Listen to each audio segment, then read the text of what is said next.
swear you remember who you are. I swear you remember who you are. I swear you remember who you are. Remember who you are. I swear you remember who you are. I swear you remember who you are. I swear you remember who you are. Remember who you are.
level up your gaming experience with over 8 billion playlists, only on Spotify, the official audio streaming partner for the 2025 Esports World Cup.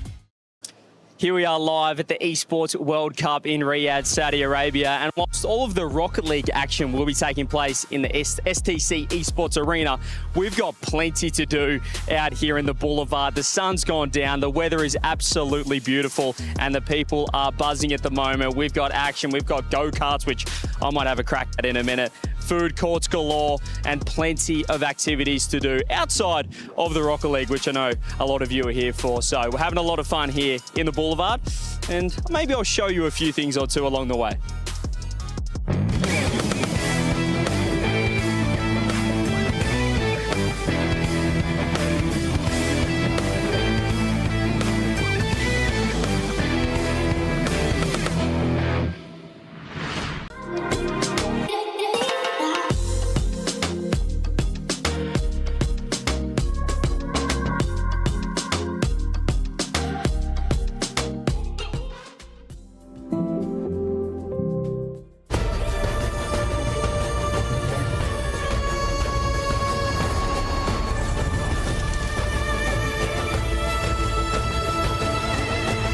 This land is calling.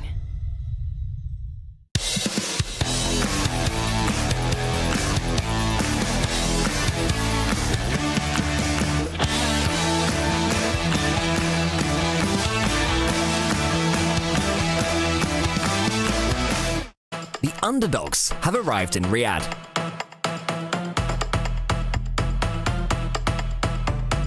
After making their way down to South Africa as free agents, VK Salen, Lioro and Torres kicked off the RLCS 2025 season with two extremely dominant open wins. Following that SSA Open dominance, their talent was noticed by Foot Esports, who picked up the August roster. Under Foot, they continued their flawless open run, only dropping 4 games out of 34 total. Unfortunately for Foot though, their dominance did not show up in the first major of the year. Birmingham was a complete disaster for the SSA team, finishing last place in the Swiss group stage after playing 3 close series against GK, Wildcard and Secret, who had to reverse sweep them. Once home from earning more LAN experience, Foot went back to dominating the SSA region, with first place finishes in Open 4, 5 and 6, not dropping a single game in Open 5. Once again though, they were not prepared for LAN, as they went out in last place in Raleigh after losing to Gentlemates, SSG and TSM.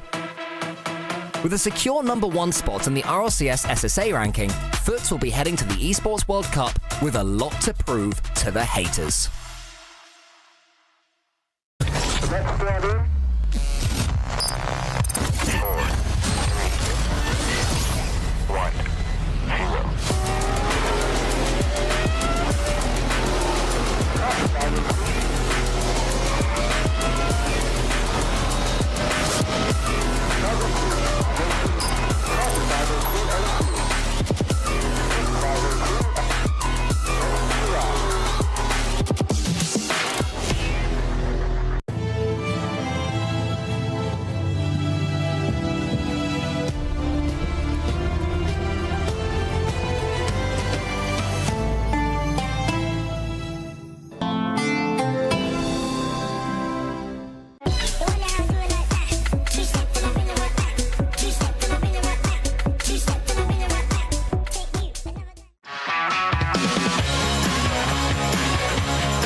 The North American fan favourites are here in Riyadh.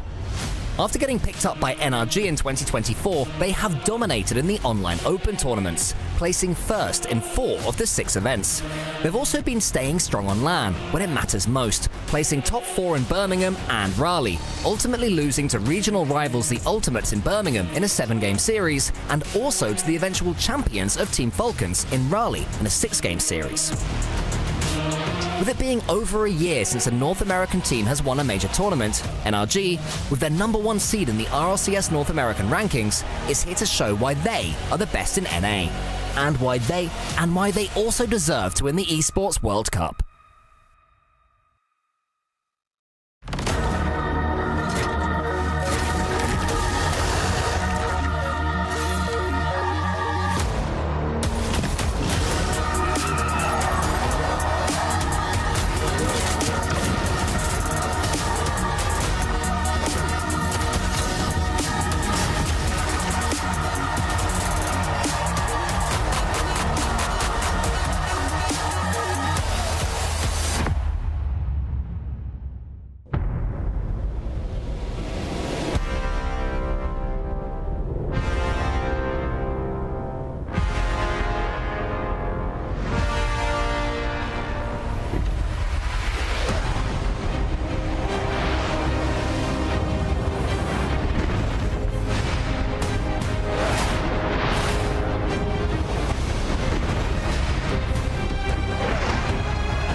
Welcome to the 2025 Esports World Cup. Falcons, fresh off a win in the Raleigh Major, are looking to find redemption after disappointment at last year's Esports World Cup, but now they're at their top of their game. And speaking of former EWC champions, BDS have now split up into 2 mega rosters, Carmine Corp and Vitality. And if you're looking for a good team to root for, you can't go wrong with teams like NRG, Carmine Corp, Dignitas, the runners-up at Raleigh, and of course, home field favorites, Falcons. And Falcons currently sit in 2nd place in the EWC Club Championships, looking to inch their way towards that 1st place spot. If you guys don't know what we're talking about, stay tuned. This is the Esports World Cup Club Championship, the ultimate cross-game competition that will crown the best esports club in the world. Let's break down how it works. Clubs will be able to compete at the Esports World Cup and as many titles as they can qualify for. The clubs will then earn points based on their placement in each title. To qualify for the Club Championship, a club will need a top 8 placement in at least 2 competitions. But to win the championship, a club must place first in at least 1 competition. At the end of the Esports World Cup, the 24 clubs with the highest number of points will earn a share of the $27 million, with the winner taking home a staggering $7 million. And of course, the title of the best esports club in the world. Who will rise above and write their place in history? Watch it all here at the Esports World Cup. For many clubs, it's a boulevard of broken dreams, or should I say, keys. It is week 6 here at the Esports World Cup, and plenty of champions have been crowned so far. Let's take a look at the leaderboard.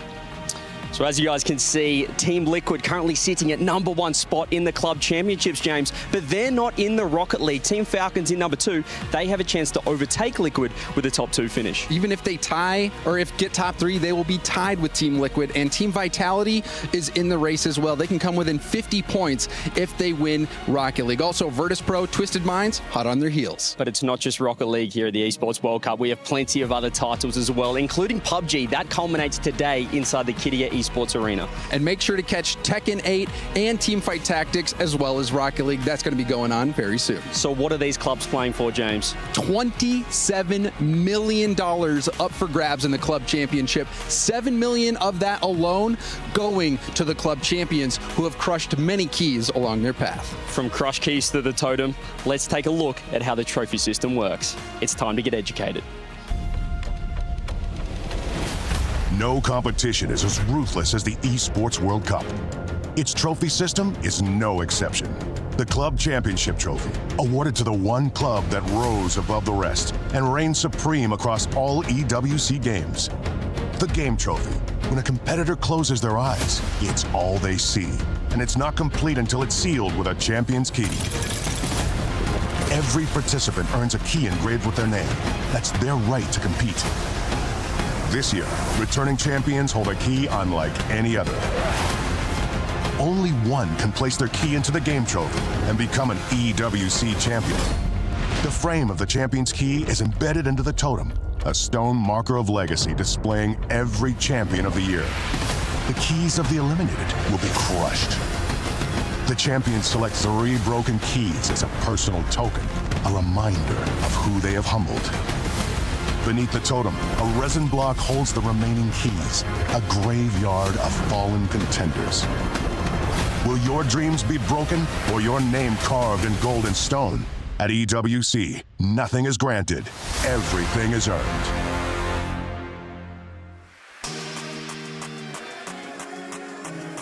That's right. Everything on the line here as Rocket League starts to take its way at the Esports World Cup in Riyadh, Saudi Arabia. You can see the Boulevard on your screen right now as so many different esports have already crowned some champions. It's time for Rocket League. I'm your host, Leaf, and we've got a little bit of talking to do before we get into it to explain everything, what you're going to see throughout the rest of this week here. Before we do that, though, we do have a special guest joining us. I have to say Chiefs and Herc here as well. But Danny Engels coming from Vitality. Thank you for joining us. It's a pleasure to have you. Yeah, thanks for having me. I'm super excited about Rocket League in particular. I go back all the way to G2 times because I was also responsible for that.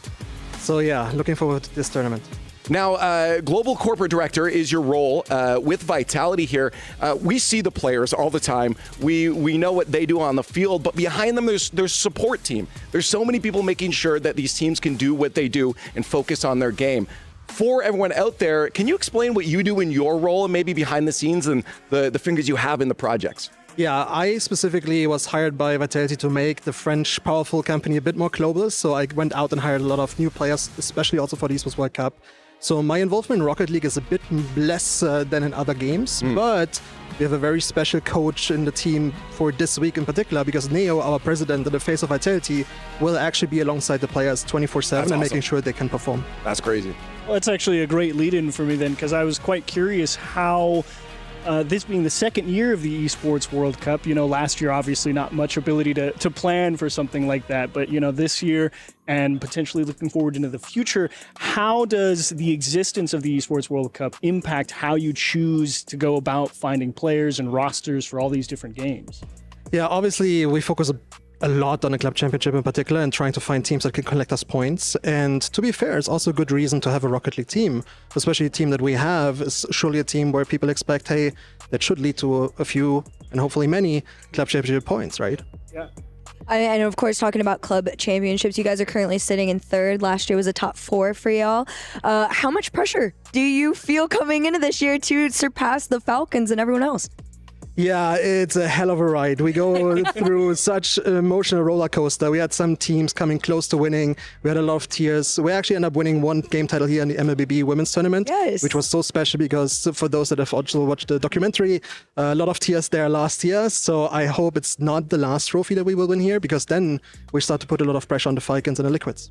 Yeah. Now, I want to follow up a little bit on rethinking how to approach, because the club championships changes everything for the organizations, right? There's direct thought process for you guys now to look at that prize pool and say, okay, let's win that. Do you guys change your investment going into it, maybe leading up to this event in particular? Is there more resources put into this? How do you guys change the way you approach it since you have that prize pool available? Yeah, I have to say for our what we call core business, which also includes Rocket League, we don't necessarily change too much because we see it as part of the business anyways, and part of especially our French identity, especially in Rocket League, right? However, as said before, it definitely gives an additional justification why we keep a Rocket League team alive, even though it has not been the easiest to maintain, right? We have heard other people in the community being vocal about this. G2 dropping out obviously is a blow as well. But yeah, this definitely also helps running a Rocket League team. But it comes with a lot of expectation and pressures, especially in a tournament like this. Yeah. Really only the top 4 counts, or even top 3, because this is when you get into the big points, and we need the big points in order to climb the ranks. Right. Well, so I guess at this point, are you hate watching any particular teams, knowing that they're so close to you, like VP? Yes, and I even saw this in the fans, and it's so cool because this week we have like 30 French fans here, so the arena will be loud and rooting for Vitality as well. And we have so many fans being invested to the club championship, starting to watch games they would have never watched before, not only to support Vitality teams in certain other games, but also to hate watch whoever can overtake us, for sure. I was going to talk to you a little bit about that. How has the fan base kind of changed if people merged into your other games? Have you guys noticed that? Absolutely. I think the most amazing moment here was in week 2 when we had our mobile games here, because we acquired an organization in Southeast Asia called Bigatron Esports. And all of a sudden, I had like 30, 40 Indonesian fans in Vitality jerseys running around here, being emotionally invested. That's awesome. And I hope they also now start to watch all the other games, including Rocket League, because this is what it's all about. Of course, yeah. I hope they watch Rocket League too. That's no bias at all, right? None. Yeah, that's it. Well, hey, unless there's any burning questions for you guys, he's a busy guy, so we don't want to take up much more of his time here. I just got to say good luck across the board, the Club Championship, Danny, and thank you so much for joining us. Thanks for having me. And now, while we're on the Club Championship talk, why don't we take a look into PUBG and get a check-in on the points there? Hello, I am at the PUBG Battlegrounds Arena where yesterday we saw Twisted Minds take the final game of the day. I am here with Matt. There's still a few teams in both of our esports, in Rocket League and PUBG Battlegrounds, that can take the club championship. How are Team Falcons for you doing, for example, in yours? Team Falcons are in a good position right now. They were actually off this day in groups, so there's a lot of opportunities going into how we're going to see everything set up. So there's a continual accumulation of points that come out from them, but Falcons have been the consistent winners in Riyadh for the last 2 years, so big chances for them here. Okay, well, if we see Falcons take it, they're in a good spot in Rocket League as well. You've got other teams at the top as well. Virtus Pro, you weren't expecting to do particularly well. Virtus Pro just came out swinging yesterday. Massive kill count games, really shooting up the leaderboard, so big performances from them. But on the flip side of that, there were a lot of expectations for Team Liquid, who are presently in 22nd place and might not even make the grand finals unless something happens for them today. But we'll see if something does happen for them today on day number 3. I'm going to send it straight back to the Rocket League where the action is going to be continuing. That's right. Here we're going to be focusing on Rocket League. James Spot is now joining us. Hello, welcome. Yeah, I mean, I was sad I didn't get to be with you guys at the start of the show, but a great conversation with Danny. A lot of awesome action to come. So. I'm sure you'll make up for the talking in this next. Plenty of time. My friends and family tell me I talk too much, so perfect for this job. You have the perfect job for that. As I said, we got to start talking about Rocket League very specifically. So let's take a look at the format. What we're going to see here for Rocket League: 16 teams have made it into the Esports World Cup here for Rocket League. 4 groups of 4 teams. That'll be best of 5s. We'll be cruising on through here, some of them faster than others. And then later on, we go down to top 8 teams. As 2 teams per group will make it into that top 8. That's when we get into the best of 7s. Achieves, I said we're going to probably see some cruise through some of these best of 5s here for some of these teams. Yes, unfortunately, your prize pool winnings, if you get bounced out in groups, not as nice as that sweet 400K, but you're right. Bad, but yeah. Not bad, but unfortunately, there has to be winners and losers in all things. And yes, there are some groups that feel quite competitive and lethal, and others that feel like perhaps a bit easier to assess. Right, exactly. Yeah, they're looking for that $400,000, that first place. We've got some front runners, James, in what teams we think it might be. But I feel like the field for Rocket League is relatively competitive right now. When we were doing our tier rankings, we'll see later, there were a lot of teams we could put in the top. Yeah, if you've been paying attention to some of the recent results, especially Raleigh, some crazy results. I think maybe the biggest one was a MENA team, Twisted Minds, taking down K-Corp, the favorites to win it all. So we saw a lot of surprises there. I think we're in a really fun time for Rocket League in general at the highest level. There's a lot of parity. You really don't know who's going to win on a given day, but Team Falcons, they won in Raleigh, making history in the RLCS, so I still think they're a favorite, but it's going to be a fun watch. They definitely are still a favorite, and I think that win also was a really big deal to a lot of the fan base because for so many times we really just saw them win out here in Riyadh. Well, not even winning out here. They had a grand finals curse because Esports World Cup last year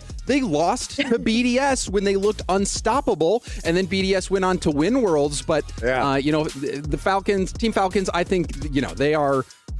Rightfully at the number one contender. We did this as a group. I don't know if everyone put theirs in here, but I feel like it was relatively easy to figure out what teams were going to be in the top. And you brought up a good point about Twisted Minds. They kind of edged themselves up into that real contender spot with that strong showing in Raleigh and Dignitas as well. Like, they've had a great showing the past couple of European regionals, and they earn a good placement. Some good surprises, I would say, because I think a lot of people coming into Raleigh probably didn't rate Twisted Minds that highly. So I originally had them in the dark horses there because I just, obviously they're doing great. I didn't know if, I could put, everything on them to win the whole thing. But then I had to think about it. Yeah, they're looking so good right now. And our dark horses, the teams that might make it through.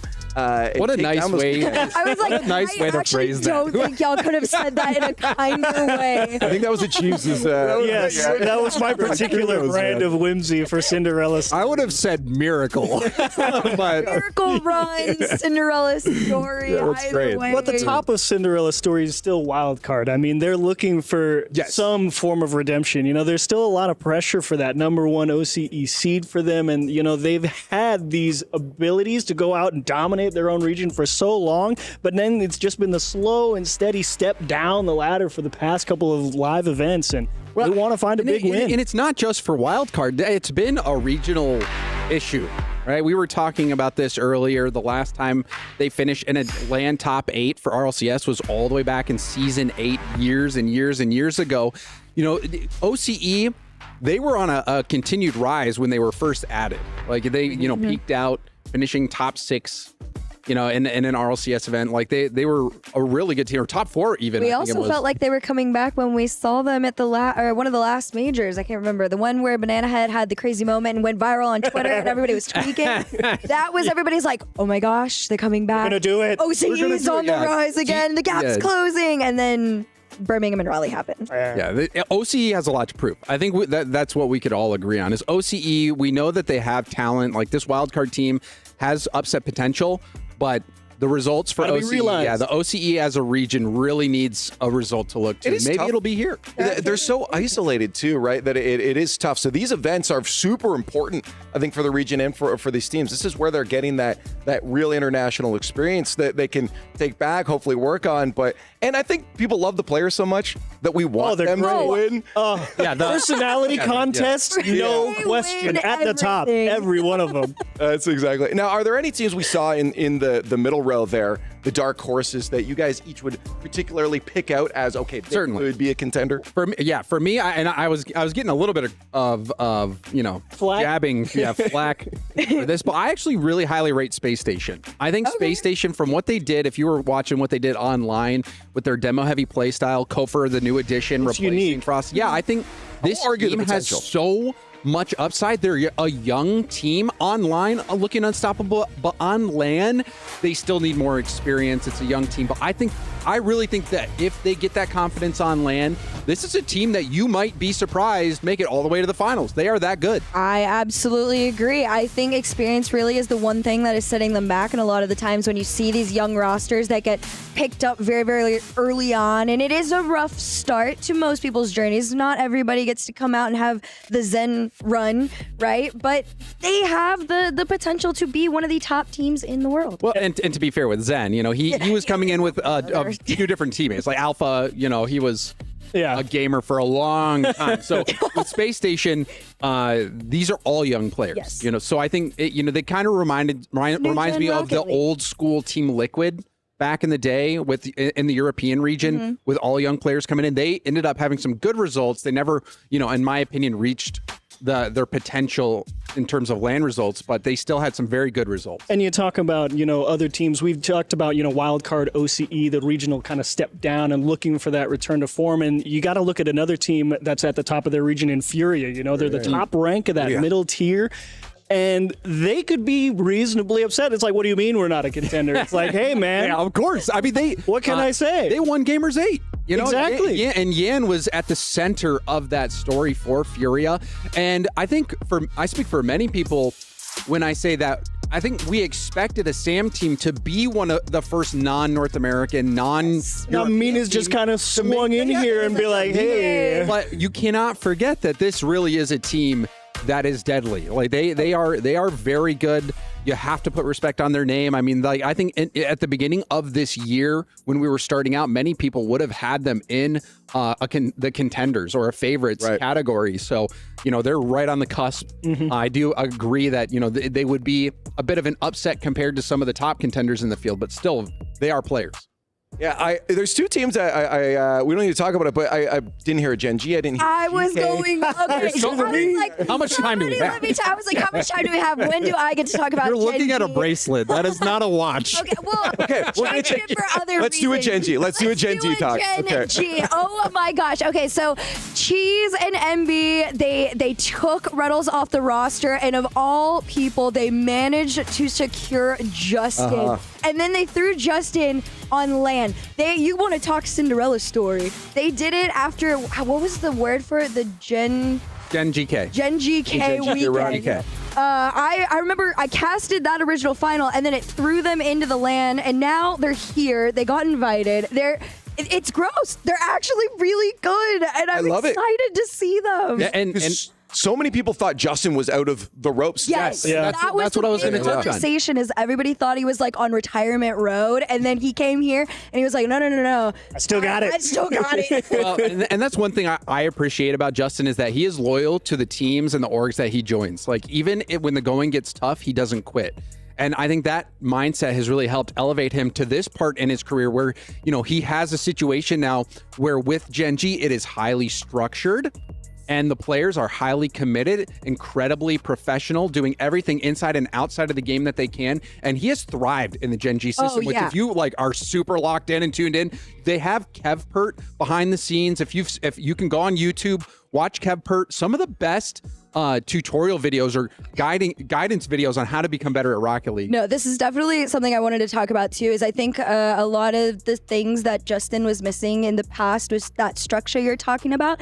Kev and Greg are two of the most analytical, I got a game plan ready to set us up kind of people to go. So hopefully the game plan sets them up well for this weekend. Fair enough. If you guys want to figure out when your team is playing, you can look at the schedule right now. Again, if your team's not playing, have an alternate stream on. Reminder, EWC, there's so many more games playing at the moment. We saw Teamfight Tactics. I hear the PUBG guys going on as well. Yeah, Tekken as well. Yeah. So make sure to have one of the streams open. But we know there's going to be some good games by the end of the day here as we move on through our groups. Let's take a look at each of them. Group A. Oh, gosh, we didn't really even talk about the groups though. Yeah. Some groups. Well, not all groups. We can spend 10 seconds on this. Not all groups. This is one of those ones, if you pay attention to Rocket League, you probably know who's coming out. It's NRG and Carmine Corps. They were both in. You even need to say probably. Yeah. Well, you never know. You're the Cinderella story, guys. Yeah. So you're so kind to these teams, but it would be pretty unthinkable to see NRG and K Corp not. Hey, there's always that 0-0. Yeah, the 0.001. The medical emergency scenario. Medical emergencies. Maybe though, a little bit closer here. There's some teams at Chiefs that we could say, this could go either way. Yeah, Group B could be a good sleeper pick if you're looking for games to pay attention to look for some upsets. Definitely Group B. But this is ridiculous. Oh boy, this group. How did this happen? This is insane. That's what it's just the nature of competition. It's the nature of competition. Anytime you set up a system to seed instead of just doing the eye test, this will happen. It happens in every tournament where you're not just doing an eye test seeding. So the Group C is certainly going to be the most gut-wrenching one. A lot of great teams in there. And then this is going to be another really challenging group as well. I think it's a three-way race between SSG, Twisted Minds, and Team Vitality. TSM, maybe they'll have something going, but it's going to be tough.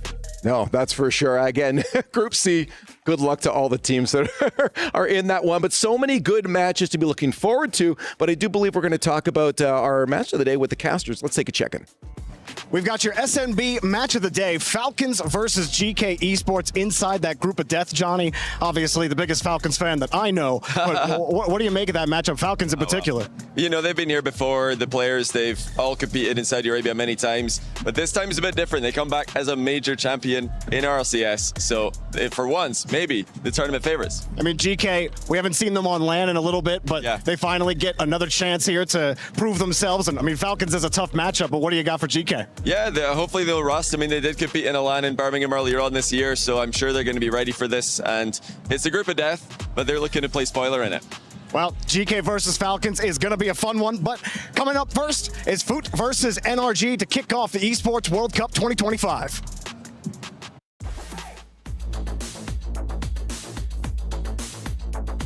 How are you feeling? I'm feeling good. How are you feeling? I'm feeling fantastic. How are you dealing with the weather? I mean, I'm not really dealing with it. It's just very hot, bro. Like, I don't know. A little bit warm, but how are the boys feeling? Can you get the job done here at the Esports World Cup? I mean, that's the goal right there. We're just gonna try and win, yeah. Individually feeling nice on the sticks? Yeah, I actually haven't been feeling really good. Perfect. I love it. I love it. And how are the boys feeling? How are the teammates? Good. We had 2 scrims yesterday, and they actually went pretty well. Those were our first scrims in a while, and usually we're pretty bad the first day back into scrims, but we're actually good, so I'm confident. Awesome. Well, best of luck. See the Jamil Motorsport walk-ins arrivals here. The Daniel being as Daniel does. I like to hear scrims are going good well, but maybe that's a bad sign if they usually do bad. I don't know about that. It's a healthy vibe check, though, for them. That's a rarity, I think, for NRG, and it's good to see them, make a long trip. I know that I was fighting the jet lag the first couple of days, so for them to be feeling good early bodes well. No, that's for sure. You saw Foot on the other side there again. Definitely the nice way of putting it was Cinderella story. What were your percentages you were saying yesterday about? We had a long conversation about this, and I don't want to be disrespectful, but it was funny. It was funny. We basically got in a conversation on if you're going to try to win a bet, maybe for channel points, are you taking Foot beating NRG? Or are you taking NRG 2v3? Like if you play 10 games, which situation that conversation went right where y'all thought. Yeah. But that's this Foot team. I think they might be a little bit underestimated. They play a lot of teams close. They're good players. They haven't had the LAN results, like gotten the actual series wins, but they've gotten game wins. However, NRG is a different beast. This team is always, they're one of the most consistent teams in the world, maybe the most consistent team in the modern era, just in terms of how well they place. So, they had an insane, probably unmatchable grand final streak, both at the regional level and at the international LAN final level. This team, they haven't been as hot this year because they haven't made those grand finals internationally yet, but they still are the top of the top. Like, these guys are elite. The NA hopeful. International. Yeah, this is, I think they are North America's best hope. They did get beat before by Ultimates, who did not perform it in the final once they did beat NRG, but I think you talk to anyone in North America, NRG is the greatest hope for North America, and for good reason. And you were talking about the consistency of those results, first, third, fourth, semifinals at minimum. And there's a good reason that a lot of people think these guys are the top. But you start to see those third, fourth places. That shows kind of where NRG needs to find a way to break through, right? Because, last year when they were on that, we're on a tear, we win everything, or we're at least fighting to win everything. There was a definite edge that they had in that game. But as time goes on, defenses level up. They start to combat you a lot more proactively, and it gets difficult to stay at the top. Yeah, and a lot of the mental aspect of Rocket League, I think, is something, maybe we could talk about more, because I think that is a huge separator. So sometimes if you don't get back to that finals, you don't get the results, you start doubting yourself, you start playing a little bit differently, even though you still have the same mechanics, you have that same toolkit. So I think this will actually be a really interesting event to watch, particularly if you are a fan of NRG. Because, them getting a win at this time would be huge in the Rocket League world, looking forward to, there's a lot more big events coming, even RLCS Worlds. this event might propel the winner like it did last year with BDS, Exactly. who kind of came out of the woodwork late in the year and ended up winning everything. Exactly. Well, we got a vibe check there from Daniel. Why don't we now check in for a vibe check from VK Salen? I'm here with VK Salen ahead of your matchup against NRG. Tough first round match. How are we feeling? It's gonna be really hard because they are an incredible team, but we came here prepared, so we will try our best to beat them. What are your guys' expectations, I guess, for this event? What do you think you guys can finish? At least we want to start as good as we can. Even if we take some losses, we will try our best until the end. So hopefully, let's win some games. And how have you found the Esports World Cup so far, just as a whole? Oh, it was incredible experience. It's like beautiful place. We have done a lot of things with the time that we had here. So yeah, just focus on the competition now, and yeah, beautiful country. And setup feels good? Yeah, of course. We're more than ready. It feels incredible. Awesome. Best of luck. Thank you. Cheers. Yeah. There it is again. They're going to have good vibes coming into this because, yeah, they got a hard matchup in front of us. I think all of us probably saying this is going to be an NRG 3-0. Yeah, I think so. I think NRG must win, will win. That's how I feel. Agreed. Ditto. I think, yeah, that's pretty much it. If you're at home too, let us know. 1 in the chat for NRG and 2 in the chat if you do think Foot maybe will overcome this one. But that is our first matchup here at the Esports World Cup for Rocket League. It's going to be NRG facing off against Foot. These are the Cinderellas in this matchup.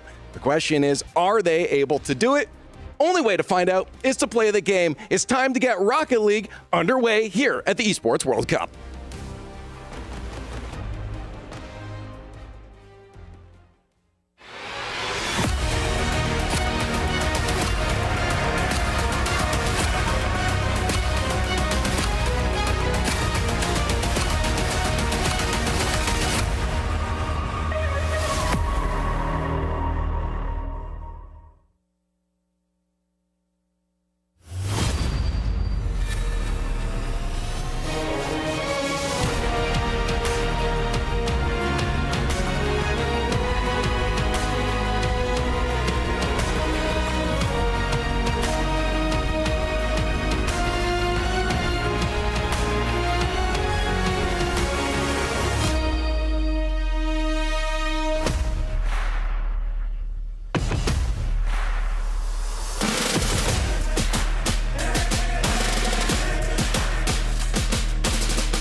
Six weeks of EWC have gone by with a blink of an eye.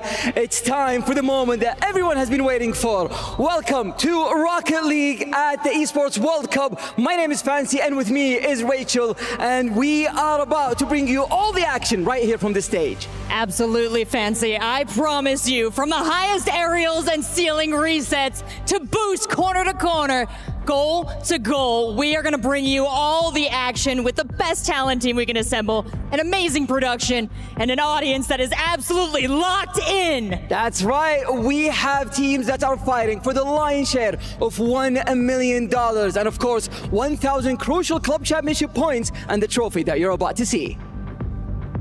Now, these 16 teams have worked so very hard to get here, and over the next 4 days, we are going to whittle them down to just one that'll be worthy of this trophy. Absolutely. We have a group stage to get to first, so how about we welcome the teams, Rachel? Let's do it.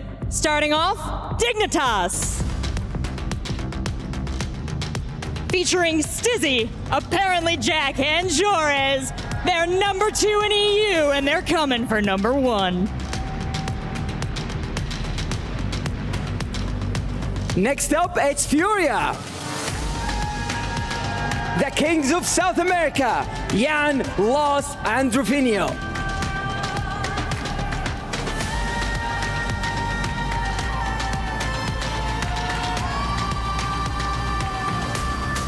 Next, GK, featuring Archie, Choyo, and Ollie.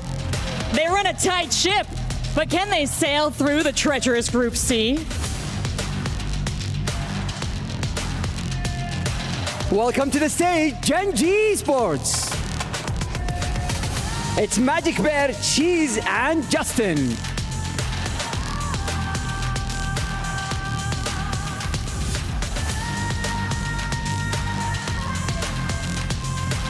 Welcome, the world's most dominant team at the moment, Carmine Corp, featuring Vatira, Atau, and Raleigh.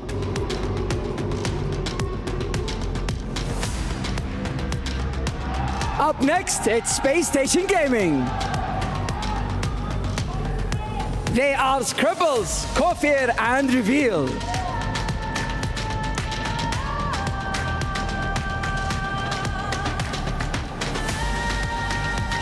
Don't tell anybody, but this is Team Secret, featuring KV, Swift, and Mata.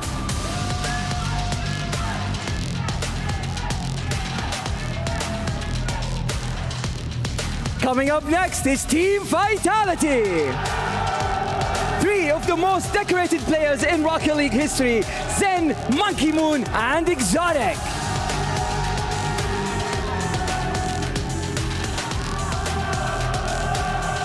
Next, the Ultimates, First Killer, LJ, and Chronic. They're charged up and looking for a team fight.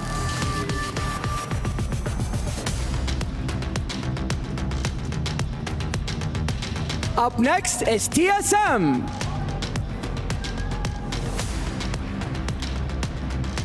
Super Lucky, Kaka, and Amphis.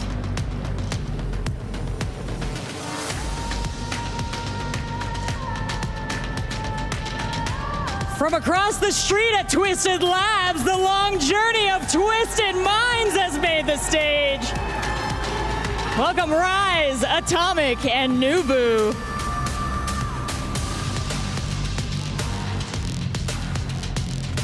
And welcome to the stage, Virtus Pro.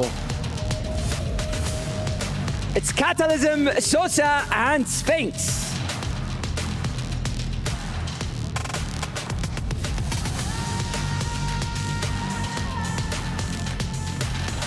Welcome, Wildcard! These jokers are Fever, Torsus, and Banana Head.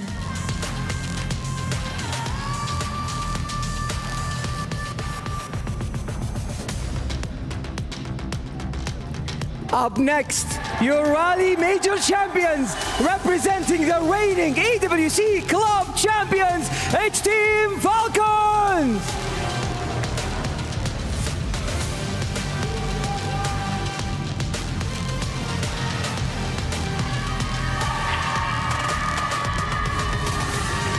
It's Rovers, Killers, and TRK.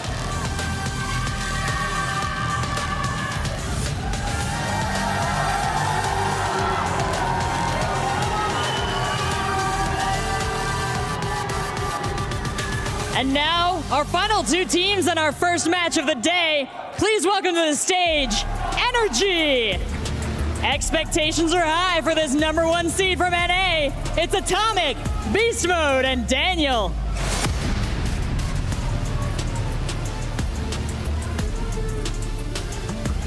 And their opponents, it's Foot Esports. It's Vicky Salian, Lioro, and Torres.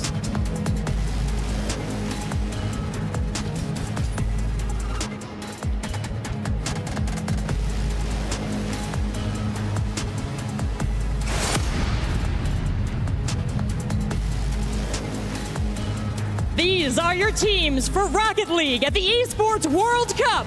Our first 2 teams are on stage and ready to go, so let's get this tournament started. NRG versus Foot about to get started. The whole tournament, we've introduced all of the teams, but we start today in Group A. I think pretty much everybody, us included, Johnny, expect this to go one way. Yeah. But what a warm-up here for Daniel Beast Mode and Atomic. Yeah, for Daniel Beast Mode and Atomic, for NRG, anything other than a 3-0 is not, it's unacceptable. I mean, it doesn't matter for the format. A win is a win, a loss is a loss. But for their preparation, for their mental game going forward, they're going to want to start here clean. And I think with lots of goals as well. They want to shut down this defensive team narrative that some people have been talking about. I don't know really who's been talking about that, but yeah, they want to shut that down. Yeah, I think the NRG bannerman James Bond is the one claiming that they are totally not a defensive team. Their coach as well, Sathu, but the stats say otherwise. Probably more, I'm sure if we looked it up, more 1-goal victories than any other top team, maybe. Maybe they do want to just get this over as quickly as possible with 3 1-0s, the binary sweep, and then move on to the next day. Oh, I can hear Shogun right now. He loves the sound of that one. Well, yeah, Foot have not had the easiest time. They didn't get completely swept out of Raleigh, but we're not able to take a single series, and certainly no expectation here. But for NRG, it's kind of about getting back to the fundamentals and getting back to what they're best at. They didn't get the result that they wanted in Raleigh. Obviously, Beast Mode having that iconic moment, shouting up into the rafters, getting into the semifinals, but they know that they can be the best team, and their sights are obviously set much higher. Absolutely. I mean, nothing other than a win is acceptable for these guys. Even when they were making every grand final, they didn't like being the grand final team. They want to be the team that wins. They don't want to be second. Now they're, making a streak of top 4s. They don't want to be the team that's on the streak of top 4s. Like I said, they want to win. So these guys are absolutely the contenders here. They'll consider themselves the favorites, or at least even in every matchup they play. They're the favorite today as we kick off, or as we fake kick off with NRG. For those of you that may just be tuning in, getting into the game, we are starting with Group A, which features Foot, Virtus Pro, NRG, and K-Corp. Yeah, not so fun for Foot or Virtus Pro. Only the top 2 teams in each group get out, so NRG likely going to be one of those 2. We'll see what Foot have for them as Beast Mode will pop this one up, avoids that demo, gets over everybody, and sets it up for a free goal. Yeah, I could do that. The Daniel bit. Daniel part? The Beast Mode bit. No, I can't do that bit. Surely you have a little Beast Mode in you. I don't know if I can do that bit. That's a great play by Beast Mode. The defenders forced him high. The first challenge was a good challenge, forcing Beast Mode high, but the second challenge didn't come in fast enough, so Beast Mode is able to spot a gap there and exploit it. And that's a good start for the new look, perhaps, offensive NRG. But are under no... they're not confused about their role in this group, though. They even said it themselves pre-match interview. They said they're just here to try and win some games initially. Even if they start badly, they're not going to lose focus. They know that this is a tough match.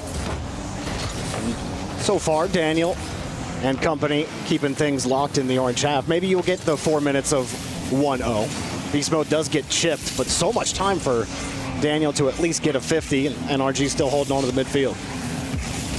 It looks like Foot are trying to bait them in a little bit. They're trying to hit them on the counter. Their ball's bouncing around in the back corner for extended periods of time.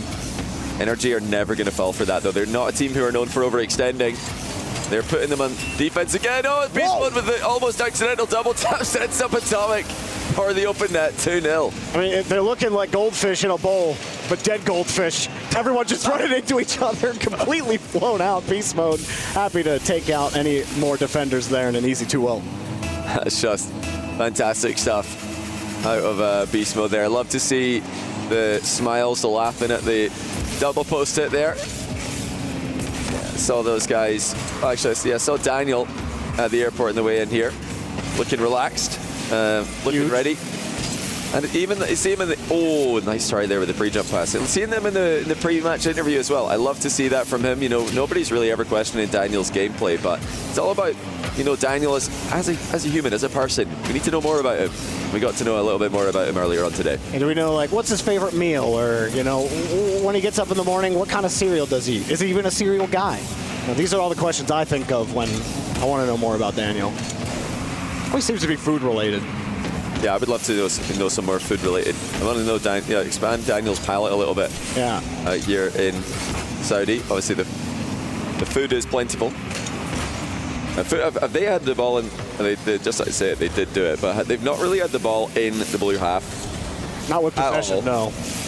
And NRG are known for doing this to teams that they vastly outperform. They just put them in defense for the entire game.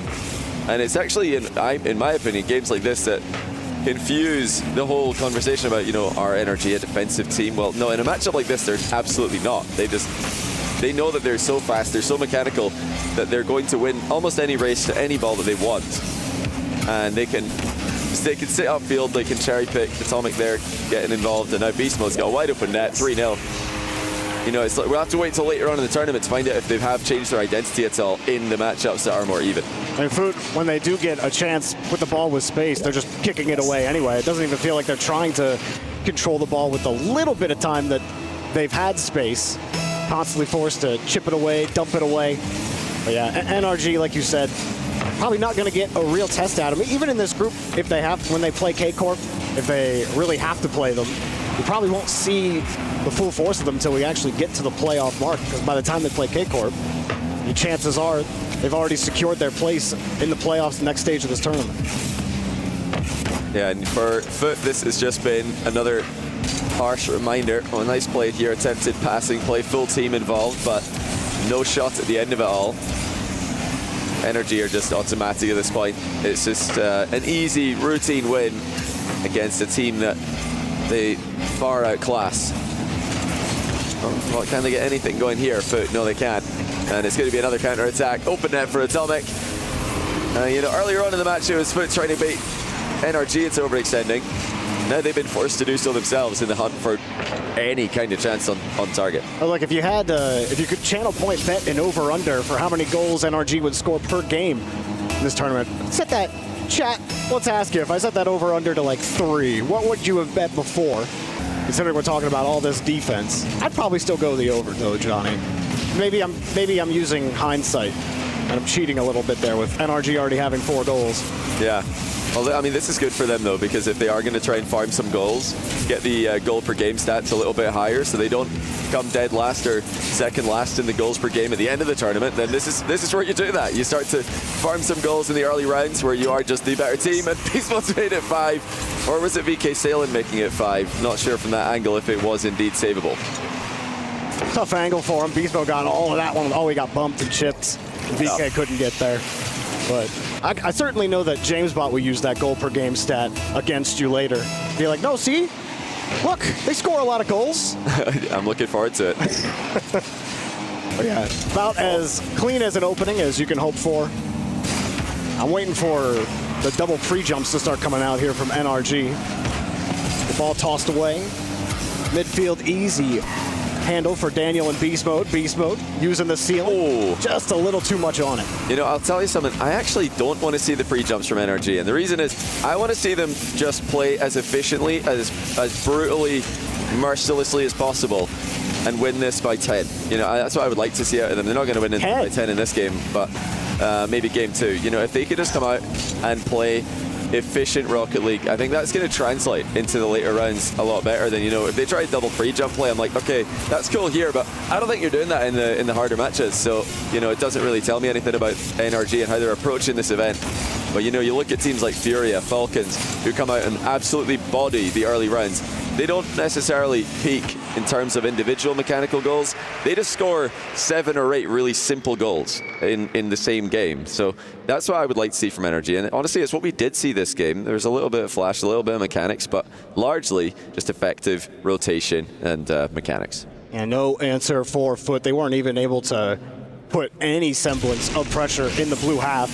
This play set the tone for the entirety of game 1. Beast Mode avoiding literally everybody on Foot. There was 2 potential bumps, and he avoided them so cleanly. Thank you, production, for the slow-mo on that. That definitely highlighted it. And that play in net, Beast Mode getting the bump as well. I mean, he obviously didn't mean to initially double-tap the ball off the post, but he straight away gets into the next best play, and that's something that a lot of Rocket League players at all ranks can do. Is if your plan A doesn't work, if the first play he's trying to score there, it didn't go in, just straight away do something else that's effective, whether it's a bump on a goalkeeper, and if the ball is behind you, opponents in front of you, and your teammates got a free touch, then of course the bump is always on.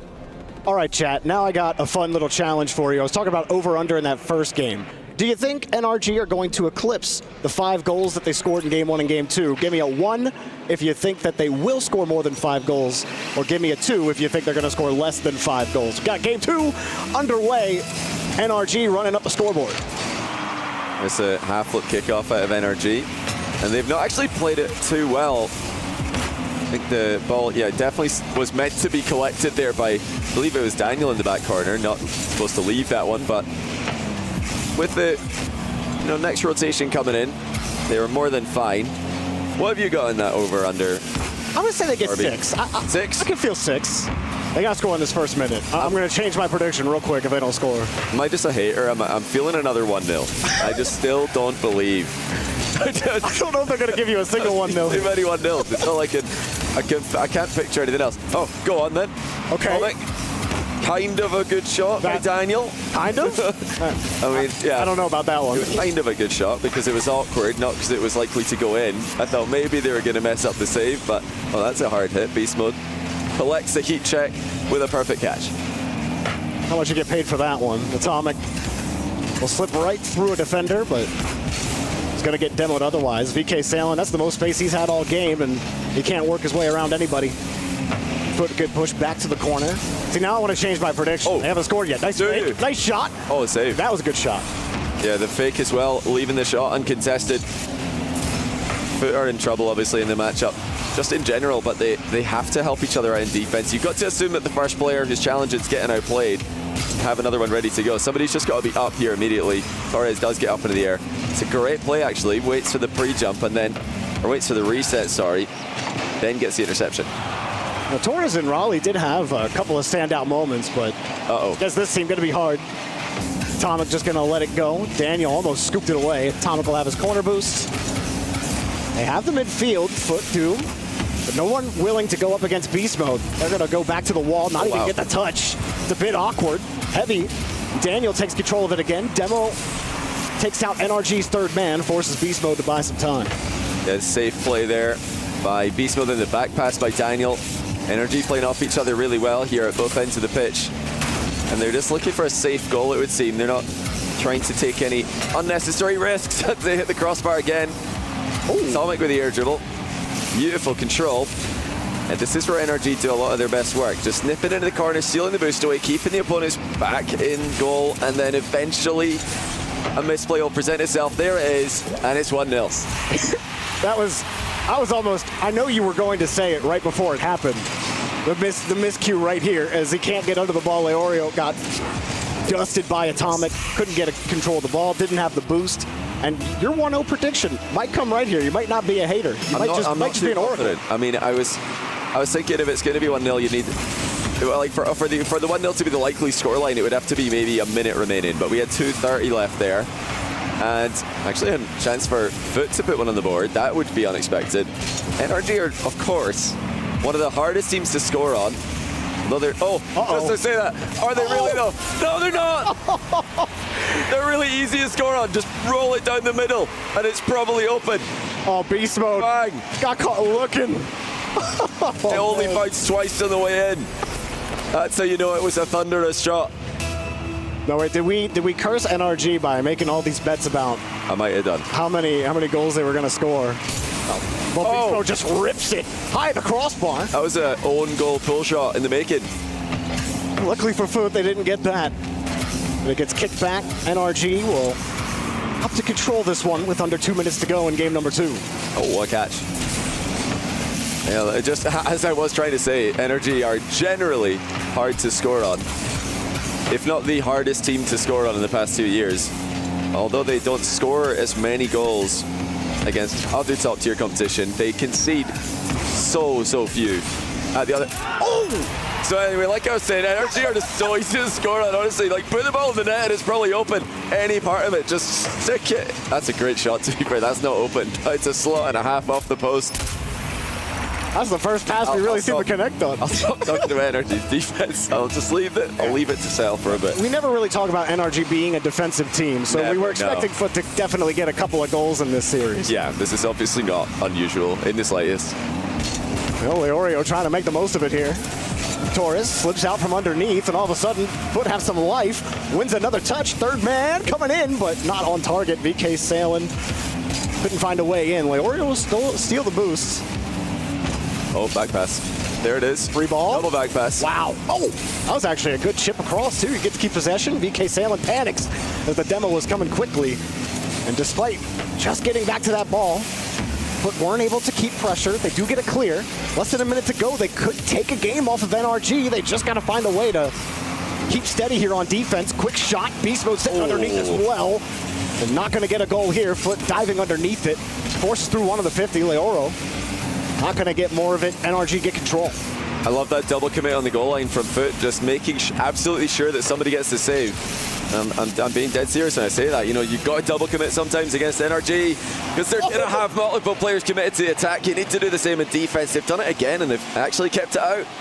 Yeah, that looked like a real dangerous ball. The fact that he was able to stand in there and make the save. Beast Mode off the ceiling. Finds a little pincher. It's awkward, but the touch still gets it, still keeps it safe. 10 seconds. Foot racing it. Insurance almost assure them the victory. NRG with the ball in hand. With time or with no time. Hang on, it doesn't matter. Stole the ball, stole the goal. Well. Oh, this coffin baby's got hands. 3-1. No one had that in the predictions. I didn't have that in the prediction. I thought this was going to be an NRG sweep, but I thought perfect sweep. I thought that was on the table. I'm not going to lie. 3 goals in a row. Well. A little respect there for Foot Esports taking game number 2 and really caught NRG sleeping on that first goal, but you called it out for that second goal. Really was more of them making a great play, a great pass, and a great shot to the left side. Yeah. And then they really didn't relinquish possession after that. They were able to get to the challenges. They weren't getting starved by NRG. Were just able to get to every single ball.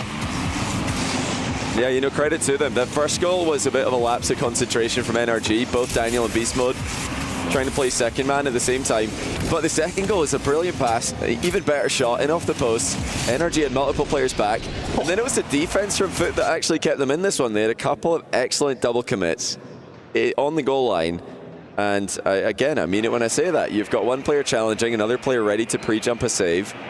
And that frustrated NRG a little bit, caught them off guard. All right, so we definitely have been memeing this group all leading ever since the groups got revealed. Everybody has been memeing these groups. Okay, chat, you at home, you've been memeing this group. Johnny and I have been memeing this group. The desk has. But memes have a funny way of biting back sometimes. So is it possible, Johnny, if you had after game 2, what's your percentage chance? Close to 0, honestly. Close to 0. I don't believe in it. I don't believe it. Okay. There's just absolutely no way that NRG lose this series. You've got to... No, there's just absolutely no way, right? I mean, if I don't talk about how good of a defensive team they are, they're surely winning this. If I talk about their defense, maybe they lose. I'll try not to be biased here. That's a good save by Foot. And whenever I credit Foot's defense, they don't seem to concede, so it's clearly not me. I don't think at least for Foot. It might be NRG specific, or maybe it's just NA teams. It could be. We know how you are with those, but drop down, NRG. See if they can build a little bit of pressure. Foot goes straight for the demo, Leoro. They keep tackling him. BK Sailing collects another. Oh, the bump. Back, maybe a pass. Oh, there it is. Does connect on the 50, but gonna have to do more to get this ball out of the corner. Nobody in the, actually no, Torres is right there. Wants to pass back, but couldn't get control quickly enough. Beast Mode, not quite with no boost. Well, you know, Foot are they have gained confidence. It's clear to see they've gained confidence. They're attacking with more speed now. Oh, it's another crossbar for NRG. Beast Mode dodges the demo on the way in. Forces the awkward save in defense. And now NRG can get going. They can start to work, but VK Sailing with the save on the goal line. Now, can NRG just get into that zone where they put shots on without overextending? It's what they're so good at, but it's what got them in trouble in the last game. Here's Atomic now. Saves continue coming in for Foot. Foot have no boost. They've had no boost for like 10 seconds, but they somehow get another save, and then both the bar is saved again. Foot have had no boost still. It's been 30 seconds, and there's finally a canister. Atomic gets another one, and it's kicked up again. How Foot kept it scoreless. And once again, NRG, if there's something we can criticize about their play in the last year or so, it's the finishing, and they've hit the bar there a couple of times, and that's not testing foot, it's not forcing a save. The crossbar's just got them covered, so NRG have got to keep it under the stick. They put it wide now. I mean, that was a blue trail, so it's gone out for a throw-in. Here it comes back in the middle of the other post, and NRG might have overextended here. Beast Mode's alone in defense, does well. It looked like they were completely exposed. Beast Mode saves the day. Daniel, catch it up high. NRG have stayed in the air for as long as possible, but it's the woodwork, it's the earth that's killing them right now. That shot's on target, but Foot were ready for it. Mid's open. Another catch for Atomic. BK wasn't able to quite get him. Torres also there. I don't know how in the world they're somehow clearing him out. This is a dangerous ball. He gets demoed, and that will clear some space for NRG. And trying to throw it back at him, and it's not on target again. It's miles off as well. I mean, NRG are just missing the target here. They've had about 4 or 5 pretty clear-cut chances. Maybe not to score, but to at least hit the target and, you know, hopefully get a follow-up shot after an awkward save comes in. But they're just not hitting their shots at the moment. Torres will hold them. Foot have a little bit of boost, but nobody gets the touch, and they'll still make the save. Rebound finally off the post. Well, you get the follow-up shot finally, Johnny, and they can't stop hitting the wood. Oh my goodness, what the world is going on, dude? I mean, at some point, this is going to work. It's got to go in eventually. Surely. When is the question? Reset. No reset. It was a ghost reset. I thought he had it. Beast Mode off the ceiling, trying for a pass. And Atomic said, nope, there was no window for me to go. Well, trying to receive the pass from Daniel. Gets a little sloppy here. How in the world did he get? That's insane. A great time in there by Atomic. Oh, this is a bit awkward for Daniel. He does really well, of course, in defense, as always. And Atomic looking to outplay one. Daniel actually got tripped up there while trying to bump BK Sailing, so NRG are pretty committed on this attack. And they're going to continue committing. They believe that their pressure is going to cause a goal to come eventually. And they're surely unmissable. Beast Mode with a shake of the head puts it in. He probably can't believe it's taken this long. There's absolutely no way Beast Mode was going to miss this shot. They finally caught them out. And yeah, I mean, shaking the head. It's got to be frustrating with a record amount of post and crossbar hits. Surely that has to be real frustrating, but put off this kickoff. Get a good pop. Torres tries to get to the ceiling, but early there for the 50. But trying to pressure, no touch, cleared back downfield. Now, you know, we do have to give credit where it's true. There's been some good saves for Foot, so it's not all been the crossbar and the post and NRG's inaccuracies, but there has been a lot of inaccuracy as well. Foot have managed to create almost no offense, no counterattacks for all of NRG's attempts on net. And we might get the fabled 1-0. Certainly looks like we may be going there. NRG, barring a lapse here in the midfield, should be taking what was a very exciting 0-0 game, at least on one half of the pitch. It drops down, and saved! And Beast Mode says, yeah, ain't going for that one. We'll take the 1-0. One more game to go. All right, I think we've had probably one of the biggest individual game upsets we're going to have all tournament, with Foot winning in Game 2 against NRG. And then what do we get afterwards? Just a classic NRG performance. We've had crossbars everywhere. We've had plenty of offensive pressure. And what does it end with? A 1-0. So it's not just the inaccuracy of the crossbars. I mean, that's basically open. And Atomic's got to score that. You can't be missing that one. But even the shot before is straight at the goalkeeper. Yet they're missing by miles there. Daniel way off. Beast Mode hit the target there. Atomic did hit the target, but they're not putting the ball in awkward positions. They're allowing these saves to happen, albeit great saves. In off the post. And then another follow-up save there. Me too, buddy. Me Absolutely too. Insane. Basically my face the entire series, or the entire game 2, excuse me. 3, I guess we're at. But yeah, so But a lot of those should go away. Like, you know, the saves are impressive for Foot. They're covered in parts of the goal, but they're not covered in all the goal. You can't cover all the goal in a lot of these exchanges because NRG have got so much pressure, so much more speed. But NRG are missing. They're hitting goalkeepers, they're hitting posts and crossbars. and it didn't cost them in this game. But if they do that later in the tournament, that will absolutely be a loss, a game loss on the board. Even some of those shots that they had, Johnny, was like, how much did we see that footwork completely starved? Yeah. There was like 30 plus seconds they had no boost. Surely you should be able to get a rebound there and put it on target. Your NRG, every single one of those need to be money, especially against this kind of roster. You're an NRG fan hoping at home that they can use EWC to get that extra bit of, what's the word I'm looking for? Competitiveness that they feel like they're missing to be that world champion type team. Right now, it's definitely a warm-up for NRG, but are not out of it at all. If they keep that kind of goal line defense up, they still have a counterattack or two. Try to defend, and that was a little awkward. Really? Failed reset. Beast Mode avoids one. One tap, no reset, drops it, and saved away. That's the second game in a row now that Beast Mode's tried to reset double, and he doesn't get the reset. He's lining up as if to use one, and then doesn't have it available when he wants it. NRG have got to start looking in field more, in my opinion. They've had options in the last game. They had a ton of moments where they could have gone infield, and instead they've just gone at the goal directly. I think, the infield pass would be wide open at this point. They've shot the ball so many times on target that foot are stacking the net. They know the ball's coming at their net. So what's going to be open is they can't cover everything if they're stacking the net with more than one player. Either the backboard or mid's going to be open, and it's mostly mid pass that is available. Oh, here we go again. They demoed one player. Beast Mode keeps it up off the ceiling. It's a bit of oomph on the reset. Daniel keeps it locked in, no boosts. Ooh, can you hold on to this ball and create a counterattack opportunity? You were saying that they were generating absolutely no offense despite all the saves they were getting. NRG controlling the rest of the pitch regardless of how often they get a doink, or not a doink, excuse me, the ding. And it's cleared up.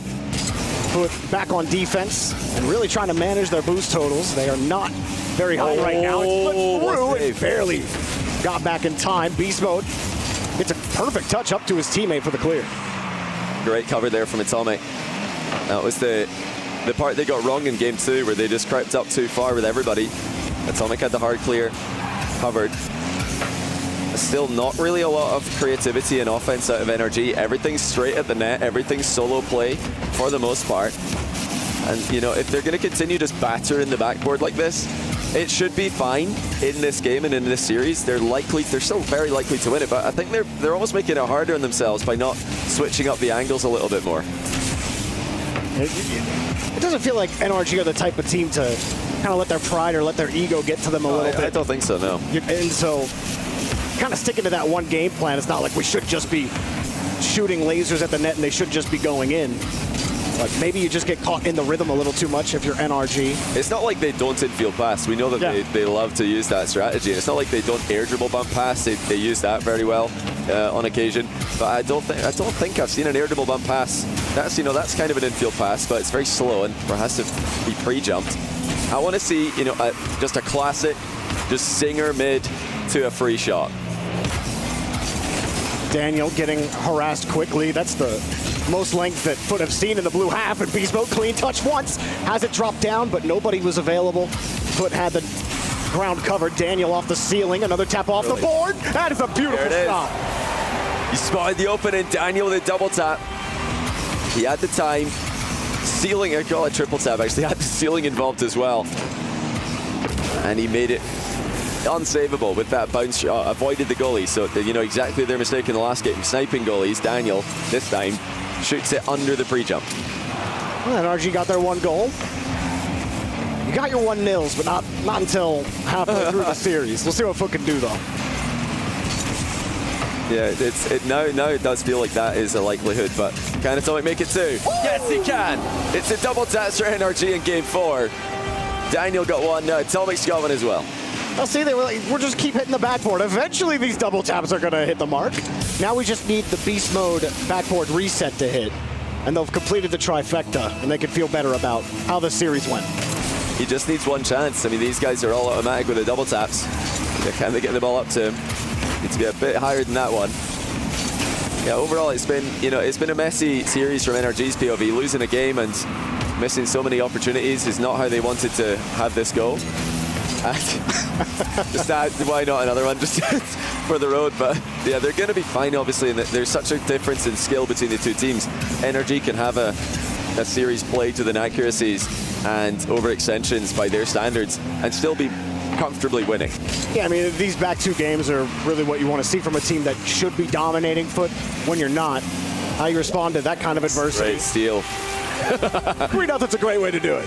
Great steal by Beast Mode. Just a little touch on it. He knew that with the way they've been hitting the ball, if he put too much on that, it's probably going into the crossbar. So just a tiny addition of power, and it's 3. Much better go for NRG in this group stage. Lots more in Group A. You know, K-Corp are also good for a cheeky little upset or two. So nice play. Maybe they'll give that. Maybe they'll give that to us a little later. Leoro will get a goal here. It's 30 seconds left, so we're not done yet. Clock kickoff. Kickoff strats are available. We could see a fake demo. Quite a known strategy for the Spanish players. Not so common in threes, though. Oh, they do go for it. There it is. We should have seen it. Oh, it's all chaos. This is why kickoffs in Rocket League can be so entertaining, because anything can happen, but Energy have survived. I don't know who second man was there on Foot, but he just completely missed the ball. I think it might have been a trip situation. It could have been a bump by NRG as well. I mean, when everybody's coming in at low momentum, bumping each other, both teams are probably going to feel it. Well, NRG, look, chat, you thought this one was going to be a sleeper, but it absolutely was not. Entertaining way to start the day here at the Esports World Cup. And Daniel, Beast Mode, and Atomic can rest their laurels for a little bit, taking their first victory here against Foot. Yeah, they're going to be hitting up the shooting training packs later on tonight. I'm sure Sathy is going to have them all preloaded in the boot camp. PCs, they're all going to go get their lunch, go to their afternoon practice and be like, wait a minute, we're not in the main menu, we're all in bronze striker training. That's you'll be like, sit down, pick up your controllers. I want to see 10 out of 10 on this before we go on to silver. I'd like to think Sathy was that hard as a coach. I don't feel like he is. But yeah, jokes aside, that's going to be the takeaway from this. They need to step up the accuracy later on in the tournament. Well, Beast Mode getting ready for his post-game interview. Always love hearing from him, and have a feeling we'll be hearing a lot from him. Foot not out of this tournament just yet, albeit the deck is certainly stacked against them. And taking a game off of NRG, you said it. They'll be happy with that. In their pregame interview, that's all they wanted to do. So NRG versus Foot is wrapped up here. Let's go over to Beast Mode and Seltzer. Thank you so much, guys. Down here with Beast Mode, a great way to start off this tournament for Energy. How are you and the team feeling? Pretty good. Honestly, they're playing better than expected. I feel like their defense is really good. But yeah, we're feeling pretty solid overall. Great defense. They managed to take a game off you, game 2. What were you guys thinking after that one? I mean, it was just kind of us being lazy, kind of us playing in our own mistakes and stuff like that. I think we just kind of just took our foot off the gas that second game. So I think it was a mix of that. You think that's a helpful thing for your team's mental now? You got a little check early on. Nobody's going to take it easy from here on out? For sure. I think it's a learning lesson. I think a good start like that is always good. You guys got a bit of a scary group. Carmine Corp waiting for you later on. Virtus Pro. Any thoughts on the group? I mean, no hate to the other team. I do think we have one of the easier groups in the tournament, but I think obviously Carmine's one of the best teams in the world, so it's going to be a tough match if they do win, but I think they will win. But I'm excited to play them, and yeah, we'll see how it goes. That'll be thrilling. We'll let you get back to your team, get working on that, and we're going to go to a quick break. We'll be right back with lots more Rocket League.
over here at the SMB Esports Arena. I found puckered. We've got some TFT action and club champ spots are still up for grabs. Yes, it's been an insane day. Yeah, we got two mics. Yeah, I was like, hey, hang on. He's gone. So what we just witnessed on the stage, Virtus Pro is the only team in the top 5 for the club championship still alive in TFT. They weren't even supposed to make it out of groups, and they just took out a team that won the championships last year. So now in their way is T1, the other squad that was in the championship final of 2024.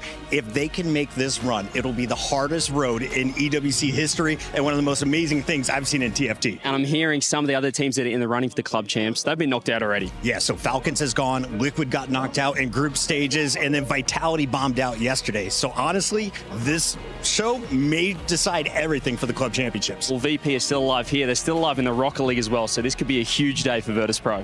Awesome. That's right, it could be as the Esports World Cup continues on. Rocket League is just getting started. We saw that first matchup go kind of the way we thought it would, but Foot did a good job of giving them a little bit of a run for their money. Welcome back. I'm Leaf, and I still have Achieves and Herc joining me, but instead of James Bott, we've replaced him with Nikita Lutov. This is the head of esports development for Virtus Pro. Thanks for joining us. Hello, guys. Thank you for welcoming me. Of course, yeah. I mean, your team is going to be playing next year, so we want to go over a little bit about that with the club championships. First off, though, I want to know, I asked this from Danny Engels from Vitality before, a lot of people don't see into behind the scenes. For you, for head of esports development for VP, what's that role look like? What are your kind of day-to-day responsibilities for the team? Yeah, in a nutshell, I have to identify where shall we go next as a business. Of course, like developing means growing our work to where we are now. We now have more than 28 teams. That's massive. My day-to-day job is basically to manage not only the teams, but relationships with our partners, with our publishers, and yeah, just make sure that we win more than we lose. He says just yeah, but that sounds like a busy job. That sounds like a high-stress position. I mean, you mentioned winning more than losing. You've mentioned you've been here for a couple, almost 4 weeks now, so there's only a handful of games left, you know, PUBG finishing up today, Rocket League obviously, and then the 4 at the bottom, you know. How happy are you with Virtus Pro's performance? You know, you're in that top 4, top 5. You're in a solid spot as this is wrapping up. Yeah, right. I think we'll be competing in all of the games that are left here at EWC. But I'd say that we are in the minimum spot that we would imagine ourselves in. So we definitely want to go higher. We got all the chances, especially with the recent TFT win. As we just saw, we have all the chances to go championship there. So yeah, but in Rocket League it will be much harder, I think, especially with the group. So it will be a tough match for us, definitely. Yeah. Well, the team is coming out. They seem excited and happy. We were talking to you a little bit before we started, and you said that you have a good relationship with the boys. They are very sweet people. I've known them from across the regions, but I did want to talk to you about how you said you develop the relationships with the players and the orgs in different regions and like that. After the year that y'all have had in Rocket League, are there any other regions you think that y'all could see yourselves competing in the future? Yeah, in VP we value success. We value good teams that can be champions. So let's see. But yeah, we want to be in Rocket League for a long time. So it's not just an experiment for us. Yeah, but of course this team have to prove that they are good enough for us. Yeah. But anyway, we believe in them. We see them as really great people. We see them as really talented players, and we want them to win. And we made them everything we could to help them to. Yeah, well, and it's a tough balance too, because there's a certain perception some brands will have by the org of where they expect performances to be too. So there is that balancing act of, okay, you find great personality, great talent, but how are the performances? That's a real part of it. Looking at Rocket League, you said you wanted to stay into it now, regardless of, you know, whether it's this team, another, or whatever. We'll see how they perform. That's great, because so many teams we thought would just pick up for the club championships, but you want to stay in Rocket League. Yeah. We came to a point where we have so many teams. It's not just like a 1 year for us, one thing that we try to like be there with so many teams. Just in 2025 now, you definitely see us having more teams, even more teams next year. That's it. You're already at 28, you said, though. Yeah. Well, we still miss some games. There's more games? There's stress and RuneScape. We actually got to play in chess. Yeah, but yeah. That's insane. Okay, well, I've heard your players are about to walk out, so I want to let you go and watch that. Thank you, though, for joining us and give you some insight. Thank you, guys. There it is. Enjoy the game. As I said, Jamil Motorsport walkouts are happening. There's Virtus Pro on their way in. You heard it from Nikita as well. He said they know that this is going to be a hard matchup. They know they have the odds stacked against them. And particularly because they're facing off against K-Corp, the Blue Wall. This is not going to be easy. And I do believe at some point we have a vibe check from CJ. Down Vatira here, KC. How are we feeling at the Esports World Cup? We're feeling great. We arrived 2 days ago. It's been pretty good. The scrims are good, and we are just happy to play the tournament. Disappointed after the major. What's the preparation been like? We knew on what we had to work, so yeah, we just try to, be better, try new things, new play style, and for now it's looking great in streams, and we'll see in tournament how it goes. Virtus Pro first round ready to go? Yeah, we're gonna smash them. Awesome, best of luck. Thank you.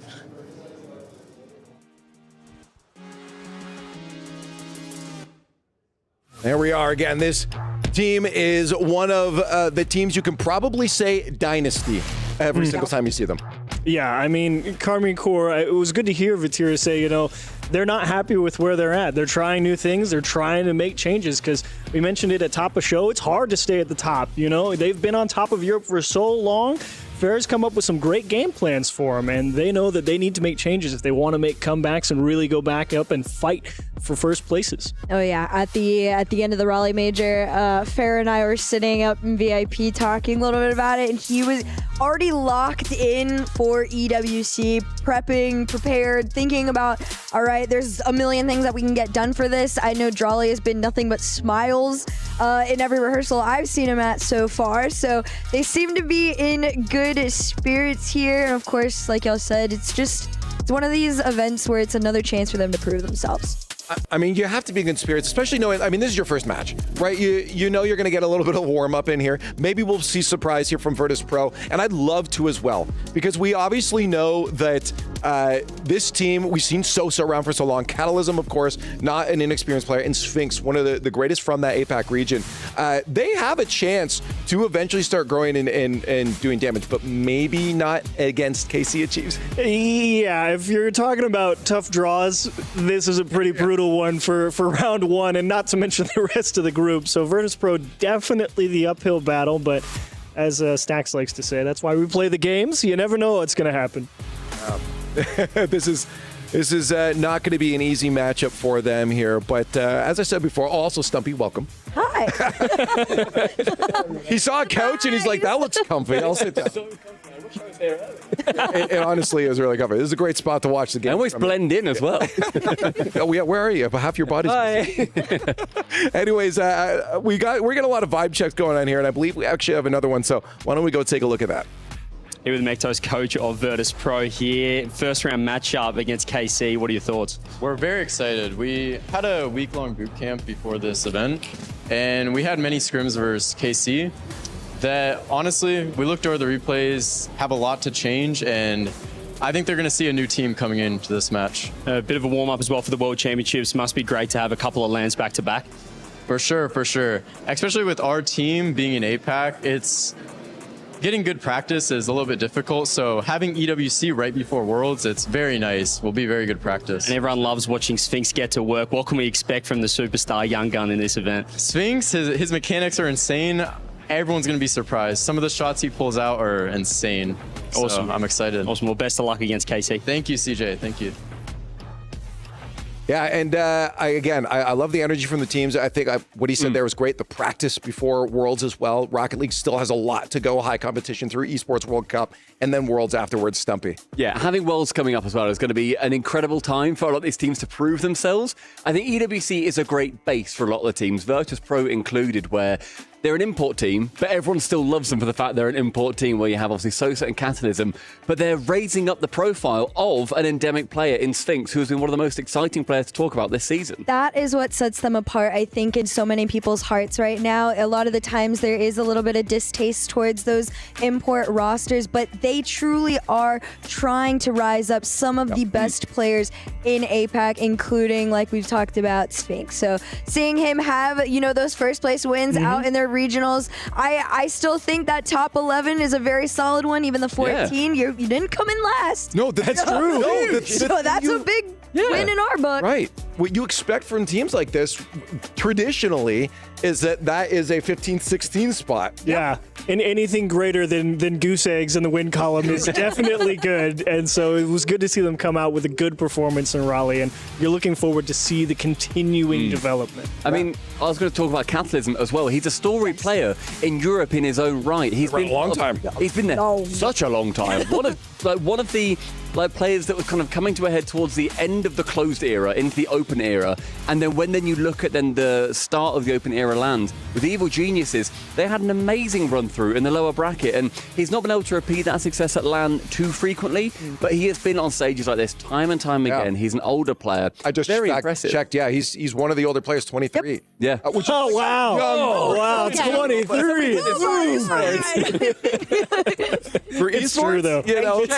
Age check. Let's not. There's a 3 at the start. That's all I'll tell you. Yeah, I'm still. We'll stay with fun. Anyway. I aged myself. I saw one of these caps that said since 1992. I'm like, usually you put that on something when it's like a long history. Like, that's over 30 years ago. Yeah. That's not. No, okay, let's get off this conversation. I want to get back to the game so bad right now. So realistically for these guys, I mean, they're going up against such an incredibly hard team. I mean, this roster of K Corp is just overall so storied and so strong. I think they also come into this as one of the teams that's going to have a real chip on their shoulder. Like coming from Raleigh, coming 8th to Vatira's former teammate getting reverse swept to then finish top 8 is, for KC, embarrassing. They're getting top 8 regardless, but the way in which it happened. And Vatira and the team, they're not a team that are going to let this go lightly at all. No, not by any means. Of course, like we've all made mention to many times, this is a team that you thought NRG was going crazy. They were going crazier. They kind of had them sit down a little bit. And like you said, Raleigh was, unfortunately, the best way to describe it was embarrassing to their standards. You could see it on their faces. They were angry. They were hurt. They were frustrated. This was at the height of everything, right? And then it just slowly started to get away from them. So they're trying to climb their way back up to the top, hopefully in time for World. Oh, yeah. World's is the one that matters at the end of the day, too. Yeah, for them, I mean, that's it's the win at all cost for Karmine Corps. They expect themselves to be first. It doesn't matter what it is. And that 7th, 8th finish at Raleigh, that's a real gut punch. Well, again, you even see a 4th, and you're also like, okay, that better. But top still, 4 is like absolute minimum, I think. Because the semis, you can go up against a team that's just hotter on the day, whatever. Yeah. 8th, there's no excuse. Like, they came up against Twisted Minds that were just out of the gate the better team. Fair play to TM. But yeah, KC needed more. They didn't get more. But we've seen teams have a massive performance at EWC, then go on to win Worlds. So it could be that again. No, that's fair. Now, I got to ask a question about we saw him at the beginning of that montage there, Raleigh specifically. I mean, a lot of people talked, is this the best player in the world? Does that conversation still float around? I mean, Chiefs, you're already kind of giving I am a firm believer that right now there are 3 people that could be the best in the world, and none of them are Raleigh. It's all MENA people for me, man. What can I say? I think those guys are monsters, and I don't care what anybody says. 3 MENA players. Which 3 in particular? Oh, I don't know. They're on some green team, I think. Green Falcons, I think is the name. I don't know. They're pretty good. Yeah, so I mean, I guess when we see this, is there a way back for Raleigh? Is it the team's performance that brings down his talks about that? Do we think He is now starting to level out. Where do we see Drawley in this? I mean, to start things off, I wholeheartedly disagree with the Chiefs. Yeah, that's fine. Yeah. That's just a me thing. I love them. I think it's amazing. I don't think that they are the best 3 in the world. They're obviously up there. But yeah, I think Drawley, for me, is still in the top 3 conversation. I think that Karmine Corp are the 2nd best team in the world right now, despite the fact they finished 7th to 8th. It's the exception to the rule, not the rule, is that 7th to 8th. Like, I don't think you can look at it and think, oh yeah, that's where they actually do preside now. That is where they're going to be finishing. End of the day, they bounce back. They're a bounce back team. Hey, well, while we're talking about Drawley, I think we actually do have a deeper dive on him with a player profile. Let's take a look.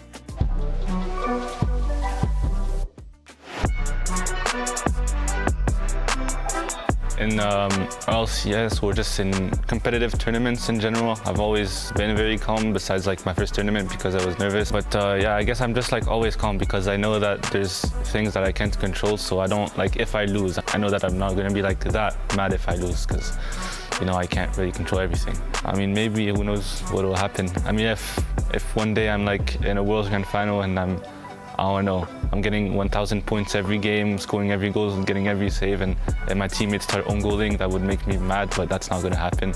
But I'm not always that calm. Like, for example, in ranked, sometimes I get a little mad, but that's a little different, I guess. Bad idea. Push forward on the challenge, then run back to get the 50. It doesn't matter. Oh my goodness. There, and that is an absolutely disgusting redirect. Drawley, please. Last year I was a rookie, and I also have a different team now, and I mean, I've been over the whole season, I've been more successful. I've been more consistent with this team. So yeah, that's changed. And I guess, I mean, I felt confident last year too. But since, you know, I'm a little more experienced now, I guess I'm a little more confident this time around.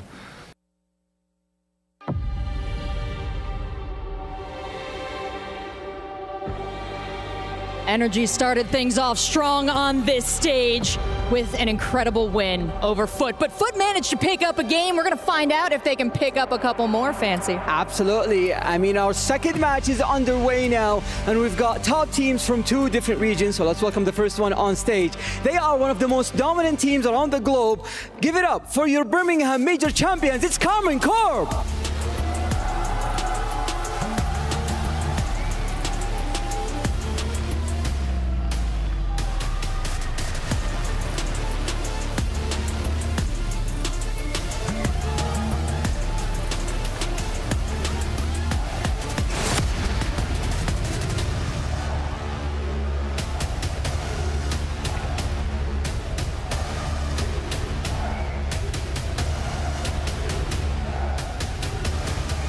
And their opponents, Virtus Pro. These players won all 3 opens in the second split. A perfect online season. Can they translate that to land?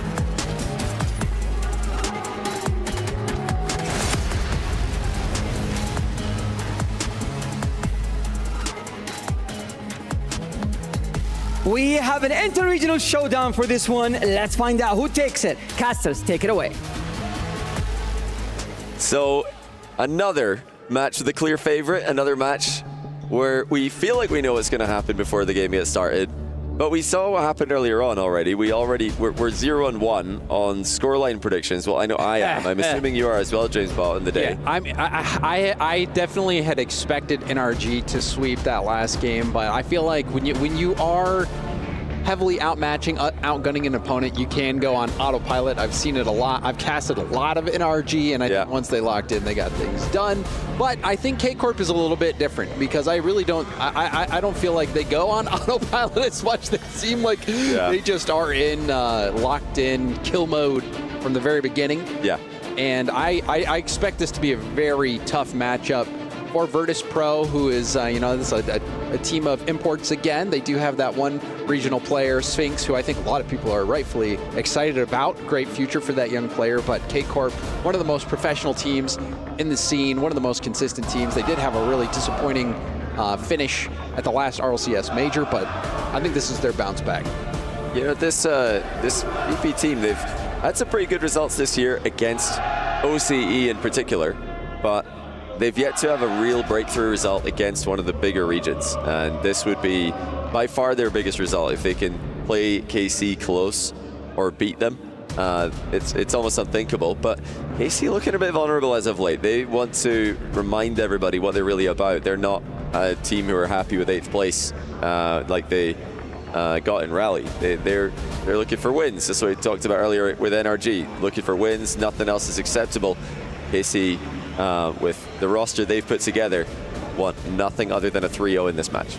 I think that would be expected here, but we did have surprises in the last series. Maybe we'll get one here. Can VP take it to this heavy favorite at K-Corp? So we get both teams just leaving the ball with their diagonal spawning players on the kickoff, and then we have a regular kickoff from the players spawning furthest away. So that's interesting. It could be something for the future there. We have seen way more of that, where you have sometimes the first 2 players peel off the ball, go for many increasing fake kickoffs, increasing in complexity rather than we've seen in the past. Lots of fake kickoffs this year at the last major as well. But early on, we're seeing some pressure out of K-Corp. Atto go for a 50 here. This one bouncing off the ceiling. VP handling the pressure nicely. Sphinx trying to take time, but that time was not given to him. Sphinx, like you mentioned before, a very exciting player. I think the best player that's ever come out of APAC as a region. And he's such a young player as well. Ton of potential. If you watch the way that he plays, he's a player who looks like he's got far more in him with his Rocket League career. Very mechanical, very creative. But KC have got 3 players with more experience, currently more ability in so many different areas. Great counter rotation there by Carmine Carp, and then the underdunk attempt by Drally. He lost control briefly, regained it. So they continue to pressure VP. By low boost as well. It looked like there was some hesitation on K-Corp here. The ball there, you can see Atto leaving it, thinking that perhaps his teammate was going to cut and wasn't expecting Catalysm to go on the attack, thinking that they had done enough to zone him out. Yeah, that was Atto's ball. He could have taken it to the back corner for free. And now he's not going for the kickoff, which would indicate that there's a technical for him. But it looked like he was moving, so I'm and it looked like that his teammate was moving as well. I didn't see if I didn't see if it was Drolly or Vatira, but it just looked like a simple miscommunication of one player was saying, "Oh, Atto's got it," but Atto thinking the other player's going to get it, but the other player was going for the corner boost. Yeah, and it looked it looked like a mistake. I don't think that the goal, if there was a disconnect right here. Drally did fade away off the right of the camera there. Some maybe, I'm not sure. It's tough to know if he disconnected in some way there, and maybe he communicated he's going to go for the ball cut rotation, but we'll have to wait. The admins decide on that one. They're going to take a close look at this, but great finish by Catalysm. I mean, he still had to win. It wasn't an open net. He had to get it over Atto, and he did so with a top corner flick. Low boost as well on the play, moving upfield, and I think that's something you got to do as a first man. Just play aggressive, get in the mix. Yeah. But certainly something funky happening. The way that this works in any other situation like this, where we have a tech issue where one of the players is disconnected, is if that player who did disconnect or had a problem could have affected the play before the goal happened, then the goal is usually taken away. But we have to just wait and hear if the decision is made that Drally, who looks like he was the one who wasn't moving, potentially in that play, did he have any way to affect that play that Catalysm eventually scored? Because Atto, like you said, looked like he had a free ball. So him turning away from that can be a miscommunication. It can also just be that his teammate said, "I got it," and then couldn't turn left or something. Yeah, and that's where you don't envy having to be the admin to make that call. Looks like the goal will stand, so that'll be one to look at in the replay file afterwards to try to make sense of. I like that. If it was taken, it would have been borderline. It would have been like, oh yeah, could he have gotten back? But it looked like fair enough. Atto just left it and got scored on. Can Catalysm get another? No, this time Drally is there to take it away from him. Yeah, it was a fantastic play by Catalysm. The play was efficient. It was no nonsense. He didn't overcomplicate things. He just side flicked it top bins. Now another shot coming in. Sphinx being denied by Drolly, who's moving upfield. Gets a good 50 on the ball. Won't be able. Oh, it does look. Oh, no, just missing out on that corner boost steal. So VP, they're doing a good job so far, holding off this pressure. They've had to fend off multiple shots now. Really nice 50. Drolly going to go for another 50 and powers that ball through. That's a close to okay situation for VP, but they just couldn't get a good enough 50 on that. Sphinx also turned. He thought that he could play it again. So it's somewhat of a double commit there from VP. Nobody able to rotate back in time to cover. KC all over it. Going straight back to Catalysm, who scored the first goal of the game. So using a lot of boost here. We'll have to get help from Sphinx. He does get a double, but a strong 50 from Drawley sends this ball right back into the danger zone. K-Corp already on the attack once more. Oh, that's such a good play by Vatira. Good save, though. Really good save into the corner. No follow-up shot immediately because of that one. And then Sphinx again knocks it into the corner. These are effective clears by Virtus Pro, but they need another one, and they do get it. Great play by Catalysm. Doesn't get the touch, but did fend off the defense. No way. Goes for a doink upfield. Drawley will test the net. Sosa there to get the first stop. Oh, wow. Atto hitting it high. See, he ran out of boost on that play. Maybe could have gone for a zero boost double if you perfectly get the hit right on the backboard. Oh, mistake by Drawley trying to turn and chip that. Understeers and misses. So KC's making some small mistakes here. They, just like Energy earlier though, still very much in control of their game, but far from perfect. They have had lots of time on attack. Despite not converting on more than that 150 from Drawley, they have been the aggressor. Drawley going for another 50 in the corner here. Vatira moves in. Vatira didn't land cleanly and has to bail out. Atto, quick to it on the ball. Goes for an infield pass, but Sphinx gets a hand up. Still all tied as we get into the final minute. Vatira getting a brief 2-for-1 there. Always a great thing in 3v3 when you can get the ball past one and 50-50 the next player. Virtus Pro are all getting back quickly right now. KC continue to focus on 50s. Drive challenge takes one out of the play though. And maybe a chance for the counter-attack. Sphinx intercepted when he tried to infield pass. Corner pass. Whoa! Sphinx, surprising that ball made it through that first layer of defense from K-Corp. I think you were sounding pretty surprised as well. Normally that's something they shut down. Yeah, KC are not looking like their best either. We thought this group was just going to be the most clear 3-0-3-0, and we were wrong. Virtus Pro are doing just as Fit did earlier, providing ample resistance against the favorites. And unlike Foot, they're actually getting the ball out of defense with pretty frequent regularity. And they might be able to steal this first game. As a ball back to the middle, Vatira will take it airborne. Good aerial control. No way. It to the backboard. Ooh. Looked for a pass back into the middle, but we will have the ball hit, and we've got overtime here in game one. Oh, the fake kickoff. Oh, what a play by KC. Last second, the kickoff player just pulls away from the ball, and then the close cheat comes through and scores it. So they've got a dunk on the play as well there. That's a great strategy against what VP have gone for in that situation. Both teams tried that actually in this game, so they're really trying to throw tricks at each other. But if we get a chance to look at that again later, it's a last-second fake, really close cheat, and full commit, just flipping towards the ball, getting the dunk on it. Not really much that the back corner player can do. They were most likely VP are trying to probably send the ball towards that back corner. No chance with how things went. And this is just the highlights from the game. Catalysm moving in on that technical difficulty play. Great snipe to the top corner. And then this save by Drawley. Good work. And then Drawley 50ing this ball through, getting the only regulation goal for K-Corp. And there then you is. can see the strategy. And honestly, K-Corp are one of the best teams, if not the best team, at executing those fake kickoff plays. You can hear the hype from I can also hear a "Let's go" in there in the French comms, the Francophone comms with Belgium, Morocco, and France on the call. I believe they do come in French, but the occasional word that we can understand without needing to translate, which is not going to be very possible for either of us. I don't speak much French. Allez. That's water. But K-Corp, I think even though they got that win, it was thanks to the kickoff strategy that they've had. Honestly, I would love for they went another for fake kickoff goal. Fake kickoff play, rather.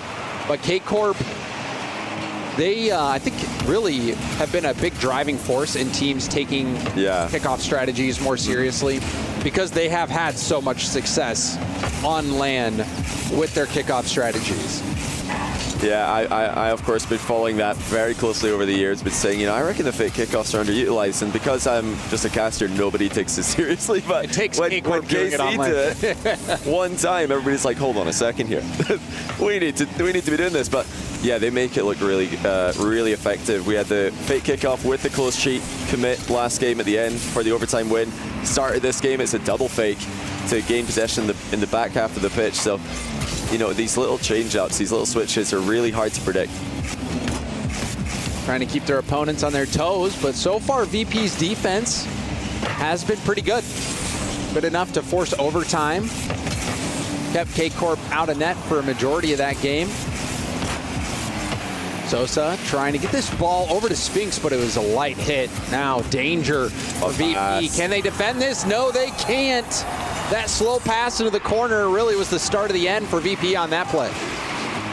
What a pass by Vatira, and the snipe by Drally as well. Lots of, two goalies to be specific. One covering middle, one covering top left. Drally just goes bottom left. I'm sure Safiu's got pointing at the monitor backstage right now to his team. Mistake. See, that's how you put it in. Away from the goalies, not into the post. But Casey looking to add to their tally now as well. Ceiling double. Drally on target and in. Too fast for the goalie. This was great from Drally. If this was beast mode, probably going for a reset off that first hit. And then Spinks, he's got to calculate. Is he going to go for a reset? Is he going to go for the double tap? Yeah, I think he thought backboard. It's been a super popular play this season where you have the ceiling and then the backboard and then the goal. Drally this time only using the ceiling, no backboard involved. And I think it's even, we're seeing even more to it. People go off the ceiling into a reset double. True. And so, there was a lot. There was a lot for Sphinx to try to defend there, and K-Corp are starting to hit their stride. Another beautiful pass into the middle of the field. You can see Atto as well. Yeah, that lead bump. Yeah, they're mixing it up very well right now. The kickoffs have been versatile from KC, and the attacks have been versatile as well. EP trying one of their own there. The double kickoff doesn't get the normal response of a win, but they're in a good position off the back of it. Sphinx now with that attempted play you mentioned earlier, the ceiling double into reset. He gets immediately shut down. Sphinx has tried to take space a couple times. Has Drally scored every goal except for maybe the kickoff goal? I don't remember who scored the kickoff overtime goal, but Drally all four this time. And he scored the regulation goal last game. So Drally is having a heck of a performance. Yeah, he's been clinical. He has just put away the chances. It's something that KC are very known for. They get teams into those defensive positions, and they very often score from the attacks that they generate. There's so much physicality with Carmine Corp, so much creativity with passing plays, solo plays. I think it is that physical component that we've seen in this game already. The air dribble bump passes, the little just pop bumps that they throw in. When they see an advantage, they go straight for the throw. And they're very good at closing the gap as well, just not giving the opposing team any time. We've seen Sphinx a couple times try to take more time than he's got. Maybe that works in APAC when the players aren't as quick as K-Corp, but against K-Corp, VP not really having much time of possession so far. Have had a few good looks here and there, but overall, K-Corp continues to possess the ball, and another shot dropped in. Vatira bouncing off the ceiling will give some space to Sosa, who will have some space in the air, but couldn't make anything happen. Yeah, it's been pretty clean for KC in this game. Pretty clean ever since the first goal they conceded in game one. They just settled into the stage match now. Another infield pass attempted. Vatira not going to go for it though. Did look a bit too risky. Drally now looking for all the touches to try and force the ball mid. The 50-50 follow-ups, always something KC are happy to settle for as well. keeping this ball in a safe spot due to those good 50s. And now another one will pinch downfield. Oh, There's my the goodness. dunk. Oh, it nails the bar. Drawley almost picking up his 5th goal of the game. Yeah, what a read as well. And now the air dribble demo by Atto left the ball a bit too far behind him, so there was a gap for a defender to sneak in between. Vatira with the ceiling involved in his play. You just rarely see the same play twice in a row with KC. It's always different, always full trust in each other. There's the 5th. This time, Rowley's not involved. And so it's slowly breaking down the defense. You can see this light shot. It's not a shot that's going to threaten the goal, but it did result in a perfect rebound. And K-Corp whittling down VP's defense one touch at a time. And I think this is the game, Johnny. This is the type of game that I think we expected out of game 1. K-Corp dominating in this one. Yeah, it is, and this is what we, we've been expecting for the start of the day, like we keep mentioning. It does at this point look like we are just a game away from NRG versus Karminkar, which would be tomorrow, should KC close out this series. And if it sounds like we're getting ahead of ourselves a little bit here, it's no disrespect to VP, who in their own region are by far the best team, and out of the smaller regions in Rocket League, they've been the best performing team this season as well. Oh, that's in from Catalysm from range. It's too little, too late. Yeah, for them, this is the warm-up match. They're real matches. You can see the blue blue trail as well. Yeah. I mean, it happens. You see it maybe more in ones than you do in threes, where you accidentally pinch the ball on a 50 in the opposite corner and it goes in. But yeah, like you were talking about, Johnny, VP dominant in their region, but K-Corp, I think even after their stumble in Raleigh, many people still have them as #1 in the world. So this was going to be a tough one. And then I would get an own goal here. If not one, then definitely 2. I think Falcons, KC seem to be the consensus top 2. So KC, we're so far ahead going into Raleigh that one bad event is not going to plummet them too far down the rankings. VP, their true fight. Obviously, this is a great learning experience from them, and it's good to get the practice on the stage. But they know going into this that they're really just trying to get games and trying to play KC close. And then tomorrow, if they face Foot, that's the match where they have to win. They want to establish dominance in the rest of the regions. We've had 4 very strong regions in the past couple of years for Rocket League: North America, Europe, MENA, and SAM. And OCE, APAC, SSA have their own little battle going on. OCE were on top of that until VP came along. It's true, they've had their number lately.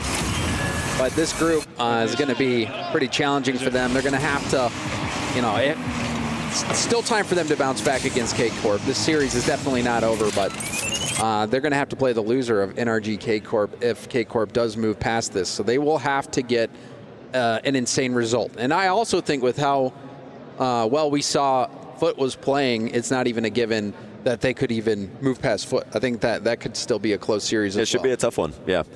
They'll absolutely want to win that one. That's where they'll think, okay, now we can get a win on the board, get some lower bracket momentum, maybe catch NRG or KC coming down into the losers bracket of the group. Tilted, perhaps. I don't expect that to happen. I mean, we saw fireworks as well at EWC. You remember when Jorius was subbing for OCE, making quite the run there. So we've seen big upsets, big surprises before. Maybe VP can make some magic happen. They're still in this series. The last game was pretty dominant by K-Corp. Game 1 was much closer. But even in both games, VP has not really been able to keep much time on attack, time possessing the ball. We'll see if game 3, they can figure out how to hold on to this ball a little bit longer, maybe generate some scoring chances. But the demo at midfield going to open up some space for K-Corp. And you mentioned it in the last game, KC, instead of trying to absolutely blast every shot on target, if they don't think it's going to go in, they're often going for those awkward slow shots, which can sometimes be harder to clear, harder to play into a safe position. And the next shot after that is where the goal comes in. And earlier on when we're watching NRG play, it felt like sometimes they're just battering the net, and it almost makes the save easier because the ball's already coming at you so quickly. Any touch on it is going to send it miles away from your goal. But last game, we saw it several times. You mentioned it with the little awkward shots that KC like to use. Makes it so much harder to get those clears. Especially when you're coming off the back wall or the side wall in a bit of an awkward position. You can't really get the leverage on the ball had you been on the ground. But you're right, Johnny. It's the same concept on sometimes it's easier to hit a home run on a fastball because you get that added, you get to transfer the momentum from that fast-moving ball. So good point there, K-Corp. Very methodical about how they choose to break down the defense. These first 2 minutes, though, pretty close. VP, maybe a chance here of 50. Catalysm does Vatira to the ball. So just safely goal side. 50 says Sphinx in the middle. Catalysm again, blocked by Vatira. That's some effective pressure by VP, just testing the waters. And so far, KC are staying disciplined. You mentioned before the series started, you don't think they're going to lose their focus and go on autopilot, and it looks like you're absolutely right. They're locked in after a 5-0. Or no, it did end up being 5-2 actually at the end, but it was an own goal. Yeah. So a couple of very late inconsequential goals. But yeah, they're still showing VP the respect that they deserve. They don't take anyone lightly, especially I don't think they will after the heartbreak of being reverse swept in Raleigh by Twisted Minds. That probably a wound still fresh in their mind. And Drawley had made a big mistake in that series as well, with a misread that ended up giving Twisted Minds that space. So I think you can see how hungry that has made Drawley, especially in that game too, putting in so many goals. Ceiling bounce pass from Atto there. Now Drawley just getting underneath the goalie. Multiple bumps on Sosa. Help defense comes in from Sphinx, and now the backboard chip by Atto. Tries to breed the miss, but Catalysm doesn't miss.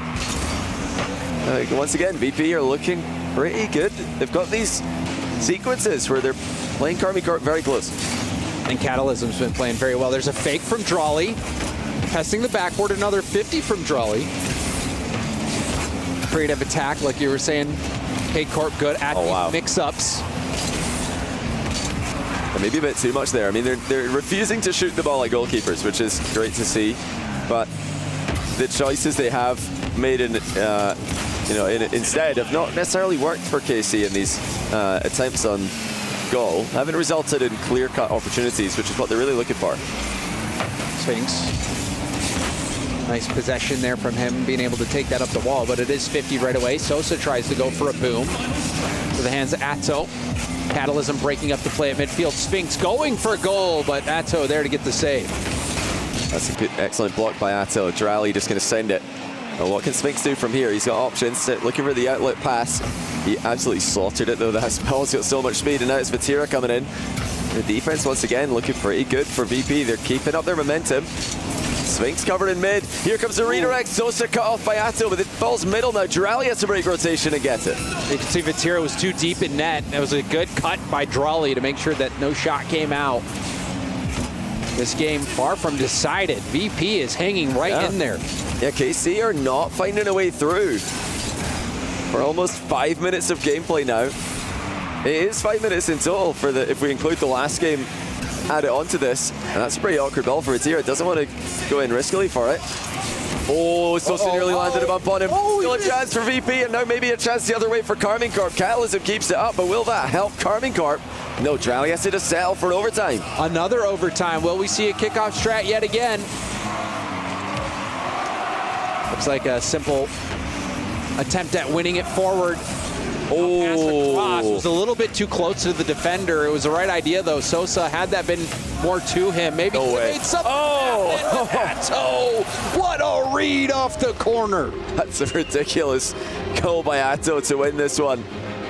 But a much closer series than the 3-0 would suggest. We had VP leading in game one and then making it into overtime only to concede to a kickoff goal. They make it into 0-0 overtime in game three, only to concede to an Atto wonder goal. But, you know, they continue to just surprise us in their own ways. They don't get a game in the match, but I think from what I'm seeing so far between them and Foot, I'm early. I would probably VP lean. to Yeah, win I would this. lean towards VP after seeing. Yeah, I this, think VP especially. are going to win tomorrow. And I think Catalysm actually played quite well. I think there were even saw on that last game, that final game, there was a ball coming across their net. It was a really tough read for Catalysm to have to make on low boost, and was able to get a touch to shut down that scoring opportunity. Also got that flick goal early on in this series that I think actually resulted in VP's close game. So very good stuff from Catalysm. Yeah, that's 3-0 for KC. Let's head over to the stage for the post-match interview. Thank you so much, gentlemen. I have Atira with me after the dominant performance on Game 1 between KC and VP. I do want to ask you, you guys have been screaming VP a lot, and they've been saying that they have a lot of strats against you. Game 1 and 3 weren't very one-sided, but Game 2, you guys took it, and just want to see how you guys prepared coming into this match. I mean, we prepared a lot. We scrimmed them. We are feeling good since 2 weeks. So yeah, we were pretty confident. And game 1 was close, but you know, it's a new LAN, a new event. So it's just the beginning of the tournament. And yeah, it felt easy to play. Absolutely. Well, this is your third international of the year, especially after what happened with Rally Major. We know how that went. How is your mindset coming into EWC? EWC is a good practice for us to prepare for Worlds, and yeah, we just try to win, and I hope we will win the tournament. All right, best of luck to you. We're gonna go on a break and back to you guys.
Reach your impossible, Lenovo Legion.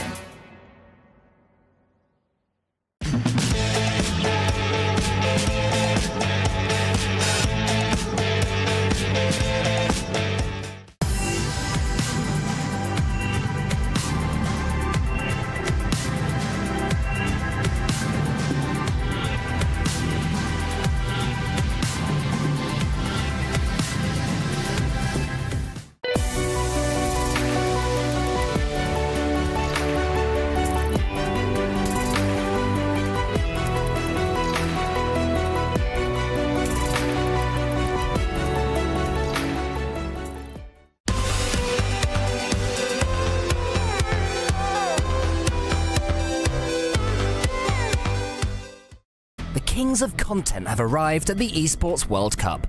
Dignitas started off their year by bringing back Stizzy from the inactive roster and picked up the content king of apparently Jack and his Stormtrooper teammate, Jorius. From there, they had a rocky start in the RLCS Opens with a top 6 spot in the first Open after losing 4-3 to 100%. Then, however, they picked up the pace with a second place finish in Open 2 and a top 4 placement in Open 3, losing to Carmine Corp and GK respectively. This qualified them for their first LAN as a team as the 3rd seed in Europe. Unfortunately, Birmingham did not fare well for the young team, as they fell out of the tournament in the group stage with a 2-3 finish, following back-to-back losses to Furia and GK. After this, though, came some hope for the European squad. A top 4 finish in the 4th Open paved the way for them to finally break through and win their first Open of the season, with a 4-3 win over Carmine Corp, a team they'd previously been unable to beat. With this newfound strength, they powered through the 6th and final Open of the season, placing 2nd and giving them the 2nd EU seed in the Rally Major. In Rally, they showed they were by far the best European team at the event, with wins over Vitality and Carmine Corp. but unfortunately, it was not enough, as they were unable to beat Team Falcons in a single one of the 3 matches they faced against them in Raleigh. The second place finish in Raleigh, Dignitas were able to confirm the 2nd seed in the RLCS European rankings. With all their results continuously trending upward, is it time that we see a new era of European domination start in Riyadh? Overthink tomorrow when we're alright. That's when we forget just who we are. Make us come together and it's alright. That's when you remember who you are.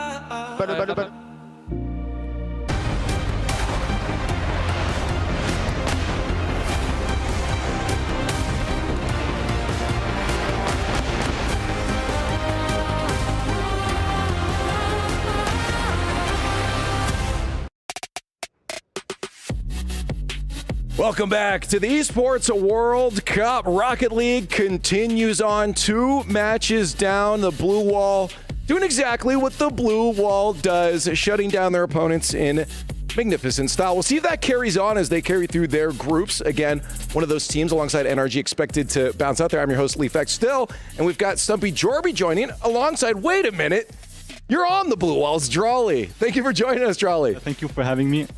Congrats on the win there. I mean, it was an expected win, but for you guys, it must have been more important, obviously, coming off that Raleigh loss, this being that first real match back.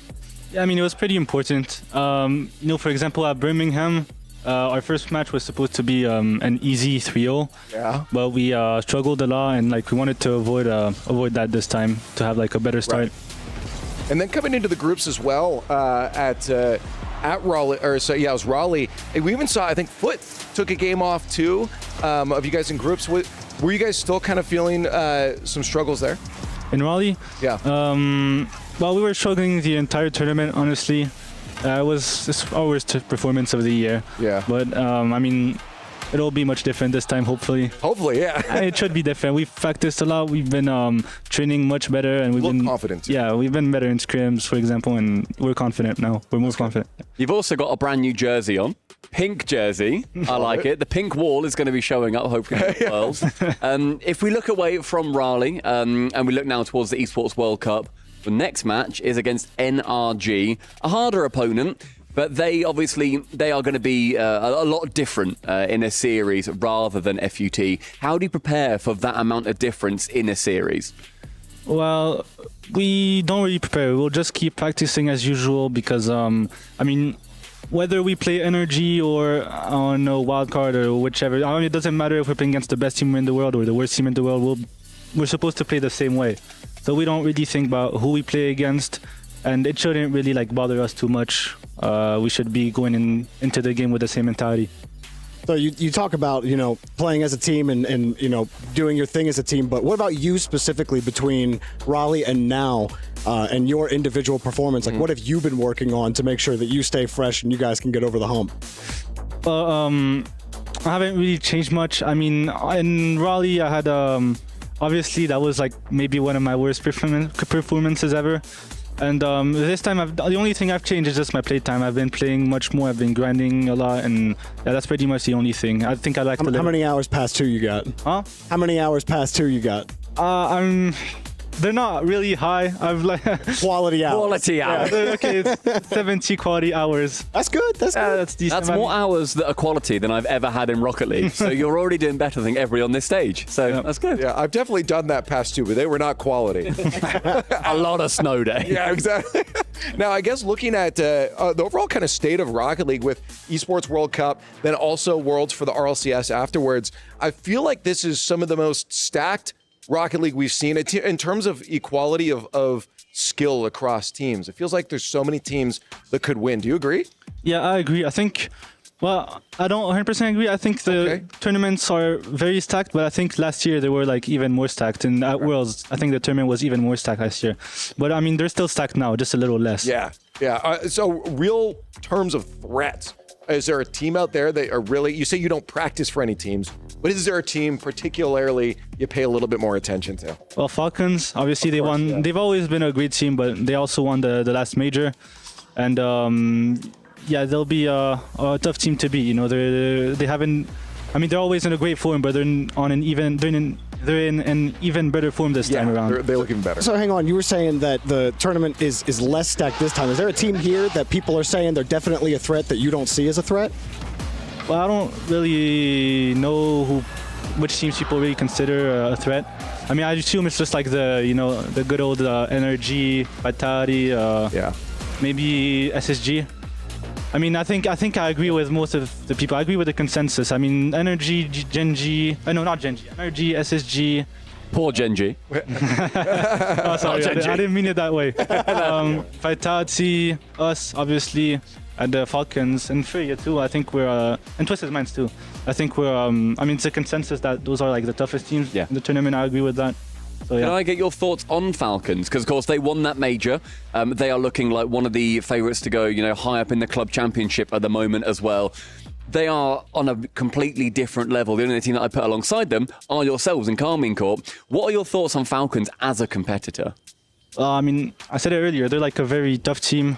But, I mean, I don't really think much about them. I just think that, like, if we have to, like, play against either Energy or Falcons or Vitality in the grand finals, I think it's probably going to be against Falcons. I think they have the most chances of like making it far in the tournament. I think most people are probably going to agree with you, to be honest, at this point. But you do know better, so we're going to listen to you since you've played it. I do hear the next matchup's about to get ready, though, so I do have to say thank you for joining us, Jolly. We'll get back to scrimming, maybe get a couple more hours in here. But as you see it now, the Jamil Motorsport walkouts are happening. Dignitas making their way in here.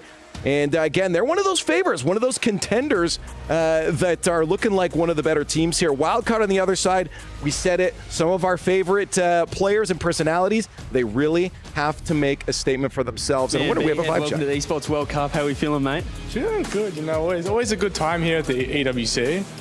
Yeah, disappointing performance perhaps at the majors. How are we looking to bounce back? Hope so. Hoping to do a lot better this time around. I think we've had a good chat. We've been scrimming a lot better. We feel a lot better. So I think you can expect a better performance this time. No Jimmy this time. Is that going to be a factor? Hopefully not, but it doesn't help that he's not here. He's a crucial part of the team, but hopefully we can still be all right. Awesome. Well, best of luck at the event. I want to see OCE perform. Thank you very much. Thanks, mate. Cheers. Wildcard again, as we said, some of our favorite personalities.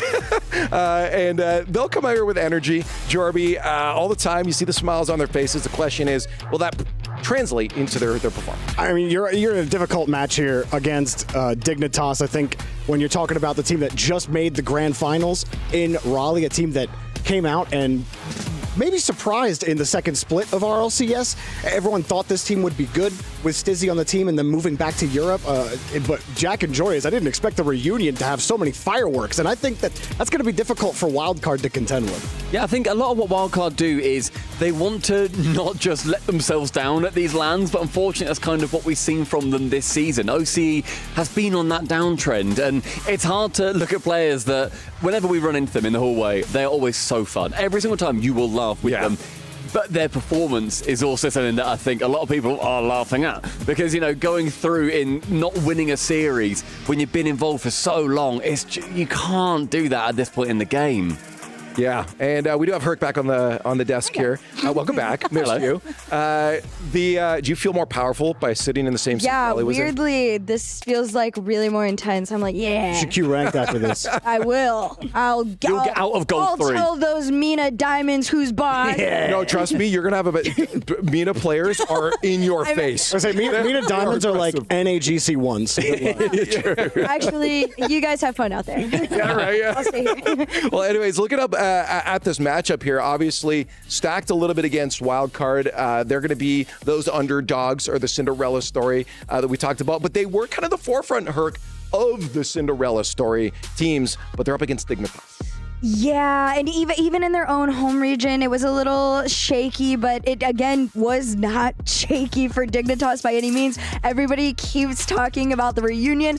I was the creator for the original roster. I feel 22 again. It's been so much fun watching them together, and especially seeing them be successful. This is what they wanted in the original run. It just unfortunately wasn't working out with the thirds that they had at the time. But now, especially after Raleigh, I can see them making a run here at EWC. I mean, going through Split 2, when K-Corp weren't losing to anybody, Dignitas were the only team to beat them in a grand final online. And then they go the whole way to the grand finals in Raleigh and are only stopped by Falcons, who stomped everybody on their way to the playoffs. Like, this Dignitas team should be a force to be reckoned with here at EWC. I think the issue is for me a little bit with Dignitas is they seem to be very all or nothing. Either they perform and they will 4-0 or 4-1 a team, or they underperform and they get 4-0'd or 4-1 themselves. Before we get a game, then quick, are we going to even get a game off of Dignitas for wild card here? Oh, yes. No? There's always a world.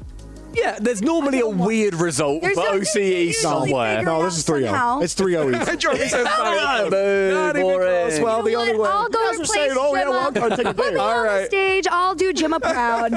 All right, there it is. We'll see if Wildcard can do it. We have so much more Rocket League to go, but let's get to this one. Dignitas versus Wildcard.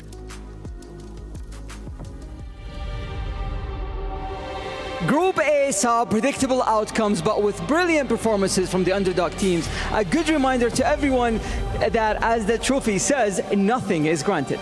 Absolutely, Fancy. Everything here is earned, and as we head on into Group B, we're going to find out if our favorites here can keep the trend going. Absolutely. Let's call them out. Let's do it. First up, we've got Dignitas. Second at the last major, second seed in EU. Don't think for a second you can sleep on them.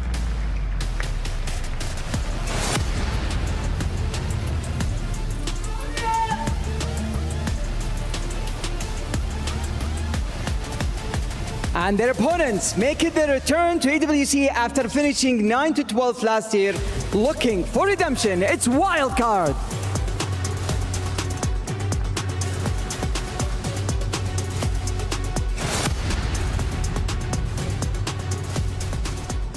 This one's gonna be wild, and you know what? I can dig it. Off to you, casters. Oh, yeah, I can dig it too, Rachel. I think this one, though, is going to be a tough one for Wildcard. Wildcard, a team that has been very good in their own region, but internationally, OCE as a region, Cole, has had some struggles. Oh yeah, it's not been the best season by any means for Oceania. It's been the best couple of seasons by any means for Oceania, but that man in the middle there, Torsos, he has always been at the heart of his region all the way back since season 4, I think it was, when OCE joined the RLCS. He's been at the forefront of them. I think it was season 3 at the Wiltern. Long time ago. It was a very long time ago. But like you said, Torsos has been a part of it all throughout the entire way for OCE. He is a legend of the region, but Europe has been a dominant region. When you look at the broader picture of international Rocket League competition, it's always been Europe at the top. That's changed recently with the ascension of Team Falcons. But Dignitas, representing that number 2 seed of EU, very good themselves. They actually made it all the way to the grand finals in Raleigh. And I think they actually surprised a lot of people with how well they played in this last split of RLCS. Yeah, a hard-earned number 2 seed in EU as well for Dignitas. When they were put together, I'd say they were maybe seen in the top 5 of EU. Nobody expected that they would usurp Team Vitality as the clear second best team in the region. And now, honestly, they've got Carmine Corp in their sights. They've got some victories over them online, and reaching the grand final, as you say, James, is a huge moment for them as well, for young Stizzy in particular, the player on that team who has, just because he's younger, achieved the least up to now. And also, they have got last season's Esports World Cup MVP, Jorius. Yeah, played with Chiefs, of course. He's got some ties of OCE. Yeah, he does have, I'm sure, a fond history that he'll look back on with OCE, but now going to be the opponent. I think it's been quite interesting as well, watching all these players on Dignitas spend time in North America, where they maybe didn't have the level of success that they were hoping to have, maybe except for apparently Jack, who obviously won the major back in Rotterdam. But they have gone back to Europe. I think a lot of people Didn't necessarily. What are these presets? I love it. I love it. You're completely distracted. You did. And what I love as well is you were building up to a serious, Rocket League match at the Esports World Cup, and you were looking at me. The first thing I saw at the corner of my eye was that freakmobile from Banana Head, but I love it. At least Fever. Yeah, someone serious. The engine sound is, I don't know what sound that is. I'm in shock right now, Cole. I'm curious. So I'm not that into sort of car design and stuff like that. I can't tell you the difference between a Zomba and a Cristiano. But I wonder if those that are watching this going, oh yeah, no, I see. He's using the baked bean wheels and the harpsichord like decal. They're actual snakes, not baked beans. No, you're right. They are snakes. So we'll see if the preset helps or hurts. Right now, it's quite distracting to me in the booth. But you got to pull out something new to try to take down a team like Dignitas, who is the clear favorite in this matchup. Banana Head going to go for a 50. I also love the foam hat toppers. Maybe paying homage to Jacob back in the day. The legend. Ooh. Well, it's an interesting cut of rotation there from Banana Head, but he does manage to get the ball as well. I mean, there's an extent that I don't really hate this from Wildcard as Stizzy shoots, but it's well saved there by Torsos. They have been struggling. They have been struggling. They've been losing. They didn't get a single series last time out in Raleigh, and that is not good enough for a team like this. So it's a hard reset, I guess, but you're not a fan. Well, I think this may be a symptom of Jimma not being here, to be Oh, I see. Normally he's the one making them. Keep his team on the rails. Pretty unhinged here from Wildcard, and what a first goal to give up. Yeah, no, you're right. I changed my mind. Serious cars next game, please, fellas. That infield pass from Torsos was not well timed for a man of his experience. I don't think Jorius can believe his luck scoring that goal. It's the fact that every player stopped. As soon as Torsos made that touch, you ever had that when you're playing ranked? You make one touch, everyone stops. You're like, I'm the bad guy here. Well, we have a pause coming through, so not quite sure what's going on. But yeah, I've had those moments, where I make the one touch and then my teammate just quits the game. I think we've all had that experience. Not me, mate. Not me. Yeah, I'm sure not you. Pretty sure that's happened on stream. Pretty sure you've done it. I'm pretty sure we played together and you quit. Yeah, you cross Q and to EU. But this technical pause coming out, we appreciate everybody having patience at home. Thank you so much. We do not really know what is going on at the moment. If we hear, we will relay it, but as we work through this technical issue, we can just talk maybe a little bit more about the matchup and also the insane presets. Like, which route do you want to go? Let's talk about the matchup. Let's go a little bit more serious. I'm sure as soon as we see those cars again, which is here we go. Right now, we will get silly. But yeah, Group A has already gone to plan. It's very much followed the script with the 3-1 NRG over Foot, who got themselves a game, and Carmine Corp 3-0 against Virtus Pro, who got a couple of overtimes, so they are about par for themselves as well. So Wildcard will be hoping to buck that trend, but here's Stizzy, who almost gets a flip reset, and Dignitas, much more professional team, and they're looking like a professional team in this one. They're not overexerting themselves, they're taking the goals where they come. I think that's kind of a trademark of the region as well, Cole. I think the European teams, all of them take a very professional approach to the game, and yeah, I wouldn't expect anything less from Dignitas, who had such a good performance at the last international event in Raleigh. And they have had a very good start here. The mistouch from Torsos that last play, and now you can see Fever trying to do some work, going for a mechanical play himself. Banana Head going for a drop-down pass. I just can't even think when we're on his POV, though. Well, the question for Wildcard will be which team in their group, as Stizzy maybe is about to sink a third, will they be able to beat? They've also got Team Secret and Gen G over in the other side, so far from any guineas there. Team Secret, who got top 6 in Raleigh. Huge performance from those guys. They'll be dangerous here, as they always are. Wildcard certainly the weak links currently in this group, but they do have the mechanical potential to change that, and they've certainly got the experience to change that. They have to get themselves into this first game first, though, as Torsos tries to put it into the center. Jury is equal to it, and Dignitas are doing a really good job of just letting Wildcard tucker themselves out. They're not playing ego Rocket League. They're allowing them to attack, counter-attacking, and it's pretty ruthless. Yeah, and when a team is really dominant, you heard Johnny Boy talk about the binary sweep. Sometimes you do play to kill the clock. You've seen it in many tournaments as well, especially if one team is particularly dominant. So far, we've seen Dignitas completely dominate this first game, even though it's only 2-0. Wildcard really haven't had any looks so far. And they add one more. Making it look pretty simple right now, our Dignitas. It's nothing particularly clever, it's just a clean 50-50. Banana Head, a player who values speed and pace above anything else. And you can see from the Wildcard reactions, they're here for a good time. They're here to have fun. But they can get games against Dignitas. You know. And I think it's also about trying to make the most out of every opportunity. You know, take every game serious and try to learn, try to improve. I don't think you're doing yourselves any favor coming out with silly presets, but that's just my opinion. I mean, I don't mind the presets too much. It's more the gameplay that I'm not impressed with, James. The fact that they keep teeing up. Yeah. They keep teeing up Jorian. So they think he still plays for OCE? Is that the confusion they've got? I definitely think it makes it worse. Where you got the obviously the non-standard presets, you're clearly joking around, and then you also get beat pretty bad. I think it's the worst of both worlds. So we'll see if they keep that up in these next games, because I know Wildcard, they have it in them. Like they've played teams like K-Corp very close. They very well could take a game off Dignitas, could play them close. So we'll see if they make any adjustments, change things up, because right now, oh, hold on. Good speed there. Torsos didn't have the position to take the shot, but this little exchange in the final seconds was some of the better gameplay that we've seen from Wildcard. Look at the topper, it's a little basketball hoop. He has the antenna.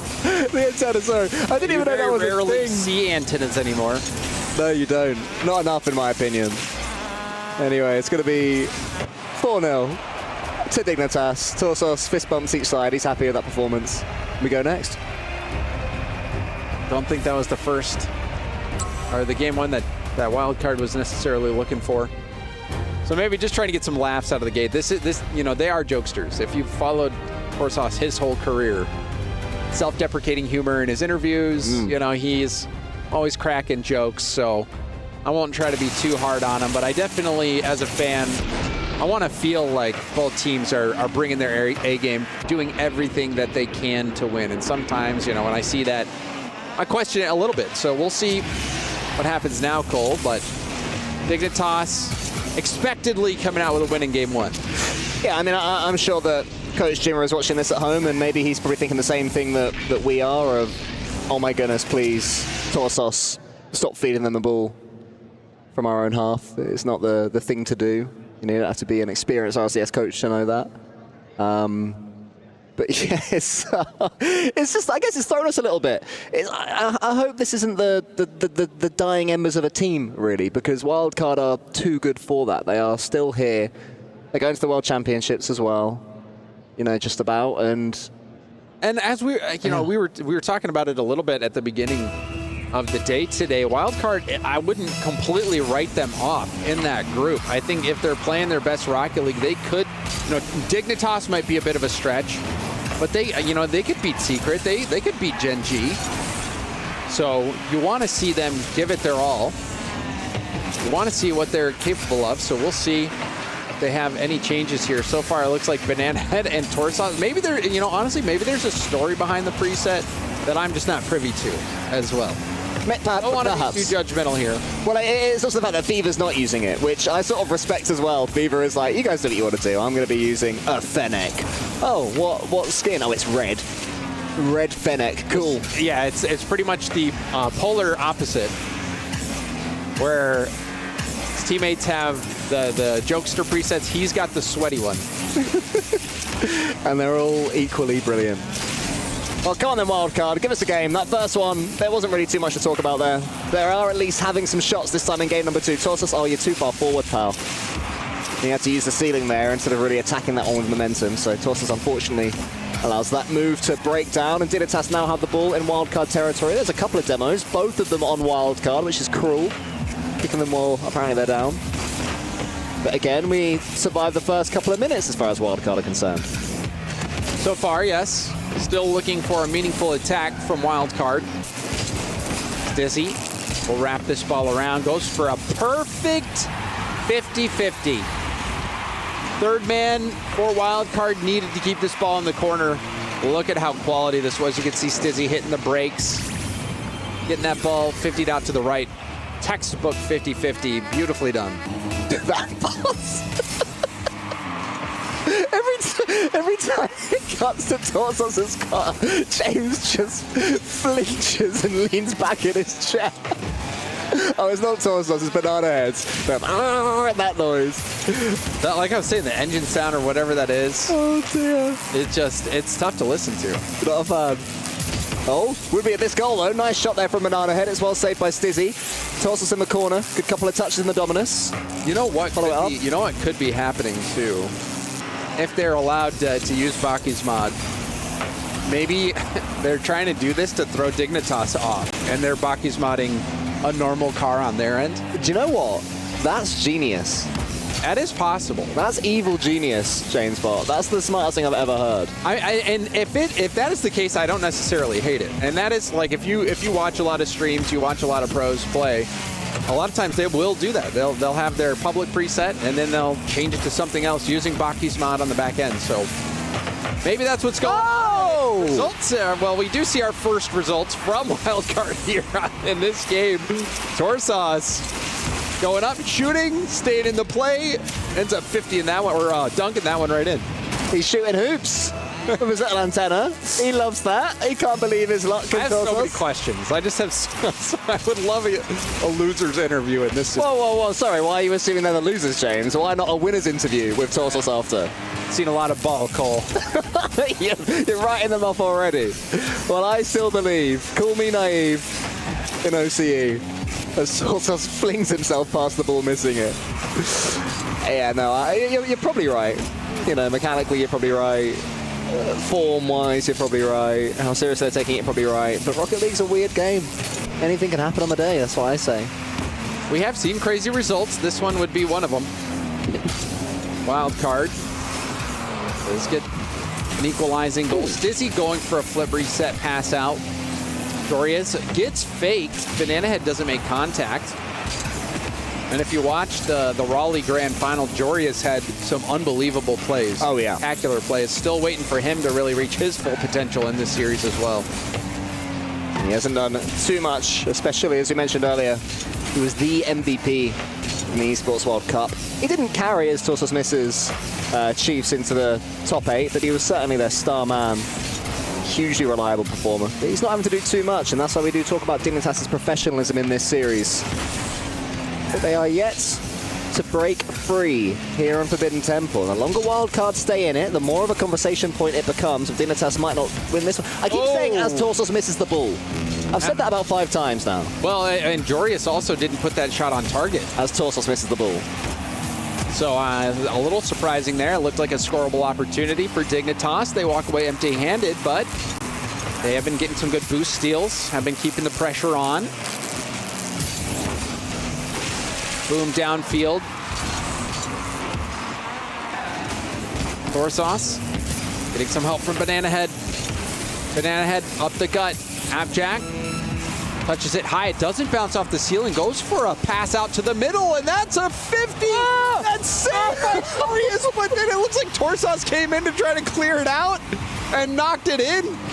Oh, that's amazing. Jorius, he got in the way, and then he teed it up for Stizzy. But it's Jorius' goal. Okay. Jorius gets the goal. Stizzy bounces. It's a doink. It's a doink. It's the purest doink. That's a rare goal. You don't see many goals like that. Thank goodness we had the second look on the replay. For Stizzy, but the response right off kickoff. Fever, that little tap, Banana Head. Pass. That was actually a gorgeous pass from Banana Head. And he followed it up as well. He kept Jorius grounded too because Banana Head was flinging his Banana Head into Jorius so he couldn't jump. And that's a little bit of quality here from Wildcard, and they've reminded us how good they can be as Jorius gets a flip reset. Fever isn't beaten by Jorius. Wildcard finishing game 2 well. Torsos, 50-50s towards Fever. So he's going to get the next touchdown. He's missed it, or has he faked it? That's the question. Banana Head and Apparently Jack both fake it. A shake of the head from Apparently Jack. And if Wildcard are going into a tilting opportunity, they're playing it very well indeed at this point, James.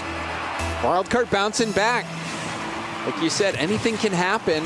Like Fancy was saying, nothing is granted here at the Esports World Cup. Everything is earned. Stizzy gonna race back. Appjack was demoed on that play. Good pinch from Stizzy, but he leaves that corner boost, and Banana Head was the one who was able to grab it. So that could be something. Banana Head putting that boost to work. Gonna try to stay behind it on a 50. Nice 50 as well. Yeah, suddenly Wildcard are able to go toe-to-toe with Dignitas in the 50-50 game. They were being bullied earlier on in this series, and they were making some serious errors. This is even better. It's almost there. Stizzy gets a flip cancel on the goal line to keep himself part of the play. There's a fake there. Torsos can't quite sneak it in, but his Banana Head tries to go behind. Does do it. Wildcard live up to their name. Wow, Jorius doesn't read the backboard bounce. And this game was stolen by Wildcard, and maybe that preset strategy is coming into effect, because I know I would be tilted. To lose a game like that to cars that looked like that, oof, what a tilter for Dignitas, and now they're going to be on the back foot. I mean, there was the head shake from Apparently Jack. It wasn't even after they conceded the goal. He went for a mechanical play at 2-2 before the overtime, didn't make it, and there was a genuine, like, a little burst of annoyance from a man who's regularly so stoic. And suddenly you look back at these 2 games and you think, you know, for all the, like, I'll admit it, we were quietly judging Wildcard. Viewers might not quite realize that we were judging their decision to use different cards. We were quite subtle about that fact. But now in hindsight, it all makes a little bit more sense. This is the game. That sort of goal, even though it went for Dignitas, that's the sort of goal that Wildcard want. They want the ugly plays, right? When it happens, they can do that with the best of them. Well, I mean, and that was lovely. No, that was gorgeous. That was, I mean, even from the very first decision from Fever to go for a slight touch, go for a pop, then the pass down from Banana Head, it was a wonderful play all around. So Wildcard picking up a game win over Dignitas, and a win here would be absolutely insane if they were able to take down a team like Dignitas. As we load up here, the 10th anniversary edition of DFH. We'll see if Wildcard can upset again. They certainly can upset again. And Dignitas have to remember that. They were having fun. They were laughing along. But Wildcard have a way, and OCE Rocket League historically has had a way of just throwing these cleaner, top European, North American teams. Of making them struggle to deal with it when they come up against, you know, the players who've learned in the trenches of Oceania. Wildcard are more than happy to play that game. Will they continue to? Here's Banana Head, gets a couple of touches, tries to float it between 2 Dignitas players, nearly does. Fever passing to the center. It's one too many. Nearly, though, was met by Banana Head. Lovely ideas from Wildcard, having all the pressure. Can they get the one more touch that they need? The momentum's been lost, but another sign from them. Banana Head pre-jumping on those plays as well, so Banana Head playing loose. Fever, first touch control attempt. Second touch 50, good. Set up here from Banana Head. He's forcing more boost out of Dignitas. The catch by Torsos lands on the ceiling. Trying to get this ball into the middle. You can see both Stizzy and Appjack were low on boost there. Great pressure from Wildcard. See Jorius moving upfield with 0. I don't know what's happened to Torsos as well. The first game and a half, I was really starting to lose faith in him. He was honestly flying past the ball at every opportunity, but since then he's locked right in, and he's reminding us of why he has been at the top of Oceania for about 50 years now. It's felt like that. Felt like an eternity. You can't really think much about OCE and not have a few thoughts of Torsos. He has been so integrated into the OCE story. Oh! Apparently Jack says, I'm going to make the story about me. Watch this play. That is a stunner. The catch was lovely, the flip reset was clean, and then that tight angled finish, basically undefendable there from Abjack. Everything was gorgeous on that play. It is not easy to have that depth of a touch. Then even that tight angle, following that ball up, getting that on target. A gorgeous goal from apparently Jack. And unlike last time as well, after getting the goal, taking the lead, they've not immediately conceded straight away, which is what happened in that second game, don't forget. They scored with, 20 seconds left, and it seemed like it was over, but Wildcard had all the pressure. Since the kickoffs come in, their kickoffs seem to be confusing Dignitas right now, as Torsos almost puts it past Dizzy on the goal line. Fever tries to keep the attack going and manages to do it. It goes to the corner. He's trying to track Jorius. Once again, manages to. That's falling down. That's dangerous. Well played from Stizzy. So composed, the young Spaniard. Gets it all the way down the other end. But Banana Head has to make a big save and does. Huge block there from B-Head. Yeah, you can see apparently Jack up in the air. There's another shot saved off to the side by Torsos. So back-to-back defensive stops from Wildcard. Very easily could have conceded another goal had your defense not performed. Oh, nice try. Banana Head trying to take this ball forward. Jorius down in the middle. Fever was waiting. Torsos lets Fever stay on the ball. Abjack gets it down and underneath. Whoa. Was trying to get to the ball. Does get the pass to the middle, and the counterattack prevails for Dignitas. Yeah, apparently Jack would have loved about 10 boosts there to be able to score himself. He didn't have it, so he kept the ball as flat as he could. The last thing you want in that situation is for it to go above the crossbar. If it does, the chance is gone.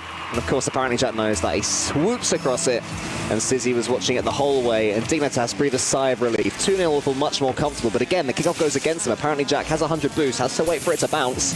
Banana Head begins to pounce. Torsos in. He has a shot if he can get it into the corner.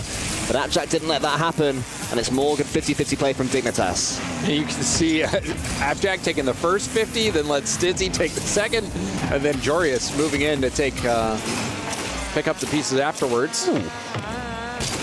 Dignitas gave up a late goal last game. Let Wildcard in late, but they're not going to make the same mistake this time. A long-range goal from Jorius should put this one away for Dignitas. If you take away Torsos putting the ball across the centre when he's got no one in defence, it's actually been quite a close series between these two teams. Well, for some reason, he's picked up that habit in recent times. It doesn't help that all three players on that play, if you looked on the replay, were at 0 boost. So maybe Torsos thinking a touch here will be enough, but when nobody's got boost, yeah, you're going to have to put that ball in a much safer spot than that. Wildcard still not giving up. Rebound out to Banana Head. That's shut down. Back-to-back stops by Jorius. Here is Torsos. That's a mistake. Might get himself right back in it. And after a whiff just before, he wraps around fearlessly and gets himself back on the score sheet. Yeah, Abjack completely dusted on that turn by Torsos. Quite the cut. Power sliding that ball around. And this is what good Rocket League looks like. Goals like that one. Fever is up against Dizzy. Beats him to it. Can he get the double? This will be a hell of a finish if he does. Nearly there. It was blocked by Jorius. Wildcard once again showing signs after going behind. Where was this in the opening couple of minutes of this game? Lovely breach up there from Fever. Oh, it's just over. Needed to jump a split second earlier. The pass was a little bit too high. Fever couldn't get over the ball. Still Wildcard not giving up. There's a demo. Torsos moves back, but then ended up giving the space. Banana Head got the mid boost. Now we'll have to wait. Banana Head gets bumped. Fever tries to pass it over to him, but the pass a little bit too high. The speed from Torsos contests, but Wildcard run out of time here in game 3, and Dignitas will be getting the win and moving to match point. Gonna need a tune-up after that one.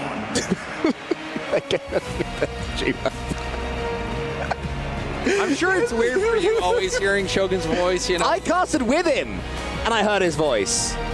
That was, I mean, I would, what was he saying when he heard his own? I wasn't concentrating on any of it. My decision in my brain was either concentrate on both Shoguns or neither. And when that's your option, there's only one real choice. You have to go neither. He was saying something, I was going, Oh, look at this play, though. That was such a a highly mechanical, perfect play from apparently Jack. Abjack also getting that pass out to the middle. This was a heck of a game from apparently Jack, getting the job done. Clearly the leader on that team. I think he's got such a great head on his shoulders. Apparently Jack, not only a phenomenal player, but it seems like he's, got a good head on his shoulders with all of my interactions that I've had with him. Very mature. Also, one of the top content creators in Rocket League as well. He's very disciplined, and he's very clutch as well. If you've followed his career, he's a playmaker. On the last chance qualifier for the World Championships, on the pre-show, we had a little award ceremony, and one of the questions was, who is the best interview in EU? Who's the best player to interview? And apparently Jack was nominated. We had 5 players, or 5 people, because Pharaoh was mentioned as well, who's obviously a coach, and apparently Jack got more than 50% of the vote among 5 of them. People love listening when that man speaks outside of the Rocket League world. People who are fans of his, viewers of the game. I know in-game as well. When he talks, people listen. But now he has to play. He has to do some defending, and early doors game 4, he can't do it. The goal explosion as well. It's the complete package here from Banana with this preset, but great pressure. Good start from Wildcard, who were surging late in that game. Yeah, I think it's the first time they've scored the first goal in a game. They've had leads, of course. They won the overtime, but that was equalizing. Now they've got something to defend. Wow, apparently Jack, look at him. Look at the effort he makes on this play and how he lands this bump. Picks up one small pad, lands the bump on Fever, who knocked him almost to the roof. So as I was saying, now they had something to defend, but apparently Jack didn't really let that happen. No one fancies the ball. Banana heads there for the pass. He finds him. I think Stizzy read it. Oh, great 50. Oh, no! The 50 was so good, but Torsos had other ideas. Sometimes you're right. Sometimes you do. That looked really good for a second, though. That looked great. It did, and then it fizzled out. Tough break for Wildcard. Ooh, touch. Joreus gets bumped as well, but stays in the play, and that will be an open net for Joreus. But how? What happened there? They bumped each other, then they bumped each other, then they missed. Oh, it's a fake. It's a brilliant fake from Joreus. I thought that was just a chaos play, but actually, there's a little bit of wherewithal there from Joreus, and his fellow Dutchman, Violent Panda, enjoyed that one. Violent Panda, Rocket League World Champion himself. Torsos going for a 50.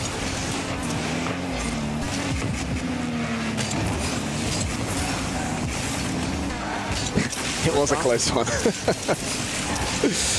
Few close moments here as far as Wildcard are concerned, but Dignitas have wrestled the lead back from them. Huge demo comes in, but then the defender goes the wrong way after. And this is something you do see out of OCE a little bit, where they tend to go all in. They try to play hyper aggressive, and they get overextended. This has been, I don't know, the 3rd or 4th long-range goal that Dignitas has been able to make happen in this series. But a kickoff strat here might be something for Wildcard. A beautiful bump, but the shooting player was so far out of the play, and that one doesn't get finished easier. Either Banana Head probably thinking, there's no way this ball makes it through the defense. Oh, man. He had to commit to it. Even though it's unlikely, you have to commit. That's a great read there from Stizzy. The amount of angles he had to consider there. He wasn't straight onto it. It wasn't falling straight down either. It's the awkward waterfall, and he knew exactly how and where it was landing. Enough to get over the ball and send it down. It looks simple at this level, but that's a beautiful read there from Stizzy. And Torsos did make it back to block at least some lines to net, but a nice finish from Stizzy. Likely going to be enough. Lots of insurance here for Dignitas. It would be quite the story for Wildcard to work their way back. They do have plenty of time to do so, though, but they'll need to get another goal here quick. They will need to turn this one into complete chaos if they are to get themselves back into this game. It seems unlikely. Dignitas, when capable of showing some patience. Here comes Joreus, hoping to prod the ball past Torsos. Torsos doesn't care.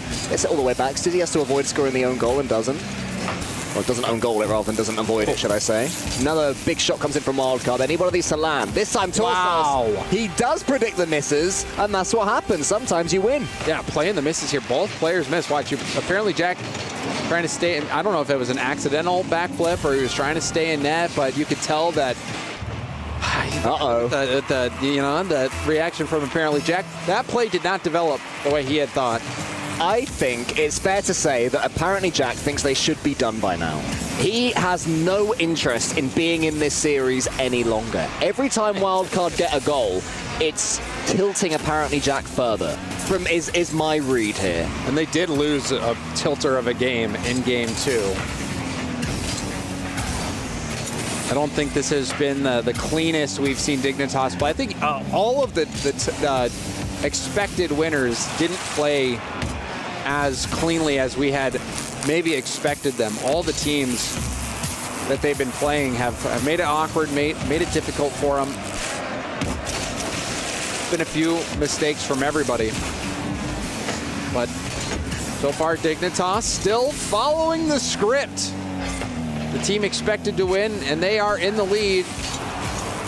Trying to pick up another goal here. Dorius, contested by Torsos. Appjack clears it to the opposite side of the field, trying to keep possession, but gets demoed. It's only a couple of goals as well. It is by no means insurmountable here for Wildcard, especially the amount of time they're having in the blue half of the pitch. Can Fever get a dunk here? Not quite. That's well defended there from Dignitas. Dorius avoids Fever, who is nibbling at his heels. That's a great 50-50 there from Torsos. Oh, I thought for a second the goal was open, it was going in. I got my angles all wrong there. Apparently Jack has Torsos in front of him. Wildcard are reading Dignitas' clearance very well. They are not letting them out, but they have to score soon. Fever up against Appjack. Appjack tries to wrap it around.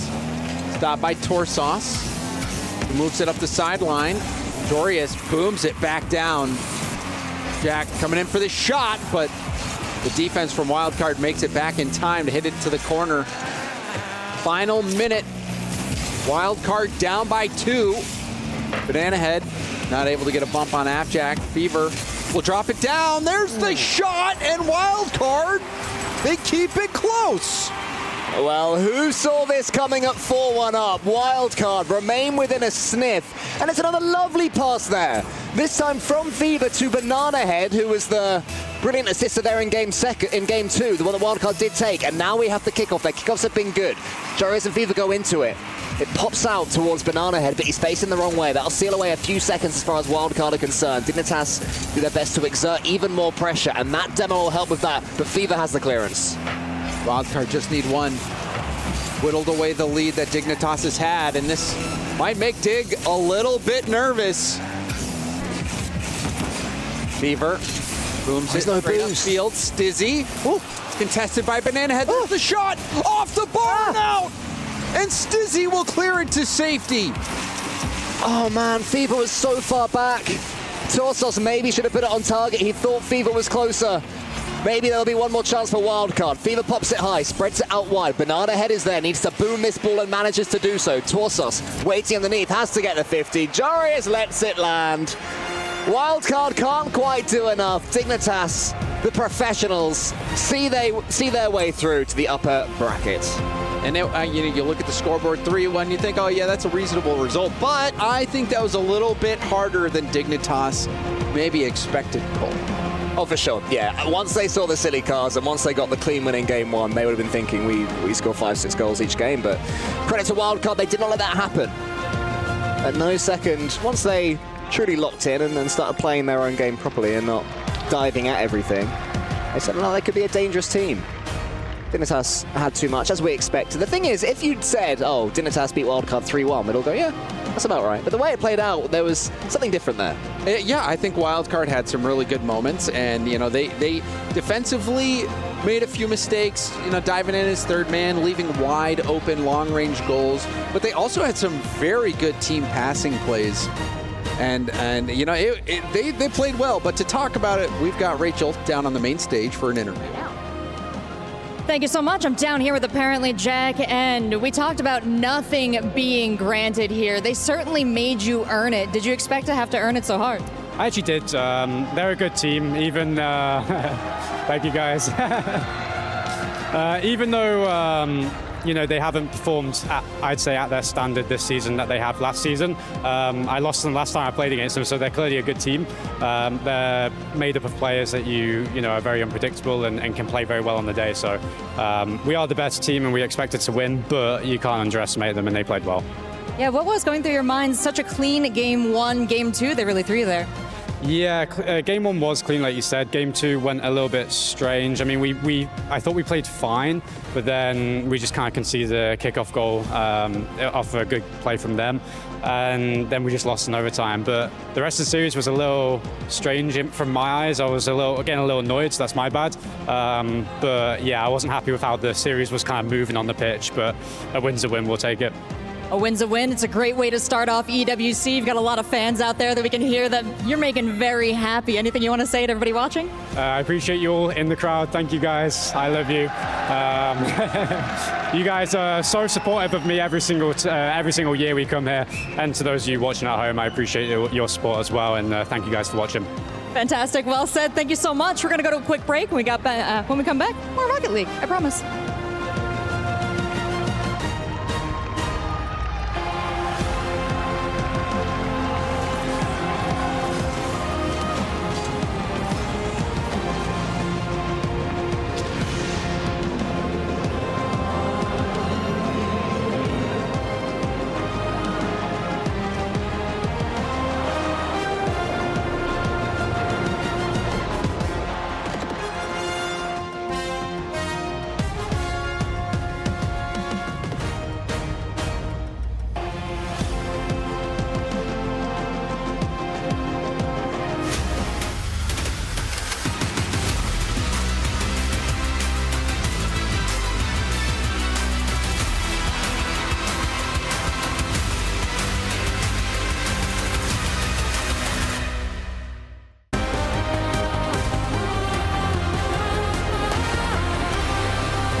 Welcome back to the Esports World Cup. We carry on. You see it, Dignitas in slow motion. I don't know how they do that. Taking a win here as we expected them to, but with a little bit of a speed bump along the way. We'll see if they can get it together and have some more clean wins. I love to see the fans cheering them on, though. Jack in the interview as well, getting a lot of love.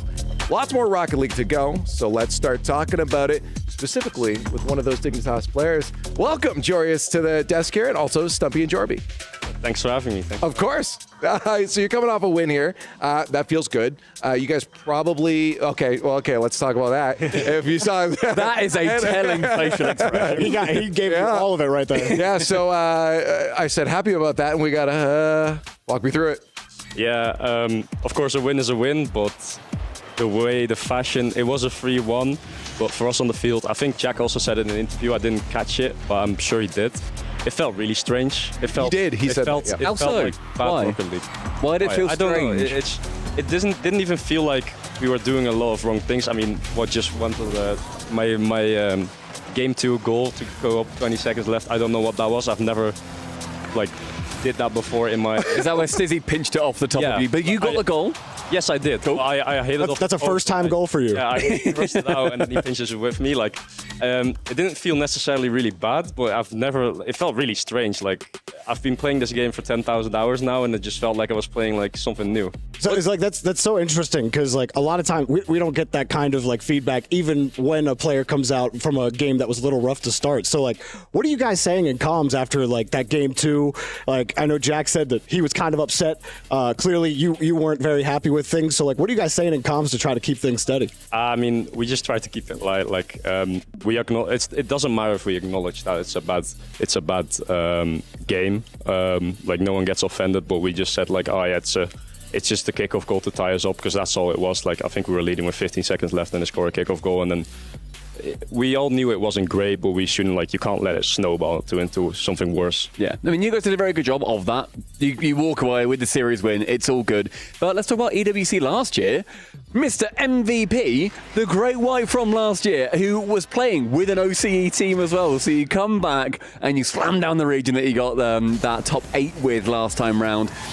I want you to compare last year and that performance, and also talk to us about winning that MVP, and then with this year, coming here with your season-long team, a completely different vibe, I'm sure. Yeah, it's completely different ends of the spectrum. Last season, of course, I had my really rough stint with Matey. At EWC, getting that invite kind of was a sort of chance to get my stock up again, which I luckily did with an MVP. Did very well, yeah. Little paycheck to go along with it too. Yeah, that was lovely.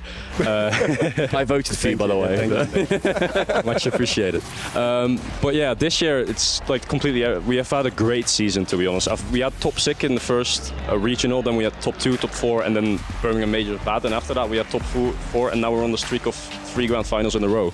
So right now for us, I wouldn't say we are expecting ourselves to do at least a top 2, and contrary to last year, top 8 was an MVP performance, but it kind of hurts a little in my heart. It feels like I've just beat my family, because that's questionable, or arguably that kind of saved my career last year playing with OC. So you've come so far since then as well, right? I mean, was it really on the rocks that much? You say save your career. Are you embellishing that? You really felt that way? I don't think I would have got this Dignitas spot if I didn't get top 8 with OC. Because in my opinion, I wasn't really awful with M80, but my stock definitely dropped. So did Nasus.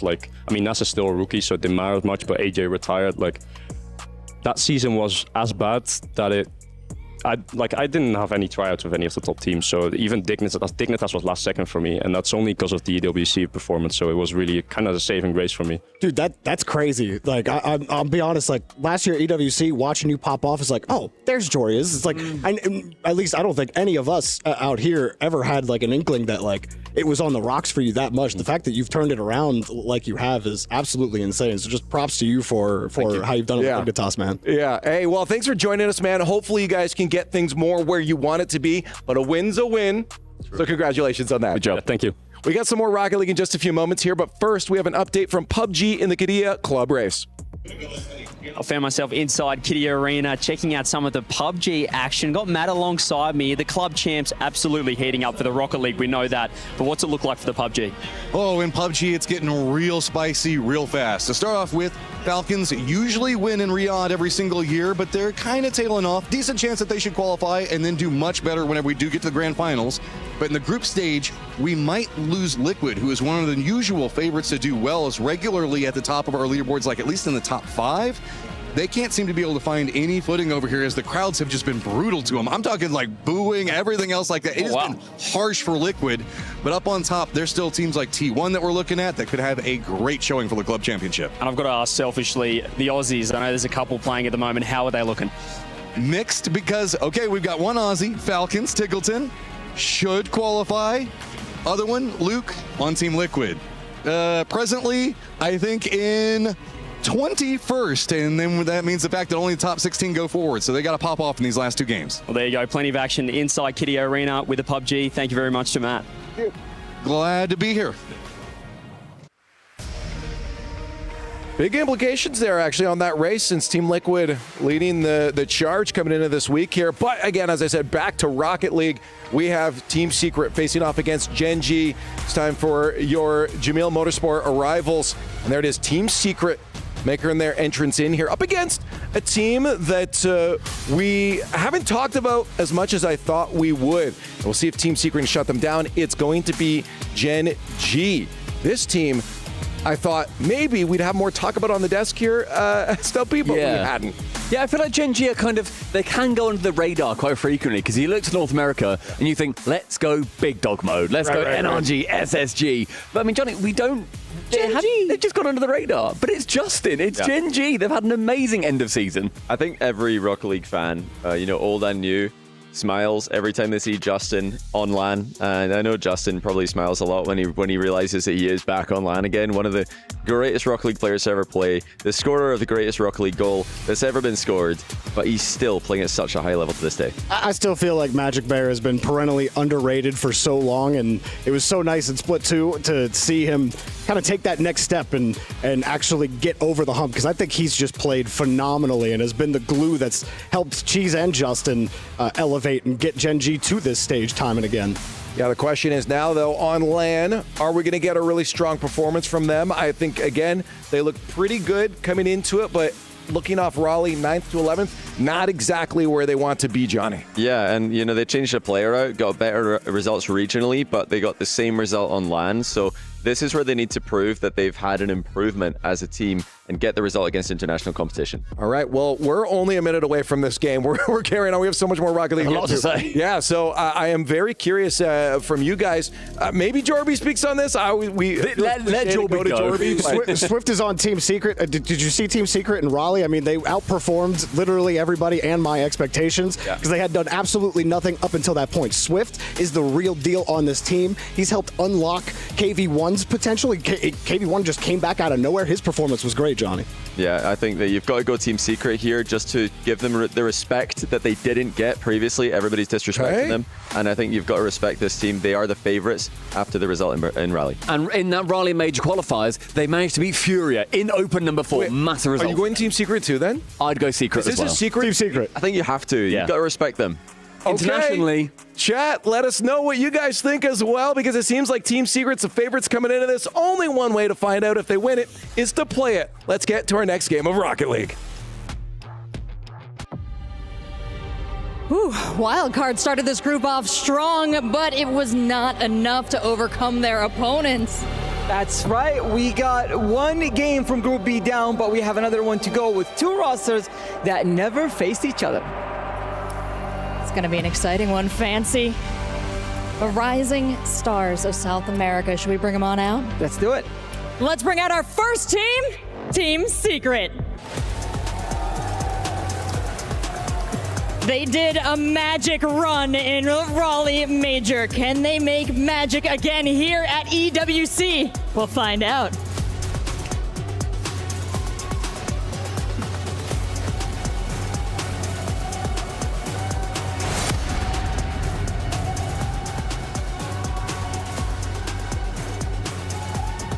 And their opponent, it's Gen G. Despite their roster changes, they are still struggling to show their performance on an international stage. Can they take their opening match?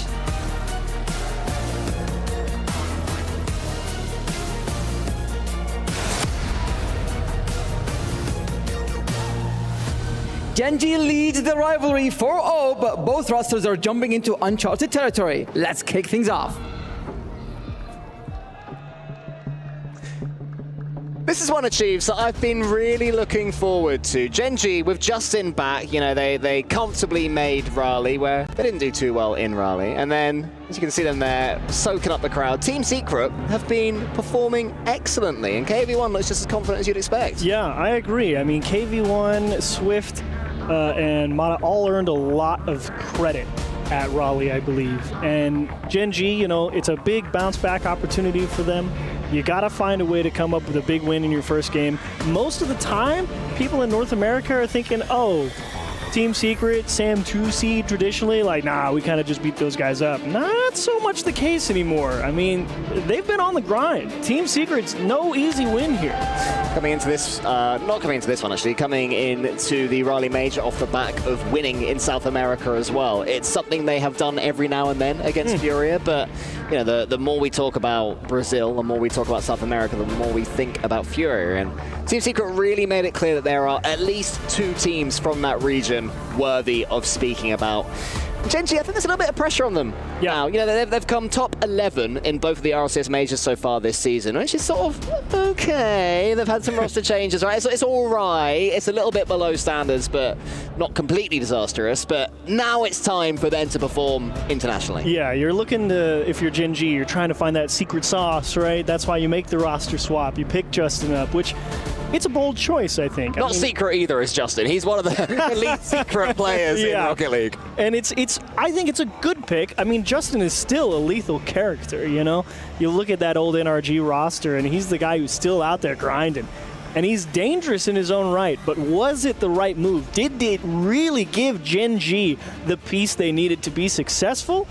You didn't really get to see it at Raleigh. Now you get to make the argument, well, they've had more time, you know, you have to prove it here, otherwise you start to ask yourself questions. What I was about to say, here we go. Might be a second longer. Gen G just doing what they can to make Team Secret sweat. No, it wouldn't be anything they've wanted to happen, just something that the admins are going to have to figure out before we start. It's always important, and I'm sure that Gen G will be pleased that Rawgreg is behind them.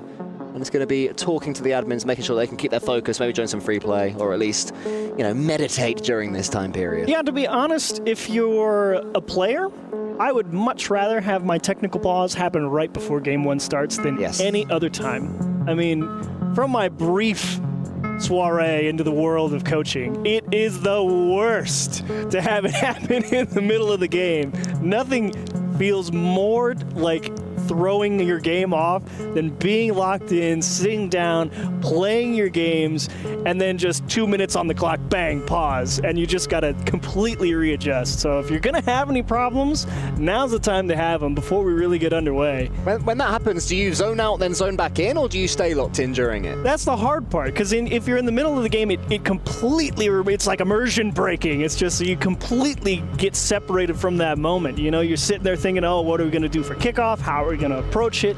And then you just have to completely stop. You know, you're about to make some type of save or something, and just boom, game stops dead. It's hard to get that engine started again. So if nothing's ever warmed up, you know, the oven's not on yet, that's fine. Well, they will be talking to each other. They're trying to keep serious faces on. There's some smiles between the coaches, but it definitely will ramp up that pressure. I guess that depends. Yeah, you bring up pressure, and I guess it may be player dependent. For me personally, I hated having the pauses, but I guess there could be an argument to be made about, you know, the anticipation building might be worse than, you know, battle being joined, so to speak. It's one of those things where as soon as you are there on the pitch, you feel fine. You are playing Rocket, you're doing a thing that you've got 10,000 hours plus doing. But when you're sat there in the chair, I think even for these guys, they're all experienced players now. They've all been to various events, but it still happens. Your heart still beats a little bit quicker. You can still get in your own head. You have big players that underperform at events for whatever reason. You want to get out there. You want to get on the grass as soon as you possibly can. It is an interesting feeling. We had quite a unique experience just talking about, how easy it is to kind of look inward and kind of psych yourself out.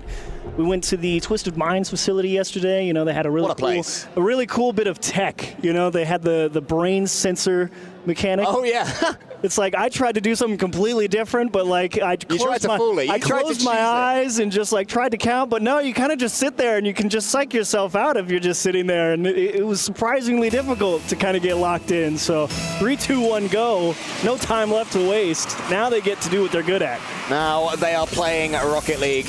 Gen.G will see themselves as the favourites, but Team Secret will fall back on that Raleigh Major experience to try and upset all over again. Top 6. Such a huge performance from them.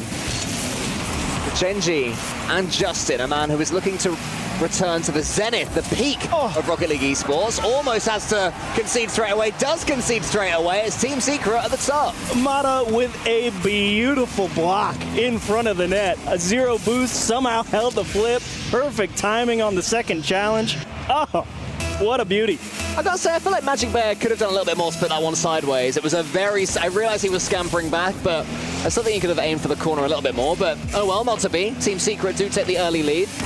I think that's what Team Secret need. They're the team with momentum from the previous event. Every goal they get, every game they get here is building upon that momentum. And early on, actually really liking Gen.G's change of pace. Yeah, they got scored on early, but you see them rally back pretty quick. I mean, they're making sure that they're identifying the space when it's in front of them. They're not rushing the play down the field. They're making sure that the touches they get is what they want. And I like that speed that Gen.G is playing at the moment. Ooh, lovely change of pace there, though, from Team Secret. It was KV1 who was in the air, but here comes Gen.G. The flick attempt is blocked by Mota. She's going to put that one centrally, and again, it's a very central clearance there from Gen.G. Not quite finding those corners just yet when they're having pressure put upon them. There's a fake there from Mota. Justin gets away with something. Gen.G having to do more defending. So Gen.G have had some time in the blue half, but for the most part, it's been Team Secret on the front foot, and they're looking dangerous to Chiefs. Might be a little bit dicey, though. Team Secret just stretching a little bit there with no boost out of the midfield. KV1's got to buy a lot of time. Make sure he buys time for the pieces to come up the board and really get the attack started. And Gen.G just making sure that their feet are set and they can't figure it out. Mana pounds in number 2. Big head shake from Magic Bear, and you can see why they are not defending as well as they can. Justin ended up letting the ball get sideways to him, which you never want to do. But even away from the individual mistakes, Gen.G are just not laid out around the pitch the way they should be right now. Yeah, I mean, Magic Bear really expecting anything out of the corner instead of nothing. Definitely a tough start here, and that one might go in, and Magic Bear will confirm it. 2-1, an excellent kickoff to get themselves right back in the game, and great job from Gen.G to kind of rally back quick. Yeah, Motto should have just left that ball. His reflexes overpowered him. The muscle memory said, there's a ball here, I can backflip and get it. If he hadn't, the ball would have gone into the corner, would have been safe. And once again, it's defensively putting that ball in your own corner, the safest place on the pitch when you have to do some defending. But here's Justin. You're never safe on the pitch when he's doing the attacking. Motto tracks it all the way. It's well met there by Gen.G. You talked about that change of pace. They definitely upped it in the last minute or so. It seems that they were worried the Team Secret were pulling away, and Gen.G do not want that to happen. Love that first touch from Magic Bear. I'm surprised he actually gave up on it. Feels like he's just given the possession away, but maybe he knew he had a little bit of help over the top. Either way, Justin spacing excellent.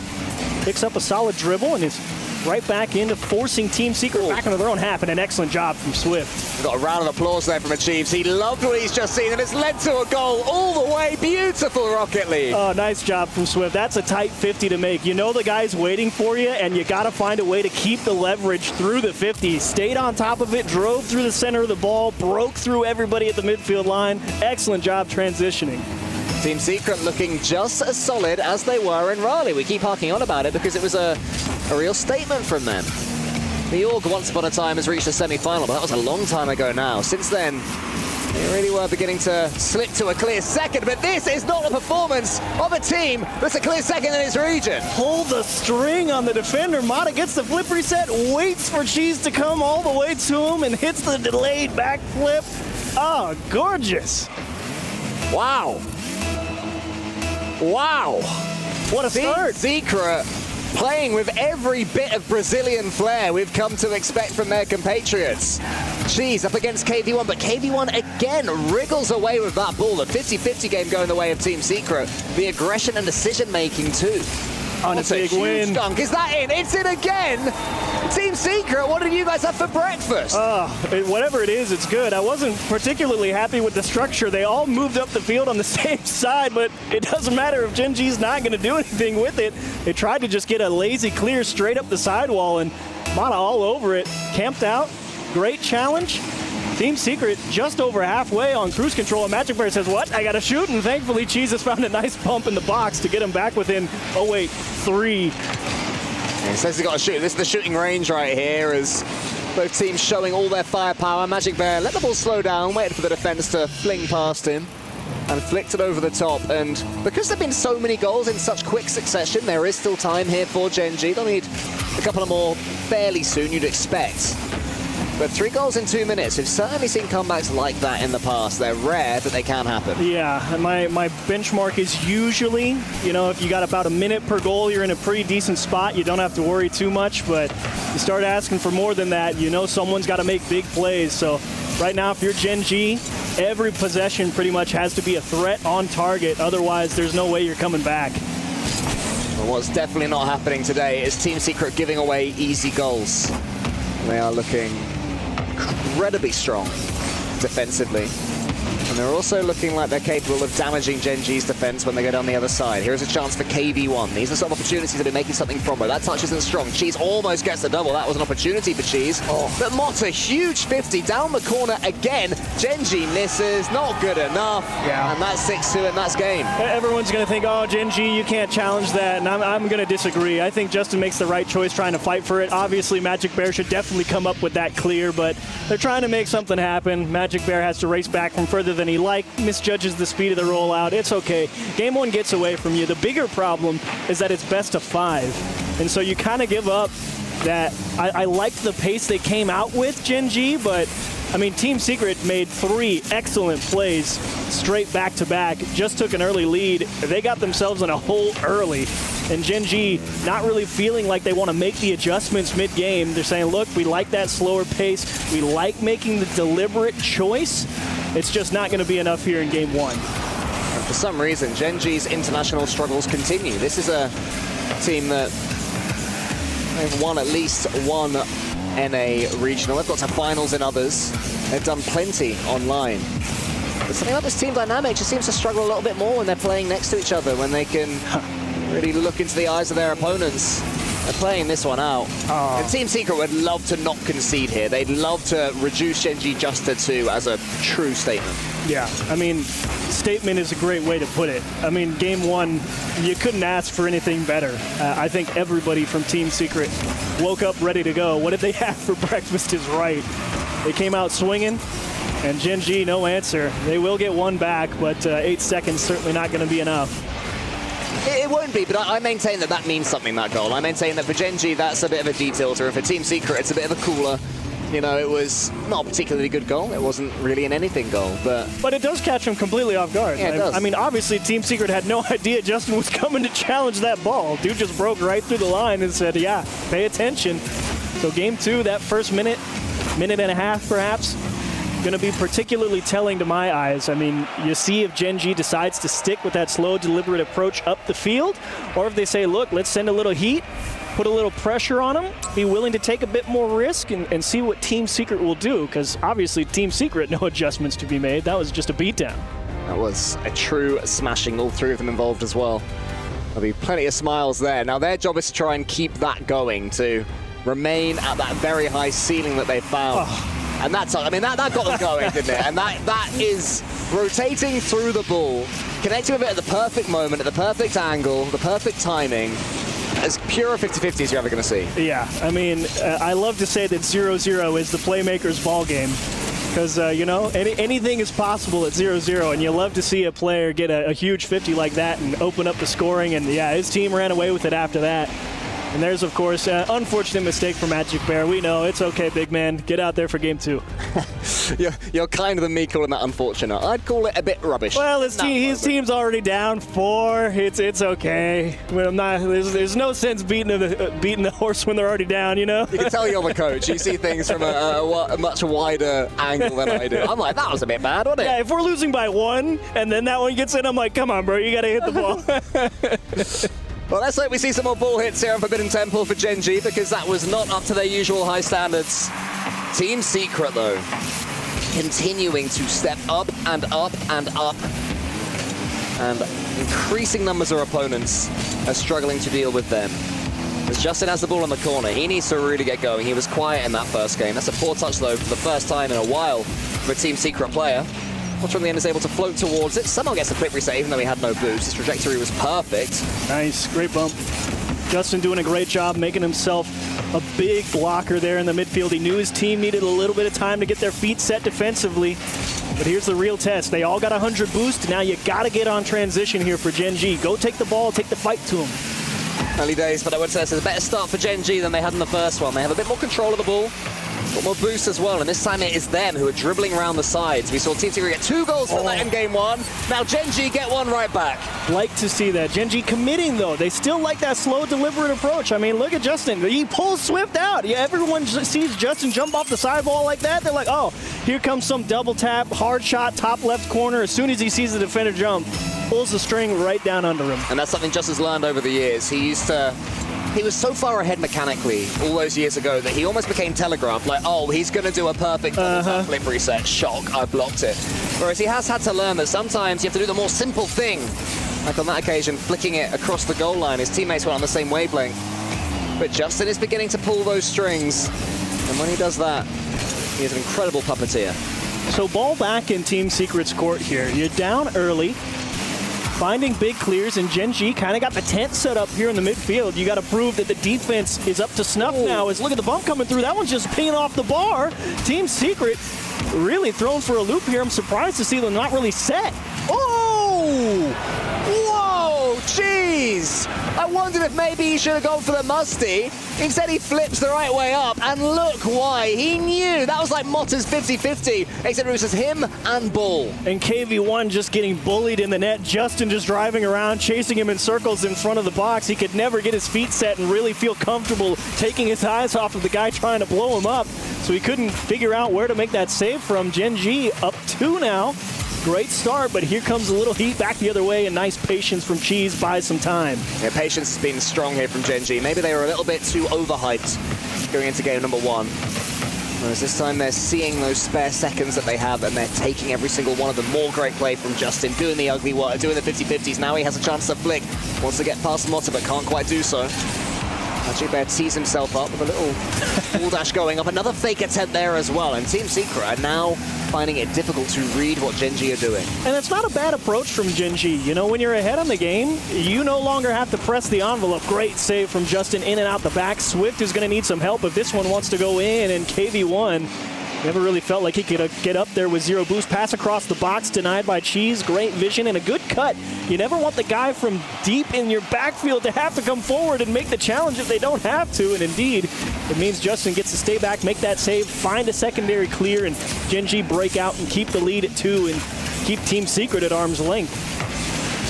Swift gets it as far as he can, but that's not very far at all because Cheese is on patrol. Motta above his head, knows that Magic Bear is coming in, so Swift has to be called onto the ball. KV1 in a race, just about loses that race. Cheese goes to the double tap, but Motta's going to be able to read that one, but it's end-to-end width-wise defending right now from Team Secret. Nothing is going back to orange territory, and they have to get that to happen as priority number 1. Whoa, surprise. Team Secret about to be under a lot of pressure, and they can't find the bump. Motta will break them out. KV1 picks up 100 as well.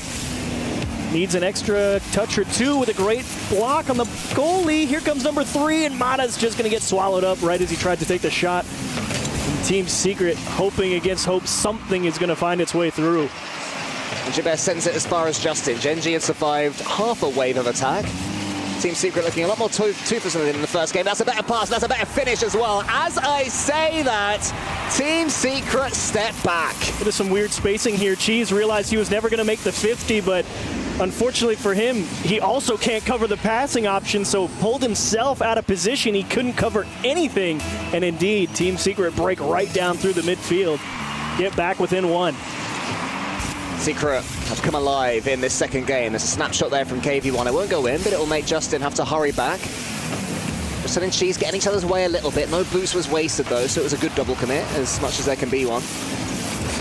Now Swift has a Magic Bear in that far corner. KV1 tries to delay his approach almost correctly.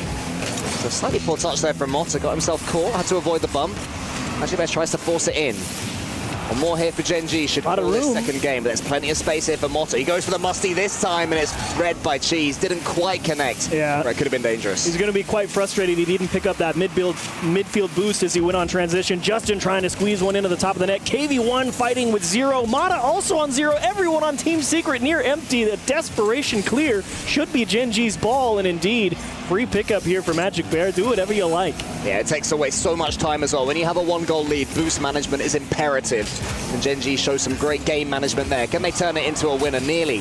Swift up against Cheese. Huge block from Cheese. Is anybody following up? Wisely, no. Gen G have to avoid overcommitting.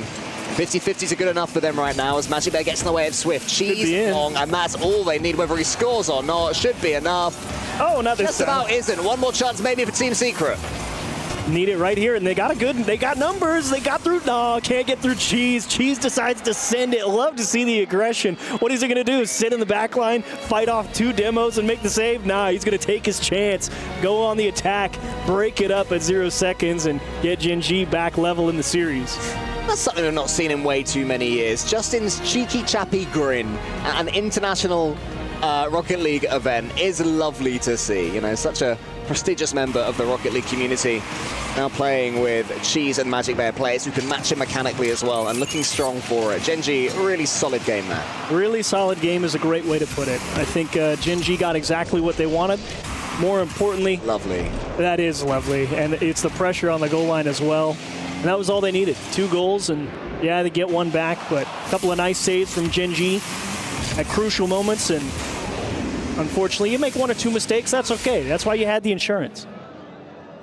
Crowd absolutely loving what they are seeing. This is Rocket League of the highest quality right now here in Group B, as we are finding out which of these teams will go forwards and face Dignitas in the upper bracket, and which one will face off against Wildcard down in the lower bracket. It's not going to be easy down there in the lower bracket for Wildcard, or against Wildcard, depending on which cars that team chooses. But we are going to head the 10th anniversary map. Shogun's going to accompany us in this incredibly high-level series. You really wonder what Team Secret wants to do here, because they know they gave 1 up. Justin, just crafty vet, scored 1, and that one's also off the bar. Unlucky. Gen G would have loved to come out hot, but that's okay. Team Secret will take it. 0-0 is how we'll continue at Game 3, but Team Secret, again, still looking for the adjustments. Everything on target right now for Gen G, just trying to continue to keep the heat on Team Secret, not let them feel comfortable on the back line. Yeah, Team Secret have done well, though, to survive. There was a little bit of luck with Gen G hitting the crossbar and then the post, but big saves coming in from Team Secret now. Nice but Justin pressure. is clearing the path. Heat check there. KV1 behind the ball does incredibly well. Somehow, Team Secret keep this one at 0-0. If they can get a goal on the other end, that'd be an absolute sucker punch. It really is that off-ball pressure, though, from Gen G at the crucial moment. Right when Gen G feel like they're about to leave the ball, there comes Justin right through the goal line, finding a big bump, finding a big demo, keeping Team Secret from having good timing on some of their challenges. It's making it tough for Team Secret to find a good way to keep possession. Also sends it as far as he can, but it's a little bit loose. Could have done more there. A cleaner 50-50. He tried to force an angle that wasn't on, so now Magic Bear comes forward. Almost gets a double flip reset. He was trying to wriggle his car underneath. Instead has to prod it forwards.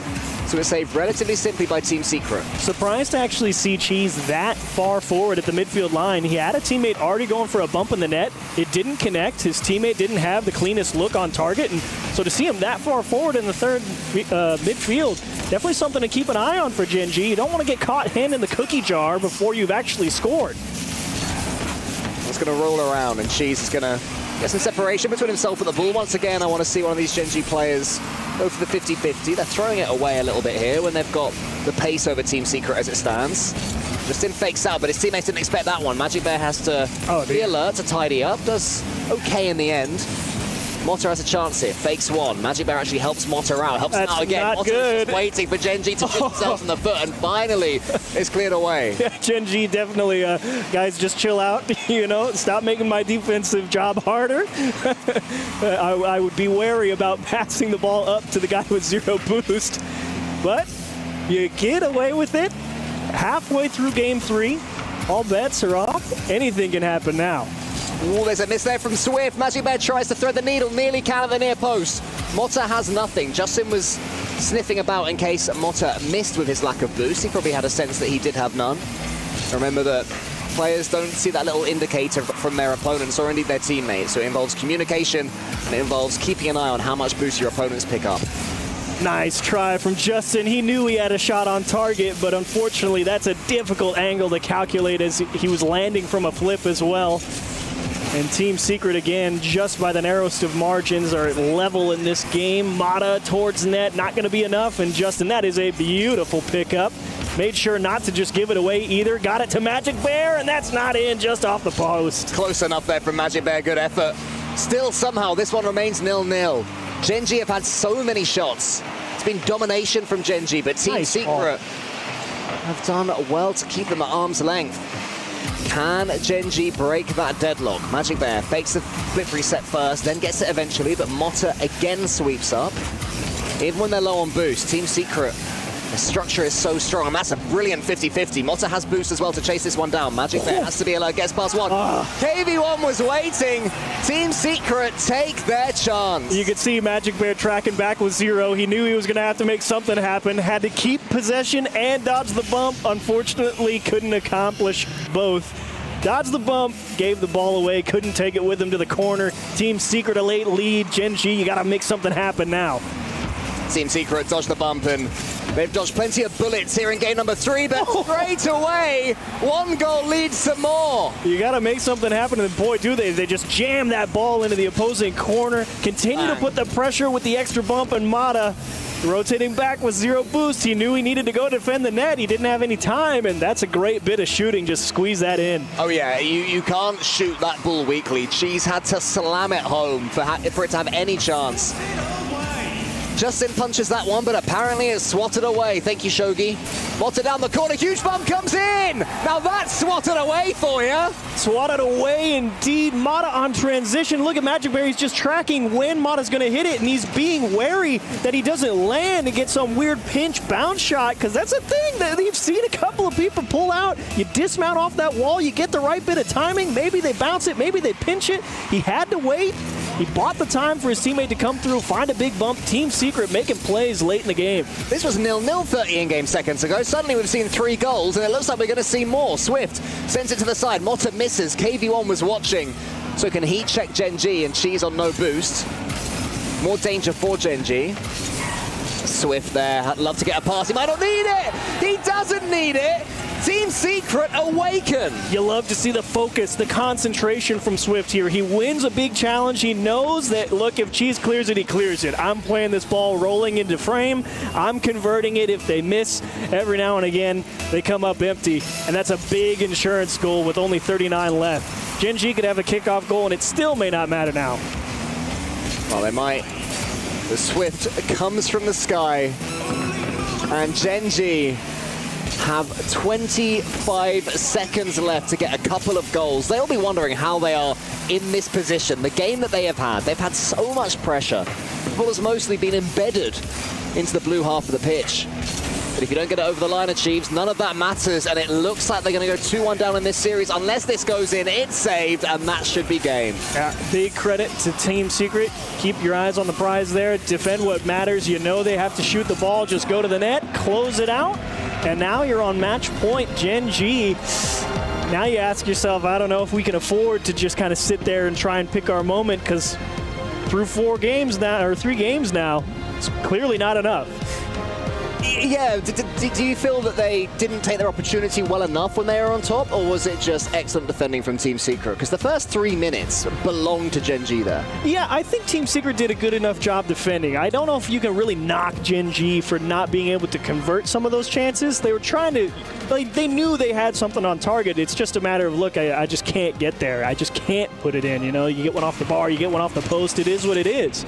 They try and rally back, and you make some good plays. Like you said, they got themselves back in it, but Team Secret, they had to convert. Like, this is a tough defensive moment for Magic Bear, and just not rushing the attack allows the 2v1 to convert.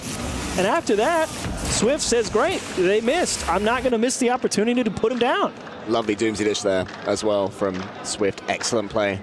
Beautiful from Team Secret. Sometimes events at LANs, at Esports World Cup, at the LCS LANs, you see a team really step up and they play brilliantly, and then the next event comes along and they just do nothing. Right back down. It's like, yeah. Oh, well, that was pointless. Flash in the pan. Thanks. It happens online especially. Some team comes out who are like rated 12, 13, 14, 15 in the world. They finish top 2. You think, wow, are they next up? Then they underperform next time.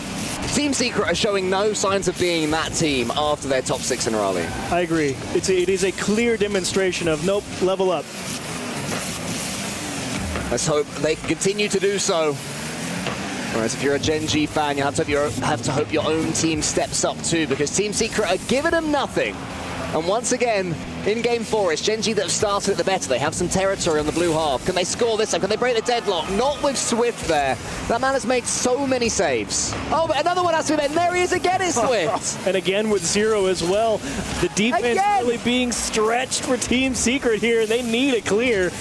Punt straight across will do it. KV1 just diving at it to make sure that nobody on Gen G goes and picks up the ball for free. And as an added bonus, he was able to steal away the opposing corner boost. Ball to Mata and met neatly by Magic Bear in the midfield line. Top left corner. Nice save from Cheese. Yeah, huge save from Cheese there. I don't think he expected that one to be quite as into the top bins as it was. KV1, he'll follow this one. It's saved by Justin. Team Secret have evaded the first set of attacks. Now they have to keep on going themselves and try and get themselves in the lead again. They've been doing that consistently. KV1 from the side. Swift is their best performer so far here in Utopia. The other two are lingering, waiting to get in. Here is Swift. Prods it past one. KV1's it is nearly there. It's saved, blocked well on the goal line by Justin. That was not an easy save to make. Yeah, and you could see Team Secret trying to delay the shot as long as possible, seeing if the defense was going to dive and pull themselves out of position. Quick rotate back and a nice block. Again, dodging that physical play in the net from Gen G. They're trying to assert some dominance right in front of the blue net. And right now, it seems like Team Secret has finally said, okay, yeah, now we know it's coming. Now we're ready for it. I mean, Team Secret, they must be frustrating Gen G as well. The fact that Gen G still haven't scored, Swift again, and then gets a monster 50-50 straight away after. Can KV1 do the same? Yes, he can. And impenetrable. It's a fantastic defensive performance from Team Secret here on Game 4. And problem is, you still got about 3 minutes to go. Well, it was around this time that they set up themselves in the previous game. Finally it's happened. That's why we say defensive Rocket League doesn't tend to work. Yeah, it's hard. I mean, you can keep making great saves, but as soon as you get that one breath of fresh air, like you can see KV1 driving up towards the midfield line, dude still had 0 boost. Like, just go get the small pads, man. You're never going to make it and be relevant. It's okay. Sometimes you give one up. You feel like you got to keep that pressure because you've been defending all game. And so you're saying, look, I got to go. I got to make sure that my team can stay on the attack. And then all of a sudden you give one up. It's funny as well how quickly the narrative changes. When Gen G finally get that goal, you say incredible pressure. You know, they showed great discipline to not overcommit. They kept on going. They believed in the play style. As Swift makes another save. He must have had a Savior medal already. Oh, yeah, easily. Needs to keep an eye on him how many he's actually got. I think it's 5 or 6 saves, proper saves as well from Swift, but now his team needing to get some goals. Well, Team Secret, you got 2 minutes to work with and a lot of time. It's been a good defensive showing, but that's the unfortunate reality of Rocket League. It is a game that punishes imperfection. You make one mistake, and now it's looking like Game 5 is very possible because Team Secret not actually particularly threatening on the attack this game. They've really not got any possession and generation of threat on that Gen G net just yet. swifts and almost gets it over you-know-who. Swift again in the air, blocking on the front foot. And Team Secret are going to have to up the pace here because now Gen G have got their goal. I was expecting Team Secret to explode down the other side themselves, but that's not really happened this game the same way it did in the last one.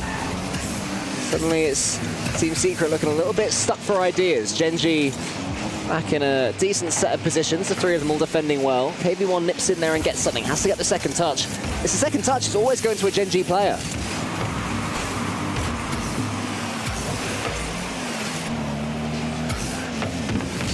There's a minute left. And Gen G are looking to ease themselves towards one more game on the scoreboard. They're cutting in well, they're reading the infield passes from Team Secret. And Swift makes another block. Magic Bear goes around the corner. If Gen G could score again, you'd expect that'd be game over. But yeah. Team Secret looking unlikely for one in this game, let alone two. They have to get going. Yeah, Team Secret, you don't really got to squeeze until I'd say 20, 15 seconds left. It's far more important, I think, that they get their feet set. And as you hit that time limit, everybody's ready to go. Because nothing's worse than saying, look, okay, it's time. We have to send the house, and someone's not ready. Well, Swift is certainly ready for this ball. He takes a touch, wants to get the 50 up against Justin. Motta misses. That's frustrating. KV1 was next up, though. Motta gets a couple of touches, wants to get the bump, gets the bump, nearly there. KV1 with a rare shot in this game for Team Secret. Swift in nice the center. Motta's there. Does he have the boost? He follows it up! It's missed! Justin gets the ball up first, but not again! Team Secret show their patience, and they play the achieves, leave it late masterclass. Swift, that was a beauty of a pass. Way to not get greedy, not try and force it, keep it away from the defense. Cheese was near post, ready to make any save, and you could see as soon as he whipped his car around, he had no idea where that shot was coming from. And now Team Secret have the momentum, probably going into overtime, but they know they're one goal away from taking this series, putting themselves up in the upper bracket for a game against Dignitas. Can they take it here? Gen G, their backs against the wall. Team Secret have been defending though this entire game. Gen G start the overtime better, and Swift fire the bump, can't get the block, and we are going to 5, baby. Now you got to give a lot of credit to the shot placement there from Cheese. The power helps, obviously, but it's the far post that gets the job done. Combined with the demo, forcing the defender up the back wall on the near side, doesn't let that defender cross the net and cover that distance. So it's the combination of shot placement with, again, they know that physical pressure's coming, and so Gen G says, look, we're going to force them to one side. We're going to shoot opposite. Great job. Swift just had an absolute field day of his own goal. The amount of blood, even right, that's right at the start. That's 30 seconds in. He gets a double save there. I didn't actually see how many saves he made. A ton. It's a devil of a game when you have such a great show and you still lose. True, the in and out save as well. Just got in the last game. And then finally, I don't know where KV1 was off to. I don't know if he knew that Cheese was there. He thought he'd be able to... Maybe he thought he could make it, and he just decided, look, I'm not just going to wait. I'm going to try and get there. And you just make the wrong read every now and again. It happens. It's a tough game. It plays quick. And Swift, finally, they realize, look, we got to take it. We stop that guy. Out, stop that guy. He's got a target on his head now for Game 5. We are going to be heading to the first Game 5 of the Esports World Cup 2025 in Rocket League. Always exciting for anybody new to the Rocket League world. Champions Field is where we always have the decider. This is where the most exciting moments in Rocket League history have happened, and this is about to add to that pantheon. It's Team Secret, it's Gen G, it's next game wins. How are you feeling, Achieves? Who have you got taking this one? I think right now I take Team Secret. I mean, it's a huge rally there to get themselves back in it in Game 5. Yeah, it slips away, but that's okay. Gen G makes a good play. You can tip your cap. But I think overall, they've played a more consistent and well-rounded game. Well, that sometimes means nothing here when the pressure ramps up even more. Well, it's going to be pinched into the center. Swift has boost control right now, but loses out on the ball. Cheese has got something in the tank, tries to get the Doomsy Dish himself. It's a deft touch placed into the feet of Magic there. I say they've played a consistent and well-rounded game, but you can't miss that. It hurts for KV1. I know it's kind of awkward, you know, the ball pinballing top of the ceiling all the way down to the floor. You don't know where the heat's coming from out of the box, and you just make a mistouch. So one mistake in Game 4, put him in a hole. One mistake in Game 5 puts him in a hole. That might be enough. She sends that one long to tee up a race between his teammates and his opponents that get the ball though. Motter waits for this one again. Team Secret, I think, just trying to play themselves back into the game after conceding that last one. KV wants the back ball, but Magic Bear tracked that one. Genji happy to send this ball as far away from their own goal as they possibly can. Not trying to be too fancy with it, which I respect. I've already seen good management from Genji in the game that they took the first one. Those couple of demos should open things up a little bit, but Justin has the ball now. I mean, Genji are just transitioning, saying, look, we know, here's our game plan, man. We're making one challenge, and we're hitting the guy behind you. That's all it is. And if we miss, we're rotating back, and we're going to hit you on the way back on transition. I mean, Team Secret, you got to keep that third eye open, head on a swivel, because Genji is not hiding anything. Genji, for a second, looked like they got behind Team Secret's defense, but Team Secret were able to get back as the ball rolled into the corner. K1 goes to the bomb. Justin has to dodge it. Can't quite do so. Motter up against two defenders. Where's that ball going to land? Is it going to be dangerous right now for Genji? Great awareness from Justin. That's just a veteran bit of defending. You know, everyone thinks, oh, it's up off the ceiling, off the backboard. I got to hit it as hard as I can all the way across the pitch. And he realized, no, there's no help for Team Secret on this left corner here. I can just rotate right back down the wall, throw it to safety. We've got the lead. Whoa! And it's in the net. That is a pull shot. Rarely seen pull shot. Have a look at this one. So Magic Bear gets it round. And then he bumps KV1. Oh, was it Motter in the end that was bumped into it? Hey, man, there's four people up above that net. I couldn't tell you. Yeah, I think it definitely came up a blue player, though. And that's a real tilter for Team Secret. They've tried to mix things up with a kickoff play in the following play. But even that's not worked. And if Genji get one more, this one might be over at half-time. And they look like they might. Magic Bear's almost in there. Justin all the way back with no boost, though. Motter can do something here. Team Secret need him. Bitter pill to swallow for Team Secret. It's been an excellent series all throughout. And Justin, I expect him to put pretty much everything he can find on target now. Just force Team Secret to rotate deep back, find his demos in the net, find his bump pressure, try and tie Team Secret in a knot. And that's all they got to do. You're up 2 with 2 minutes. Ball's in Team Secret's court. Someone's got to make a play, otherwise it's chalk. Cheese wants to get the reset. Instead, he fakes it out for Magic Bear. And Genji will know how important that goal is. Cheese wins the race to 100 boost, uses every drop of it to force his way all the way into the middle. And a nice follow through. The helping hand of Genji comes out, puts 3 on the board, and I don't think there's any way back now for Team Secret. That is a real punch to the gut when it's been so tight, so back and forth all series long, and then out of nowhere, you're just losing by 3 and time keeps ticking down.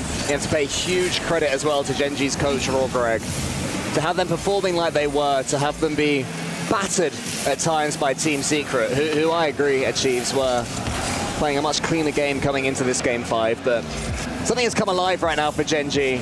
They got 1 goal. Suddenly the fakes are coming out. Suddenly it's them who have the flair, and they are beating Team Secret back. It helps a lot when you know that the opposing defense is going to dive. You know they got to defend the net. If you go up there and threaten like, hey, I'm going to blast this top of the net, that guy's got to go save it. So those fakes become a lot easier when you've got a big lead. It's disappointing for Team Secret how this Game 5 has gone, but there'll be huge positives for this roster. Yeah.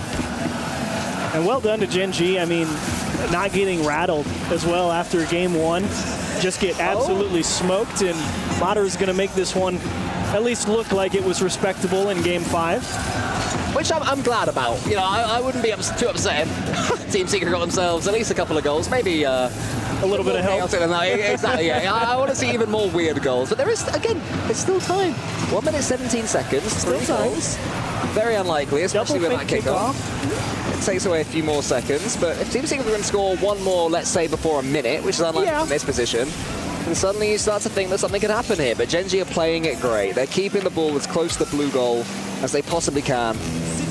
And that's all that matters. Team Secret forced to go sideways, and it is beginning to trickle away now. Yeah, honestly, if you're Genji and some Team Secret player just takes the ball up in the air, you just keep driving back and say, Let him do that thing. What are you going to do? Like, I'm not going to save it until I absolutely have to. And Magic Bear, again, will pull Mata, getting him to believe he's going to shoot this back post. As, again, that physicality as well. I mean, Mata's got 0 boost. He's got to defend the big part of the net. He's got to get across as fast as he can because he never knows where that shot's going to go. 5-1. GG no read. Pack it up. I mean, what you described there, the way Gen.G can play as they get their sick, this is incredibly harsh on Team Secret. It's how I play Rocket League. Just wait as far back as you can. You're going to flip. We're going to do a double tap, are you? Well, I'm waiting in the goal. So what you're saying is that I'm as good as Gen.G? Absolutely. Yes. I have never been more impressed with your ability than right now. Oh, achieved. I feel so good. Sub out Justin. Get me in. They'll be all right. I reckon I could hold out for a 6-1 victory. I think you could. Game. For 30 I seconds? think most people yeah. watching this, if they subbed in for Justin, they'd still win it. Stick in the net. Yeah, they get that right. One in chat. If you were subbed in for Justin, you'd still win this game with 31 seconds left. I'm spamming 1. I'm spamming it too. Great show from Gen.G. I guess I owe you an apology. I thought they were just going to lose here in Game 5, but boy. Ran away with Brazil. and it feels so sad because, like we both said, Team Secret, it's been a good show. Like the games 1, 2, 3, phenomenal, excellent performance. One mistake in Game 4 breaks it. Yes. One mistake in Game 5 just completely shattered it. So maybe an issue of discipline. Who can say? Only the tape will tell you now if you're Team Secret what went wrong in Game 4 and Game 5. It shows how beautifully swingy Rocket League can be as well. I believe Game 1 was 6-3 or 6-2, and now we have 7-1 to the other team. It's Gen.G Esports. It looks like a romp if you look at the final game. It very much was not. They were in a battle.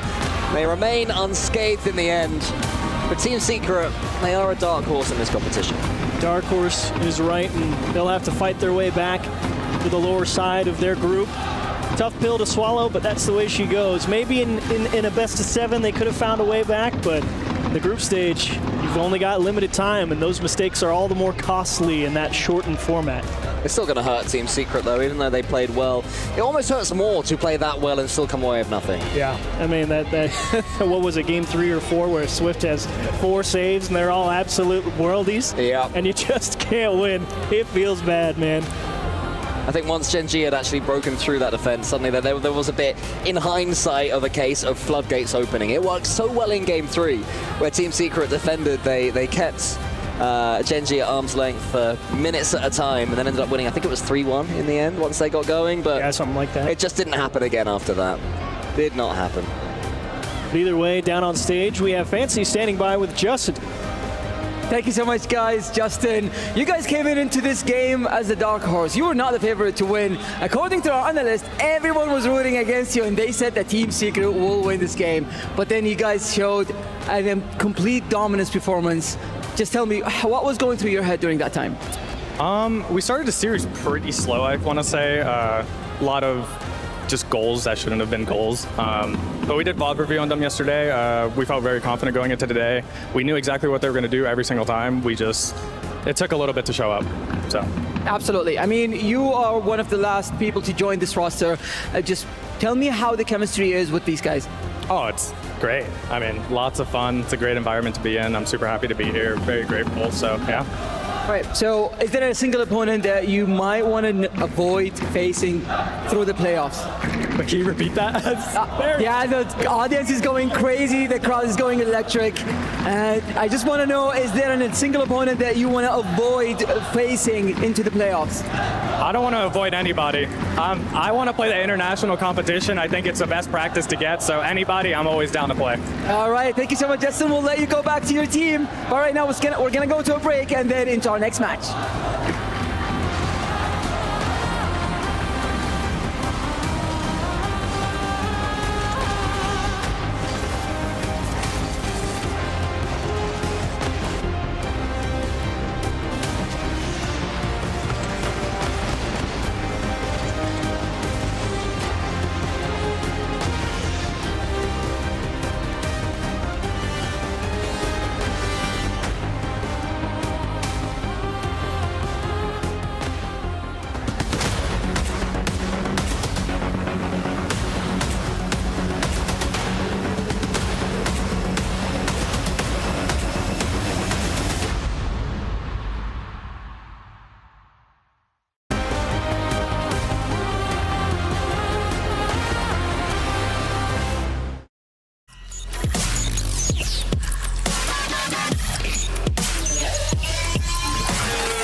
The Raleigh Major champions are here to duke it out in their hometown of Riyadh. Coming hot off a fantastic 2024 RLCS season, Team Falcons knew what they had to do to dominate this year, kicking off their 2025 run with a first-place finish at the first Open, taking down their regional rivals of Twisted Minds in a 6-game series. Unfortunately, things didn't quite go their way in the second Open of the season, as Twisted Minds got their revenge in the finals in a stunning 7-game series. Undeterred by their loss, the Falcons came back stronger in the last Open series before Birmingham, taking home their second first place of the season. In the Swiss stage of the Birmingham Major, the Falcons squeaked past the group stage with a 3-2 record, only losing to the eventual finalists of Carmine Corp and the Ultimates. In the playoffs, the Falcons scored a 4-0 sweep over GK in the first round, but eventually lost to NRG in a 7-game series in the lower bracket quarterfinals, netting them a top 6 finish in Birmingham. The second half of the year was pure perfection from the Falcons. First place finishes across all 3 of the RLCS Open events, the Falcons only dropping 2 games in Open Series 5, showed how they were just a step above the rest of the MENA League in the second half of the year. But it all culminated in the perfect finale in Raleigh.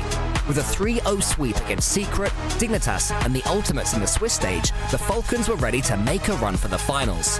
In the playoffs, they played some of the best Rocket League we had ever seen, sweeping Dignitas in the upper bracket quarters, dispatching the hometown heroes of NRG 4-2, and clinching the first ever major victory for a MENA team with a 4-1 win over Dignitas. With the Falcons clinching the top seed from the MENA region and playing on home soil, will we see a new era of Rocket League form at the Esports World Cup?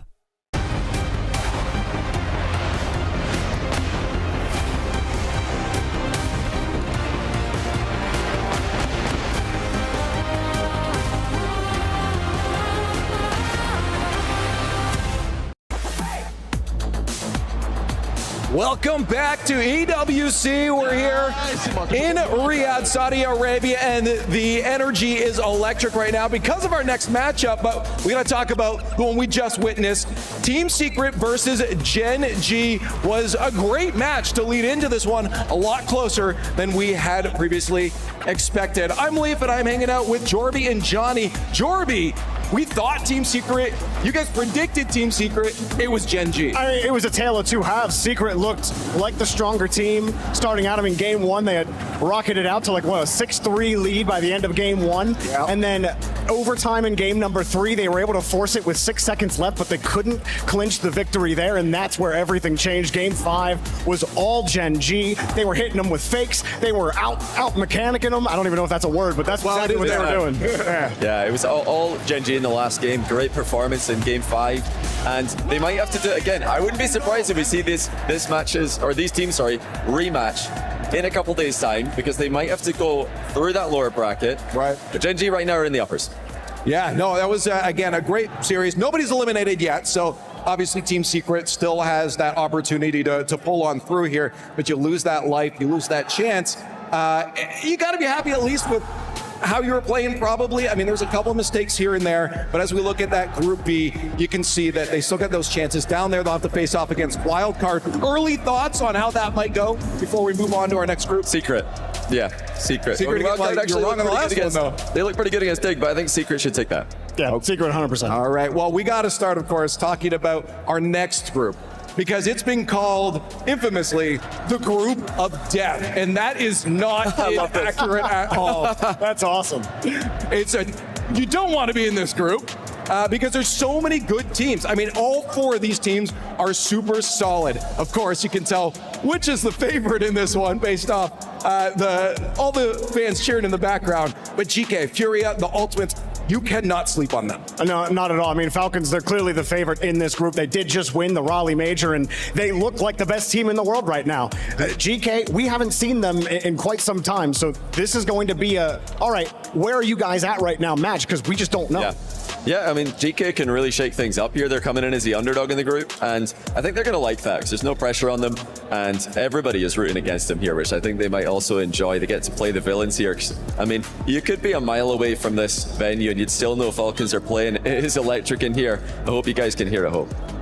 Yeah, this is going to be quite the intense series, that's for sure. You see the Jamil Motorsport arrivals now as the Falcons make their way towards the stadium. You know it's going to get loud the second the audience starts seeing them play, and we start getting things underway here. GK on the other side, we've seen the miracle runs that they can make. The question is, can they do that again here? I think we got a vibe check from CJ down on the floor. Archie, GK Esports, how are you doing, brother? Welcome to Esports World Cup. Thank you, I'm good. You feeling good? Feeling good? Warm weather's getting to you or not? No, this is normal for me, actually. Yeah, you've been here a few times now to Riyadh, but is this time going to be different? Can we see, maybe a win, maybe a dub? Of course, a win. I think we're going to sweep the competition and get a trophy. Tell me you're going to pop off as well individually? I always pop off, man. You know me. Joy will pop off as well? Joy always pops off as well, and Oli too. Well, great to see. Best of luck at the event. Thank you. Cheers.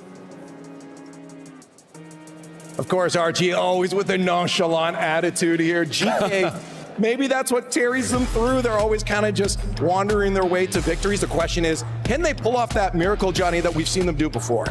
It's a big question, but these guys love spoiling other teams' tournaments. You know, earlier in Birmingham, they spoiled Dignitas tournament, knocking them out before top 8, and they're looking to do that again to someone. We don't know who yet, because this isn't an elimination match, but I'm sure GK and everyone else would love to beat Falcons in their backyard. You know, as much as Archie just oozes the aura and confidence, I think he's going to need that on the pitch, because I feel like GK, they live and die by Archie's performances. Right. If Archie's performing, if he's scoring, if he's producing, GK are one of the biggest threats out there. We've seen it before. I think it does land on Archie's shoulders. Yeah, well, you can see that Raleigh Major. There's a dash through it because it was so close. The tight thing, that European region was just, in general, such a tight race. But they didn't have that performance. They want to perform here now that they're back into a LAN environment here. But on the other side, they have the hometown favorites. And I'm sure this audience is going to let you know that they like this team. The Falcons, of course, the favorites coming into this. Yeah, these guys are pretty popular around here. They've not even walked into the arena yet, but you'd think they've been doing laps around the place. It's so loud in here, full of Falcons fans. Probably the most biased crowd in Rocket League history, and I'm here for it. I was gonna say, probably one of the few times you will not hear cheers for Joyo, who is beloved around the world. This is the one time they're not going to be cheering for him. And to me, though, the most impressive player on Falcons in the last few months has been Kaliers. He has been absolutely maniacal on the pitch. We're usually talking TRK, amazing on offense, defense, whatever. Roas, one of the greatest defenders in the world. But Kaliers has been so lethal. He showed it in the Grand Finals in Raleigh, and I don't think that's going to stop here. Yeah. Well, before we get into the matchup here, we do have an interview. Let's check that out. Here with the ZAM manager of the Falcons. You guys just won the Raleigh Major. How are the boys feeling at the Esports World Cup? طبعا شعور مختلف طبعا انك تفوز ببطوله رالي ميجر لكن ندخل البطوله هذه بشعور وتركيز مختلف وباذن الله ان يجي يوم الاحد ونفرح بالبطوله ان شاء الله. So pretty much we had an amazing win taking place at the Raleigh, but now we're back here at the homeland with a different focus, different strategy. We're ready to go. You said being back here on the homeland, it must feel special. The last time you guys were here was at the FIFA E-World Cup. You guys won that, so are you looking to win again here on home soil? طبعا الشعور مختلف لما تلعب في ارضك وبين جمهورك وان شاء الله ما نضيع تعبهم وتشجيعهم ان شاء الله هدر ونفرحهم يوم الاحد باذن الله. بإذن الله تعالى. So we're here, homeland. Focused, ready to win, full confidence, and this time everybody cheered for us. Everybody's there for us. We're here to give them back as like courtesy to saying, hey, we're here for you guys. We're here to win it back for you. Perfect. Well, thank you very much to Azam. شكرا جزيلا. Thank you. I love it. And yeah, it makes sense. They have been given a lot of energy, and hopefully they can give it back. This team is coming off of first place, and then first place at Raleigh as well. You know, my favorite thing about that interview is Azam speaks perfect English. He didn't need a translation for CJ's questions. He speaks better English than CJ, to be honest. Next time, we need to get him to do his own translations. Oh, I love this. The audience is so here for you. You see the flags and everything coming out too. Overall, there's going to be a lopsided cheering when goals happen, Jorby. I mean, look, Falcons have a real chance to just completely dominate the entire summer. They win in Raleigh.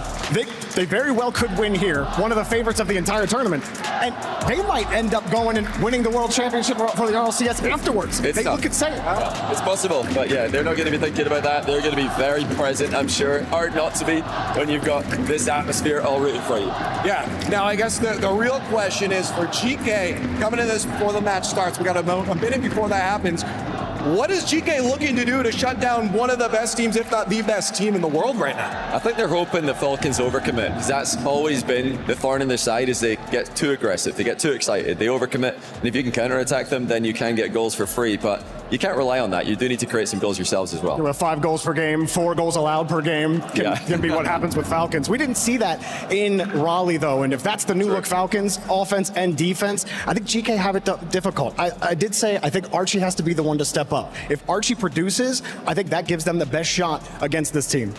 Yeah, the Falcons, on the other hand, though, they just got to do what they've been doing. That pressure is absolutely relentless. It just goes with the MENA region in general. We've played ranked in this region before. It's terrifying. But these guys exemplify that to its most. And if they could just pressure, it's hard to even get out of your own end, Johnny, and I'm assuming that's all they got to do. Yeah, they just got to play their game. If Falcons execute, they will win this. They're the favorites for a reason. They're the consensus best team in the world, and they're looking to get a win. Yeah, well, again, as they get prepared here, looking at the Falcons, are you expecting this to be a dominating experience for them, or you think it's going to be a close series? Look, I love GK. I love all the boys on GK. I do. But these Falcons players are ridiculous. I'm going to say it's a sweep. I think they're going to 3-0. Audience agrees. Johnny, I mean, they either agree or they just saw some B-roll of Falcons maybe that's walking it too. somewhere. They thought, yes, show me that again. That is fair. But for you, Johnny, I mean, what are you expecting? Are you worried if it's not a sweep for them overall in this Esports World Cup? I feel like they could throw a game. They could, have a game where they just concede 4 counterattacks and then still look dominant in a win. They're a super unique team with how they play, because it just looks like they're playing themselves at times. It's like, who's going to come out on top? Falcons plays versus Falcons misplays. Recently, it's been the plays that are coming out on top. That's fair. You were mentioned before, Killers was yours. We're still got a moment until the players are ready here. How about you? Is there a player that you're going to be watching? I mean, obviously for me, TRK tends to be that forefront of who I'm looking at. Oh, I'll happily take Rawas then. Okay. I love that we can all just pick each player and not be wrong. Yeah, he's the one guy that I'm excited to watch in defense the most. And he's so creative with the way he avoids physical plays, so impressive with the reads he makes in defense, holding his flip way longer than anyone else. So I want to see that, but obviously he's underrated in offense as well. So I'll say Rawas. Okay, that's fair enough. And while we get the players ready here, let's take another look at the club championship that's going on, because that's just happening in the larger Esports World Cup image here. Team Falcons trailing a little behind. They looked great last year, obviously taking it. Team Liquid, I heard in PUBG, weren't doing as well. This is going to be a massive performance here in Rocket League for them to be able to make that up. Yeah, I mean, you had Virtus Pro, who was doing insane things in other games as well to maintain their lock in this race. Right. Rocket League might be a little harder for them, but Vitality, they're in position. Vitality and Rocket League could go deep. Liquid don't have a Rocket League team, so that's the one big disadvantage they have in trying to hold this lead versus Falcons. Yeah, and Virtus Pro, again, we talked earlier to Nikita from it. It was really cool here from them as well that they plan to stay in Rocket League afterwards, too. Yeah, I mean, why not? The club championships enabled that to happen. It's given another incentive for these orgs to pick up someone or some team in every game. Yeah. Because you never know who's going to have that Cinderella run and win you some points. All right, let's focus back in on this matchup, because hopefully it's ready for us soon here. For the Falcons, we already talked about what they got to do, how you could maybe beat them here. Looking at the larger just lay of the land for the other teams, do you think all of their series should go heavily in their favor? Or looking at our tier list earlier, do you think it's going to be a lot closer when they get to those? I hate to say this to my Furia boys, but I don't think they have a chance against Falcons in this group. I think Falcons are the clear favorites 100%. We call it the group of death. All of these teams are competitive. Yeah. But I mean, Furia, I think if anyone in this group can take them down, it is Furia. I just don't know if I see it happen. I think it's Ultimates, honestly. They did it before. That's why they call it the group of death. Ultimates. I'll say Ultimates have the best chance against them because they had that one win against them in Birmingham. And if there's one team who can counterattack the best out of this group of death, I think it is Ultimates, and that's Falcons' weakness. So if somebody's going to beat them, I think it's them. We are almost actually ready now. So before we get into it, give me a quick thought. Falcons taking it? I already have it. Falcons 3-0. Let's go. Falcons taking it? I think it will be a Falcons 3-0. Hey, Riyadh, Falcons taking it? It sounds like it will be. We'll see if GK on the other side can do some damage, but it sounds like Falcons are the favorite. So let's just get into the matchup and see what the Falcons do.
Tigers out of the bag after that last game. But there's no secrets in this next group, Fancy. Absolutely no secrets, just hype. The fans have shown up in a big way for our next match. And of course, the players will have to struggle to focus over the crowd. Well, let's bring out our teams. First up, and I'll let the audience fill in the rest for me. Team Falcons!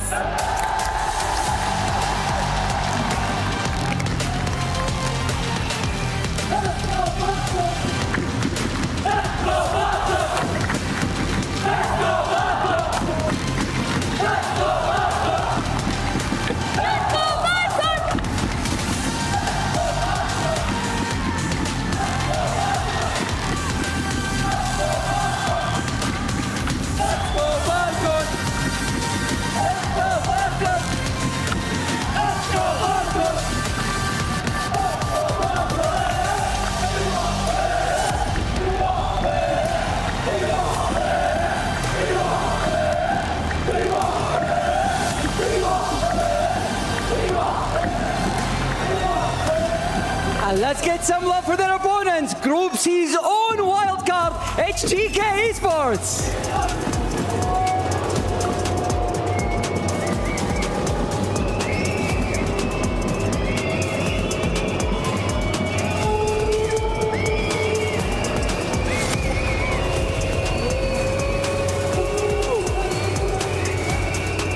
Let's give the people what they want. On to the match.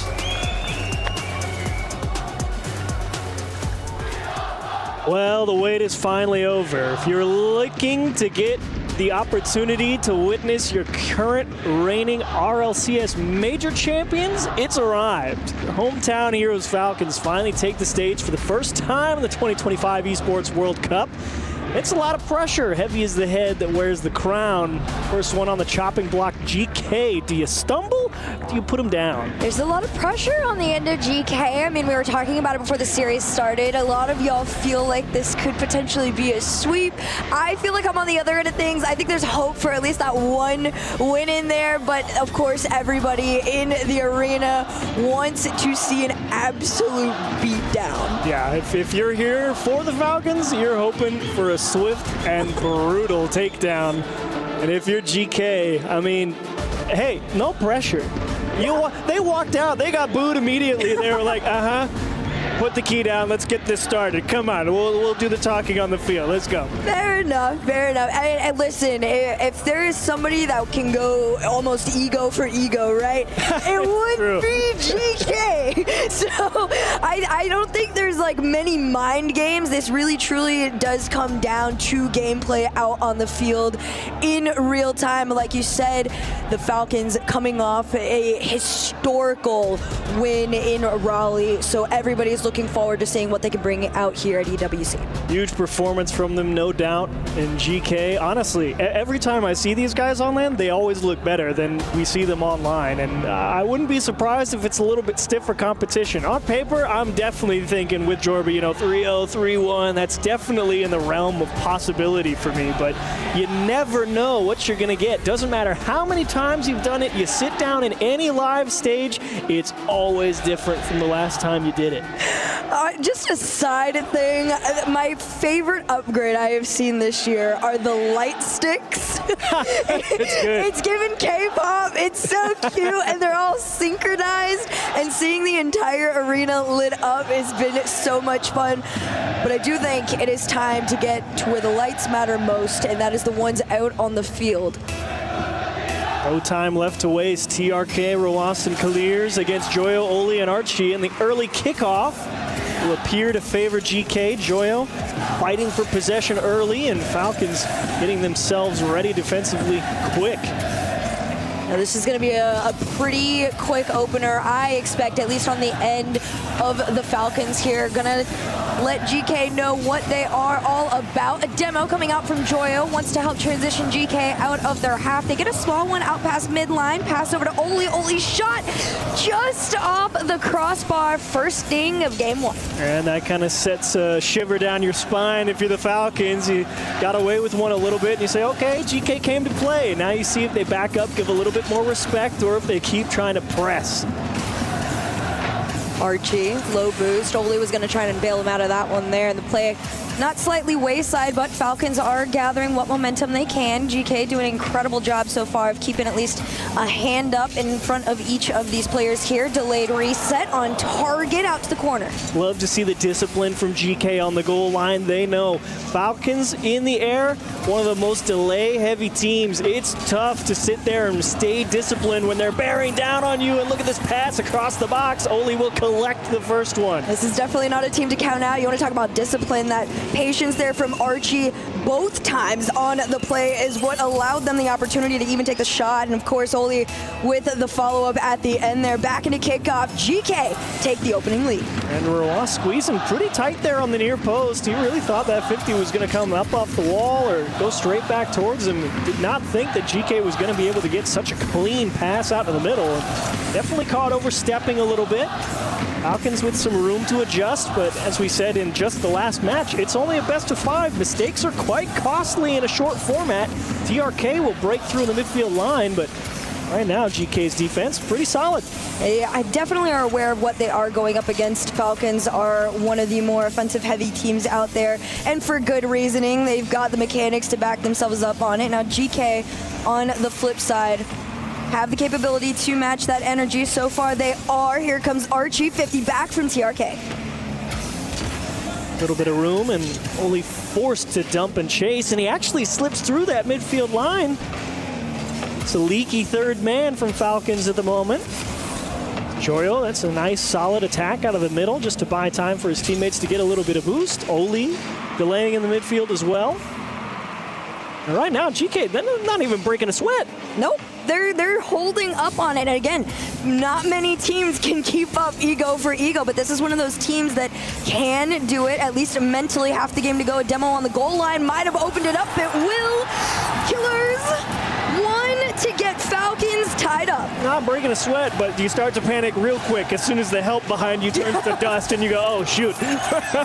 We might be dead here. And indeed they are. Great demo from Falcons to finally crack the show. Oh, I can't even imagine how loud it is in that arena right now, too. You saw the entire crowd just jump to their feet. Killer's going to take this one away. Pass off to TRK. Oli, a little bit of a pre-jump there. Still bumped off the play on it. GK managed to keep Falcons at bay for now. And to be honest, the real test in this game, it's not so much, I think, going to come from the initial challenge. You know, I think the timing is going to be pretty good on that first man approach. The real test is exactly this. The second man, how do you pick up the ball, keep possession? Because we know this 50's coming. How does Riyadh find this? Keeps it tight. Joyo can't cover the gap. Nice shot to the left side. It's all about that second man, the spacing, the ability to keep possession after the first 50. That's your real difference maker here. And when you add into the mix the fact that the Falcons have been able, for the most part, to boost starve GK, that is keeping them fairly grounded when they do have a fairly decent aerial game. We're going to see it again here. Killers under one. Archie kicks him out. Takes his time. Oli's trying to clear the path. The musty in, but the bump is late. And Riyadh, that was a big ego defensive move. He could have tried to force that 50 early. He says, no, I'll take the 2v1. I'll buy time. No problem. He did it. And he did it. Right now, Falcons still lead by 1, but that is not a comfortable one. Demo 1, maybe demo Beautiful. 2.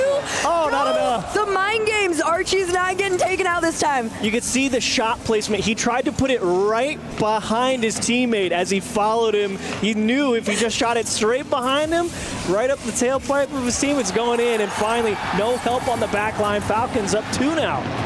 I like this one here. Even on no boost, they still went for the initial challenge. Just a rough touch from Oli, and pretty decent patience there from Killers. He's been on one this game. Even their celebrations are calm and collected. They know exactly where they stand. 1:05 on the clock with a 2-goal lead for Falcons in game 1. Joyo tasked with finding his team a possession off the kickoff. Unfortunately, Falcons fight back. Riyadh with a nice fake. He's not going to be able to finish the job, and it's right in front of the net. Here comes Kaliers. How many is he at this point? Was he 3 of the 4 or on 4 of 4? That's a great I question. feel like that might have been the hat trick right It there. could have been. It could have been. I felt it in my gut, so it might have been. Falcons up by 3, 50 on the clock. GK, they had a pretty good opener to this game. Number one, it is just slowly starting to get from them, and this is what I expected too. Falcons to match their energy as time has gone on. A lot of these demos are being more and more anticipated, so the GK plan headed into this game too is going to have to be tweaked a little bit. Definitely, no question about that, and it's no secret what it is. They know that that first man has still got a challenge with just as much aggression, but now you have to start to get back down the layers. Okay, second man's got to squeeze pretty tight, because Falcons, that second man is always right there. It could have 0 boost, they could have 100, you have no idea, but at the end of the day, they're right on it, and they keep the pressure on you. GK, you got to play with some force, some verve, some real grit to go out there and fight Falcons. You were wondering, oh, they got scored on first. Yeah, that's cute. You put up 4 and you're losing. Good game. Well, almost made it 5 as this one hits the ground there. Falcons take game number 1. Energy absolutely electric from them in the crowd. They're organized too. They got signs, they've got drums, they're out there making some noise and honestly trying to stress GK out. They got booed when they walked out of there. They're doing all sorts of mind games from every inch of the arena. Yeah, real rattle moment for GK. I mean, you feel good going in and you just realize that, look, we're definitely behind the 8 ball somewhere. Rawas got, hand in the cookie jar a little bit, still almost made the save, and that was it. That was the only miscue for Falcons. The rest of the game was, yep, we're just better. Back to business, just like they were in Raleigh. And even before that, again, of course, this is just them trying to start some sort of a winning tour on the road to Lyon. That's the best part of Falcons. Everybody's first touch. That's what it is. There's some teams, you look at Vitality, Zen, his first touch, immaculate. Everybody on Falcons has a gorgeous first touch. I mean, you want a team to find control of the ball and immediately take possession and start generating threat. All 3 of them do it at every opportunity. And that is what makes them such a terrifying team to play against. Well, GK is going to have to do it again this time, looking to answer a Game 1 loss in the series and almost a first goal deficit. A pause, though, will come out and tiny bit of moment to breathe if you're GK. Yeah, you're kind of okay with it, at least to happen in the middle of the game, or in between games, essentially. It happens right at the opening of Game 2, of course, but it seems to be perhaps a communication issue. It doesn't seem like controller or anything, or maybe something, but obviously on the GK side of things with the admin there, figure that out as quick as possible. But here's where you do your best work, crowd. This is I know, I'm looking at these guys. The drums is what's crazy. Like, they are truly turning into, one of the big ones out there. A lot of the times you see, green wall, blue wall, the green suits, everybody coming out. But seeing them, they're multiplying every single year. And they should, to be honest. I mean, Falcons have worked hard ever since they came onto the scene. I mean, they looked immediately like contenders for top placements in all of the RLCS events, and it took them a long time to get there. It's been years. TRK is the best is a very reasonable sign. That is a very valid sign. I love this fan art. That was a good sign, though. They've put in the work, though, on that Falcons side, and the fan base has shown the love in return. Like, look, we recognize the grind. You've put in the work. You've become winners, champions in your own right across the board, and it feels like, EWC for Falcons this year is look, we got to get a little bit of redemption for last year. They know they felt like they should have won it last time, and they said, not today. Today, day 1, we're going to go crush souls. We're moving into top 8, and we'll see y'all later. They also had a nice, maybe not stern, but good talking to before. If you guys don't know, Club Championships is also something that goes down during EWC. Falcons were the reigning champions of that last year. They currently sit in 2nd under Team Liquid. I believe after Magnus Carlsen had gotten the chess win, that kind of threw Liquid above the Falcons. So the Falcons Falcons Rocket League team currently is trying to win the entire event. That would give them 1,000 points. Huge. Towards the club championship. So we'll see if they can do that, but step one is take down GK in your groups and make it into playoffs. Yes, every great journey starts at the very beginning, and it was a strong first step for Falcons in game one. Convincing win, and right now, GK, they're more than happy. They're like, yes, please, it's broken. We need So, yeah, we need a it's second. broken. Everybody, you only talk to Oli. The rest of us are going to fill him in later. Oh no, my controller stick. I need another one. But no, it's really not that dire. I'm definitely pulling a bit of a joke at GK's expense there. I'm just a big fan of the Falcons attack. I mean, it's nasty, man. It takes a lot to get me to love a team unconditionally, and Falcons are one of the teams that I love unconditionally. It's such a vibrant attacking game, and it's just so much threat generation. You love to watch it be played no matter what.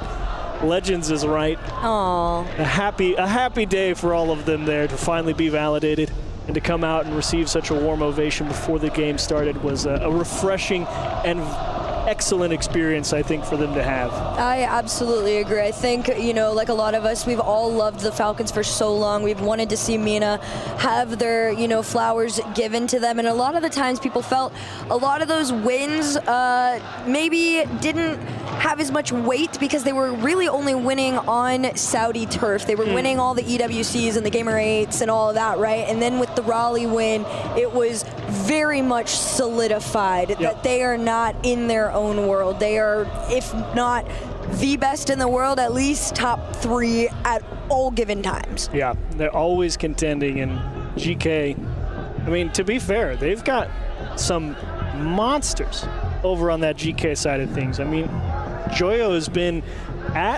before the top of Europe, and he can still go out there and fight when it's his day. I mean, he's picked up Archie. Like I said, they look gross on LAN. I mean, watching Archie's defense and all of GK, I guess, back when they were on Oxygen, I mean, that was a nasty, nasty LAN team. I did not want anybody trying to score on that team because it was not going to happen. And they're going to need a little bit of that defensive prowess to find a way to stop these Falcons play. You know the heat check's coming. Every single attack is coming for your throat.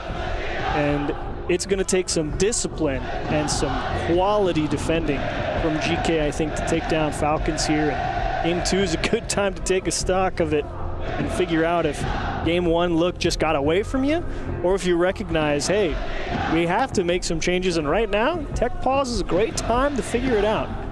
It definitely is. It also is a good time to just keep the energy going. I gotta respect the fact that they have been chanting the entire time. We've gone from the light sticks. We're now on phone flashlights and synchronized formations. I don't know what's gonna come next. I love the side-to-side waving, even though like I'm totally not controlling it.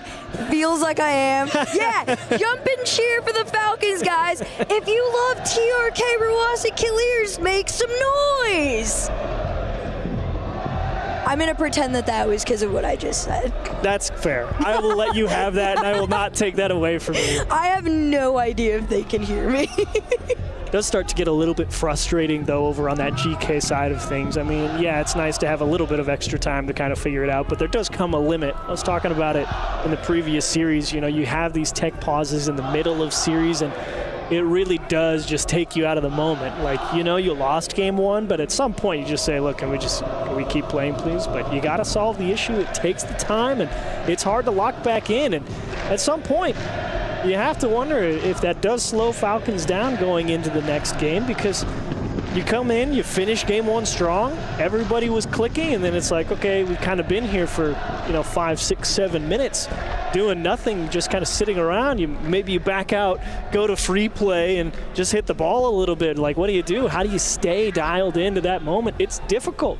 Yeah, I mean, the mental side of Rocket League, I will say this every time for the rest of forever. I love talking about the mental aspects of it. I think Falcons are probably a step above everyone in the world when it comes to that, just because it was such a long period of time where they were underdogs and it was expected of them to be nervous and freaked out and scared.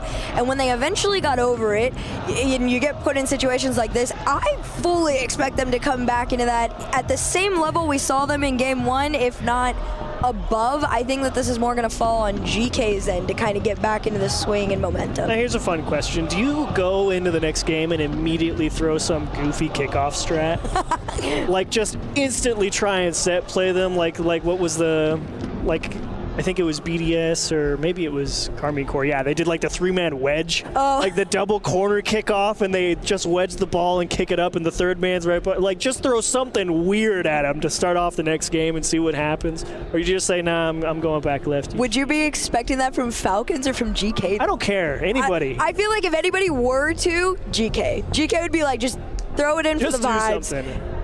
Honestly, I think it's a good idea, actually. Now that I'm thinking about it, like from a coaching perspective, like how do we lock them back in? All right, guys, what are we going to do on kickoff? I don't care what it is, but let's figure it out now. So when we go into game, because we don't know when it's going to be solved. I mean, let's say we have a plan, and as soon as the game starts, we make sure that we're all still aware, and then we go and execute. And you can kind of lock right back into that game sense, and that's the value of having, the development of the kickoff strategy over the past couple of seasons in Rocket League. Like, you are able to, in theory, draw everything up on a whiteboard. It's the only static position that you will ever have, and you can theoretically draw out anything. That could happen.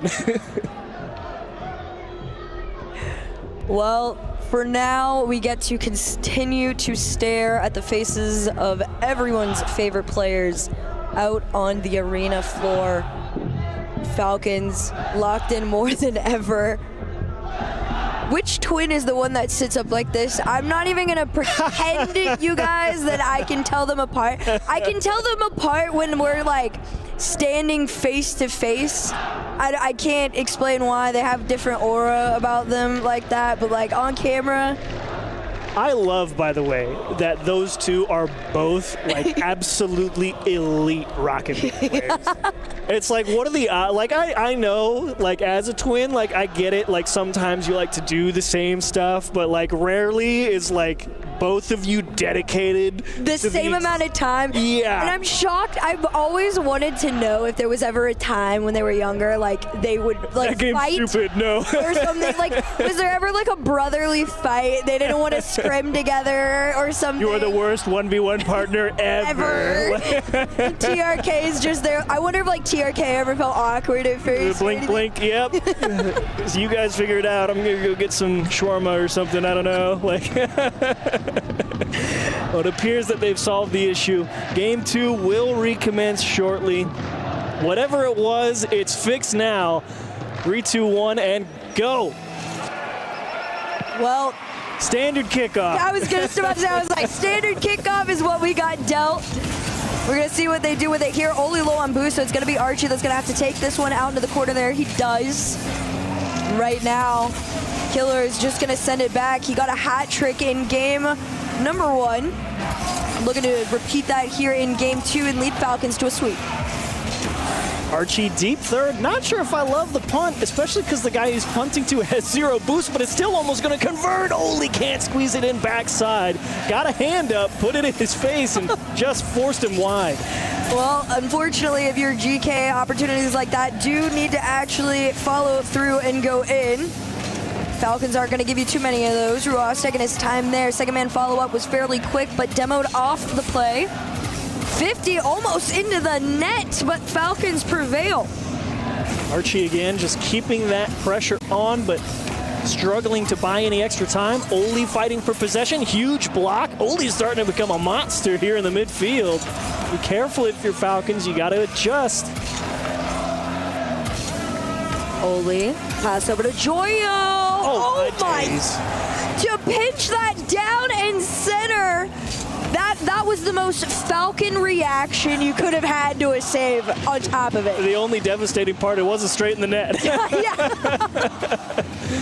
As Killers breaks it down, Oli smashes it off the bar, and thankfully well aware of where the follow-up was coming from. TRK right on top of that, and GK head on a swivel. They know where the heat's coming from. I mean, you were trying to figure out if GK was going to come out swinging. They absolutely are this time here. Joyo fakes it, tried to get the leave. Archie just a little discombobulated and hesitant on that play there, but it was a good idea and strat from GK. Falcons manage to keep this ball in their possession for now, and I say possession very loosely as time goes on. Oh, that's a great demo to get themselves out of a bit of a jam. Roas has kind of been fighting for boost, or for the ball with zero boost for quite some time, and a demo to give him a little bit of breathing room actually means Falcons finally break out. They get their feet set, they get all the boosts ready to go on the back line, and now here should come the press. Very low boost again for GK, 22 collectively to their name. This is what was the drawback in that game number one that the Falcons were able to capitalize on them with, although all get resources. Ball almost goes in, a rare wide shot from Falcons. And half this game number two to go if we are scoreless. And Falcons slowly but surely, though, inching their way up the field. Feels like after every 50, that challenge comes from closer and closer to the net. GK starting to fight on the goal line. Roas left side, no good. Everybody up to make a stop, and Archie just wants any clear, any breath of air. And GK gasps their way back onto defense with another demo coming through. Oli surprise 2v1, and he makes a huge block. Oh, that demo put Oli into the 2v1, and you can feel the pressure just mounting on it to GK. The stress of the crowd, you can feel it just building up. Eventually, it's got to crack, and Falcons aren't going to let GK be the ones to do it. Feels like a return back to game one. You know, it took a lot of effort from Falcons to break GK, but when they did, they broke hard. But if you get to overtime, all bets are off. GK, honestly, a phenomenal game. Tough. They've had their pushes, but you're looking to see that extended stay that really presses the Falcons' net. Ruas, another good challenge there. Double challenge, 50's back into the corner though, so GK make the sharp cut and turn, although again that low boost is a big hindrance to the GK mission pushing forward right now. 1 minute left in regulation for this game number two right now. Falcons struggling just a little bit. Oh man. No boost 50 Wizards. I mean, both Killers and Roas took 2 50s at 0 boost each, and absolutely won it straight through both of them. Love that.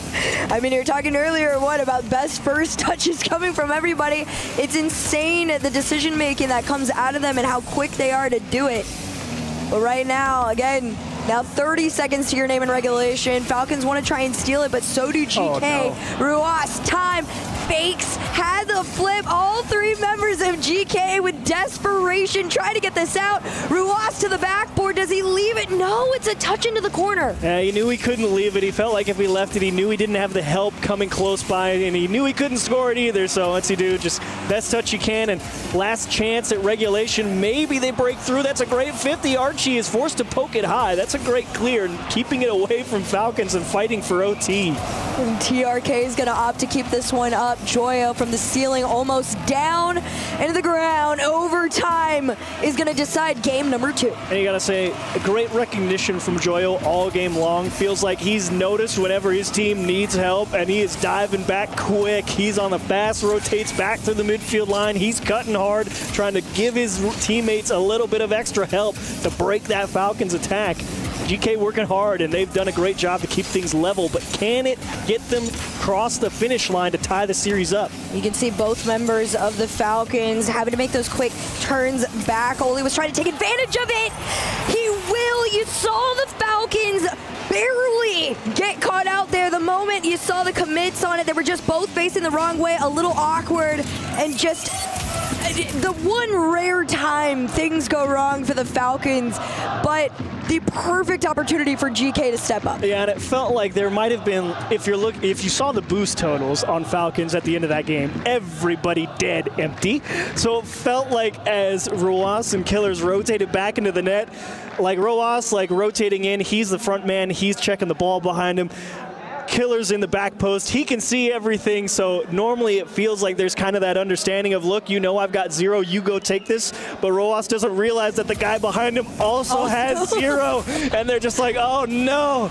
And there's a real crime. That's a beautiful pinch save, and unfortunately it was straight into the corner. And what a block from Archie. A lot of traffic right in his face, still able to stay dialed in on where the shot's coming from. A frustrating game for Falcons, and you gotta tip your cap to GK. Oh, there it is. The 0-0 on Falcons. Truly nothing left at that point. It was a tough break. Oh, I feel so bad. The reactions in slow-mo makes it worse for them. I'm so sorry. Well, what can you do? It's not the end, though. It's not the end, honestly. It was a great game from both teams. GK found themselves, hey, it's not like they planned to have Falcons be completely out of boost. You take what the defense gives you and you say, hey, no one's coming to challenge me. I'm taking the best shot I can. Neither of them get there. Well done, GK. You had to fight off a tough Falcons attack there. You did it in great fashion, great style. In game 3, everything's level. Big advantage game for people here. Let's see what GK can do. Maybe build some momentum off the end of that overtime there. Frustrating loss for the Falcons, of course. A lot of effort put into that series to keep it fairly close. Now, GK look to keep up. This ball down center, played off out into the side. And you're looking to see Joyo, how effective he is out of the midfield. The answer is just enough as he comes and breaks it through. A little pop-up there from Ruas and just works right to their pair. It's a great recognition from Joyo to jump in on that one. Back at a kickoff. Let's see what we get. It's a rare thing to beat Falcons to a ball like that. Joyo was on it, baby. He said, I got it. I got him beat. And ERK will adjust, no doubt. That's one of the things to be able to actually truly compete with the Falcons, right? You almost have to predict what they're going to be doing because just matching their speed isn't actually quite enough. A catch-out could have been the answer, but just off the post and the backboard, GK got to try again. Oh, start to get a little bit rattled. That's a huge pinch. Killer straight on target. Archie all over it. GK now. Here comes that land defense. It's about to get sticky. Archie takes this one away. Low boost, though, is just such a problem for this team. They're going to try again. The bump oh, yeah. That'll do it. You don't need boost for that. Look at this challenge. TRK's like, hey, I'll take the best 50. Joe's like, no, I'm just challenging you immediately. I don't care. And then I'm going to go hit your teammate in the face in the net. My teammate's just going to shoot it. We're up 2. Come on, Falcons. What do you got? What do you got? I'm waiting for Falcons to come back with some aggression, too, because they definitely can do it if they wanted to. But right now, GK is setting the tone in this game number 3. Another demo off the center. It's kind of throwing Falcons off a little bit. You can see them bunched up in front of the net there. Right now, GK is finally getting sent into their own half. Now here's a real question. Oh, great shot. Back pull. The ricochet's out. Tough break for Falcons. Maybe a lower right-hand shot. Great bit of placement for Ross. I was about to say, how hard do you keep your foot on the gas if you're GK? Well, the answer is unfortunately, you should have let up a little bit there. It outpaced and the Falcons cut the lead in half. Back into kickoff we go, trailing now only by 1. To see if Joyo can re-extend. Great save there from Killer. Just playing the patient game like we talked about. Got to try to not get too far ahead of yourselves. Great flick there from Archie, taken off. Joyo completely off the mark though, so it's up to Oli to step on in. He does. Right now, this has just been a battle for possession. Who can keep it the longest? And right now, the answer is nobody. Everybody's just kind of pinballing it around and hoping for their best attempt at a genuine play. You got a lot of time here if you're Falcons as well, so there's not really a whole lot of, what's the word I want? necessity to try and force the issue here, and thankfully that one's off the post. TRK gets it stripped. Here comes Joyo. Maybe he can put it away. A whiff from Falcons. Oh, he's got to be in, and he will go top right corner. A rare miscue from Falcons extends the lead for GK again. You felt this pressure of mounting to it. I know we talked about it before, like the getting ahead of themselves, but the few times they've been able to make the Falcons run around themselves, right, and waste their boost into these moments of awkward defensive, positioning. That's when GK thrives. So now a 2-goal lead with just over 2 minutes left to go here in game number 3. Can GK respond to the Falcons? And again, another weird spot on that last goal, Killers and Rawas both rotating back into the net with 0. TRK not thinking he's got to do anything. He has 2 teammates back there. Surely someone will do something. He cuts into the corner for 0 boost, and everybody's just like, wow, we're just not saving the ball. Well, this one is going to get saved, even on low boost and demoed out, but still, slow transition opportunity if GK can cut it off in the mid. They're going to try to here. 50 on back. Oli clear upfield to himself off the ceiling, off the backboard. Here comes the read. The shot. It's wide. Gotta say, great recognition from everybody on GK out of the midfield line. That's a nasty flick, and there is one defender on the back wall still to keep Falcons at arm's length. Killers trying to fight his way with a nice back pass, see if he can open up a little bit of room. Rawas deciding, do I bump? Do I play the pass? What do I do? TRK flip reset, far down and out, cleared away by Joyo. Oh, so close. That actually would have had to have been the cleanest upper 90 we'd ever seen for that to have gone on in. 1 minute left on the clock. Falcons trail by 2 here. They're trying their darndest to get some more shots. Rawas off the ceiling, off the backboard, follows in the full commit from GK. Falcon hope is alive. Yeah, you want to know how to actually get good at Rocket League? Look at Rawas's takeoff there. The important thing when it comes to possession, when you start going up in the air, is getting it up and staying to go up. It's so easy to go forward. Rawas goes, nope, one's up, I'm going all the way to the ceiling. Breaks through 2 people. Joyo really tried. The 2v1 opportunity was like, maybe I can force it all the way through, but no, it's a 50 back. 35, Oli with possession of this ball down over to Archie. TRK has managed to take this away from everyone. You thought maybe he was going to be able to reach it. He was boosting down to stretch, but unfortunately Falcons 20 seconds left. Time runs thin. Someone's got to make a play, and Joyo's playing keep away with a pass back. Oli keeping on to this ball. He's done a really good job of trying to keep GK into this and hold on to their lead. Oh, what a 50. Oh, unlucky. All unfortunate scenarios. This is the worst one, but 100 boost collect to the man with a plan. Killers past 1. Can he get past 2? No. Man, that is a bitter pill for Falcons right there. I mean, they had such a great 50 from TRK in the middle. And unfortunately, he brings that down to go for the pass into the middle and runs smack into a teammate just to flex all the way back to their own half, because they knew they found the breakthrough they were looking for with limited time on the clock to try and force OT. And oh no, what are you going to do? Sometimes it just breaks off in the wrong way. I didn't want to say it because I was scared. But I did say at least at game 5. And now it's got to. And now it's got to. But everybody was like, she's crazy. And you can see just so many chances for Falcons, so close. How different the game could have been. There's very few teams, like I was talking about before with Joyo, that can almost predict where the Falcons are going to go. The shot that could have been. There's very few teams, though, that you quite can predict what is going to be coming their way, and a lot of it having to do with like the pre-jumps. Joyo is one of those players. Yeah. And to be able to put Archie and Oli onto that level, I really think is what is allowing them to compete in this series. Yeah, everybody leveled up defensively here for GK. They got to be happy with themselves. Obviously, you win a big advantage game in game 3.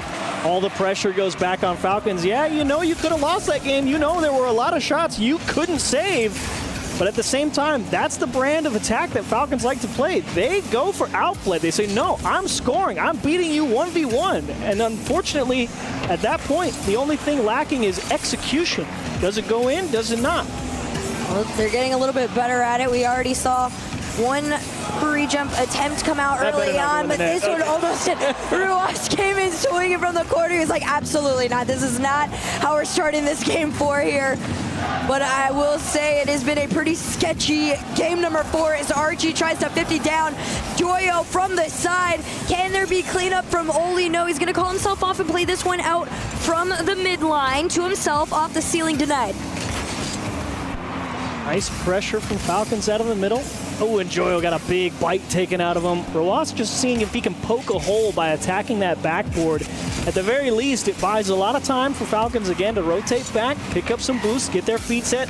And Joyo, you got to buy a lot of time. I don't understand why we didn't just dribble. Archie thought you were going to hold the ball too. We had to adjust, and now all of a sudden, we're fighting for possession, and we've lost it. See if Killers can work with it, though. Oh, another denial on it. Double commit to keep this one out, and Falcons still aren't going to retreat off of this. Joyo to Oli, big clear. Is a little bit of breathing room for GK. Loss again, soft first touch, beautiful flip reset. Killers, unfortunately, no boost, has to concede. Oli pressing big time with 0 boost, won a big 50 with the demo. That was a very awkward, rare touch from Falcons, but they do still manage to get to the other end of the field on this play. Couple of double commits coming out from GK defensively does make me worried for them, but they have managed to hold on. Another commit from Oli. This shot centers out straight into the nose of Joyo. And right now, Falcons, they are just scrambling to find anything, but I feel like they shouldn't feel like there's as much pressure as there is because GK seem to almost be in their heads right now. I mean, this game has devolved into a straight-up battle for boost. I mean, they're stopping playing challenges just so they can win the race to a pad because it's that slim a margin. I mean, that 12, if you take away a 100 from another opponent and tried to take it at the same time, I mean, you just create so much advantage. This is a brutal game 4, back and forth. Joyo up, no touch. Oli left on no boost. A really good clear, though. You can see the lurks in the background, but that third man is playing it a little bit further back and every time almost for GK. Which again, going back to the fact that boost means almost 5 times much more than ever in most series. Oh, and he didn't pick up his corner. Archie missed it on his way through. He's got to pick up the other one, but now there's not going to be any heat on this press from GK. And a nasty hop, though, for the Falcons. And what a break for GK to let him get their feet set under him one more time. Just a little bit of time on this ball here for GK. Another clear out to no man's land. Everybody's almost just forfeiting possession at this point. They want to play the fast game, but at the expense of holding on to the ball. They give it up to the Falcons. You saw as soon as this ball went out into the air, TRK had the most control on it. And the mini double off the backboard gives Falcons that very crucial game 4 lead.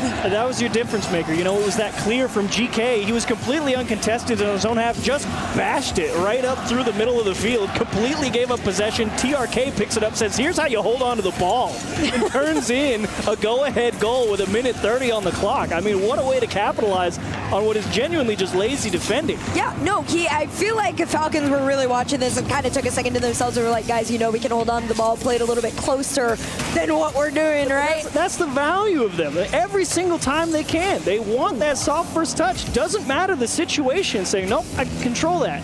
And that level of discipline and practice pays off big in moments like that. I mean, you start to feel the speed of the game as a defender because Falcons have been on it every single time GK's tried to clear the ball. So I sit there and I say it's a lazy clear. Yeah, but for the past 3.5 minutes, there's been somebody right on top of him, and he's had to smash that ball, and all of a sudden, no one's there, and then you're down 2 with 37 because you gotta force it, and you're just going to game 5. At this point, GK, you gotta just completely reconvene off the kickoff there. It is so far in their heads, And Falcons, they got a grip on what was going on there, and now they're running away with it. 37 left in regulation here, a 2-0 lead for the Falcons to try and attempt to force game 5. Another big pinch clear touched off by Oli and immediately sent back. A hard-fought game all throughout.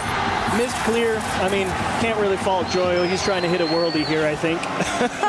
I think he wanted like this perfect touch, anything that he could have got. I think he actually ran out of boost. I don't think he could have reached it now that I look at it again. But either way, Falcons fight through a grueling game 4. I mean, this was a slugfest for both teams.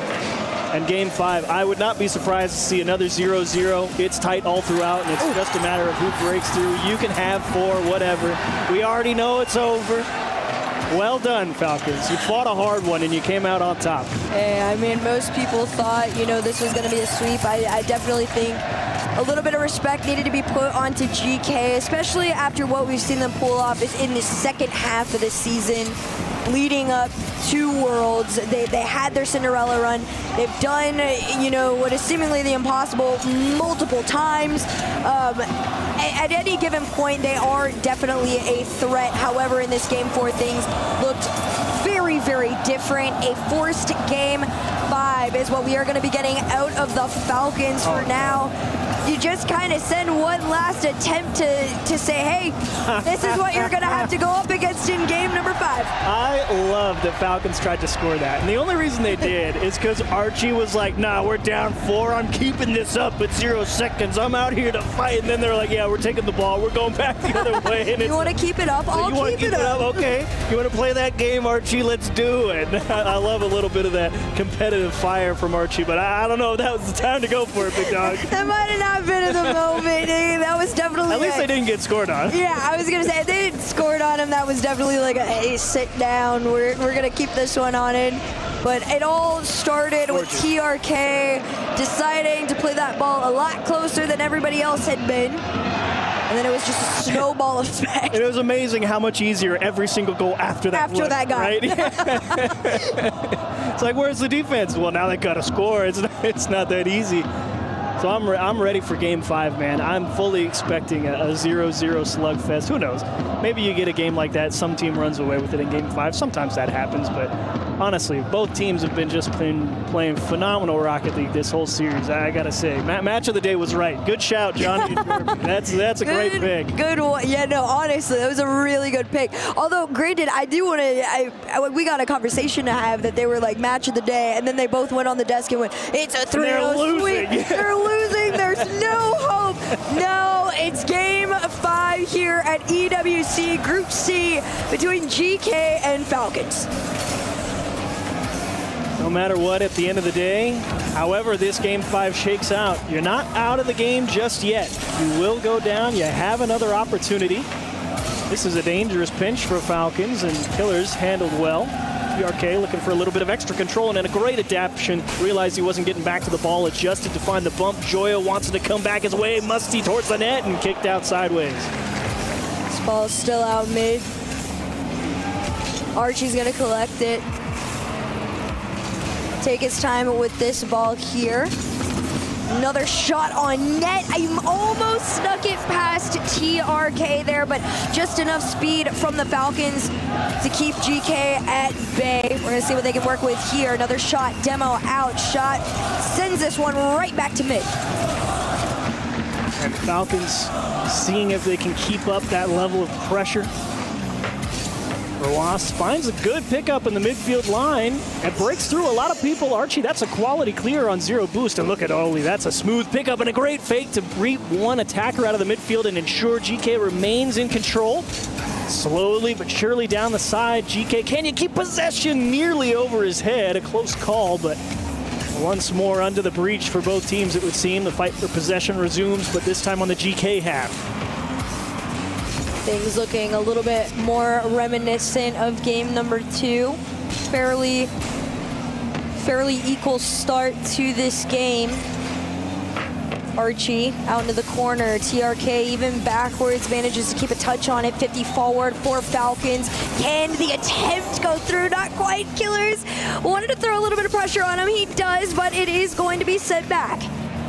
Scary break there for GK. You start to see that catch on the goal line. You're never quite sure how that's going to work out. Makes a good 50. Killers denying, boost in the corner. Look at Joyo. He's going to try and play this as tight as possible. Oli also forcing the issue with Zero. TRK pretty much uncontested here in Roas. It's not a bad idea. They were trying to go up the side and combine that with the demo and just open up all the space, but Falcons lacking a little bit on that one. That's a tough play to execute. This time they want everything under the sun, and they all just fail and say, nope, never mind, that one's not worth it. Let's reset. Well, you got half this game 5 left to go here. Scoreless and a rolling ball back. Thankfully, Boost was in the tank this time. Archie had the space to make the save on it, but all resources used to get that ball to the other end, just immediately sent back by TRK. And here he comes. Oh no. Sneak in as soon as he got around the corner. You knew that was going in. Oh, it's not a bad try from Oli, but those 50s are the worst. I mean, it's in your corner. Especially in the corner. It's in the corner. There's only so much you can do with it. It's just a matter of can you control the pace of the ball enough, and TRK coming down that side, he knew it, man. He said, yeah, bro, bring it. Come on, clear the ball like at me. He just broke right through. Well, now the Falcons have their lead. Can Joyo take it away from them? Right here, the follow from Archie is going to come through. You saw Joyo in the air. The initial challenge off the backboard. Even though it got taken away, though, it was just great timing from Archie to keep them in this one. And what did we say before? The key, up, up, up, up. Joyo goes up to the ceiling, gets through one. Archie comes through. Gorgeous shot, to be honest. The timing on the pinch, immaculate. Very classic. Nasty bounce shot, tough to defend. Falcons, tip your cap. That's fair enough. We're tied back up. Double pass out center. Oli no boost. Another clear out straight into the nose of the Falcons. TRK up in the air dribble to the backboard, bumped off the ball. GK keep them out. Low boost though means another attempt. All of GK less than 100 to their name. And Falcons, they recognize the amount of pressure that they can put onto them. They cut this one off the back wall. Rawas trying to pick his moment, and he will actually have to give ground. Great transition from GK, and a nice little back pass to TRK. See if he can steal a corner boost, maybe find a demo. Falcons poking, prodding. GK looking to regain control of this game, but as time winds down, Falcons definitely sitting in the driver's seat in terms of speed and possession. Falcons are playing their third man fairly far back. You saw TRK already up in that backboard, was covered in preparation. No second attempts of what had happened. It's going to be allowed again. Oli, ball taken away from him almost immediately. Killers up next. You see all three members of GK in their faces. They demo him off the play. They 50 him all the way back, and Falcons have to run home. And Falcons also starting to get their head on a swivel. They know Joyo's been coming through in that midfield, breaking up plays before they really get started. Now they're aware of where he's coming from. They force him into the near post. Archie's still able to get a big block. Killers rotating deep back, securing the corner boost, and here's a good chance for Oli. What do you do with it? Bounce, pitch back post, and a great save. Falcons have the patience to keep it out. 8 seconds left on the clock. Still a tied game as you enter the blue half. Oli down onto the ground. A pitch from TRK. Killers is already set up onto the side there, but on the ground you go. Golden goal keeps you out of the lower bracket. Have it no other way. It's been a tough fight for both squads here. Oli gonna try and get his feet set under him. Falcons classic, give a little bit of ground, decide which player they want to go for it, force GK to show their hand before they commit.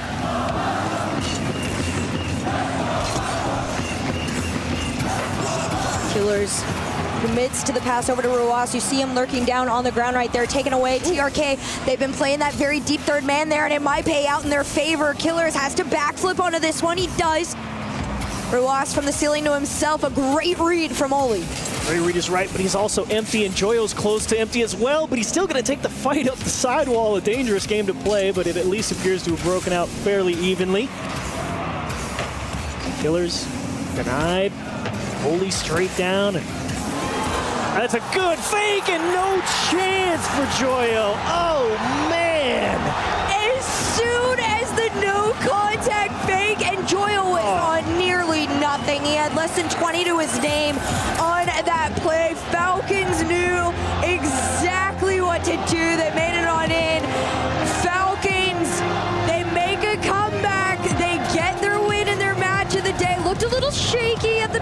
of things there. Really long tech pause, things kind of not quite going into their way there. But it all started with the TRK play that snowballed the rest of the series. Awesome job. I mean, from both teams here. You can't even really say that, Joyo did anything wrong there. What's he going to do? He did as much as he could with 20. He's got 14 boosts as he's got 2 Falcons. Yeah, good luck, brother. Make the save somehow. And tip of the cap to Falcons, honestly. The only thing missing from them was the montage shots, to be honest. It was a complete series, I think, from Falcons. And GK, that was a battle. I got to tip my cap. I mean, sleeper pick to make it out of the round. GK, you just earned a lot of cred there. Five games, and it really could have broke your way, but... Listen, I'm not saying I didn't say it was going to happen. I was telling you, y'all are sleeping on him. This team is definitely one to watch out for. There's a reason they were in contenders. Huge congratulations to the Falcons. Well, we've certainly had our say here in the casting booth. Let's go ahead, head down to Fancy on stage with TRK. Thank you so much, gentlemen. The crowd is going insane after such an entertaining match right here on STC Arena. I have TRK with me for our first question. Honestly, everyone expected that this is going to be a one-sided match, but then you guys struggled a little bit and took it to game 5. Can you tell me what happened? TRK زي ما انت عارف الكل كان متوقع ان فالكنز بيفوز المباراة هذه على طول، بس زي ما انت شايف رحتوا الجيم الخامس وكان في صعوبة انكم تفوزون شوي. حدثنا وش اللي صار في الجيم؟ اول شيء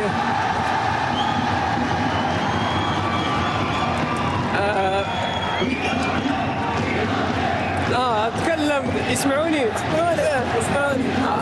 اول شيء الحمد لله.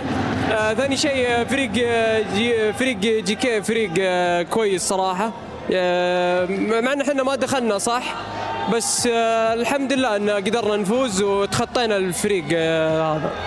TRK is saying that GK is a team that cannot be underestimated, but it's good that we got it off and then we're going to the next match now. But TRK, you were in the grand final last year in EWC. Do you guys think you have what it takes to win the whole thing? زي ما انت عارف انتم كنتوا في الجراند فاينل السنة الماضية في كأس العالم. هل تتوقع ان السنة هذه ان شاء الله بيكون هو السنة اللي تاخذين فيها الكأس بالذات بعد اللي صار في رالي ميجر؟ ان شاء الله نعطي كل تيم حقه وباذن الله نفوز في البطوله باذن الله. He's saying that we're confident that we can take it the distance and take that trophy home. But thank you so much, TRK. I'm gonna let you go to the rest of the team, but for now we're gonna go to a break and then to studio.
عندك طرف عندي تحت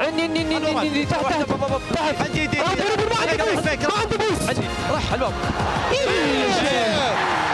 يا عمري نايس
if you were waiting for some good matches, you got what you were waiting for. Absolute banger from GK and the Falcons.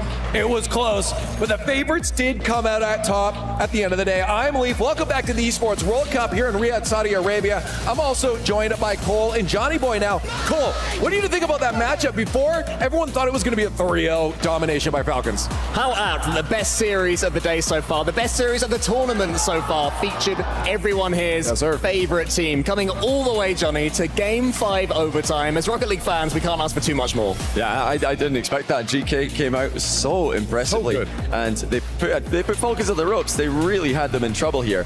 So well done to Falcons to rally, but GK, they look like they can make it out of the group of death.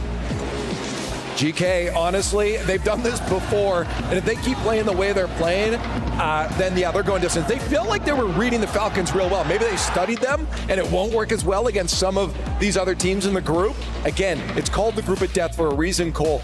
This is not going to be the only hard match that GK has to face down against. Oh yeah, exactly. We've got two other teams coming up right now that will be hoping to avoid GK, that will be looking to face off against Falcons the same way GK did. But GK are looking incredibly strong. Archie is playing very well. Oli, always solid. And then Joyo is their mechanical masterpiece in the center. I guess my question, Johnny, is for GK, having seen them, do you think they're going to stand up against fair against the other teams, or was this just a Falcon counter? Oh, I'm convinced that they can absolutely stand up against the rest of the competition. If they can take Falcons to 5 and within a goal, that is a great sign going up against Ultimates and Furia, who are coming in with a couple of question marks of their own. So now it's Ultimates and Furia who've got something to prove. I guess for Falcons now, obviously they got the win here, but it doesn't put into question maybe the momentum that they might have against the other teams in the group of death.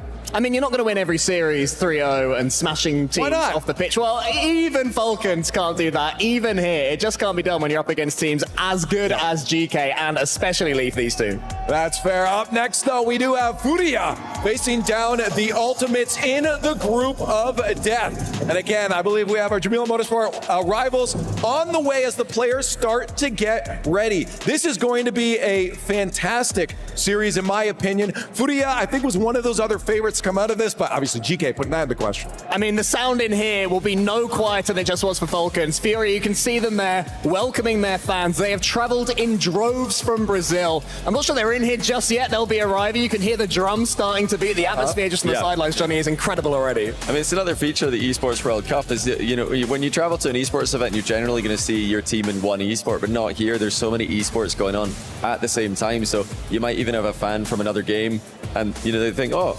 my favorite team is playing in Rocket League. If that happened just now, it was a good advert for Rocket League as well.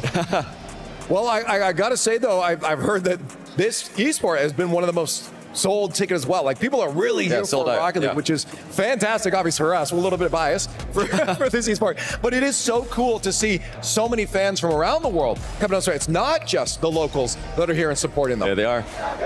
I love it, yeah. We'll hear them here in a few moments. We know at home you guys have been hearing the fans too, so hopefully they're just as loud as the Falcon fans were earlier. By the looks of it, they're gonna be. Yeah, it's awesome to see, and we've run into multiple groups of fans. I mean, they're all hanging out together. Oh, there they are. I'm sure they've maybe even picked up some individuals who just came out solo, and they just get dragged into the crowd, and yeah, they're bringing the atmosphere. Hopefully we'll have atmosphere for all the rest of the matches today, just like we did for the Falcons. Yeah, so let's start talking about Furia here, because again, for them, their chances in this series feel good for them. If they're going to reel off that energy, it's definitely spelling good for them. Talk to me about Furia. I mean, we've got a former winner, not of the Esports World Cup, but of Gamers 8, the first one in Yan. He actually upset the Middle Eastern favorites in the semi-final to get there. There he is there. He's been somebody who is not maybe in the conversation for best in the world at the moment, but he's certainly in that tier of players. Yeah, he has been in the past, and Lost has been making the refinements to his game since joining this team a long time ago. He's made so many changes to his game, become more of a well-rounded player. And of course, I'm biased for Drafinho, the KBM, perhaps I think best KBM player in the world. So as a not so good KBM player myself, I love to see that. I mean, the thing though is you look at that Raleigh Major, of course, they've got those ones down at the bottom, but when it comes to live events, that's what's important. 3rd to 4th, pretty good for Birmingham. But when it comes to Raleigh, definitely below what they wanted. Yeah, there's definitely extenuating circumstances. They played Carmine Corp in the 5th series of Swiss, which you're not going to do too often in round 5 of Swiss, but you'd still be expecting them to get out of it. I don't know if this is coming through, by the way, but we can barely hear each other. I hope it is that you guys are home. It's going to be fun when they come. But first off, we got to talk about the Ultimates, their opponents on the other side. This is also not a team to slouch on. All 3 of them great. First Killer obviously always being the center of those talks. And it's another chance for NA to put a win on the board. NA is undefeated right now. So we've had NRG winning, we've had Gen G winning. If Ultimates can win, then maybe NA can make it out as the undefeated region. Well, that's again going to be a big battle for them, especially if the energy of the crowd matters to them, because as it stands now, they're definitely going to be the underdogs when it comes to being the fan favorites. So for the Ultimates, what's going to be their game plan? Trying to shut down a Furia that's hot. I think they'll know that Furia will have been weakened in Raleigh, maybe more than the Ultimates would have done as well. But then the Ultimates, of course, they had their own struggles in Raleigh. They were reverse swept out the Swiss. So it's 2 teams coming into this one that will be feeling pretty wounded. To me, it's which one is the first to get back to their best and be able to deal with that. Well, you mentioned it yourself, Furia. They had the strength of schedule, so that's the best copium for them. Is that okay? They lost to some quality teams here who all did well in the tournament. Well, maybe not KC, but everybody else did well, or as well as they wanted to. As for Ultimates, they lost out to Team Secret in round 5, so that's the little brother of Furia. Right. So if the little brother's beating Ultimate, surely the big brother's beating them as well, right? Right. Well, hey, instead of us talking, why don't we just hear from Furia themselves? Here with Drafinio, obviously Team Furia. How are you feeling at the Esports World Cup? Feeling good. The environment is amazing. So many people cheering for us from Furia, so I think we are ready. It's obviously nice and warm here as well with the weather. How are you dealing with that? Yeah, it's hot in Brazil also, but here is so much hot, but we can deal with it. Here in the air conditioner, it's okay. And obviously, performance of the Raleigh Major, what were your thoughts after that, and what's the preparation been like coming into this?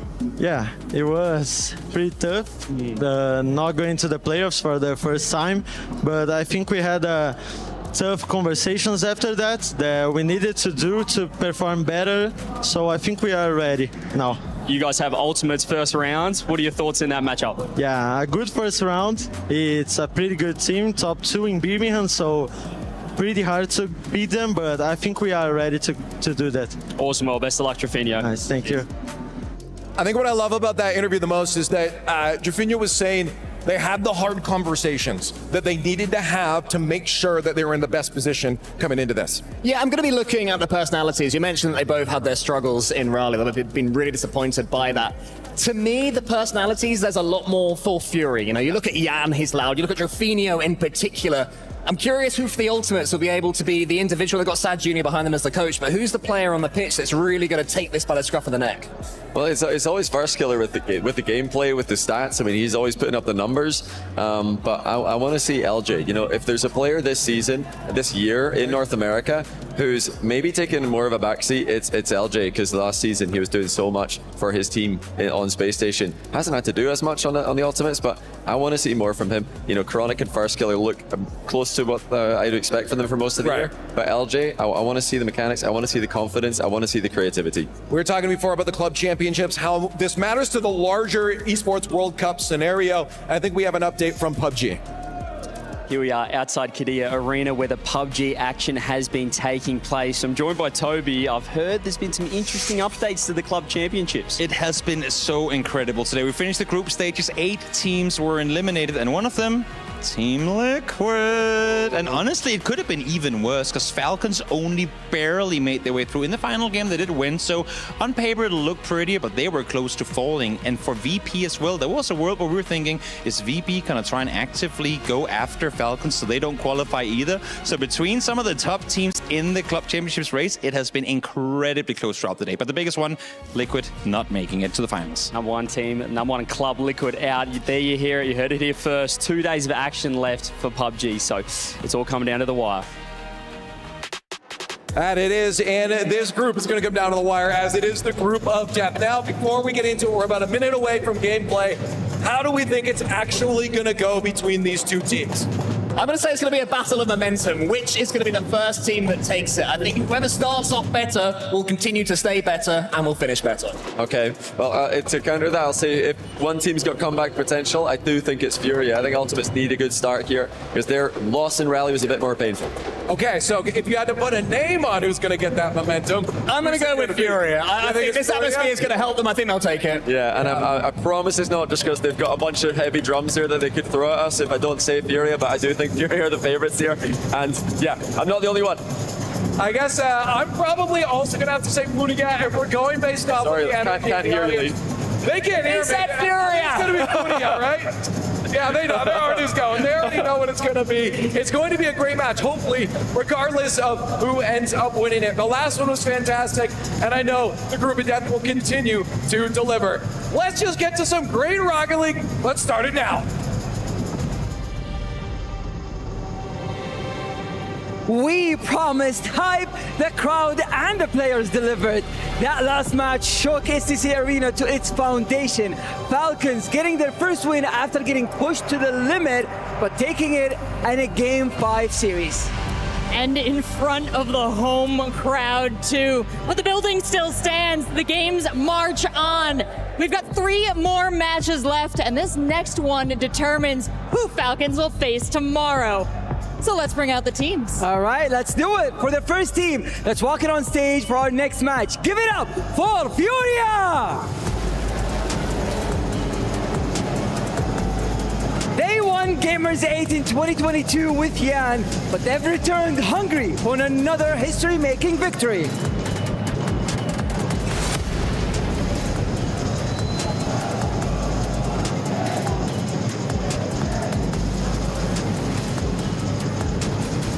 And their opponents, the Ultimates. Individually, each one of these players is a star. But can the constellation come together and shine through Group C?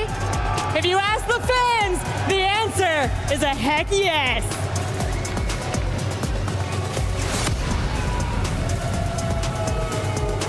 Let's head off to the pitch and find out.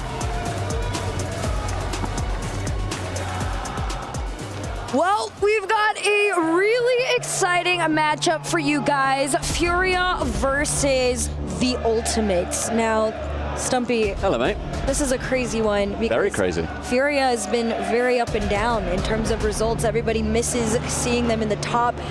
But for a rare opportunity, as far as EWC Pass goes, they got an entire crowd on their side.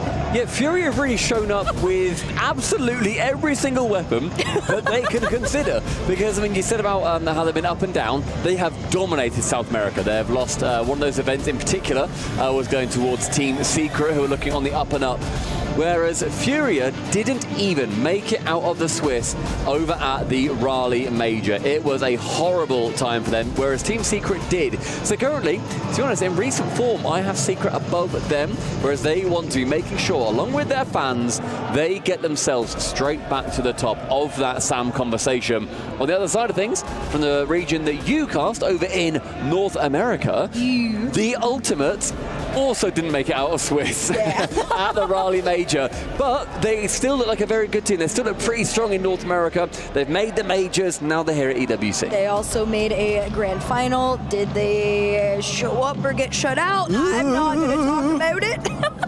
But all that matters is you can say that they were in a final. So if you're an NA fan or an Ultimate fan, that is the hope that you're clinging on to. If you're from Furia, the plan is just be so loud that the Ultimates can't even calm to each other.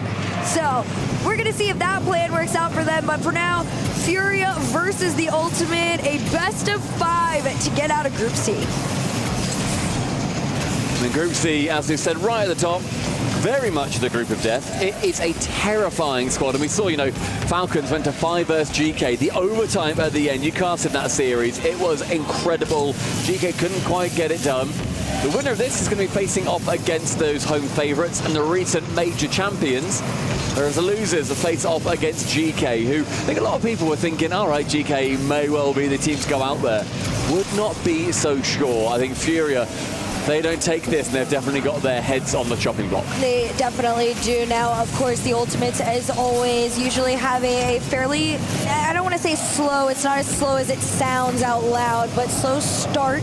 A lot of that is just, you know, kind of getting used to the pace that's going to be set in front of them by Furia. How much possession can they get a hold of very early on? For now, it's none. It's Yan trying to make a pass over to Jaffinho. Furia, they're trying to work together to get past that Ultimates defense, but right now it's raining tried and true. First minute and 15 seconds or so. While it starts with some Ultimates pressure, very much settled into Furia, having a couple of chances. Lost pops it high for the next man to come in. Jaffinho reads that ceiling wonderfully, and with no boost, wishes he had anything. Doesn't manage to fake one out. LJ takes it towards that side wall. The Furia pressure is going to be continuing.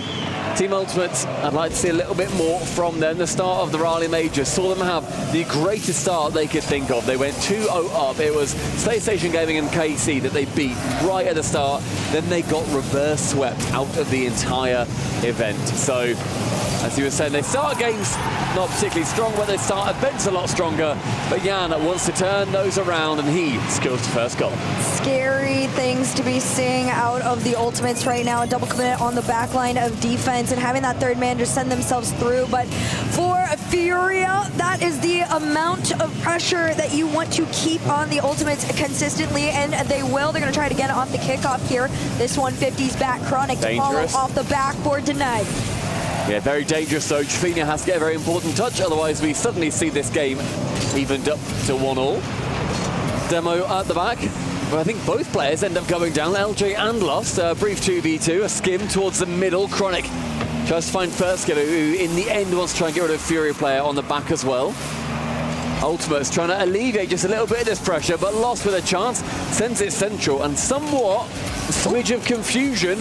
Bumps and demos, and may well start raining in if Team Ultimate stay that slow and Furia keep them in their sights. Granted, I will say somehow the Ultimates advantage to not be touched just for a small moment there. But Furia is going to keep this ball in that orange half. They may not be holding on to possession, but at the end of the day, the Ultimates are boxed in right now. They've been playing in their own half for quite some time. Another pass forward, sent off 2 on the goal line for the Ultimates. Keeps this at a 1-goal game. It's an arm wrestle on the goal line. Jaffinho, he manages to come second in that. Lucky to come out without a scrape. As Team Ultimates do keep it to 1-1. Nice reset into backflip from First Killer, and now just goes to the opposite corner. Very lateral play so far. A lot of these chances skimming the goal. Not a huge amount on target. That one is on target. I think that demo is going to be alleviating some pressure for Furia as Drufo can clear it over 100 seconds now. First Killer is going to be the one to follow past Yan. This one's wide. LJ center to Chronic. Down and in. I mean, down and in, and look at the man on the goal line. Thinks he's going to be going back behind, as I think the shot should have done. Jaffinho is backwards here, hops into a three-point turn, wants to go behind him, but Chronic with low boost. He's not got that many shooting options. Sends it bottom right instead. The Ultimates level us up. Now what we see off the kickoff. 2 forward, a demoed out. Maybe a center here for First Killer. Tries to take the shot opportunity off of this one, but Furia regain possession. A redirect, not with much power, but you love to see the idea. But for now, Furia, they got to rein back into their own half here. Ultimates are getting a little bit closer and closer towards their net. Yeah, I think Chronic there by choice cleverly goes back towards the net. Can't pick up that corner boost, so did have to get rid of the ball pretty quick. But Furia weren't smart to their plan. A pass central, LJ a double, but the second ends up going straight towards the corner. First Killer and Chronic with the Canadian commit, both saying no, after you, after you. Both being a little bit too polite. 45 seconds. Jaffinho and LJ have a scrap in the corner. With Jan up high. Lost wants to get involved here. Just clear one player. And this pressure from Furia building yet again. It feels like the start of the game. Yes, and honestly, this is exactly what I predicted for this, at least this game number 1 to go. You know, you expect Furia to come in swinging, Ultimates to kind of get acclimated to what they are being thrown into here. Jaffinho, another shot into the corner, manages to keep possession for Furia, trying to make a center there, but a better clear from Chronic. Is going to get stopped in the mid here. LJ pushes forward. You see Ultimates demoing on the back line, which is slowly forcing Furia back, but only 7 seconds left on the clock here. Yeah, no boost, just throws a Hail Mary maybe to center. They almost find it. it, and for some reason, they get away with keeping this ball out. I mean, so far the ball is still up as well. Only just do we hit the SEC overtime. As the Ultimates, they hold on right at the death. It's a great save on the goal line in the end. Jan just couldn't quite squeeze it past with the backflip. The Ultimates, they're actually looking pretty strong here, but both these teams wanted to make sure they do better than that Raleigh Major. Great clear from Drufo. Gets it nice and far away. Opportunity first going to try and Diaz it. Doesn't fancy his chances though and takes it low. This one sent all the way out, back to Chronic. Tried to get it over to himself there, but Trafino threw a hand up. Second man a little slow, means possession stays with Yan. Here, down to Trafino. Tries to thread the needle on the back line of defense there, but 33 into this OT. Right now, that ball goes back blue. It's quite a weak shot from Trafino. I think he expects more. He thought shoot low, see what happens, but in the end it does do a lot worse than that and lost. Reset shot on target. No one's there for a little while. LJ's going to be the next one up to it. Yan with no boost does commit a bomb attempt. A bomb success as LJ secures game one for the Ultimates. I was waiting for this to happen to Ultimates. Thrive not only on aggression, but connection. And when you see all of those things mesh well together, that is when they just absolutely dominate their opposition. It was a little shaky at the beginning, but like I said, reaching towards that end of the game is when they start to get a little bit more comfortable, and that's exactly what we got from them. Sat Jr. looking mighty dapper, standing behind them in a black and red as well, but he is Love the matching tie. He is booted. And they are ready to go. Furia, they're going to be raring for game number 2 here. I was going to say, to be fair, that was the most like Brazilian or South American getup I could have seen on the other end for a coach, was the Adidas tracksuit, a gold chain. It gets very much 2 different regional vibes, but same can be said out on the field. Furia came in full force swinging, but at the end of the day, Ultimates do what NA does best, a nice little bump play to get the job done. Yeah, from LJ's POV as well. He smiles, fist bumps the team, very happy with that one, and pretty much captain, I would say, in first killer central. Double fist bumps abound, and that Furia crowd, they will be mighty disappointed if they don't see Furia do well in this matchup today. Each team only gets 1 match per day for these opening rounds. This is their chance to show off to their fans. Well, right now they were showing up, but they haven't shown out quite yet. Ultimates do have the lead in the series in case you are just now tuning in, but the vibes are still very much high for Furia. First killer off the ceiling, down to himself, bump on 1, no follow-up. Ultimates call themselves off and just regain to get possession back. LJ, another 150 forward, but it's very slow on the follow-ups for Ultimates. It's taken till game 2 as well somehow for a demolition to come through. LJ is going to be the man with blood on his bonnet. 30 seconds through as first killer goes out with a reset. Central again though. The passes are coming in. No one's there to receive. Lost wants to bump LJ. A little bit of revenge from the end of game 1. Look at Furia playing this one a little bit slower, a little bit further back. They know the Ultimates want those clears. They're just slowing them down after that first initial touch. Another 50 onto the other end of the field. Let's see where it goes. Out into the corner. Usually can be dangerous, but Chronic wanted to get the center. Great read from Furia as they try and follow it on out. Low boost, lost the old one with really something. Yeah, I love that as well from first killer. He fakes to go for the first chance. He knows that Yan has no boost, otherwise he would have used it to beat him to the ball. He then fakes to go in. Yan gets the touch. First killer therefore gets that boost presence. He can steal it, leaves Yan on an island in his own half. Lovely play from him to make sure the Ultimates do get that ball control. Ooh, a little pinch, a little demo on the back, just not enough speed to make the center on in. LJ has managed to keep that one out and going. No touch, Yan denies. Right now, Furia got to get into position where they can hold control of this ball. They keep letting it loose, and Ultimates just continue to ramp up their game. 15 towards target. Only man to it is going to be Chronic. LJ Central finally. A pass gets a man on the other side of things. LJ slams the attacking player for Furia straight out of the park. That's a lot better from Ultimates though. Sending a pass central and there being someone there. And now everybody says we'll be back in a second. Yeah, eventually I assume that pause is going to get called. If that ball goes in, Yan, you might want to... This doesn't feel regulation. This... boys, what are we doing? I mean, if they're still playing, I'm very confused. I mean, LJ's got his hands off the controller. So we're going to be having a quick pause here, making sure that all players are nice and happy. That is a stunning necklace. He's had I would never wear it. For the record, but I love that he has it because it is spectacular. He's had that for so much. That and the hat. And I know for any fans out there know what purple cup hat I am alluding to. Very iconic. I love when players have like iconic stuff like that. Kiss the jersey, give the vibes. We see you. Yeah. Make your noise, Furia. What are we supposed to say? You're supposed to be Vamos, but I don't want to say it until they score. Bora Furia. I think that was offensive. I hope it wasn't, but it didn't feel right. The Spanish in me gave the craziest side eye. I got the worst look. That was horrible. Well, I'll never do that. I want to go vibe out there with them. They're having a whole party. God forbid a guy tried to catch a vibe. Goodness gracious. I'll catch a vibe with you guys. We see you waving. Yeah. Go make some noise.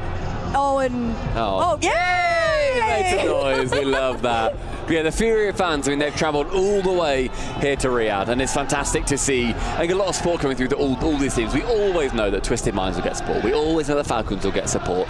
It's excellent to see that Furia are getting all the support that they are here. I went into the arena earlier, then I heard drums, and I heard banging, I heard singing, and I thought, what on earth is that? So I left the arena, and I saw right at the massive entrance about 80 to 100 Furia fans with their drums. I had a video, put it on Twitter, of them just going ballistic on the drums, singing, chanting, screaming, and they walked straight into the arena, and it was fantastic. So Furia coming out in droves here. I think that's going to be a really big part as well, because when you're a competitor, you want to feel the crowd behind you. You don't just want to know, yeah, we have, how many millions of fans. You want to feel that in the moment. Having 100 fans in front of you is worth an absolute mountain that are online. There's such a vibe. They haven't let up once, by the way. Way of party. Yeah, I want to hang out with them. And then I can solo cast, mate. Do you want to pop in there? It's just me trying to leave Stumpy the entire time. Thank you for that. I think, honestly, I think I'm just cursed. Every series I've casted at EWC so far has had an insane tech pause in Game 2. Yeah, we'll see what happens. I mean, that didn't seem to... I mean, did that harsh the first series? Who was it after Game 2 that was winning? Game 2, I was 1-1 at that point, so... Isn't too bad. Not quite. This one is in Game 2. This was in Game 2. We were already into the swing of things. I will say, I mean, ultimates don't look too phased. It's slight. I don't know if that's like a nervous smile from FK, but it's emotion, and that is a good sign. Yeah, and I think also it's going to be, we say about how much it's going to be elevating Furia. Genuinely, if you're in this tech pause, so you've got those headphones on, even if you can't hear Furia, I think you can feel the rumble, because they're stomping, they've got their drums, they're doing everything that they can to be as loud as they can.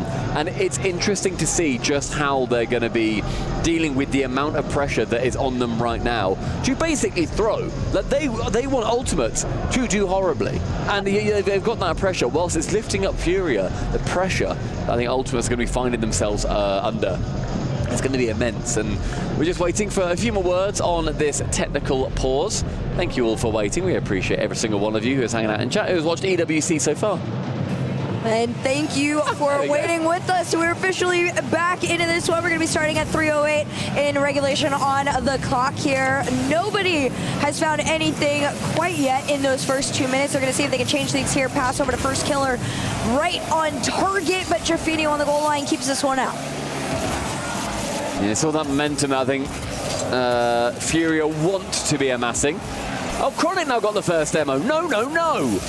It was LJ. Don't take flowers away from my man. How dare you? It was LJ. We know it was LJ at our heart, but hey, if you're an Ultimates fan, you want Chronic to get his little moment so he can step up a little bit more than normal. Yeah.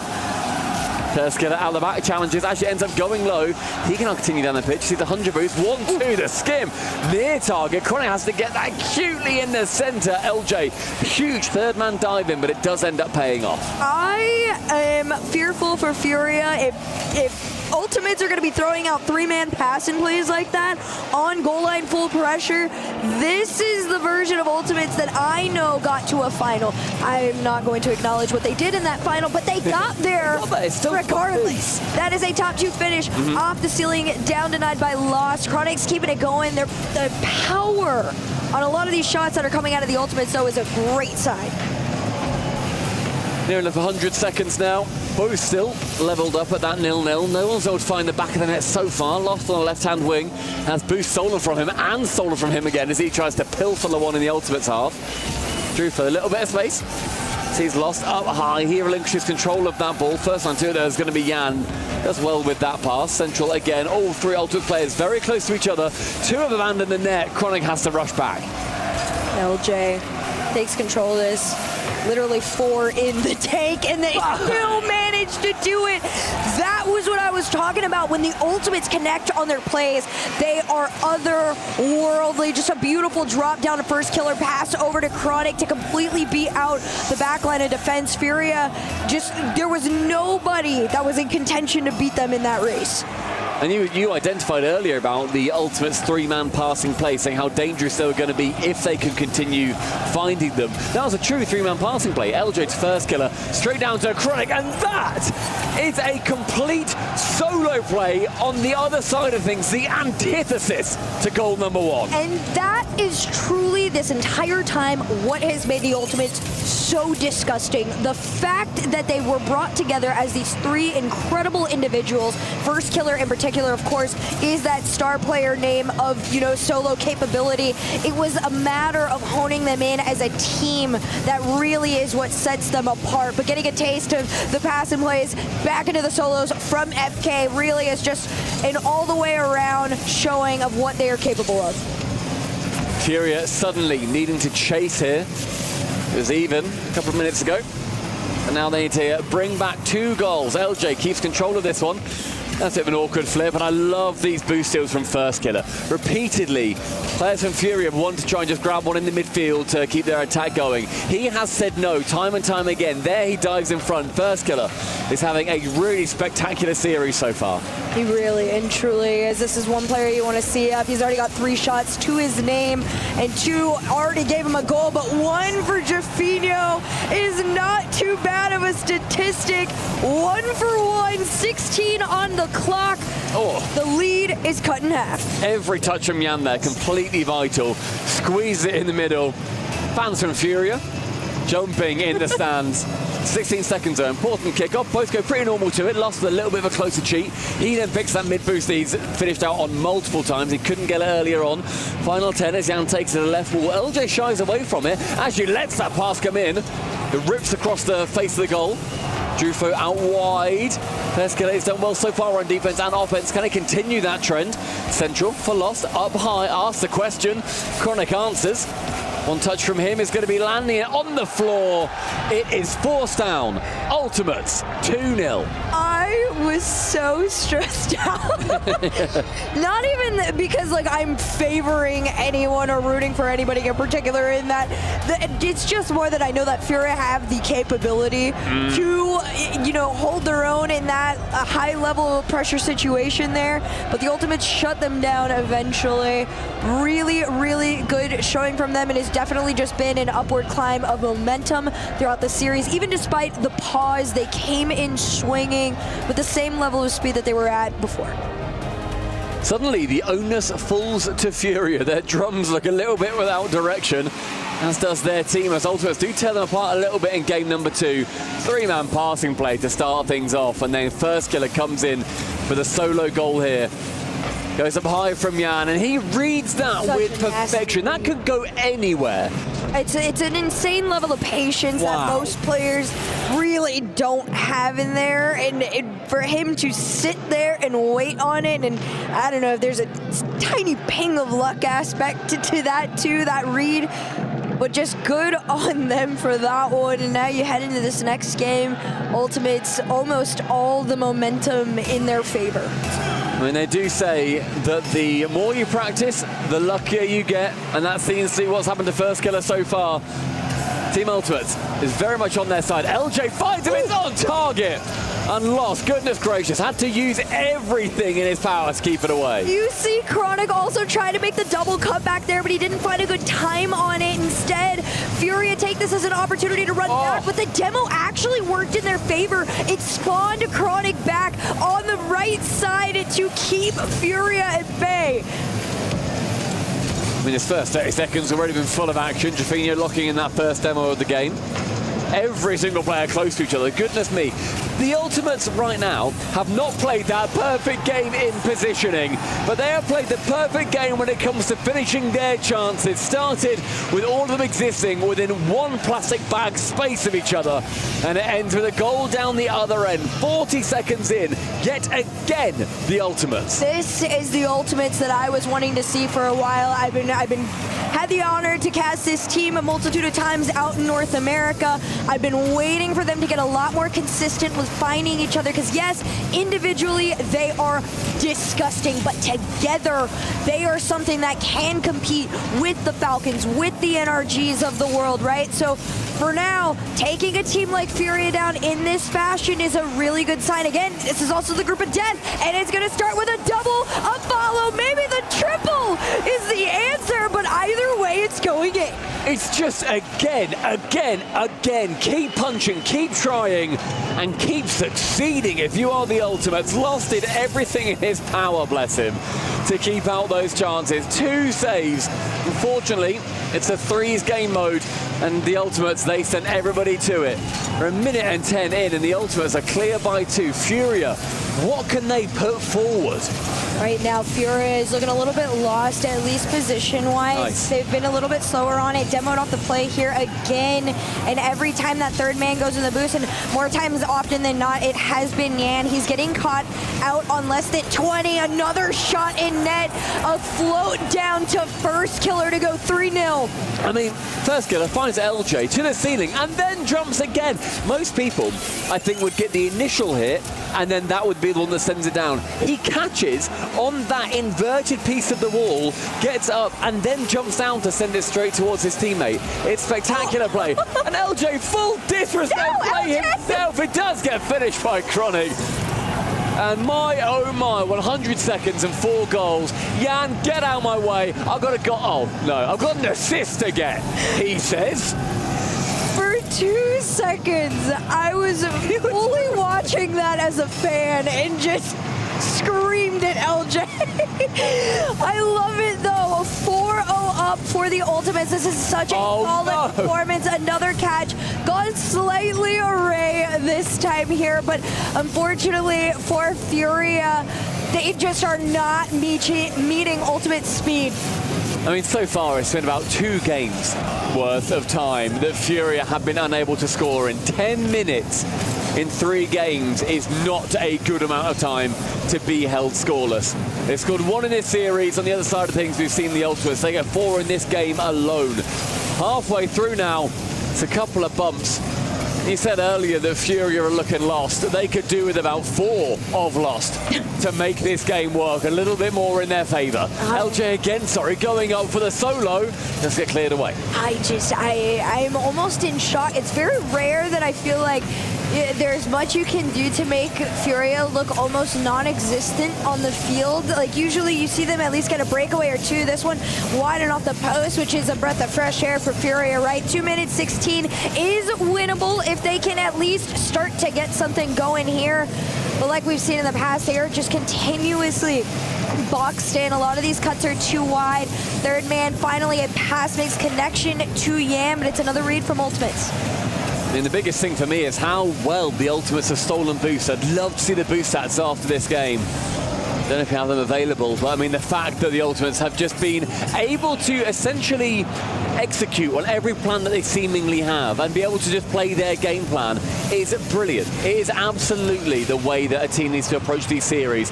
Boost steals have been great. It's a lovely reset from LJ.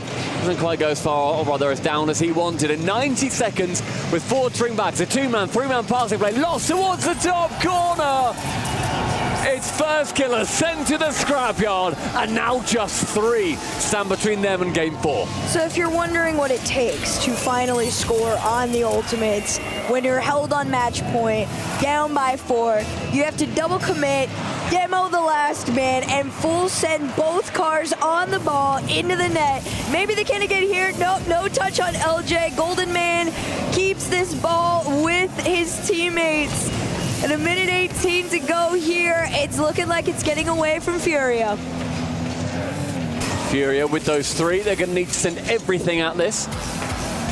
One more game and the Ultimates get a very big result in a 3-0. Something that I think very few people would have anticipated. They're the number 2 seed in North America, but they have looked shaky at times.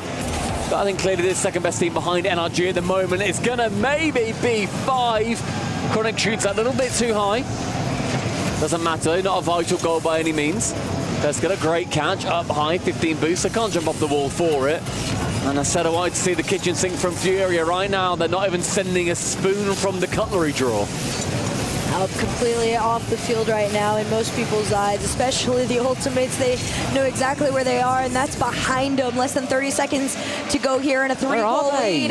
They're nowhere, and right now a big part of that is the fact that the Ultimates have been able to play so fast. And Furia, quite honestly, can't keep up. A lot of the times, they try to send someone upfield, they try to do the demo thing, and they just got to respect the fact that the Ultimates are playing better. 7 seconds left on the clock. Too little, too late. You can get one for the road home, but even that's going to be denied.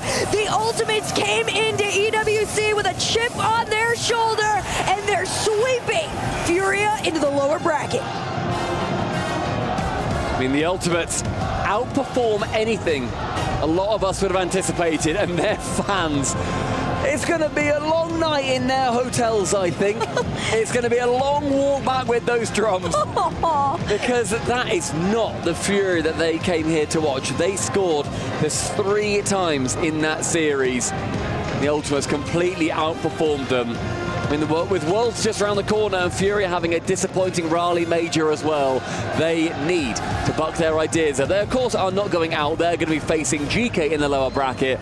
And Team Ultimates, they now have the pleasure of facing the Falcons. I think to anybody that underestimated what the Ultimates were going to be bringing to the table, definitely forgot how big of a chip on their shoulder they have from getting reverse swept out of the Swiss in Raleigh. They are coming in with nothing less than close to perfection in their performance. And of course, like I said, I am such a fan of this roster. When they can, pull out those 2-man, 3-man passing plays, they are disgusting. And we've seen everything that these players are able to leave on the pitch, but there's some words that we would love to hear from Rachel, who is standing by with First Killer. Thank you so much. I am here with First Killer. Now, the only thing Furia managed to pick up in this match seemed to be the predictions of our talent. Otherwise, you had all the boost, you had all the defense, all the points, and now you are standing here victorious. So what do you say to the people who doubted the Ultimates coming into this matchup? I have nothing to say, really. I mean, just keep doubting us. I love being the underdog, and we'll keep proving you guys wrong. And how did you guys pull that off? An excellent defense, no scores for almost 10 minutes there on Furia's behalf. I mean, I just think we have good defense overall. Like, it's kind of our thing. And we were just counter-attacking really well. And I'm not gonna lie, we have Furia pretty figured out. So it was just pretty easy. A lot of fans, everyone out there is excited to see each of you as individual players. This is the synergy that so many of them have been looking for. How did you guys achieve this coming into EWC? After the Raleigh major, we had we had some talks. And we've been just grinding in scrims and just talking to each other and making sure that we know what we want to do and we're on the same page. Well, it all paid off. Congratulations on a fantastic and powerful victory there. I'll let you get back to your team. For the rest of you, we're going to take a quick break. We'll be right back with the rest of the show.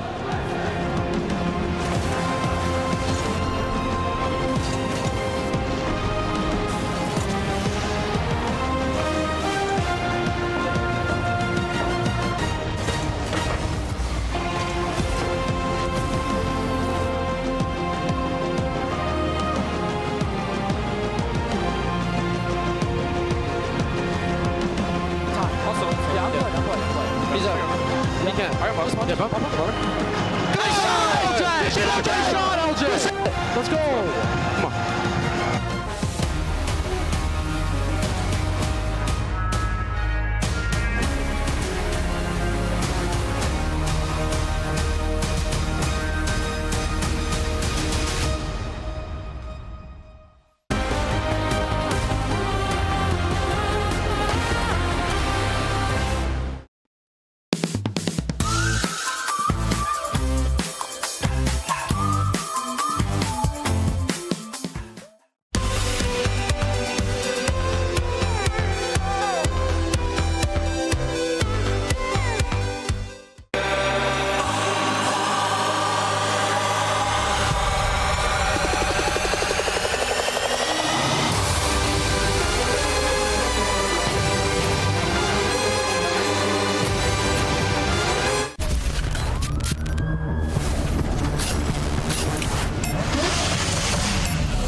Esports World Cup in Riyadh, Saudi Arabia carries on as day one of Rocket League continues to give us some good games, some closer than others. This one was one of the others. A quick win here for the Ultimates over Furia. And I guess it's left Furia scratching their heads just a little bit. But welcome back. I'm your host, Leaf, and we are ready to talk about that matchup and the next ones afterwards, as we have a specialist on this matchup here. We have Chronic on the desk, Achieves and Cole here as well. Chronic, is North America back? I don't know if we've ever gone. I think I consider that a fluke land. Everyone kind of underperformed, I think, out of, especially us. We felt really great day one and then kind of threw it away day two. But yeah, North America's back. I hope, at least. Okay, that's good. Is North America back? Sure, why not? It's no difference to me, man. I'm here for the good Rocket League. I have to say, Cole, you were with me on that desk just before. And you did not think it was going to be this team winning the No, I don't know how much you guys could hear, but it was a clean sweep for Furia. So apologies. Okay, wow. I'm a little offended, but yeah, because the beautiful thing is, Conic, that you proved us completely wrong. I mean, were you expecting to perform as well as you did? I mean, it was 4-1 until maybe not that well, but last one. Yeah, maybe not that well, but we do tend to match up pretty well against Furia and scrims, and I do respect them a lot. They're all great players and a great team, but we were confident going into this matchup.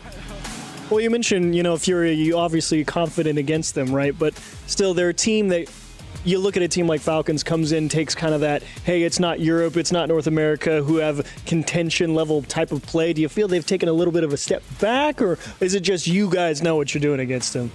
I don't think I'd say that they've taken a step back. They had a really hard bracket in Raleigh to go out the place that they did, and teams can have bad lands and stuff. I still think they're a great set of players and individuals, so I don't think they've taken a step back. We just played well that series.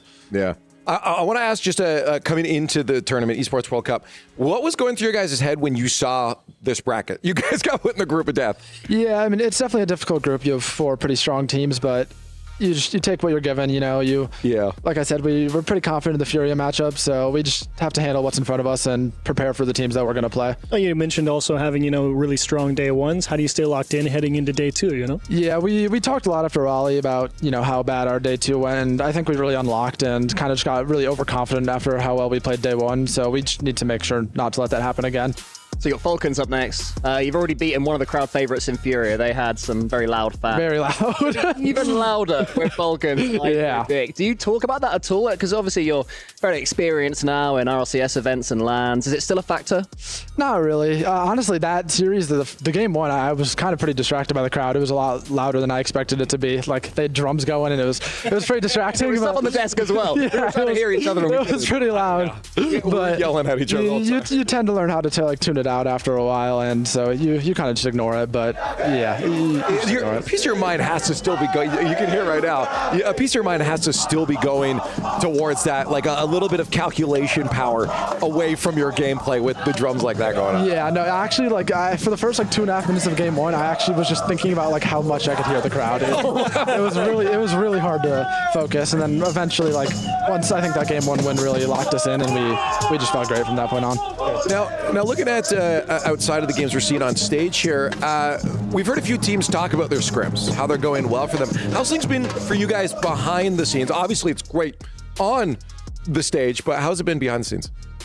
We're here and there. I saw your face. We're here and there as a scrim team. Honestly, our scrims don't really affect our confidence too much, I don't think. But we have some great days. We have some not so great days. But we're confident ourselves, I think, no matter what. So, what are you looking for in scrims then? Are you looking for positive results? Or are you looking for good comms? What are you trying to dial in on? We just try to improve on what we're currently doing bad at the moment. And as long as we're talking through our problems, I think that's the goal. If we're losing a scrim and we start off poorly and then in the end talk through our problems and start to play better, I think that's all that really matters for us. With you guys, we were talking before your matchup with Furia. They've got obviously Jufinia, who's incredibly loud.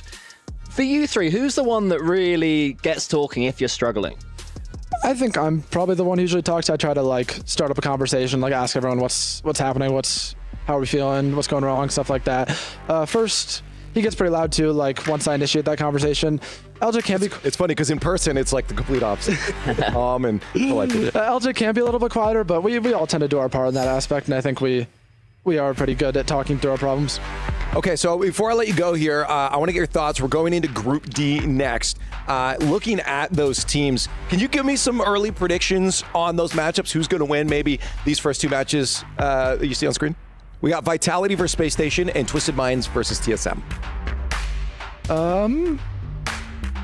I'll back my NA boys. Let's go SSG. Okay. SSG 3-2 and Twisted 3-0. 3-0 for Twisted? Yeah. No, I was curious about to put them in my middle group or to have them in the top, eventually moving them up into hey, these are the top dogs kind of group. So that makes a lot of sense. They're looking real good right now. But again, as I said, we're going to let you go as we do have the next teams showing up here. The Jamil Motorsport arrivals are underway as we have Team Vitality versus Space Station Gaming. You just heard it there from Chronic that he thinks Space Station Gaming is going to win it. Again, maybe a little bit of bias for himself onto that one. But we also heard it from others earlier. they do think that Space Station Gaming might be a team to watch out for. And I'm not sure, I do have James with us now. Was it you, James, saying that you are watching out for Space Station? Yes. Space Station. Okay. Talked about right at the beginning. Okay, all I need is a yes, because I actually have CJ about to talk about it. Don't ask me questions. Here is Monkey Moon. Welcome to the Esports World Cup. I think you like this place. Yeah, I really love this place, man. Back to back, looking this year, trying to win it again. We'll give everything, but I hope so, yeah. Top 4 finish in Raleigh as well at the major. What were your thoughts on that? Do you have confidence coming into this event? Yeah, we have a lot of confidence. We just have to play good, and we practice good as well, so we will try. It feels like this time of year is where Monkey Moon steps up. He wakes up and starts to win. Is it going to happen again? I mean, I don't know, man. We'll see. We'll have to see. Best of luck. Thank you. Cheers.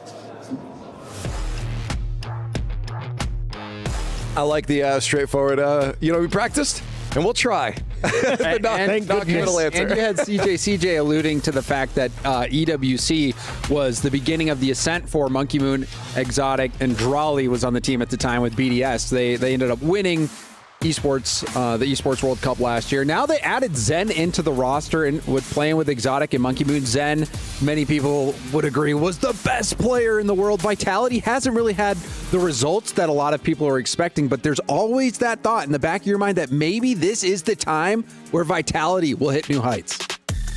That's a question, because you see here, Chiefs, these results aren't usually what you see paired with Team Vitality's name. It's been a battle, no question about that. But at the end of the day, they're making day threes, always in contention. And at the end of the day, what else can you ask for? You're tasked with going out there and fighting for championships. Making top 8s, I think, is a great start for that. I thought the lines for Team Vitality are so much harder and harsher than everyone else as well. Like the results that we've just seen, for most other teams, you think, wow, that's been a really successful, consistent season. For Vitality, we think drama. It's third, fourth, fifth, sixth. On the flip side, though, I think that's warranted because they're all world champions. Of course, and Zen went through the most dominant international, perfect split into winning worlds. Like he was the most. It was the storybook. Yeah, it was a storybook ending, like you said. Things happened that.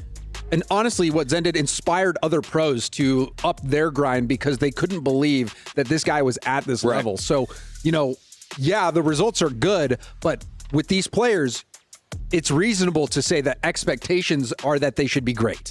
Yeah, I want to move it over to their opponents on the other side, though, because as you said, there's a really strong, expectation you hear from Vitality. But for Space Station Gaming, they're kind of the new kids on the block here. High potential for these guys. Haven't seen it completely yet. Maybe EWC Cole is the place for them. I mean, after not making Birmingham, they lost Frosty, bring in Kofa, and a lot of people are predicting maybe pretty good, but maybe they've missed their boat. But how wrong was anyone who said that? How good have they been since bringing in Kofa, James? Oh, they've been really good. And then, I mean, Chronic, you should have asked him about Space Station. They played Ultimates online. They demoed them off the pitch and absolutely dominated them online. But on LAN, that's where SSG really needs the experience. And, they got that some experience in Raleigh, but now they're back on LAN once more, going up against a very, very tough opponent. They barely, they barely. Weird season, that isn't it? Yeah, numbers all over the place. Strange, yeah, a very strange season. But trending up generally until you hit the major, right? So once you hit the major, like you said, experience pays big dividends. Yes. It was like that roller coaster. I guess the question I have for you guys then, before we get into it in about 20 seconds here, do we think yes or no Space Station now has the experience they needed to win this? Not just yet. I would say that I'm actually going to believe in SSG in this match. Okay, maybe. Okay, sure.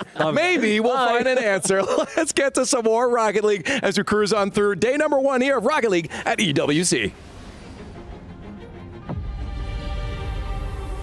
Well, last match was a one-sided affair, but the next one is going to be an absolute nail-biter as we head into our last group of the tournament. That's right. On one side, you've got one of the most decorated players in Rocket League, fostering returning EWC champions. And on the other, you have the youngest team to ever play on this stage in their second ever LAN event. So why don't I bring out one of those two teams? Let's do it. I'm going to start with Vitality. They're fresh off a fourth place finish at the last major. Reigning EWC champions Monkey Moon and Exotic return with 2023 Player of the Year, Zen.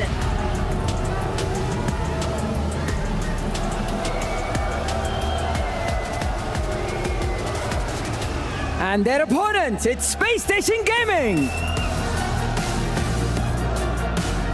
With only one LAN under their belt, they are here to make a statement.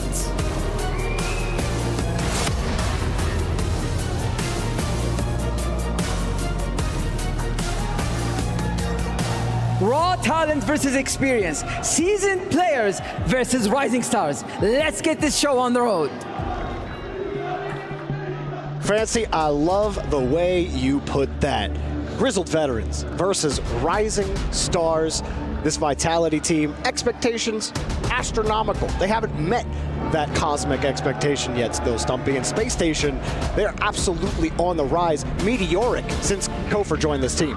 Yeah, I mean, you look at that season that they've had during our fantastic desk segment, and I think they put it all very well. Just, that's a weird season so far, because they don't make the Birmingham Major, then they come second, and then they come 17th to 22nd, then they come top 6, then they go to Raleigh, then they don't make it out of Swiss, and then they do this, and then they do that. And it was all over the place. Vitality have been a little bit more consistent, but they have been just behind the curve of a couple of teams. And that, I think, is why we've looked at them and said, very harshly, it's been a, quote, disappointing season for Vitality. It's disappointing relatively to them. They get a top 4 at the Raleigh Major. They make grand finals every now and then in opens back at home.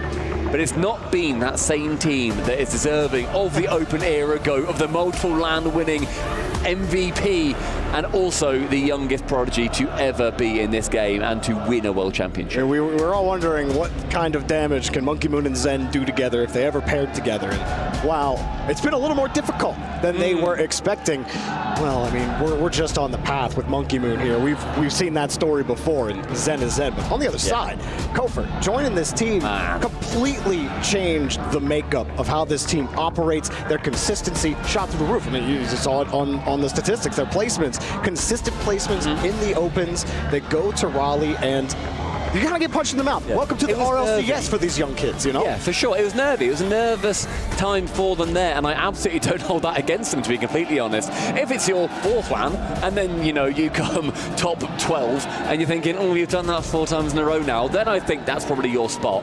First time there, you're nervy, you're young kids, it's your first time, whatever.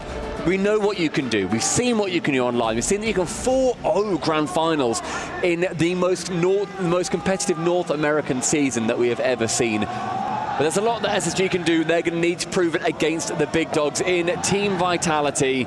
It's going to be a huge step for them. Both of these teams looking to prove themselves against the other and use it as that starting block for their journey here at the Esports World Cup. Well, they start with a fake kickoff, but Reveal having to get to that ball quickly. And it turns into a shot for Vitality immediately, so the kickoff does not go the way Space Station were hoping, and Exotic will punish it immediately. I think Reveal goes the wrong way on that fake kickoff. It goes towards the net, fantastic, cool, step 1 done. Reveal then looks his rearview mirror and thinks, oh, I need to be there. Oh, that's my bad, I should be on that side. Not the miscommunication that you really want to start the series with, but sometimes that can be what kind of knocks that held air in your lungs out. Although Scribbles, with his breathing exercises, I'm not sure he's got any air choked up in his lungs. You might need a little bit more of those to fight here against Vitality. It couldn't be a harder first match for Space Station, as their first attempt gets knocked away. Kofor trying to stop the counter. It's crazy looking at Zen on a pitch and thinking there are 3 players on here that are now younger than him, competing at the same level. That really is. Time accelerating, that's what it feels like to me. Yeah, and then what an esport that we've got where that is able to happen. It's going to be Reveal shooting onto the crossbar. Scribbles ends up going low with it. First goal for SSG, and they do bounce back. And you have Exotic completely stranded, no boost. He's got to defend that shot. Monkey Moon, he's got to cover. You're not in the best spot if you're Monkey Moon afterwards. You just have to jump and pray that that ball gets hit underneath. Great recognition from Scribbles. Just go underneath, easy goal. So good response there from Space Station. And you know what? I'd like to also Never mind, I'm going to move on to that point very shortly. Exotic, immediately off the kickoff. This seems to be the place where Vitality are going to be excelling. A lovely read straight on target. Monkey Moon doesn't even need to make contact. He gets the assist in the first place.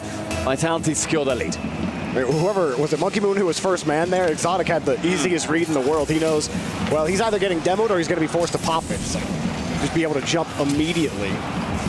3 goals in the span of a minute. Space Station, we're happy to tie things up quick, but Kofer, only 16. He didn't grab that midfield boost. That completely kills his push.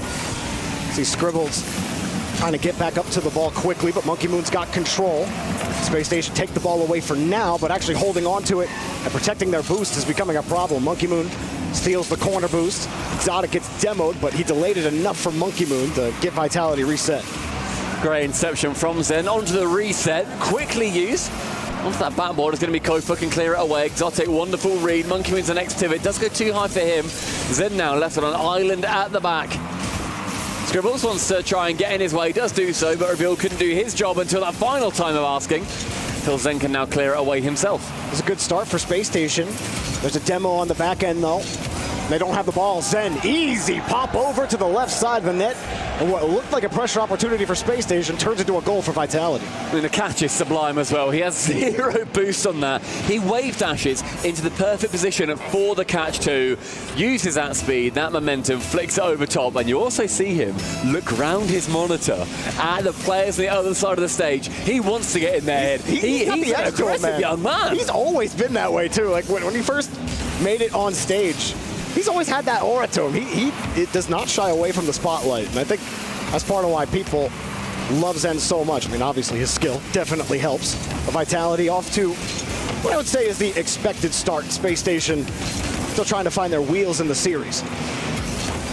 Maybe a little bit of a culture shock here as SSG do play against these European teams that they will find are generally faster and more aggressive than their North American counterparts. One of the reasons why they struggled at the major is because of the different play styles between regions.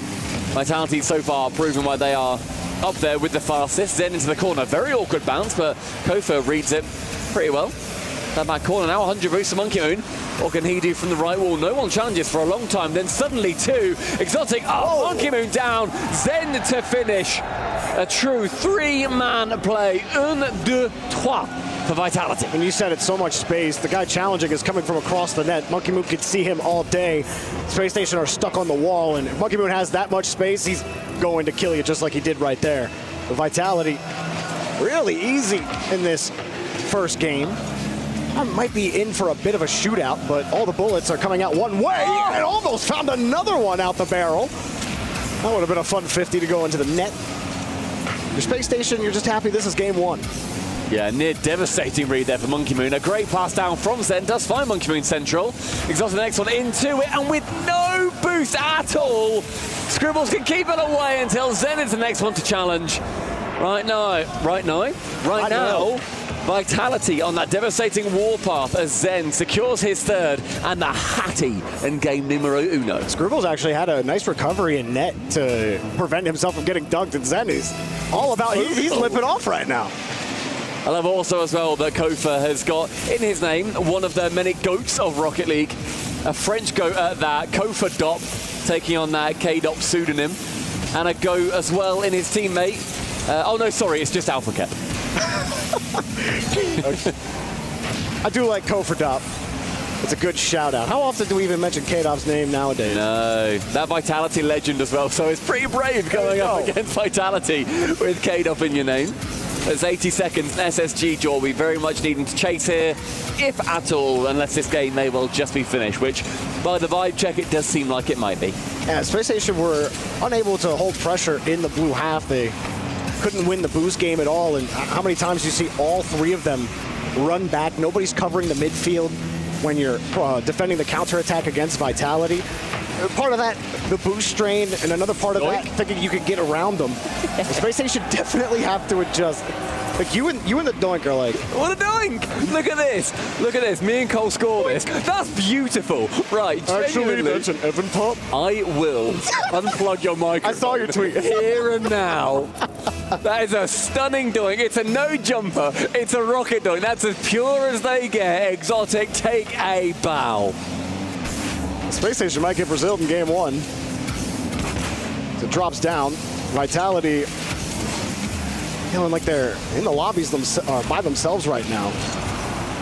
Space Station just haven't had the looks on offense. They haven't been able to create the chances. And there it is. Vitality putting the Brazil on Space Station and making them feel that international pain. Incredible pass yet again. Exotic has been that assisting man. And as soon as you see that poor lone keeper in there, who was it? It was Kofa. He moves too far forward and then looks at who's got the ball and thinks, he's got to defend the shot, though. Like, he's the only man back. He sees Zen there. And if Kofa goes early, Zen just takes the shot, and you just hope you make that save. Oh, my goodness, guys, they're already dead. Please, you got 2 more games to play after this. And that's if Space Station can't figure it out. But, if you go to the school of just let them score all the goals now, and we'll get it figured out game 2. A good attempt at the save. 25 seconds. Johnny wanted NRG to score 10 goals earlier today. They couldn't do that. Vitality might do it here. Vitality have got a really good chance at that. Chance for another. Onto a backboard double. Who's central for him? Oh, it's Monkey Moon with the miss. That could have been the 9th. I think he's just trying to get the game, too. I don't know that's fair. Great pass for that. Monkey Moon! Give us the 9th, man! I want double digits. Come on! Give me the 10 burger. Come on! One more. They're not going to get it. Oh, cool. Diaz, anybody? Wait, what game are you in? I'm in the game of live Jorbington. And that is a dominant game at number 1. How many goals then earlier did NRG end up getting against, was it Foot they're against? Well, they lost to Foot in game 2. Stunning. They scored 6 goals in game 1. Okay. Then it was 1-0, and then I believe 1-0 again. But here, 8-1. Here, 8-1 for Vitality. And the guy's pointing at the flag. He's letting you know that's right. No doubt. But for Space Station, again, the best part is you go into game 2, and well, those 8 goals only count for 1 game win, and that's pretty much all you can hang your hat on. But I think Space Station, just too much space. Giving weight. Look at all this space. Both of these plays are just so much space to Space Station, but look at the boost totals as well. These plays start, and they have no boost. But way before this moment even, Scribbles did his best to make the most out of nothing there. Yeah. But by that point, you're already dead. Vitality are controlling the pitch, controlling the boost, and what does that give you? All the space in the world. Space Station can't contest the midfield if they don't have the resources to do it. It always starts at the boost. Yeah, and I think that Space Station Gaming looked lost in that one. They seemed to be almost chasing like 3 players who just so happened to be wearing the same jersey, who also all just so happened to click join orange. They weren't one machine that worked together, unlike Vitality. It kind of feels like old phase where they would just sit on the back wall and just try to play counter. Do you want to know something? I've also used that exact analogy when describing phase, genuinely. Yeah. They look like 3 players that just so happen to be wearing the same jersey. I've honestly said that about phase 2, and that's precisely what we're seeing here out of SSG. We've seen what they can do when they work together. Again, it's those nerves. You just don't want to fall into the trap where you look at Raleigh and think, okay, we underperformed. You then don't want to go to Worlds thinking, oh, EWC, we underperformed. You're playing against 3 world champions right now. Like, it's going to be hard. It's not going to be easy. Monkey Moon over there is going to contest and maybe soon eclipse the great Turbo Pulsa in terms of the amount of world championships he's won. Zen is still just getting started. Exotic, probably underrated when it comes to his performances, not usually the guy you're talking about, but also a world champion. Space Station, they're still coming out of the incubator. And like you said, like they have it. We've seen them be creative on offense. We've seen them work well as a team. But this is the difference. You're talking about years of Rocket League experience, years of experience on LAN on the other side with Vitality. Yeah, I think that last point is the most vital, where it's the years of experience on LAN. Exotic's thinking, let's just get it over with. Let's move on. Let's keep going. We've got a little technical pause here, everybody, so keep yourselves entertained in chat. But this does give Space Station, and it does give Expa, their coach, a little bit of time to just try and process what happened. Maybe get the shock blankets out, get the those reflective aluminium jackets out after you've been in shock in a car crash. Nice. And you think, right, what just happened? Where do we go from here? Do I need to call my insurance? See Monkey Moon. Oh, hello. Hello. Keep going. Keep zooming. He gave up. We win. Come on. We win. Give it back to us. Don't bite your nail. Come on, man. He needs that, that nail varnish that tastes horrible. Yeah, make sure you clip your nails not with your teeth. It's not good for your teeth or your nail. Yeah, very true. Health with Jorby. I mean, the health. Oh, exotic. Exotic. That's a smolder though. There. Now get you a guy that looks cut too. Yeah. Get you a guy that looks at Monkey Moon like exotic looks at Monkey Moon. Wait, I want to see exotic look at Monkey Moon now. I don't think I've seen that. And the Vitality contingent in the crowd. They're trying to keep a little bit of noise going, but they may as well keep all of their energy for when we are in game. As soon as we are able to get this game going, we are going to, of course, and a stare mayhaps. No, it goes straight to Zen and a cheer from the crowd. Zen, always looking chill, no matter the situation. That was one of the things that always impressed me with him as a rookie, was how he had just acted like he had been there before. I think that was one of the most impressive things about Zen.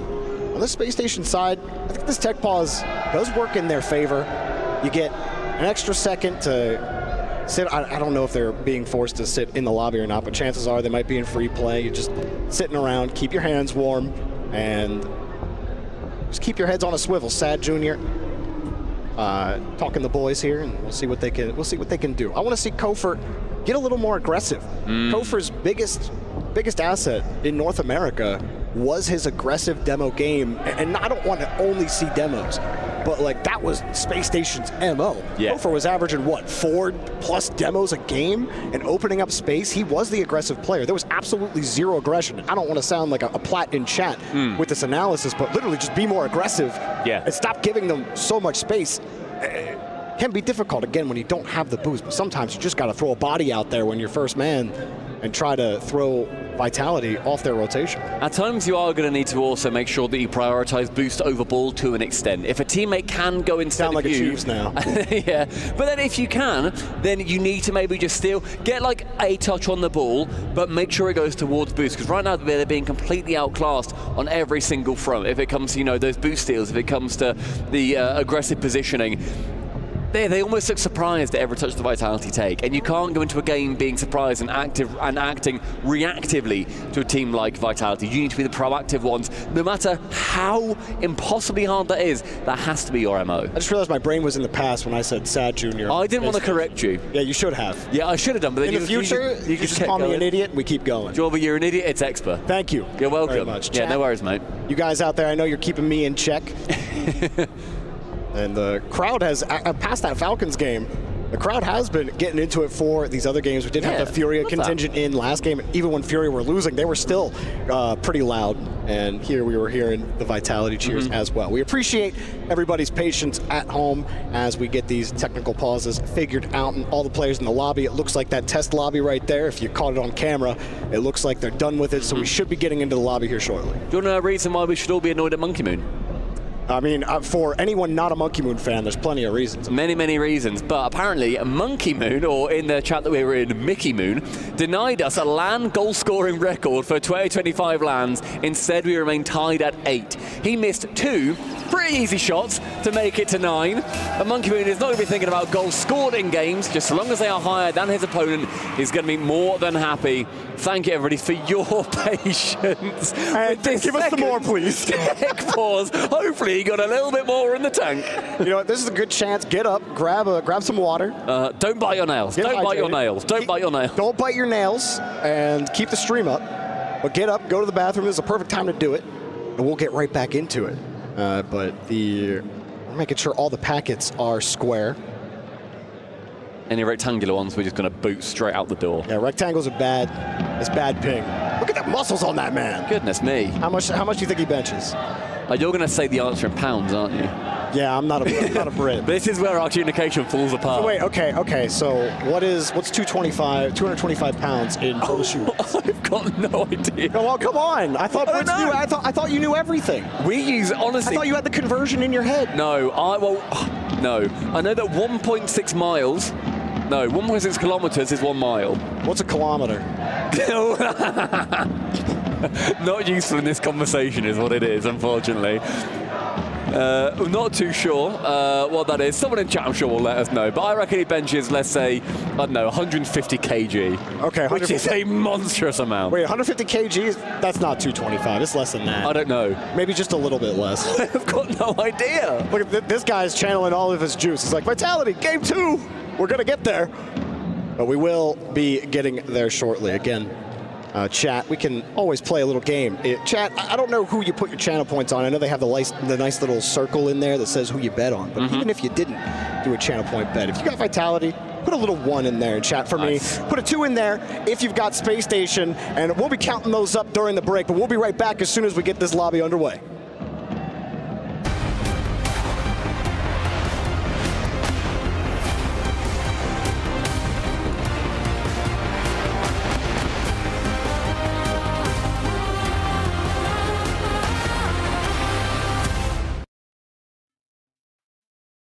Closer, is it real? Trying to lose myself on the night shift. Outside, yeah.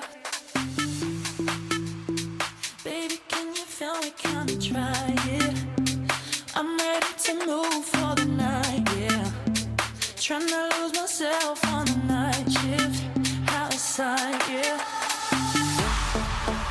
Taking over control, can you feel it? Our bodies moving closer, is it real?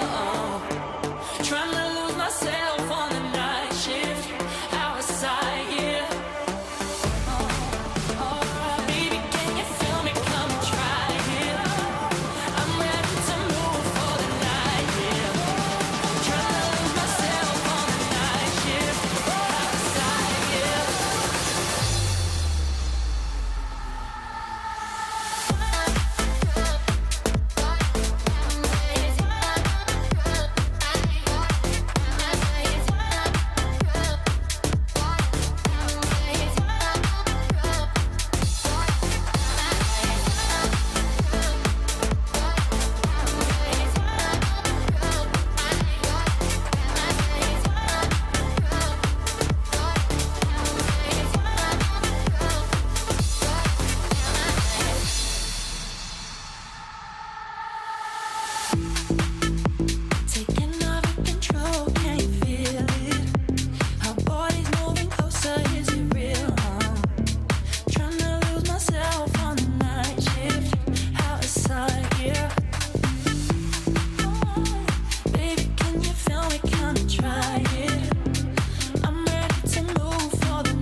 Taking over control, can you feel it?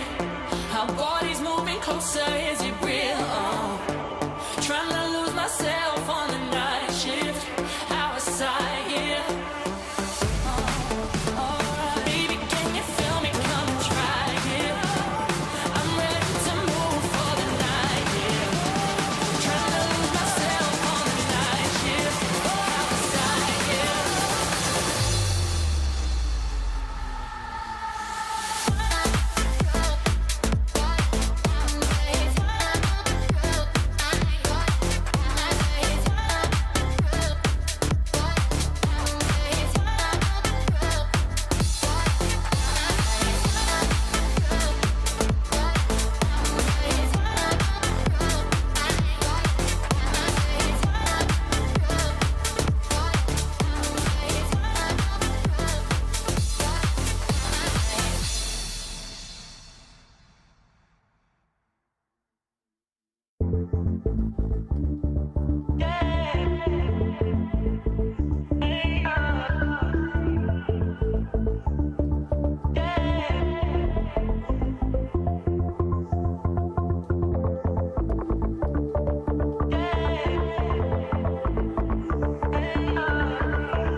I know that you guys are hype about the Rocket League finals here at the Esports World Cup inside the STC Esports Arena. But speaking of hype, I found the House of Hype, and this thing, I could do my team streams out of this. This place speaks to me, the House of Hype. So we're going to jump in there and we're going to check it out right now.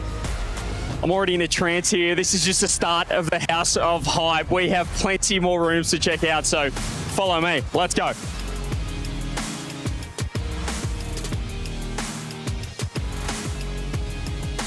I think I've found the place where the greatest Rocket League casters hone their craft and make themselves sound a little bit better because, I mean, my voice is okay, but once I get in this room in the House of Hype, all of a sudden, I might sound like Stacks because this is Rocket League! Woohoo!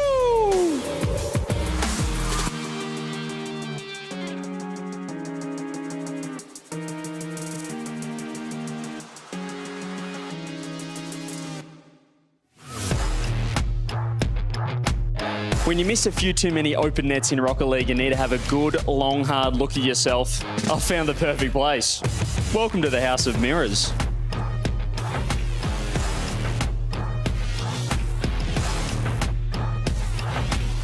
Plenty of secrets here at the House of Hype, plenty of random doors like this. Let's take a sneak peek.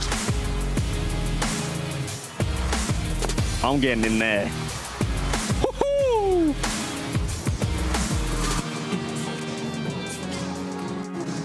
This is my kind of room. Team streams from in here. House of Hype. We're going crazy.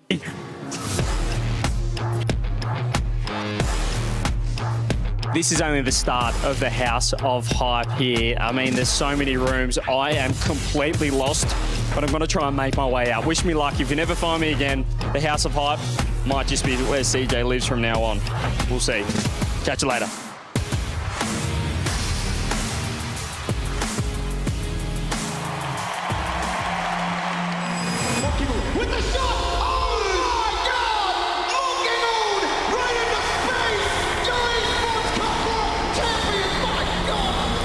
Really happy because it was my first LAN that I won, so yeah, obviously I was really happy, and I mean the tournament was really good, and yeah, I enjoyed that one a lot. It was incredible, like we won the tournament. It's still a pleasure to come back and try to keep the trophy. Le WC l'année dernière, ça a été un WC forcément exceptionnel pour moi et mon ancienne équipe avec Team BDS, vu qu'on l'a gagné.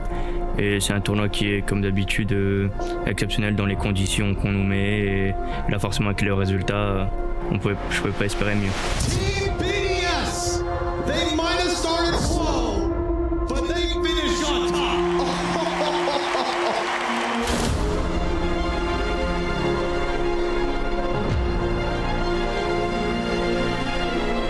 Last year I was a rookie, and I also have a different team now. And I mean, I've been over the whole season, I've been more successful. I've been more consistent with this team. So yeah, that's changed. And I guess, I mean, I felt confident last year too. But since I'm a little more experienced now, I guess I'm a little more confident this time around. It was incredible. It's like, for me, it's like one of the best tournaments I've ever win. And yeah, it was incredible. I feel like it was, I don't know, it's just amazing to win. I don't feel like I want to be with them again anyway, but I guess like I kind of missed them because I guess it was a fun time. But other than that, not really. On a split l'année dernière entre Monkey et moi de Rally parce qu'on pense qu'on avait atteint notre niveau maximum, qu'on pouvait peut-être pas aller plus loin. Just good luck to him and his team. If we face up, I will give everything to beat him. De Rally, je pense cette année tu pourras pas gagner le WC, ce sera à nous, donc bonne chance. I wish you guys the best for this tournament, but we're gonna win.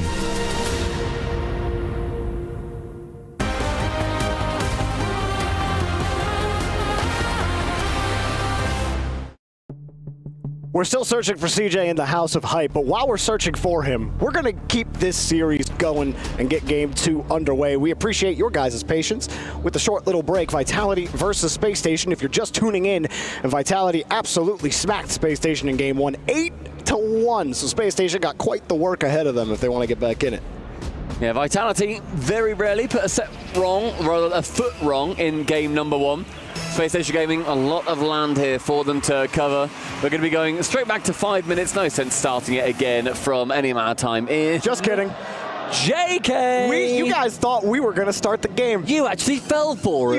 You dummies. You buffoons. Just kidding. You guys aren't dummies. I'm you guys sorry, yeah. Chat, we all know that you're the smartest chat in all of esports. Felt harsh. Yeah, so if you were insulted, it wasn't an insult, and I apologize. Joey will be doing a written statement on Twitter later tonight. Yeah, maybe Substack. Okay. That's some Twitter for nerds. Wait, do I have a Substack? I don't even know. I don't know what that even means. Oh. I'll put mine on GitHub. It's like Twitter for normies. Oh. What? I thought Twitter was Twitter for normies. Oh, well. I don't know what's going on. You're up to speed now. Yeah. Well, SSG have a little bit more time, Joey, to think about. There is their maiden game number 1. Well, we hope you all enjoyed that content in the break, though. CJ, my word, what a man. What a man. He found every room with a mirror in it so that he could look at himself. When you miss an open net, you got to take a hard look at yourself. And that's why I'm in this room. Yeah, CJ, got to love all the little bits he's done. And this guy's still pointing at that Vitality flag, all of Vitality. Feeling pretty good, but even having the little BDS versus Vitality on the break plate, being like, you know what, BDS is cool, but you don't have Monkey Moon anymore, so we kind of stole them from you, and now we're here, and you're not. Yeah, I mean, realistically, though, you look and see what the trade was like, and you see that Karmine Corp have since won a major with Drali, and you see that Vitality have not made a LAN Grand Final yet. And I think maybe, just maybe, Karmine Corp had a little bit of a better deal out of that. But I love that Exotic, who's not normally one to speak out too much. No, I need more of that. Yeah, I love that he was just like, well, good luck, but you're not going to win, by the way, because that is going to be us. I really love a lot of the growth we've seen from a lot of the players. We're bringing them onto the couch post-game, like Joria's like really coming into his own and being very talkative. Chronic as well. Like everybody has been feeling more comfortable just sharing their thoughts about other teams, their own team, and I think it's really great. Where I feel like a lot of players, whether it was because of age or still maturing, like very buttoned up. Camera shy as well as a big part of it. And I mean that's a huge thing, you know, when you first get onto stage and all these cameras are in your face, you're not used to it. You know, it can be nerve-wracking. Some players handle it initially better than others, but I think that EWC has really shown us the growth of a lot of our players in that respect, and it's been really fun to get as much of their thoughts as we have so far this tournament. Yeah, being able to just sit down and chat to a lot of these guys has been a lot of fun. The amount of content that has been filled behind the scenes as well for the breaks that we are experiencing and for, you know, pre-matches, everything that's been going on has been fantastic. So big shout out to the EWC production team and to all the players for getting nice and involved as well with that. I've seen people posting that they've been going outside the middle of the desert. I've seen that there's a few Rocket League influencers here. I bumped into Mertzi earlier and Fisher. I saw that Chief Beef was in the desert, you know, making sure that they're taking full advantage of what is going to be going on here. But these players still just waiting on stage, making sure that as ever we want the playing conditions to be nice and even for everybody across the board. So if we can't get it sorted soon, we're going to another break. Just a heads up so you guys are on the same page that we are.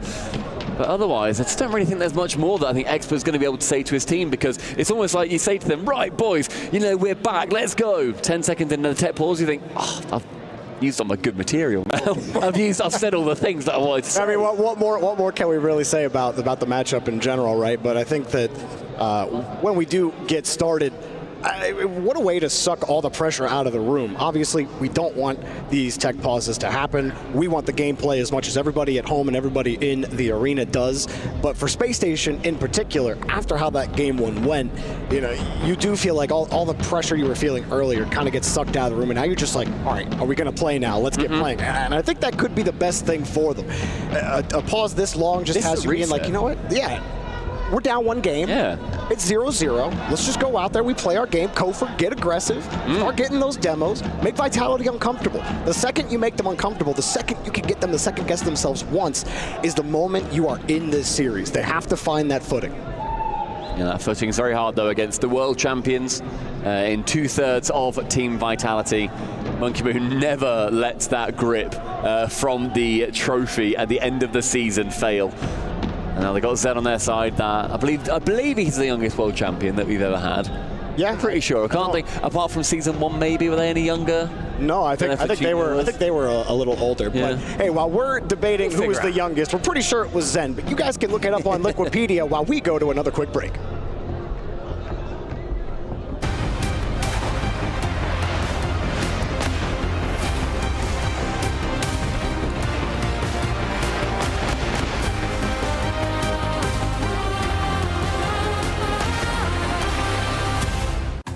Oh.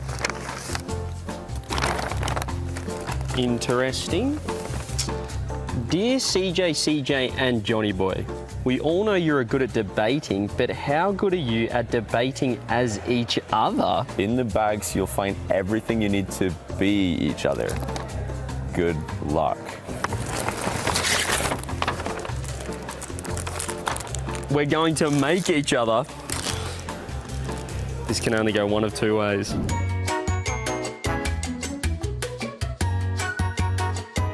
Okay, ready? I'm Johnny! Oh, I'm CJ, just flew in from Australia. Wait, but I got a news! On the news! So I went for blue because you are Scottish. I thought I did blue and white. I went for pale white because that's your skin color. That makes sense. All right, but CJ, we're not done. Time for debate. That's a great question, mate. And I think, CJ, EWC is Falcons for the taking, mate. No. I mean, when was the last time they won a tournament? Last week, mate. Oh, yeah. This is totally OCU's event. Regain. We're a bit rubbish, but this time it's going to be different. What are you talking about? OCE have not been good for years. No, if it's not going to be OCE, I reckon it's going to be NRG. My favourite team, NRG. You knew how much I hate North America, mate. They ain't winning nothing. The good of Rocket League is obviously K'd up. No. Never K'd up, no. It's obviously Monkey Moon, new gen of players, more mechanics, still relevant. K'd up can't even hit an open net. If not Monkey Moon, I think we need to give a shout to Torsos in the Go combo, yeah? Yeah, I will agree with that, mate. He's been here since season 3 and he's pretty good. Right, who the mates? Let us know in the chat who won the debate. Put a hashtag JB or hashtag CJ. No to JB. What? Hashtag CJ. No. The only hashtag we need. Hashtag CJ, hashtag CJ. Right. Doesn't matter. Got me. No.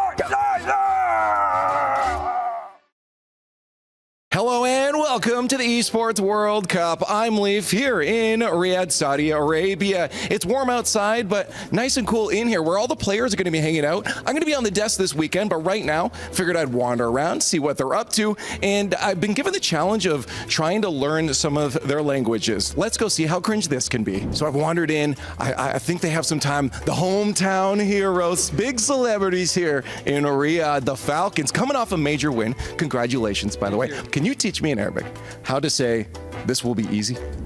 البطولة سهلة. Okay, slower. البطولة سهلة. Yeah. سهلة. I've wandered around some more and I found Furia. Hey, how you guys doing? You getting used to everything right now? Feeling good? Yeah. Good. You gotta think about that. I don't know if he is right now. How to say, we're gonna win this. A gente vai ganhar isso. A gente vai ganhar. A gente vai ganhar isso. Yeah. Okay, did I do it? Yeah. Rate me in chat at least a 2 out of 10. Okay, guys? Atomic. Rock, paper, scissors. Ready? 3, 2, 1, shoot. 3, 2, 1, shoot. Oh my God, okay, I'm terrible at this. So I'm also supposed to be learning language. Nothing is sticking in my brain right now. But can you teach me how to order eggs at a breakfast buffet? If you want to order eggs, you need to say, ¿me podrías poner unos huevos en el buffet, por favor? Unos huevos, por favor.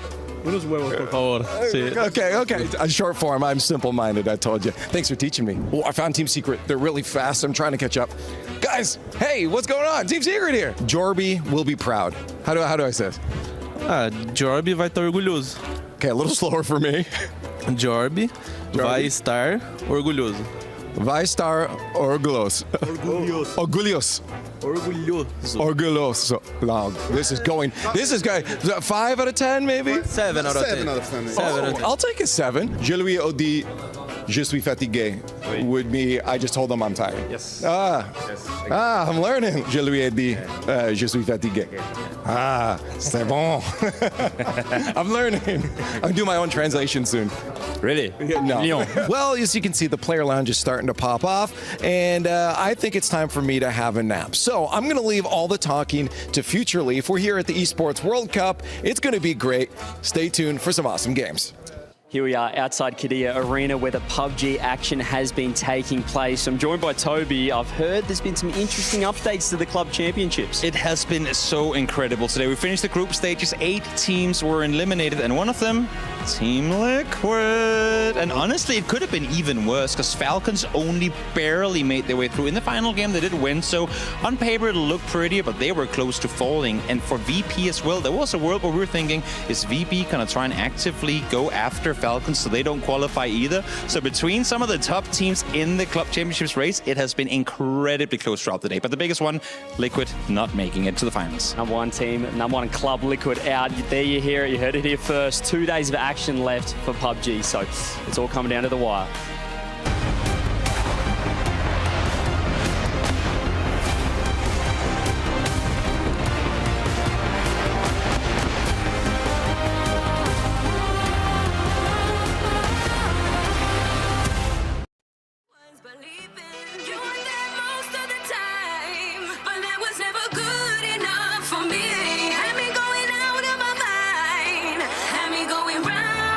Crazy, but I gotta admit,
The North American fan favourites are here in Riyadh. After getting picked up by NRG in 2024, they have dominated in the online Open tournaments, placing first in 4 of the 6 events. They've also been staying strong on LAN when it matters most, placing top 4 in Birmingham and Raleigh, ultimately losing to regional rivals the Ultimates in Birmingham in a 7-game series, and also to the eventual champions of Team Falcons in Raleigh in a 6-game series. With it being over a year since a North American team has won a major tournament, NRG, with their #1 seed in the RLCS North American rankings, is here to show why they are the best in NA, and why they also deserve to win the Esports World Cup.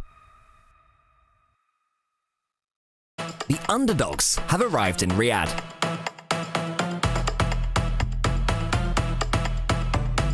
After making their way down to South Africa as free agents, VK Salen, Lioro and Torres kicked off the RLCS 2025 season with 2 extremely dominant Open wins. Following that SSA Open dominance, their talent was noticed by Foot Esports, who picked up the August roster. Under Foot, they continued their flawless Open run, only dropping 4 games out of 34 total. Unfortunately for Foot though, their dominance did not show up in the first major of the year. Birmingham was a complete disaster for the SSA team, finishing last place in the Swiss group stage after playing 3 close series against GK, Wildcard and Secret, who had to reverse sweep them. Once home from earning more LAN experience, Foot went back to dominating the SSA region, with first place finishes in Open 4, 5 and 6, not dropping a single game in Open 5. Once again though, they were not prepared for LAN, as they went out in last place in Raleigh after losing to Gentlemates, SSG and TSM. With a secure #1 spot in the RLCS SSA ranking, Foot will be heading to the Esports World Cup with a lot to prove to the haters.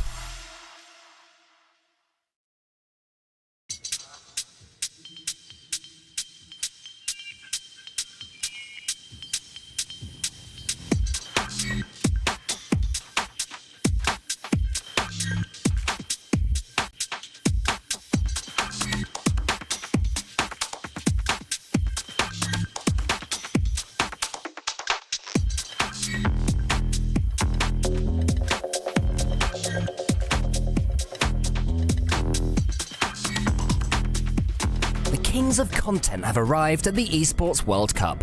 Dignitas started off their year by bringing back Stizzy from the inactive roster and picked up the content king of apparently Jack and his Stormtrooper teammate, Jorius. From there, they had a rocky start in the RLCS Opens with a top 6 spot in the first Open after losing 4-3 to 100%.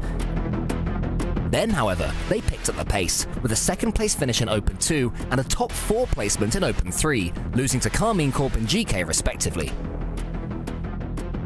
This qualified them for their first LAN as a team as the 3rd seed in Europe. Unfortunately, Birmingham did not fare well for the young team, as they fell out of the tournament in the group stage with a 2-3 finish, following back-to-back losses to Furia and GK. After this, though, came some hope for the European squad. A top 4 finish in the 4th Open paved the way for them to finally break through and win their first Open of the season, with a 4-3 win over Carmine Corp, a team they'd previously been unable to beat.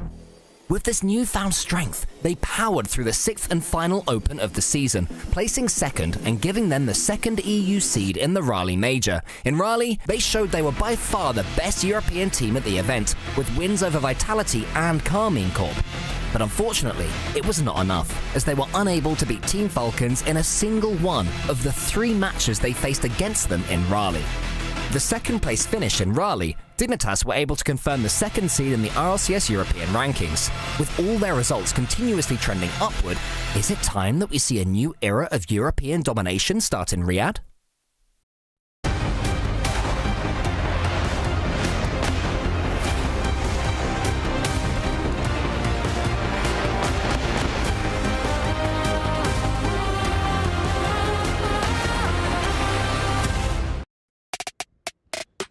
Welcome back to the studio. Of course, we're just a few moments, some kinks to work out here, so we figured we'd take a look at the larger Esports World Cup picture here and get some chats going on. Again, I'm Leaf, your host, and of course, I'm hanging out here with James, Achieves, and Cole, going over what we just saw. We got one game in. before there, and it was quite the dominating. I don't know if you want to call it a game.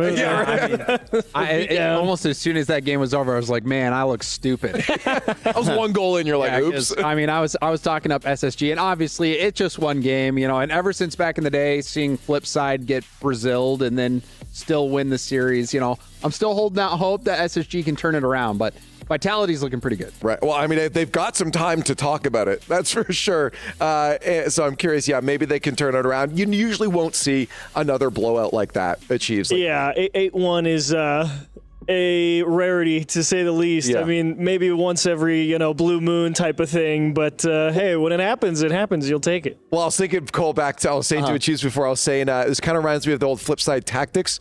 They'll have one blowout match, but then lose the series. I mean, it can definitely happen. I'm still waiting for the time where we see a real thrashing. Like in real sports, even when it's two top teams, it might be 5-0 in football. It might be, 100-0 in American football, whatever a lot of points is. I honestly don't know. I couldn't tell you. But in Rocket League, it doesn't tend to happen because you have these breaks of games. And when you're seeing a smashing play out here, I highly doubt when Game 2 does start, it'll be the same.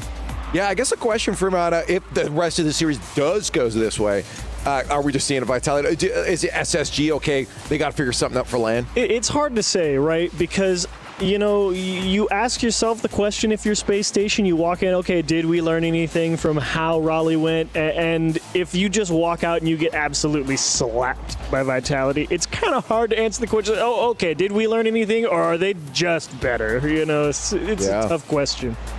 Yeah, no, I worry about it too. If it, I don't think again it's going to go, mind you, like this for the rest of the games once they start playing again. But if it did, yeah, you look at the rest of their group as well, and you say, okay, it's not guaranteed for them as well. It's not the group of death, but it's certainly not an easy group overall. Like if they're losing like that, you could end up in more trouble. If you're losing 8-1 to any team here, then you can lose to any team here, is the way I see it. Even if it's Vitality, even if it's whoever it could be, you cannot put in a performance like that and expect to be getting away with it. So Space Station Gaming have certainly got some soul searching to do. I reckon it's because Scribbles has got Kep in his name. I reckon that's why he keeps losing. He needs to change that immediately. That's his biggest problem. Like K-Dop. Oh. Yeah, dot would be nice. That'll do. Or a dop on the end there. Yeah, I love it. Or just get rid of the vowels like Justin. The Rickow thing that Atto always has, whatever that is. That's the thing, is because a Tau. Is it a Tau or cow? I want to say a Toe Rico. or do we go back to even start at least. The Cronovi smiley face emojis?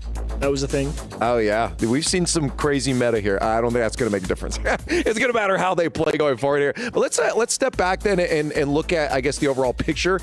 Maybe if we look at the prize pool, too, what they're fighting for. Because there is a lot on the line. Of course, they've got the second life in their groups here. But they are fighting for themselves $1 million. Yeah, this is the club prize pool, $7 million.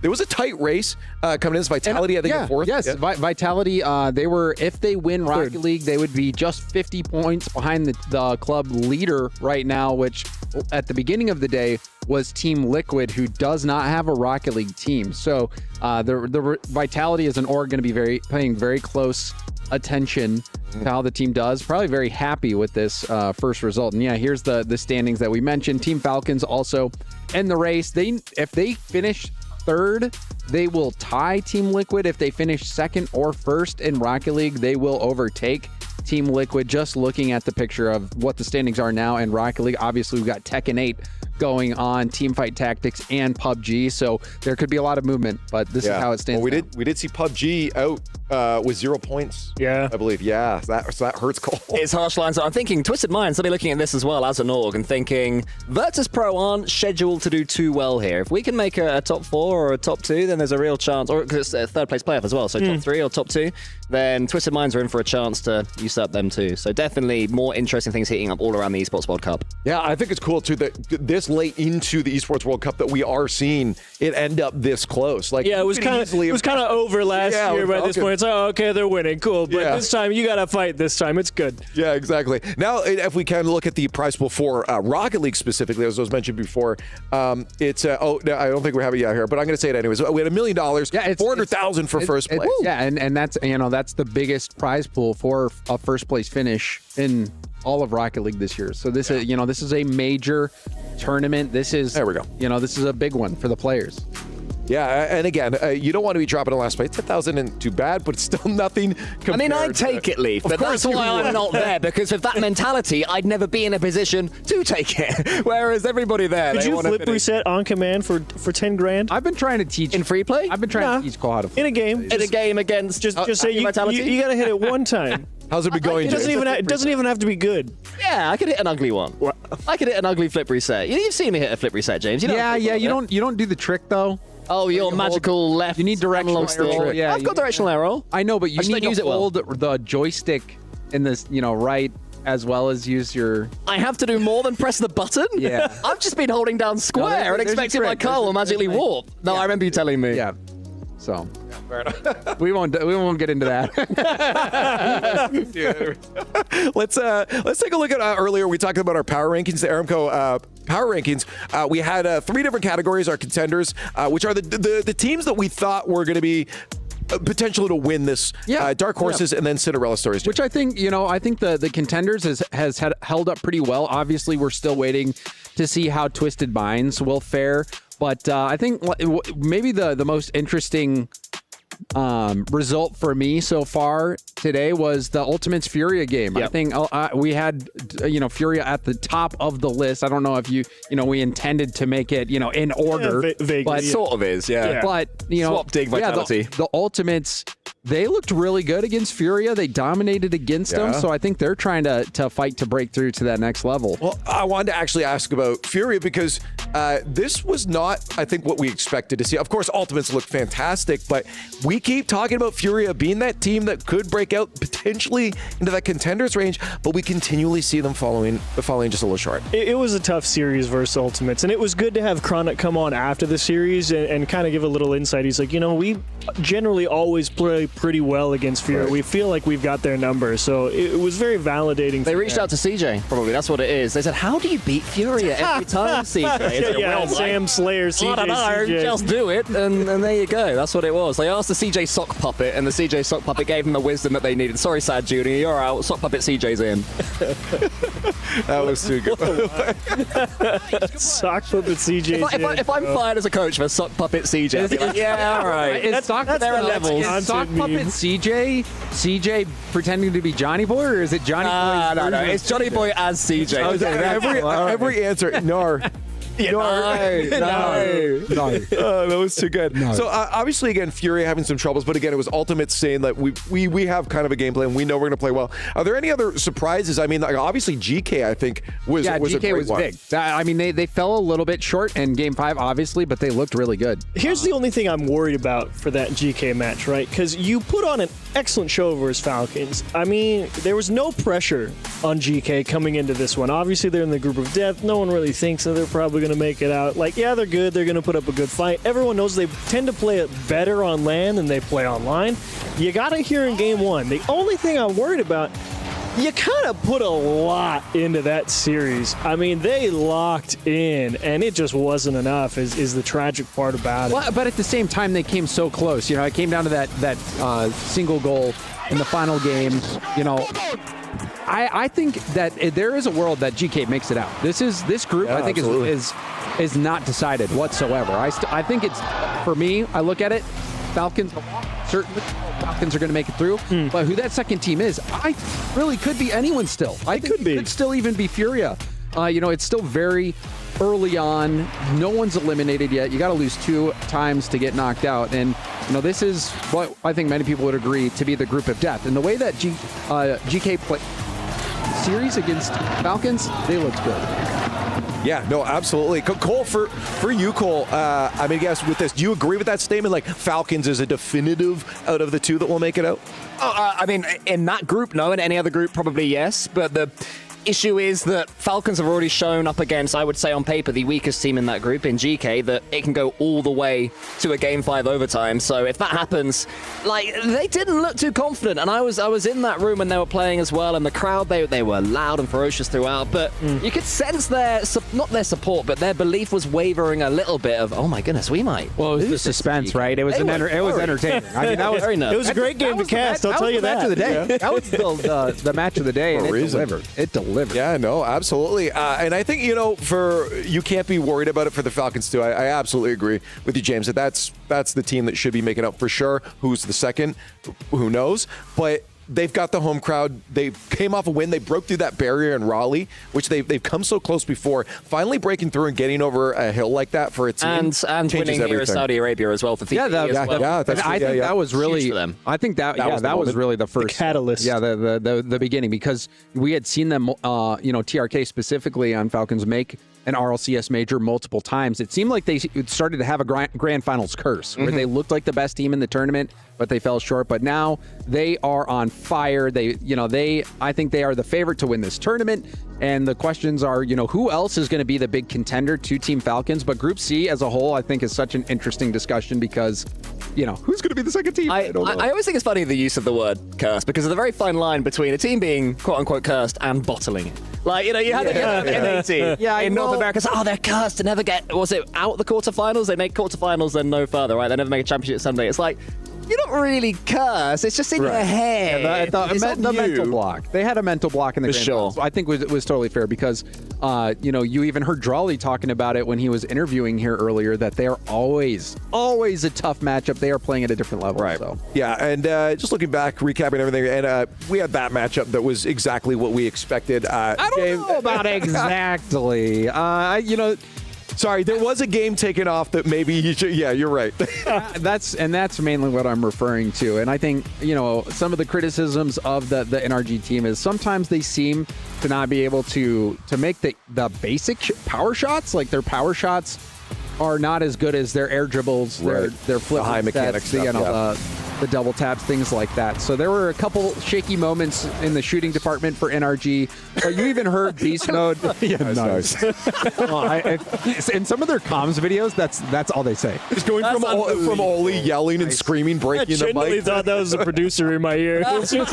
Is it nice? And then what's funny though is when they're in a high pressure moment, it's nice. But then it's just nice. Nice. No, this was not a high pressure like that. That's always yes. Well, you're right. This really wasn't a high pressure moment for them. This was a series that they were expected to win, and they know it. There is a skill diff overall. Their floor is huge. Yeah, but what I will say is that you can't just take discount Foot. Like they have the skill to take games off of people. They can take a series. I think they've never been able to put a complete series together at a big LAN, but run a few close ones. Yeah, they've been reverse swept by Team Secret. They took Space Station Gaming to 5 in Raleigh as well. So as you say, they're capable of against Virtus Pro. I mean, Virtus Pro were favorites, but Foot have definitely got a chance against them. Yeah, absolutely. Yeah, that bottom part of the bracket's not guaranteed. What we expected, though, was that top. Again, sure, losing the game, maybe not, but K-Corp did what they were supposed to. I think even though, Beast Mode said it in his interview, he thinks he got one of the easier groups. Well, he said nice.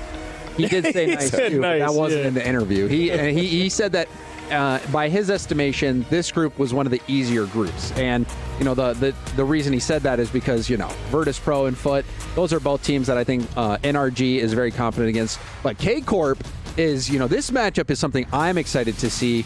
K-Corp versus NRG. K-Corp stumbled a little bit. They won a major this year. Everyone was thinking they were on, an unstoppable year trajectory, probably going to win at Raleigh, but then they misstepped.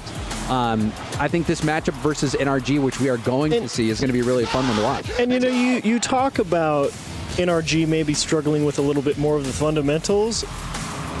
I think if you're going to pick any hair to split, K-Corp's rock solid on the fundamentals. Oh, certainly. And it's like Tiger Woods, didn't go out there and win everything under the sun by not hitting his 100 putts. Yeah. His 100 3-foot putts to warm up before the round. You got to put the power shots in. Which is kind of funny, like that you say that, because there's an old saying, like I play disc golf, and it's you drive for show, putt. You putt for the dough. And so I feel like that's, NRG loves to drive. That would also work in Rocket League as well. You drive for show, and then what was the other one? You drive. Putt for dough. You putt for dough. All right, well, let's see if they can putt in Rocket League. Well, I also want to mention before we go to group here, K-Corp did go to a couple of overtimes there with Virtus Pro too. Yes, so it's not like everyone cumulatively of 8 seconds long. Oh no! You know, I think Drawley, even in his interview, acknowledged that he struggled and Raleigh wanted to prove something coming out here. They played really well. They got the job done. Catalysm though for VP, I thought played a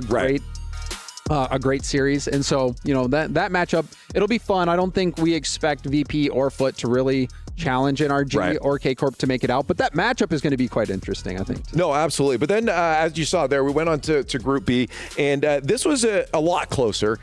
In this series, I mean, starting off with the Dignitas wildcard, we wanted to see a lot from wildcard. We said there's a possibility. I know we had them in like that Cinderella story. I have beef with them. What'd you? Okay, James was honestly, you were reeling. We got the clips from it when we load in. I'm just looking at my paper, whatever, you know, looking down, and I hear this insane sound. Oh, the car engine sound. Yes, exactly. I'm like, what is happening? And then I see Banana Head's preset.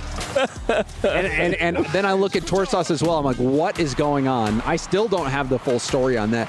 But Wildcard looked really good. They didn't start out very well in that first game. What's up and down, James? What's your criteria for good? They had nice moments. That goal was lovely. I put it in context. This Dignitas team made an RLCS grand final. Okay.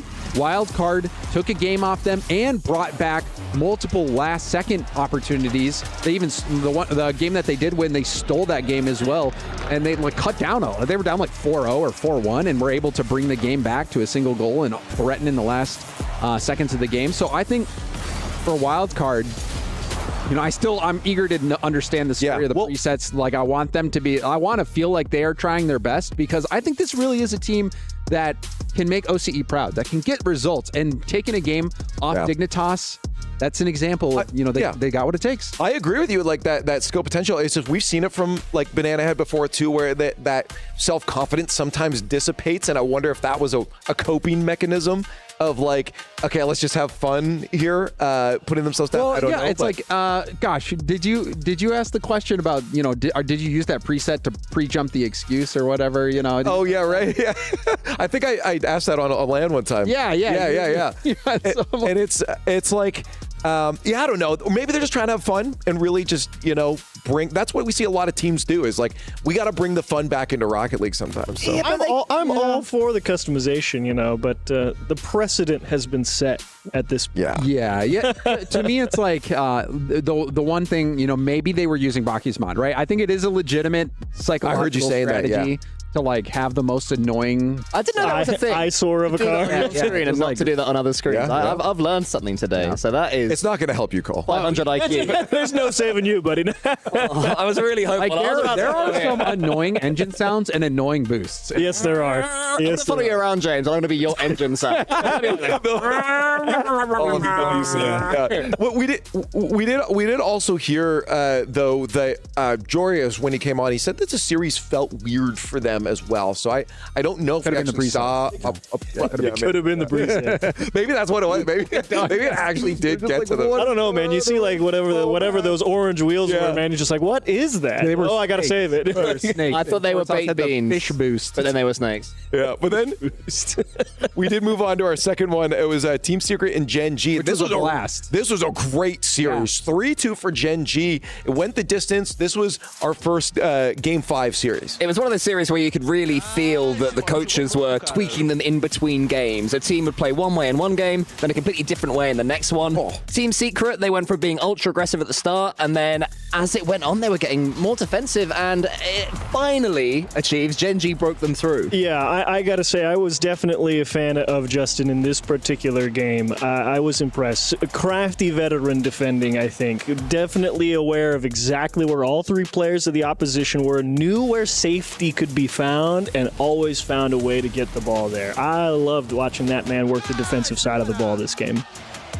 Yeah, but it is Team Secret down to that bottom to face wildcard here. And what I've seen from it at this point, I mean, Team Secret's probably going to be that favorite against wildcard based off the way, Cole, that they played in this series, because they did look good. Yeah, they looked a lot more like a coherent Rocket League team than Wildcard probably did at any given time. Like, James, I know you said that Wildcard were impressive. I think they had impressive goals, nice passing plays, but it was the general nitty-gritty of the gameplay, where Wildcard, to me, just seemed so beatable, so score-onable. Yeah, I mean, and there were a lot of long-range goals. Where so Wildcard would commit the third man very far up, and they get scored on. So, well, I think, just talking about this series, I think this was a huge win for North America as well. Gen G, I think, playing with a bit of a chip on their shoulder. A lot of the conversation online, it always talks about the top NA teams and then Gen G.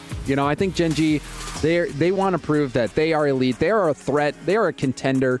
And so who all won this here? graphic? Ultimates, NRG, are they Gen G? Shout out, by the way, to whoever made this graphic, because no one could have predicted, that North America would all 4 series. I've never predicted that in my life, but apparently someone in production got this out in about 5 minutes, so well done to them, because it's beautiful. It's not over yet. Hey, you know what was a better one was when we moved on to our next group, which was called the Group of Death. Yep. We also had a custom for that because it really was, and I think it warranted having its own graphic because this really was what everyone was talking about. This was... I've not seen this. Look at that. That's brilliant. I love that Archie is the face of that too.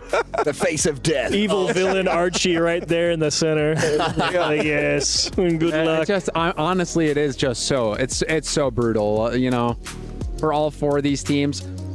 Team Falcons, I mean, imagine their position had they lost that first match as well. That would have been pretty alarming. But, Team Falcons going to be going up against the Ultimates. The Ultimates made a grand final this year as well at a major. So this is going to be a very fun matchup to watch. A chance for the Ultimates to, I think, beat a Team Falcons that show that they can be beaten by GK. But then the whole GK Furia matchup down there. It's the Group of Death, but it's also the Group of Entertainment. Is it not? Oh. This is so nice. Never a bad matchup, no matter how you dice it up there. That's for sure. Yeah, well, that's let's get like an early thoughts on those matchups then, because obviously Team Falcons Ultimates in the upper is going to be incredible. What we saw off them, the Ultimates come off a 3-0 sweep. Do they look better than the Falcons, or was it just that the Falcons maybe in that point had a harder matchup? No, I don't think. I think you can't say that Ultimates look better than Falcons until Ultimates apples oranges play Falcons. It's all a you can different game. still compare those, by the way. I'm just saying. Yeah, I think they're both fruit. For me, I'm still going to be favoring Team Falcons because I think in the Team Falcons GK series, I think it was just Team GK playing well. I think GK was playing really well, and I think a lot of times you will see that out of teams from Europe. Whether it's the 4th seed or the 3rd, whatever, even the 4th seed of Europe is going to be a very, very capable, talented team. So, and even one step further, I mean, I think that's more a product of the Falcons are number 1 team. It doesn't matter who's playing you. If you're the number 1 team, everybody brings their best game. You always have the target on your back, number 1. It's you like don't wearing get that to rest. RLCS analyst tag and ranked. It's the worst, man. Analyze that. Analyze that is terrible. I Can I can't. tell you, I saw a movie on the airplane coming here that called Analyze That, and I got a little bit It was found you at the back of the plane rocking backwards. Stop telling me to analyze things, please. It was not good, yeah. Honestly, this is a great graphic too, but I think Twisted Minds should be on there as well. They got a play still. It's Nalpo.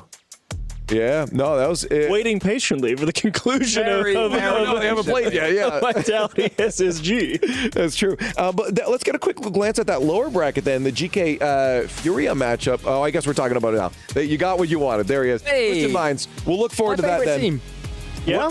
I love Twisted Minds. Why? I've loved them ever since the Birmingham Major when they played Team Vitality, and it was just an utter blowout between Zen and Nalpo. Nalpo would get a double flip reset. Zen would get a triple flip reset. Then Nalpo would get a double tap, pancake. They were just going one after the other. And Twisted Minds play their Rocket League like that. Yeah. I think they're so entertaining, and I thought that, and I said that.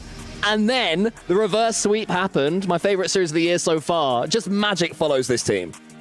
I'll agree for different reasons. Okay. If you say they're solid and dependable, I'm going to scream. No. I love the fact that Rise specifically found a MENA team to join. Because I thought that's kind of cool. It's like, I feel like that dude knew, he's like, nope, those guys know how to play this game. I'm going over there. I'm like, yes. Good thought process. And all I will say as well, like I think maybe the least talked about player, Atomic, he had a lights out performance against K-Corp. Yeah. If you go back and watch that series, he was so good. There was a couple plays where he was the difference. And so, I think Twisted Mind's going to be a very interesting team to watch. We had them in the contenders. We bumped them up. And, I think, that it's going to likely come down to them versus Space Station. Obviously, we're waiting to get back into that other series, but it's likely going to come down to that. So that series is going to be a good marker on, is Twisted Minds really that good? Can they be consistent?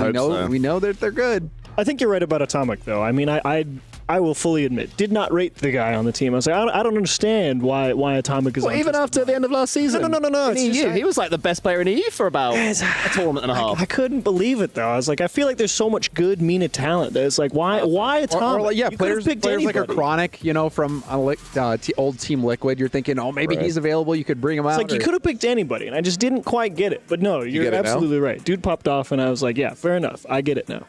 Yeah, no, I want to talk now just overall. We eventually later will have our Tony MVP of the day. I want to get some early thoughts of maybe who you guys have running in contest. I got Liquipedia open, so if you need some help on rosters there to remind you. But early thoughts on who's in that running right now? I think an early name that's been mentioned by you, Chiefs, earlier is Justin for Genji, who had you could pick Genji such if you a want tough match against Team Secret and saw it through. He's my first thought off the top of my head. This is very difficult to do. Have I forgotten anybody obvious? I don't think there's anyone really. Yeah, it might go. You might have to pick one of the Team Falcons players from that match of the day. I think that was maybe one of the closest matchups. When I was watching earlier, I thought Drawley was so dominant in his series as well. So I guess it depends on how you want to measure it. It's harder for Drawley to be MVP against the team that you face than against VP than it is for, say GK had beaten Falcons, you'd be thinking any GK. Yeah, pick one. Yeah, I mean, I guess if you're looking at the Falcons, can you pick one out there? No, I'm not picking one. I've heard some people say Killers, maybe. Yeah, I think my cop-out answer is we still have 2 more series left to play. Okay. Good sell, James. So, I think that's worse than my maybe earlier. No, it's not. That's going to be someone from TSM. Maybe. I mean, to be fair, say TSM wins their match. I mean, that would be then you've got someone in the running, right? If TSM, that would be insane. If TSM end up making that happen. Yeah. But I think in a similar situation here, if SSG can bring it back, that would be probably an MVP performance of whichever player stood out for me, because I think this is going to be another. I had it being a close matchup. Obviously, game 1 was nowhere close to close. I mean, if SSG bring this series back, the my MVP is whichever player walked into the Ethernet cable and pulled it out about an hour ago. I did walk by them going to the restroom. It was you. So maybe like that greatness kind of got excited. James said that greatness. Yeah, we can all agree on that. Well, I guess another question about MVP too is like, could you pick from a team that maybe wasn't, like a match of the day thing, like a Falcons team, from like a Genji, if there's a player that's popping off, could you pick someone like that? Like, what is the value to you when it comes to an MVP? We've had this debate a while ago. I think it's one of those things where it's like, how are you making your value judgment? For me, a lot of it would come down to were you expected to win this match? Agreed. And, were you expected, like, how are you going into it expected to do? And then did any one particular player in that context stand out? I think that to me is a big one. So that's why I would probably lean more towards a pick like Justin or a pick like so far in that series, or one of the Team Falcons players. Yeah, there's definitely some weighting to be applied to strength of schedule for me for sure. But I am obviously always a sucker to. I don't care who you played.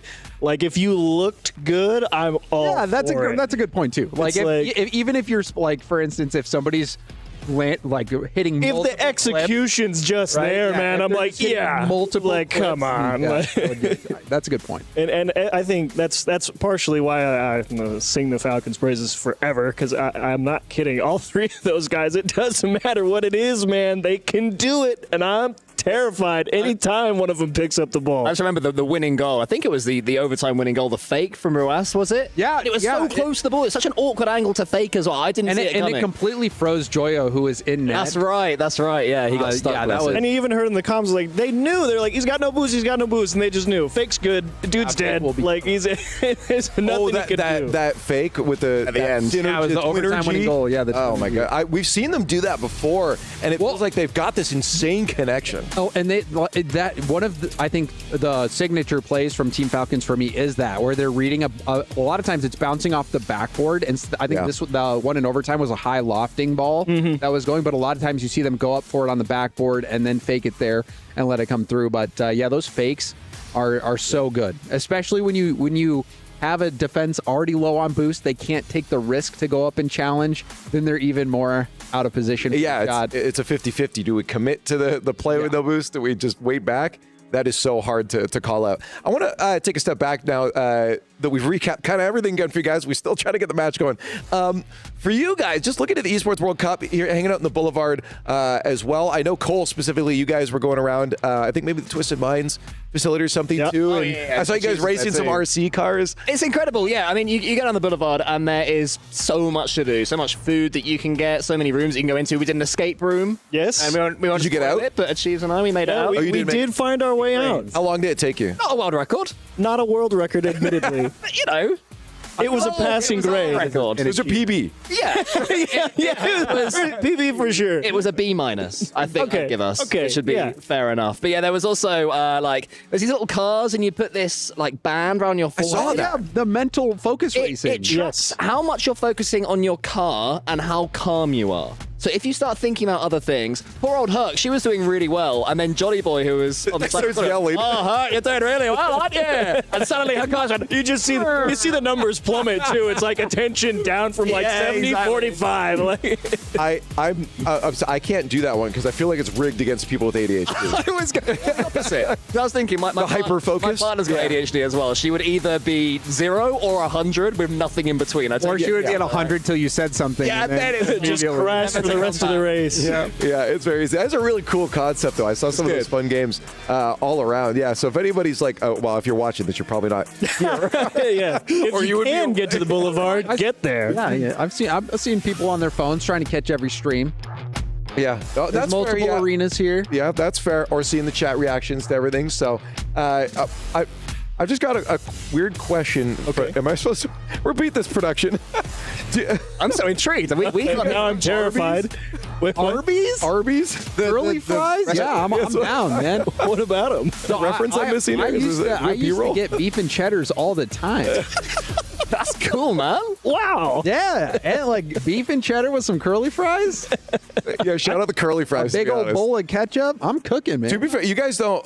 You guys probably don't have the poutine at yours, though, do you? No, we don't have. Oh, yeah. Most of our restaurant. I'm Canadian, so most of our restaurants have poutine. Yeah, And most of mine are fish and chips. Hey, we can all play the cliche game, Leaf, okay? I don't know. I don't know how we got to this conversation. You know what poutine even is? Baked beans on let me tell you toast. what I think it is. I Yeah? think it's chips, fries. Yeah. And I think it's like cream cheese. And I think it's some sort of cream cheese. It's like some white sauce, isn't it? What? There's like weird little. It looks like cheese curds. Oh, okay, right. There is a large difference. Yeah, that's pretty good. They're not. Sorry that I don't run a dairy farm. It's a type of cheese that you shove on chips, all right? And then you put, I don't know, barbecue sauce on it, and you call it Canadian. Gravy. It's gravy. He just gets gravy, bro. It's okay. I will make you some proper poutine, Leaf. I'll show you how it's done. all right? Yeah, you're gonna walk out of here soon. To be honest, That's how you do it where I come from. Okay, you get some cream cheese. I appreciate you went out on a limb for that. You just let us laugh at you for a good 30 seconds. You're a big all man. right, then what are the ingredients of fish and chips? Go on, James. fish and chips. Fish. Yep, okay, you got one out too. Strong start. Potatoes that you fry. Ah, he's right. Okay, you guys win. Okay, you know we may as well derail it because we're still waiting on the game. But ask you guys know what beaver tails are? I've heard of it, but I don't know what it is. I've heard of tails and I've heard of beavers. Yeah, we're not actually I'm going beaver to tails. take a guess and say it's a type of chocolate bar. It sounds like a delicacy sweet, in France. It is not a chocolate bar. It is a sweet. All right. So, Candied beef jerky? No, our buddy Doyle actually loves these things. It's like no, we did. Yes, I did see it. It's like a little cake, right? It's kind of like a funnel cake, but it's flat. And then you Yeah. just cover it in like different sweet sauces and stuff. You can do strawberry sauce. And cool. In peanut butter, classic whatever. Yeah, Canadian maple syrup, no doubt. yeah. Kind of like an elephant ear. maybe. What is what? Just saying things. Another animal body part. I like the way you looked at Achieves, like Achieves might be other Achieves are like elephant ears.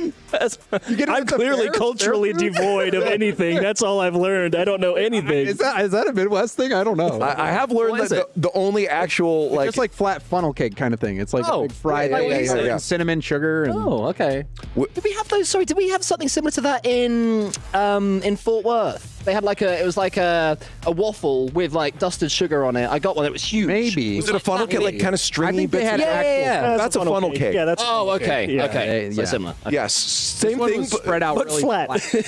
I've been told to say that it's like a Yorkshire pudding.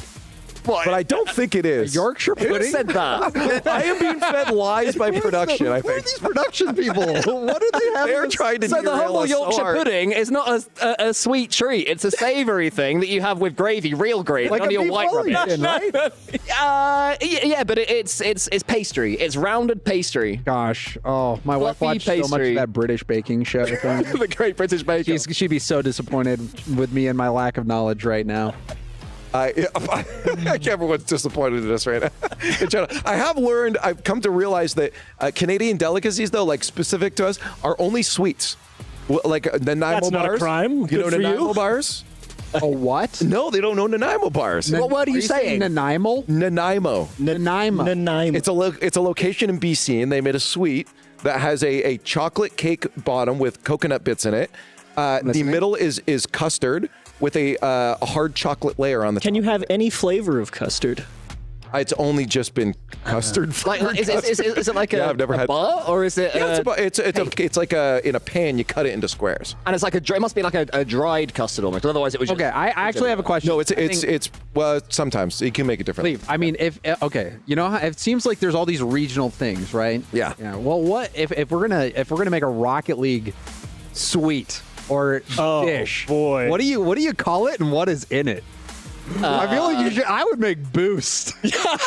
Okay, what's Boost? Walk us through Boost. I would probably. It just gives you an orange. I feel like a Boost could be like Jello with a whole bunch of caffeine in it. Oh no! You're just. No, thank you. Think about it. I mean, what else could it be? But it's a great start, to be honest, for the name. Fair enough. I do like it. We are going to continue this for the next 4 minutes, but only for 4 minutes because got word in that the game will be ready in about 4 minutes here. So James, you got 4 minutes. Go. What's Boost? I just said it. I said it's like Jello with caffeine. I mean, that was my first idea. I feel like It's very similar to trifle. You guys know what trifle is? I've heard the name, but not. Trifle is. I'm gonna get this wrong. heard of tiramisu. It's normally in a bowl, and it's cream on top or Jello underneath that, and then custard at the bottom, and it's sort of like a layer cake. Yeah, we could do that, but make it all orange. Sure, and put caffeine in it. Copious amount. It's great. Oh yeah, dried Boost has to be caffeine on. caffeinated. Caffeine dust. Oh no! I feel like there's also just like for the losing team, you get like a super salty dish. Oh yeah, yeah. Tears. The jar of tears. Just salt water. It's just, I don't know if I'm gonna just eat that, brother. That's beyond me. Let's turn this around and just can recap ourselves back into the series that we are about to actually get into. Game one was 8-1. I may have just cursed it. Just to make us more serious again, let's talk about the 8-1 game. That'll bring us back. I think, honestly, maybe this will help SSG recover. They've had a few moments to talk about what the change. So we're having went out on the boulevard, got some poutine, or Arby's. When I got some curly fries, a beef and cheddar. Look for some beaver tail. Yeah, maybe carbo loaded, and they'll play worse. Yeah, all your brain power is now going to digestion at this point. But you're right. Yeah, this was quite the blowout, and for SSG, there has to be a change into game two. Otherwise, you're just going to be mentally defeated going into a match point, having lost 2 series in a row like that. Yeah, I mean, game one is always kind of your test or feel out, because it's like we said before, it doesn't matter how many lands you've played in, the first one on land always feels different. You gotta settle in no matter how many times you've done it. Yes, experience plays a part, but you can see the veterans here just say, yeah, been here before and we know it. We settle in a lot quicker. beat the tar out of them. I mean, they're having fun as well. I mean, for Vitality, people may remember a long time ago now, Monkey Moon, he was staring into the camera. Yeah, he was trying not to blink. So he lost. If you're on the other side, he did lose against the camera. You're never going to win against that. If you're on the other side and you're just being beaten by him, and then he does that, it's like, oh. That's frustrating. Yeah. That's insulting. Not getting memed on after game one. I will say this. I think when I've seen SSG have a lot of success, it's because Kofer is connecting on a lot of his demos. He is, he's setting records in North America for how much he's demoing people. That is a huge part of the success, I think, for SSG is when Kofer is making contact on his aggressive plays. I'm curious, though, if you think maybe that part of these LAN woes for SSG could come from just the fact they're young. They don't really have someone that has the experience to take charge in a moment in game. They've had their one, Leaf. They had their one in Raleigh. They've now had this game. In Raleigh, when we were watching it, I defended them quite a lot. People saying, they're not performing well enough. I was saying, this is their freebie. Everyone gets a freebie. They're now beyond that. It needs to step up right now. They can't keep playing. They can't be losing 8-1 against anyone. Well, they still technically can lose one series. Thanks, James. So they still have a little... Not like this, though. They cannot lose 8-1, 8-1, 8-1. If they do, they're in trouble, and I'll be annoyed at those young men. I will. I don't know. I mean, fun to see the lower bracket run back, right? Some of the greatest runs in Rocket League history have come from the lower bracket. Very true. Cloud9. Moist. Season 7. Left side. We've also got all the Gen GK runs. True. Right? Yeah, I'm just validating your point. Don't say I'm true. Yeah, You're true. Invalidating Cole's point. So I guess the question is, in this, do we think that bounce back happens? Is this a much closer series, or are we giving up on it? Give me 30 seconds in game two. Well, if they concede in 30 seconds, they're chucked. That game one shook me. I was really hoping to see SSG come out of the gates hot, but I think what you see with a lot of teams, especially that are younger like this, is they will have the online play style where they're very comfortable playing online, but on LAN, it's a different beast altogether. A lot of teams play more defensively, play slower, and you're kind of seeing that with SSG. They're not playing the same that they play online. So I think a lot of it is going to be mental, and after a game one performance like that, I think it's going to be tough to bounce back from.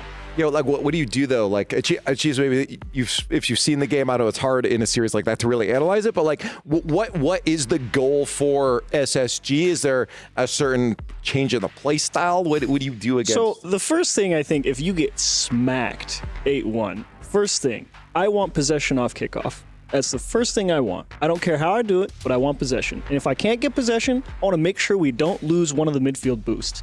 Because nothing is worse than having some guy from the other guy in the corner rotate back, grab their corner, drive straight up, and take that side boost too. Because then you're just in a hole immediately. So if Vitality double fake and they both take mid boost, and then that's like worst case scenario for you? It depends. Does the guy in the net get the ball for Vitality, or did they give it up? 100%. Yeah. Oh boy, it's not looking good then. They hit it back corner. Oh no.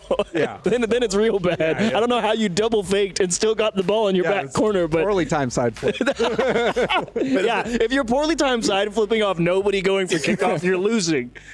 The key, though, is not to concede, right? In that first 30 seconds, you don't want to give anything away. At least keep it close. Even if your third man's a little bit too deep, could have scored maybe.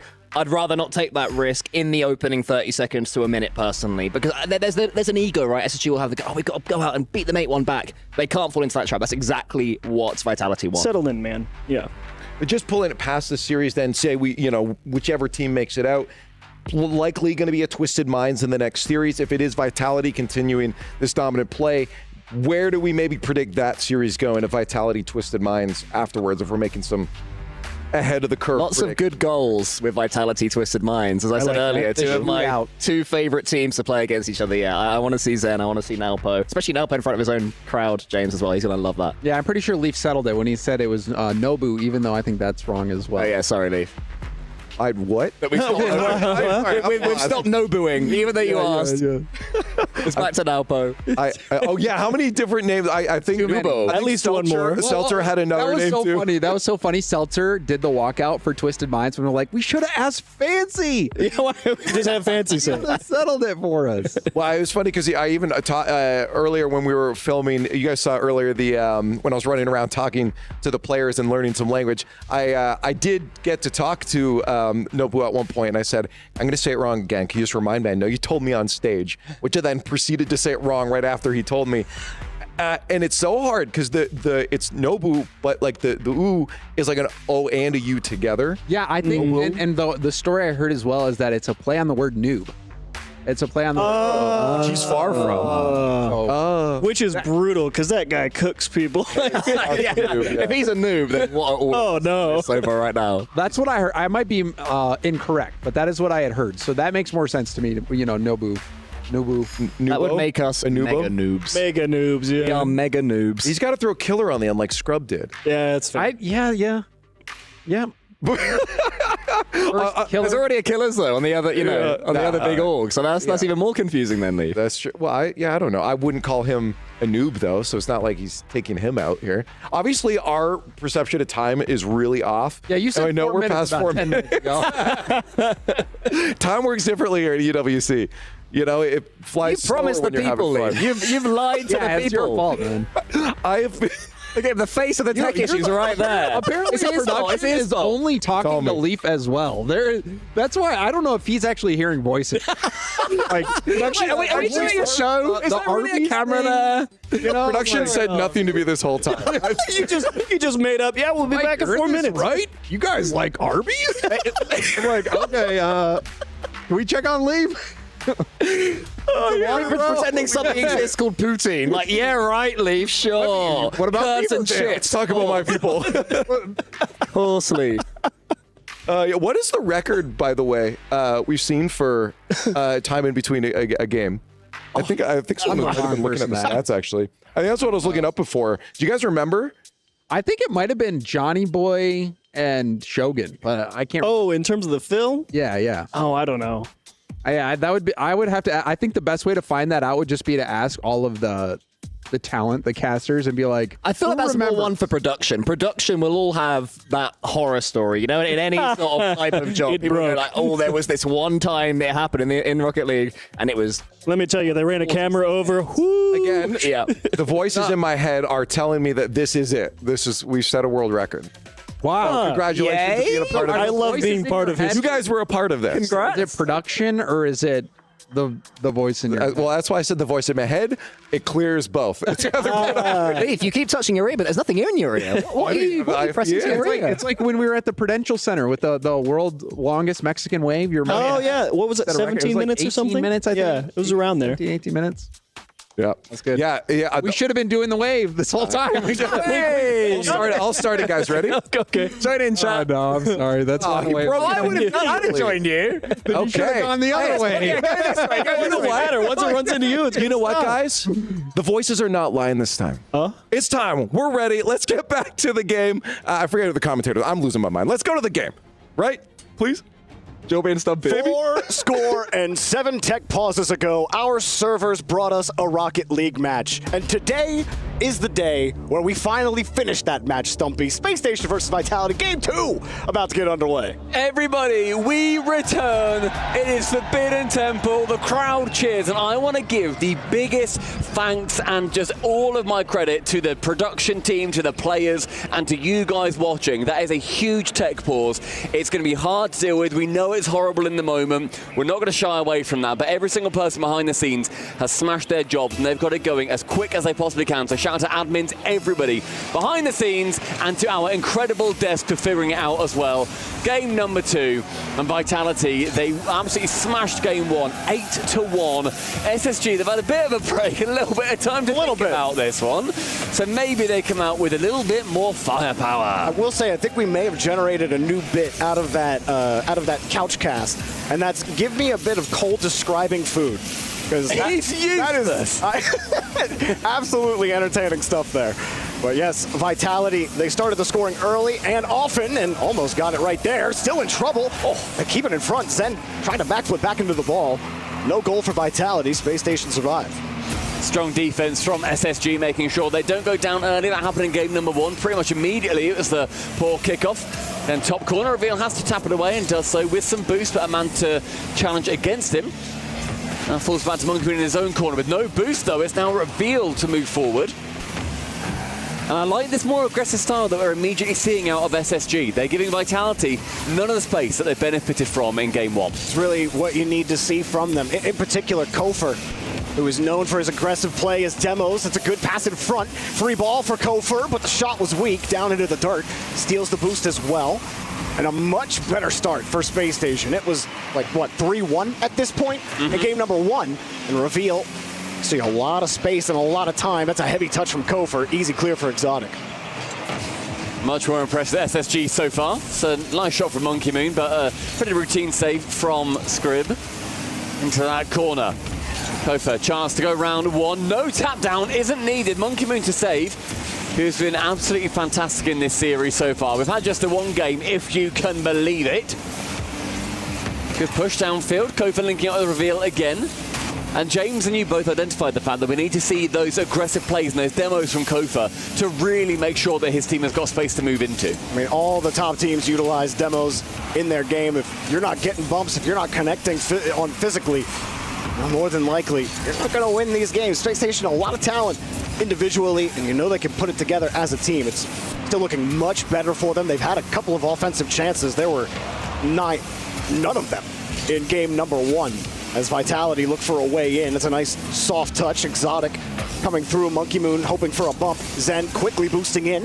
Vitality maybe generating something. Monkey Moon a demo on the back end. Exotic has a clean touch. Doubles too weak, but Monkey Moon's got him. Lovely touch though. Even if it's too weak, it still gets it in that question mark zone. Sends it central with enough boost as well. All he needed, get it in front of the goal face, and Monkey Moon's not going to miss that one. He missed the 9th goal that Vitality could have had in game number 1, if we all remember that. But it will not miss the first in game 2. While it's been a better start for Space Station, the offense not connecting on goals just yet. Vitality get one sniff at the orange half and able to put that ball into the net. A great pass out to Exotic. Exotic high away from the Space Station defense. The pass to Monkey Moon denied. And we saw that happen at the Raleigh Major as well. Do you remember that sidewall scheme that we saw, I think, from Monkey Moon to Zen? Yup. Or vice versa, maybe? One of my favourite goals from that entire event. Beautiful sidewall play. Vitality still very much singing from that songbook. Sent back from Monkey Moon. Finds Exotic at the back, but pretty routine touch. Full straight towards Reveal. Brother Kofer up high with Scrib now on target. Vitality, they're having to defend more than they were in game 1. And for that, Exotic will remove one player from the pitch. Monkey Moon doesn't have any boost. There's nobody from Space Station around, though. Exotic was first to get the touch. That bought time for everyone else to get boosts. Zen boosted up, got the 50. Kofer grabs the right side. Has some boost to work with, but can't avoid the bump on his way back to the net. Couldn't hit Monkey Moon either. Space Station trying to punch their way in. Quick pass, midfield, and Zen was all over it. Infield passes, though. They may well open up the offensive chances for Vitality, or for SSG on the other side of things. If you get removed from the pitch, you're going to need to make sure your teammates are there to cover you. Exotic into the corner, and Zen with no boost. Clean-up crew sends it forward for Monkey Moon. It's the second. And 2 for MM in this first. It looked like Scribbles was able to get there on the 50, but he was playing a quicker touch or a quicker attack from Monkey Moon, and Monkey Moon just let the ball come in. He saw Scribbles approach and was like, you got to come get me. Vitality, 3rd goal? No, denied. Monkey Moon heading back as Zen covers and another shot. Space Station, no answers despite it not being 8-1 at this point. And maybe, but no, Blue Trail, they get a piece of it. Reveal gets nothing. Yeah, Monkey Moon, I think, just not got bumped onto that ball. Now in the opposite half. He catches with 40 seconds remaining. And SSG, they need to buck their ideas up. This game looking infinitely better than game number 1. But that game number 1 that was played when every single player on this pitch was a different age entirely.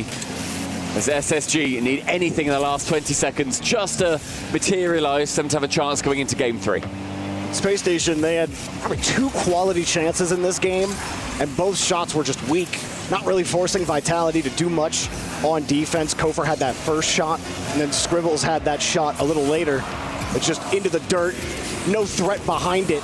With the few chances Space Station got, they couldn't really make a threat of it, and Vitality need one more to close out what is turning into the longest series in Rocket League history, excuse me. I mean, it's the longest 2 games, I think, in Rocket League history. We definitely have that. We definitely have that. And these players have had a huge amount of time to think about what they can do. And that was a much better performance. Is it enough? No, not currently. need to make sure they finish their chances. Not too sure what the stats are going to be like in terms of offense and defense. The defense right at the start of the game really was brilliant for SSG, but when just a little bit of wobble comes in and maybe a couple of overcommits or sending themselves a little bit too far and away from the ball, it becomes that little bit harder to work their way out of their half and to defend. And look at Zen here, straight through, no boost, just flips his way to Supersonic. And Scribbles played it low, Monkey Moon put it high, getting on the left side of the ball. And Vitality looking clean, but you know, we talk about Space Station being a young team, being an inexperienced team, but that was much better. Cole was saying during the break as well, is like, look, getting smacked 8-1, you're going to lose to anybody. If anyone in this tournament is smacking you 8-1, the Space Station are a better team than that. And I think that they showed that in game number 2. It's something to build on, but now game number 3, can you actually score? Because the only goal that they've gotten in this series was right off the kickoff, right after Vitality scored their first goal. But since then, the offense has been non-existent. I mean, SSG domestically, they look like a potentially number 2. Monkey Moon, don't stop, don't stop, don't stop, don't stop. Please. No! No! No! Ladies and gentlemen, we got them. You really got us. We were playing? We knew a tech pause was coming. Look, we start a new game, we start a new pause. You know how it works. Yeah, it works, guys. Come on, we tricked you all, you fools, you buffoon. Look, we're going to be here all night. You thought you were leaving, you're stuck here with us. You're stuck in here with us, everybody. Now. Yes? I don't know, man. What else do you have to say? I was too busy listening to the Foodcast, brought to you by Leafex and Company. I'm all and I'm thinking about Arby's. Man. I'm thinking about Beaver Tails, which Beaver Tail, Canadians do it different, man. They do. They do. They'd be the only people that call a sweet a Beaver Tail. A Beaver Tail. What's your favorite sweet? What's my favorite sweet? Yeah. What British? Do British have sweets? Oh, there's one that I don't think I can say the name of. Yeah, we have sweets. Not safe for broadcast. No, sweets? no, it's not. I'll tell you afterwards. Bread pudding. Bread pudding. Bread pudding. So, okay. So you describe bread pudding. I think you soak like a loaf of bread in, I think, like custard or cream, and you put like raisins in it, and then old people eat it because it's all mushy and it doesn't hurt their teeth. Wait, what?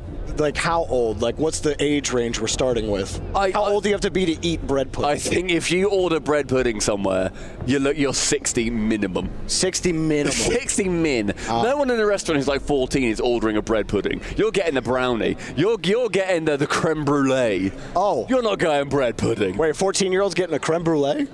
Maybe.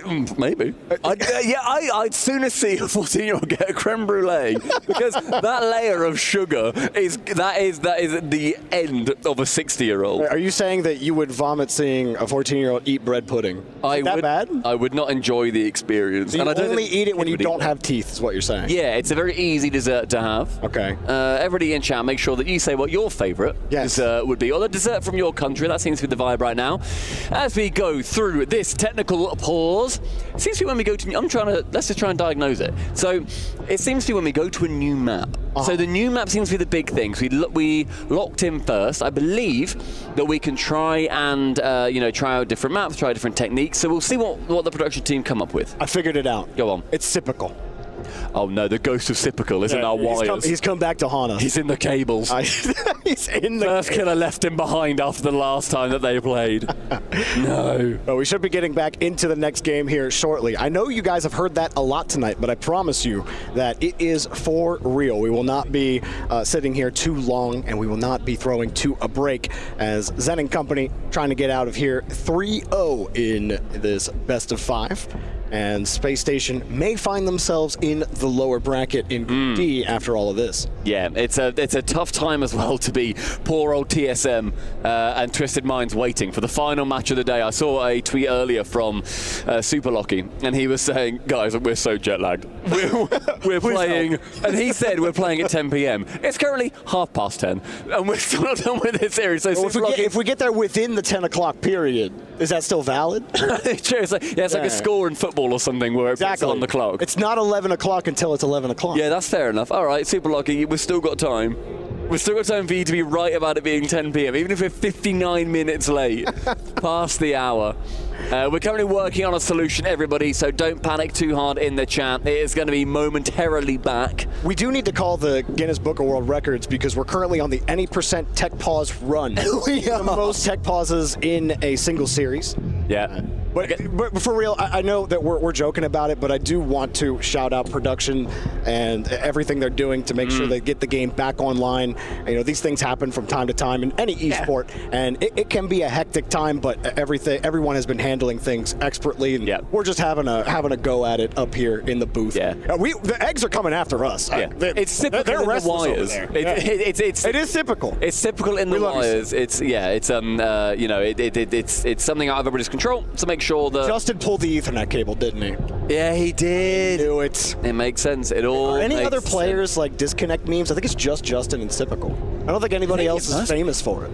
I casted the first time at the first Fort Worth where Civical had the big controller issues on stage. Yeah. And it was my first Worlds, and I was so scared to explain the problem because it was like it's like we looked at the logs. It was this. It was this. It was this. I was coached on what to say when we came in, and it feels like the ominous music has stopped.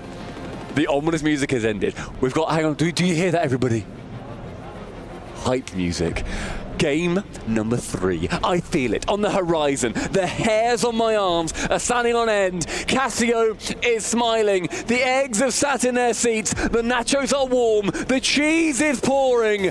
Game number 3. Shogun is here. Let's finish out the series. It surely can't be cursed with Shogun in the lobby. We've got the cheddar. Let's get game 3 going. Space Station.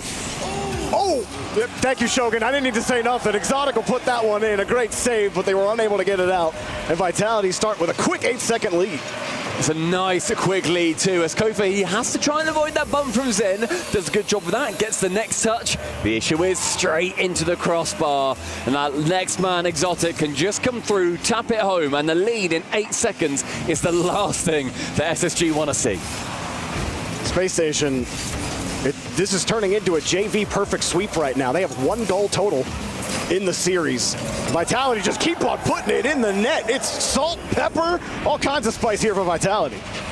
Next one comes around 20 seconds later, as Zen just goes opposite top corner. That is a stunning shot against 2 opponents with no boost, who are also getting wrestled out of their own net. Yeah, Monkey Moon was playing tug of war, 1v2, and he was winning. They go for the fake kickoff to control the ball. I think Vitality can really feel it. They just want to control and end it. Space Station have to find a way to meet them in their half and actually get some possession on this ball. Chance here for Scribbles to get that going. It's around 1. Off the ceiling, Scribbles, quick pass, but denied. It's a great clear too. Doesn't even touch the ceiling. Reveal has to use every little droplet of boost that he collected on his travels to keep that one away from his own net. Exotic tries to double it into the corner now. Kofa, his opportunity. Monkey in full control. Chance as it's sent in. Kofa. Game 3 brings 1 back for SSG. Their first goal in 3.5 hours. All right, so second goal total in the series. That's a crazy stat. Write that one down. I'm going to hear Stacks drop that in like a month. Like, when this series is still going on. Yeah. we're gonna get to September and we're still not gonna know this result. Group D will still be pending. Super Lucky. Super Lucky will have to fly back to Australia before he gets to play. Starting to look okay. Space Station, can you use this to build some momentum and get some leeway in the series? We'll start with a quick catch, but Exotic's all over it. I mean, the first minute and a half here has looked a lot better. Before they had some chances. They're basically working through, as we've seen them work through this season, I think. Wow. Reveal bumped into that one, does get the save. And then it's still open. And at the back, nobody is there in time. Reveal with a fantastic touch. But in the end, actually ends up being horrible. He goes for the corner boost. Scribbles looked like he flipped over to the corner. Reveal gets bumped. Scribbles is the last back. He doesn't have boost. He thinks he has time as the ball's going over to the corner. Maybe thinking the ball's going to bounce up. Yeah. Maybe he can get around it, but that's a dangerous bet as he's going across. And no boost, what are you going to do? Yeah. You're still going to be in a tough spot. You can still be a body on the line. You can still make contact. Like You can definitely argue between a rock and a hard place, but I'm with you. Yeah. Especially with how Vitality are basically putting everything they have on target into the net. The Space Station, the work gets a little bit harder with 3 minutes to go in the game. Scribbles avoids one attacker. Nothing in the midfield. Zen wins the touch. That's horrible. Get up, and Monkey Moon deletes him. What a shot. He had no intention of going for the ball there. Monkey Moon sees reveal and sees a goal in his future. The Predator missile comes through, removes one, Vitality get their fourth, and Zen locks in the Hattie. Is that a 5-kill streak or a 7-kill streak? I don't know. Predator missile? Predator missile was 5, and then the... We might be showing our age. I think that's like Modern Warfare 2. Modern Warfare 2, it was 5, and then it was 7 then for the jets that then fly over. Okay. Well, look, okay. We got the UAV up, reveal. That's 3. That's the third goal. UAV. There you go. Come on now. Reveal manages to outpace Zen. Ends up with no boost on that one. And a lovely play for SSG to maybe just keep their mentality in it. And I want to, again, we keep thanking people, but the resolve from the players is unbelievable. To keep your head in the game for this long is a remarkable feat. So good job to everybody on the pitch right now. Absolutely. All alone, avoids the bump, gets the save as well. Space Station, there's no short of threats on their goal line, and there he is again, Zen! Taking over the lobby. No way! Zen with a gigantic dunk, one touch with the reset. What's Monkey Moon doing? Straight into it. Monkey Moon's there. He wants to get the drive-by like he's on a roller coaster. I was in the picture, Mom. He looked like he was trying to demo his teammate. A double fake kickoff. Straight to Monkey Moon back corner, gets the boost, but nice demo. Also gets sent to the Shadow Realm. And another nice demo. Vitality say, cool, we'll one-up you there. And yeah, Yugi is not having a good time. Exotic, Pegasus, whatever you want to call it. It's 6-2. We're getting close to that 8 mark again here for Vitality. I think 10 is on the board. 10 is possible. Okay, we need 10. At this point, everyone, this series has had everything. We have been here for so long. We deserve 10 goals, okay? We deserve so many. Whether Space Station get them or Vitality, I don't care who. Kofa with a pre-jump. I'm going to be honest. That is, and Kofa, you're a great player. One of the worst pre-jumps I think I've ever seen. Because he's up there. And it's like you've gone so high to avoid Monkey Moon. Yeah, but I'd be scared too. You said it, Predator missile. Target locked on. When you hear the beep, beep, beep, beep, you're jumping. You're leaving. Okay, but then also 7 goals. That was the Jets, wasn't it? That was the 3 Jets that fly over. Yeah, the carpet bomb. I'm waiting for 11 for the tack chopper. Oh, okay. 11 for the tack chopper. That's what we're here for. We got quite a ways to go till we get to the nuke. 30 goals, anybody? I think they can do it. Nice 50. Coming across, Monkey Moon has Zen to back him up. Zen! Okay. Right, we're on. 1 minute 43 in this game. Come on. We got 10 total goals. Give us 10. Let's go. Give us 10. Can we get some classic pogs in chat? I genuinely love that Vitality aren't just stopping. They've been on that stage for more time than Monkey Moon was on last year when he won the entire event. Wow. I bet that this is now more time that Monkey Moon has spent on this stage than all of last year's games combined. That has to be true. Surely. Zen? It's 9. It's just free. Guys, they're going to keep scoring. You got to stop them. What are they doing? They're running into each other. They're fighting for points. Do we have a double hat-trick graphic? You know how we have the single hat-trick? Yeah. Or can we just show it twice? In the bottom might as well. Can we just show it again? Production, hit the button. 6? Hit the button. I don't know if that is 6 for him, but if he gets 6, I mean, Reveal's just stopped. Yes!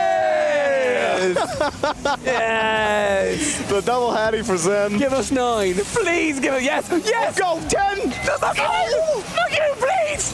Give us 10. We deserve it! Definitely a rough go for Space Station, and we're definitely having some fun with it. Zen has parked his car. Do they want to FF? I think they might have genuinely asked, can we FF? Yeah, it might be. I mean, you're a minute left. Come on. Up 7. Yes! 10. We got double digits. Monkey Moon getting the goal. 89 kilometers per hour. Stunning. Huge. You think 2K points is possible? I don't think any of them care. I don't think they care. I don't care if they care. That's not what I'm asking you, Stumpy. Right. Yeah, I think we're all, we're all game settling down here. I think 11. We're just gonna keep going. Monkey wants the hat-trick graphic. He needs one more. He needs one more for another. This could be a triple hat-trick for 2 players in this game. Triple hat-trick. Now that's a stat that I need to know. How many triple hat tricks? 0. Have we ever had it where, stat person, have we ever had it where every player on the team has got a hat trick? So far, there it is. They do. One more. Wait, every player on the team has a hat trick. Hit the button. And Zen has a double hat trick. So we've got Zen with a double hat trick, Monkey with a hat trick, and Exotic with a hat trick. Can we just have all of their graphics come up, please? We're stressing production out. Just put them all up. Make it full screen. We're going to have Monkey Moon stare into our eyes as that one pings out. But yeah, I think that, the nature of how the series has gone. It's such a shame because we were looking forward to this series as a banger of the day. When I saw this on the schedule, I was like, I'm so happy I get to cast that. But, I mean... Are you still happy? He's got 7 goals. This is going on the official stats sheet, by the way. I'm still happy with how this has gone. I'm not going to lay into SSG because obviously they've stopped whatever. I do wish that they kind of kept going, see what they can do. This is such a good learning opportunity for them.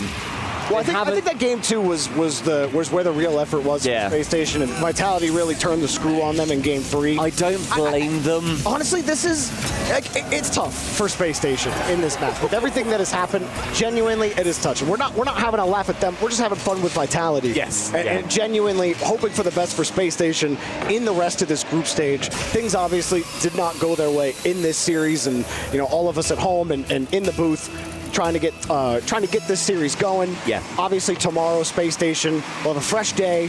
You get some sleep. You'll be in the lower bracket, but it will be a new day. It won't be Vitality, and you'll have a chance to pull things together. I think there were good things in that game too. Yes, that Space Station were able to do. This Vitality team is very strong. They very well may compete for the Esports World Cup champions, and has 8 goals. Triple hat trick is on the way. I want one more. I want to send up the triple hattie. Vitality. That just really registered. We were after 10. We've had 50% more than that. I was setting my sights way too short. Yeah. 15-2. On triple hattie. Can Zen get 10 goals? Oh, imagine.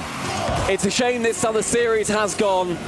It comes down to the end. Triple! Oh, no, it's not. You stole it! Why would you do that, you goblin? That would have been the first one, but you know what? Vitality, every single person in chat right now, claps for both teams. Absolutely. SSG, top playing, whatever. It's GG's, it's claps. It is everything. And to the Vitality fans that stayed in the audience, that series is nothing like we expected. It was about 47 goals to 3 in favour of Vitality, and we have had a monstrous time. Everybody, pat yourselves on the back. Production, thank you to all of you.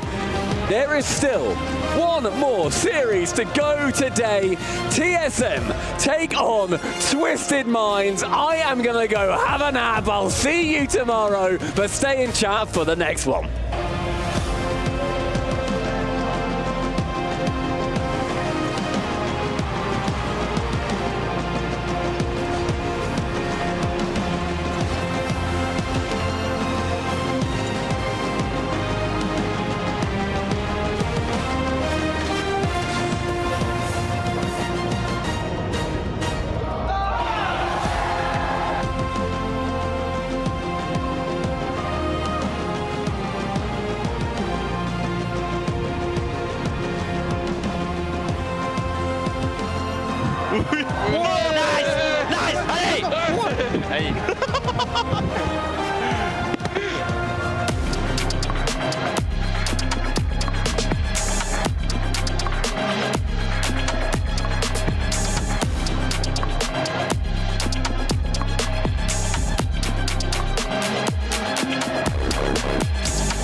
So here we are backstage. We've had a bit of a delay ahead of the last game, but I know that my TSM boys will be fired up, ready to go. Let's take a look at their prep. Come with me. Let's do it. In we... what? Wait, guys? Guys? Look. Okay. Looks like we've lost them. Hopefully they're ready to go for their match against Twisted Minds. I'll leave them alone.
Welcome back to the EWC. Hope you're still awake because we got one more series to go. Vitality and SSG have just concluded their match in a very dominating series by Vitality. We probably won't talk too much about it, but we'll move on to the next series after. I'm your host, Leaf, and hope you're ready and got the energy for one more to go. In the studio with me today, I do have Cole, Cheese, and Jorblinski, Mr. Jorby on the end there.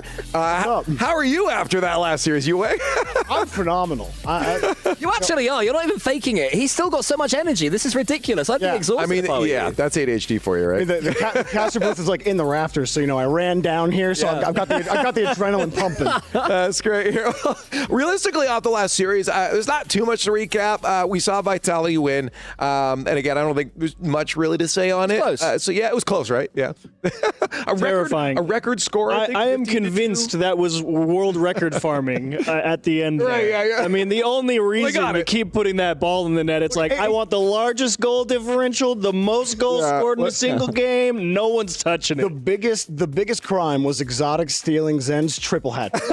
I'll never forgive him for that. Fair enough. Hey, well, we got one more, so we don't want to dwell. We want to get some Rocket League on your screens right now. Let's start talking about Twisted Minds versus TSM. A few people have been talking about the other MENA team, which is Twisted Minds. Your Jamil Motorsport rivals are on screen. TSM definitely have a bit of battle in front of them here with Twisted Minds coming their way, because Twisted Minds have looked great coming out of that Raleigh Major, doing way better than I think a lot of people were expecting.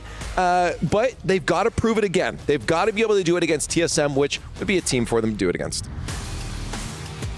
Amphis, TSM, how we doing, mate? Esports World Cup. What a happy surprise to see you here. You just like seeing my face? As usual. Oh, brilliant. I mean, you got Twisted Minds round one. How you feeling? Pretty good. I mean, obviously we don't come in with much expectations these days since CJ's left us. But, I mean, we just use that as confidence, to be honest. Like, no expectations, so we just go out, do our thing. Yeah, and you're ready to perform? As usual. You always will. Hey, best of luck. Thank you, mate. Yeah, what a call out to CJ there. Shout out. It's your fault if they don't win, right? I would agree. As CJ was always the shining beacon of OCE. Torsos, I steal that crown from you.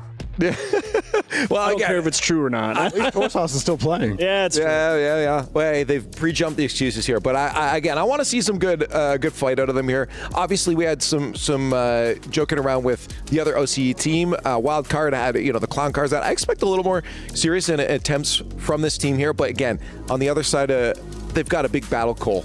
Well, TSM haven't had it all their own way this season. Them qualifying for the Esports World Cup came down to one series, which got them the major, got them EWC, and got them the World Championship as well. They've won that, so I don't think they're going to be quite doing what Wildcard did and messing about in any way. They will do their absolute best, despite what we just heard from Amphis there. Yeah, and there it is. You see the results again coming into those lands. The Jorby, 12th to 14th place, kind of what you expect out of that squad. I think they want to have higher hopes, but close to what we expect. I mean, I feel like OCE, we were talking about their downfall or their decline over the last few months, or really this entire season of RLCS, because or just Rocket League in general. They just haven't produced the way that we thought they would, because last year they were looking so much better. They were fun. They were getting goals. EWC with Jory causing upsets. I mean, I remember Kaka and Hunter were looking like brand new players last year during EWC, and I'm thinking, okay, OCE's figuring out because they have talents like Super Lucky, they've got Fever, they have guys like Amphis, and I just don't understand OCE in general, like what's happening to this region. A team like TSM should be better than 12 to 14. Hey man, it's hard. It is hard. It is hard. Game hard. Riveting. That's why I'm here. Analysis. I love it here. Let's start talking about Twisted Minds a bit here too. They are 5th in the club championships here, so obviously this is big for the organization as a whole. For them, they're going to be focused on let's get through groups here, but the org's going to be watching this too because it's tight race at the top there. With them just coming in behind, the whole org's going to be cheering for this. I know the audience is going to be cheering for this as well. They get behind Falcons. They're getting behind the other MENA team. Oh, completely, yeah. I mean, Twisted Minds are not quite as popular at the moment as Falcons are, but they are trying to be, and there's lots and lots of fans over here in this arena that will be rooting for Twisted Minds. That's not even taking into account the fact that Nalpo playing for them, MENA's next up-and-coming star, he's brilliant. He is a player that any crowd can get behind, and I think they're going to have a lot of love in here. I think they're going to entertain us at Chiefs. Yeah, as I like to say, Nalpo definitely has the juice. Dude has mechs through and through. I mean, you can give that man any ball in any situation, and it's not going to be fun trying to stop it. I mean, I've been most impressed with Atomic because I expect it from Nalpo and Rise. But Atomic was my big question mark on this team when they first formed. You guys during the Couchcast were talking about it, and I really agreed with you, Achieves, when you were initially questioning that move. But then in Raleigh, Atomic looked incredible, and Twisted Minds, it really helped elevate them. So I have big expectations for this Twisted Minds team. They should go deep in this tournament. I got to say too, just on that with Atomic, I love talking to the guy too. He's got a great personality. Something that I think, especially with the younger players coming in, it takes a little bit of time for them to get into that screen personality. So having someone like Atomic around is great. And then you look at also one of his teammates, Rise. That is also a player with big character. It's a fun duo, really, Rise and Atomic, because Atomic is a very warm personality. He feels like someone who's just kindly and thoughtful, and then Rise is filled with bravado. He'll have a go at the opponents. He'll tweet, "These guys suck." Stone cold. And yet it works so well between them with Nalpo sort of in the middle. It's funny that you don't have to have teammates that are entirely the same to have a dynamic that works. Yeah, now I guess the question is, does that continue on? Was it just a kind of a miracle moment for them, a good showing for Twisted Minds at Raleigh? I see a lot of heads shaking no here. What makes us believe they're going to deliver again? Well, Rise is Rise. Hello. Atomic, in a comfortable environment, which I believe he's in, is going to be fine. And Nalpo, as Achieves was saying, one of the most insane mechanical players that Rocket League has ever seen. That doesn't go away. Rise said that he thinks he'll be the best mechanical player in the world if he's not already. I mean, honestly, he has shown it at times, and I think that he just needed to be in the right environment. This is the right environment. This isn't a fluke team. On paper, they should have been good already. And then in Raleigh, they were even better than that. And I think that's for real. There's nothing fluky about this team. I also want to get ahead of the curve on this and say that we did just talk about this too. Nobu. He's all just He done said Nalpo. Yeah. He said Nalpo. I was just trying to be consistent. I wasn't going to Don't call follow anyone the out. crowd, Do a Jorby. different one. No, Be different. Yeah, and then everyone's going to be like, no one knows how to pronounce this guy's name. And yet he's that good. That's why I love this team. No one knows what they're called, but they're great. That's fair. That's fair enough here. Now, I want to ask for TSM. We obviously know the chances are a lot lower for them. The fact that you all consider, this squad to be the squad we saw at Raleigh. They are going to deliver. Twisted Minds is going to look good. TSM, what's the game plan? Because you're still trying to win. So it's going to roll over. You can actually, I feel, genuinely take a lot of keys off the GK match.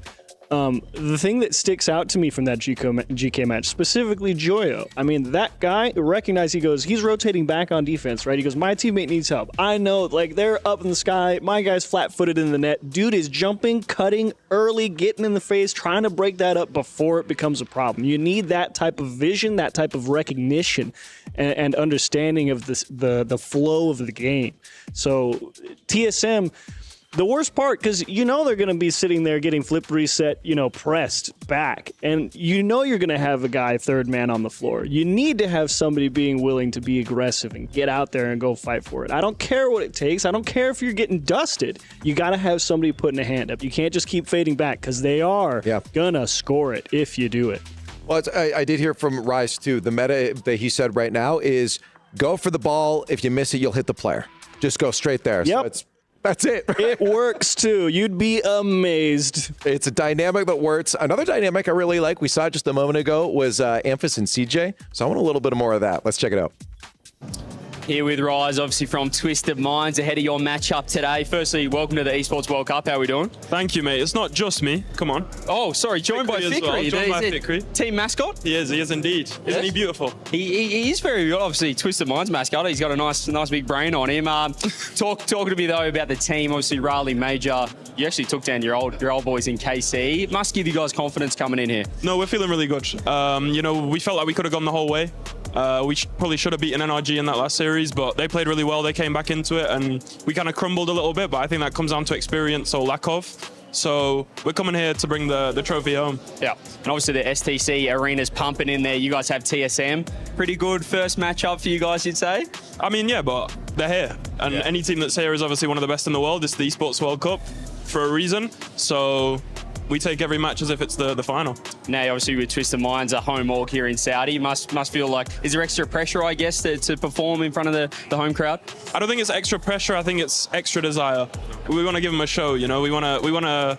They don't get many events here, so we want to give it a show. Awesome. Well, best of luck in your match, mate. Thank you. Cheers. For the astute of eyes out there, that was Rise.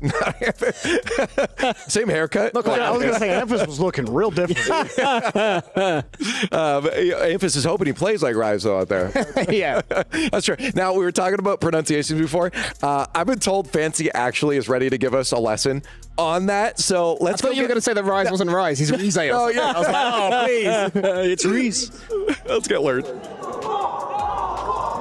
By popular demand, we have got a little pronunciation lesson for you all. So Fancy, it's your team, Twisted Minds. These are your players. How do we say Nubo? I mean, you can hear the audience is chanting his name right now. It's Nubo. We want to end this debate right now. We've been asking for too long. Can we hear it one more time? It's Nubo, Nubo, Nubo. There you go. Curious minds wanted to know. Now they're a little more twisted. Back to you guys at the desk.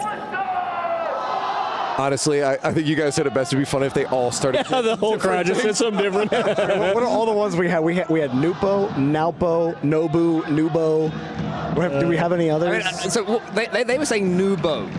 Are we locking in Nubo? Yeah. Well, I'm fairly certain on stage, directly to my face, he said Nobu. I thought it was Nobu as well. Do not. Wait, do not. We just had a crowd. He just settled it. I know he just told us. I know. We were so close, Leaf. I'm going back to Nalpo. Blame Leaf again for the tech pause and for the name thing, everybody. I'm going with Rize. Rize and Nubo. Rize and Atomic. Atomic. Atomic. Yeah, Atomic. It's Adam IC. Atomic. Adam IC, smelled of a K, but he's Adam IC anyway. You're right. Mix it up even more. Why not? Let's go crazy. I'm just gonna remember it with noob. Oh, right. It was that noob reference that we were talking about before. Yeah, precisely. That's what I feel like right now. Yeah, but regardless of the pronunciation, I'm sure we're going to hear the commentator saying a lot because he's probably going to be scoring a lot. This is a player that is just a power. He's quiet when you talk to him. Tiny little thing, but on the field, he is an absolute monster. So good, Leaf. I mean, he's one of the sort of generation of 1v1ers that has blown everybody's mind in the 1v1 game and then transitions over to 3v3, and he's found it just as natural, really. Instant aura farm. Yes, completely. I mean, he's just in control of the situation, isn't he? It's awesome. I love seeing players who everyone gets the ball and literally everybody on the other team stops. They go, oh, yeah, I gotta see what he's doing. Hang on. They go as fast as possible. or they just, no, go. Let him get it. Yeah, so I mean, that's what the TSM's going to have to be watching out for on the other side because, again, you gave your whole explanation of what they need to do here. The problem is that when you're in a live environment like this and you may have a game plan too, it's easy to let it fall the window, especially when we know the audience is not going to be in their favor, right? This is, Jorby, the players are saying it's loud. They can hear everything. It is a very intimate experience. You saw in that shot there when we were getting our lesson that the audience is right beside them. It's not like an arena that we see at some other like RLCS majors where they're stepped away a little bit. Yeah, it's honestly a lot more like a theater. It is kind of structured like an arena, but the actual acoustics do work a lot like a theater. So,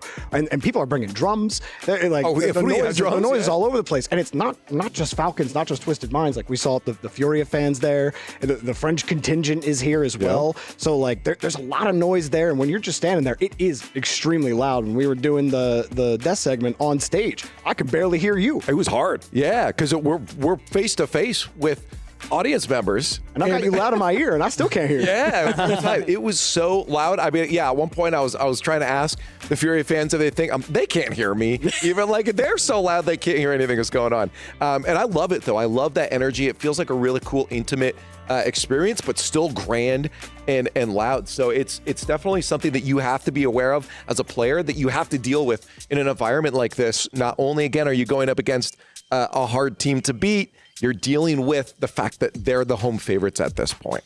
And it's always electric. I mean, that's my favorite word for stuff like that. It just kind of sets a tingle in you when you know that there's people out there and it's loud and you can feel it in your chest. Yeah, I also love that the like stereotypical NA chant has also made its way here. I hear Europeans really like dog on the NA chants, but I hear those types of chants come from the Europeans too.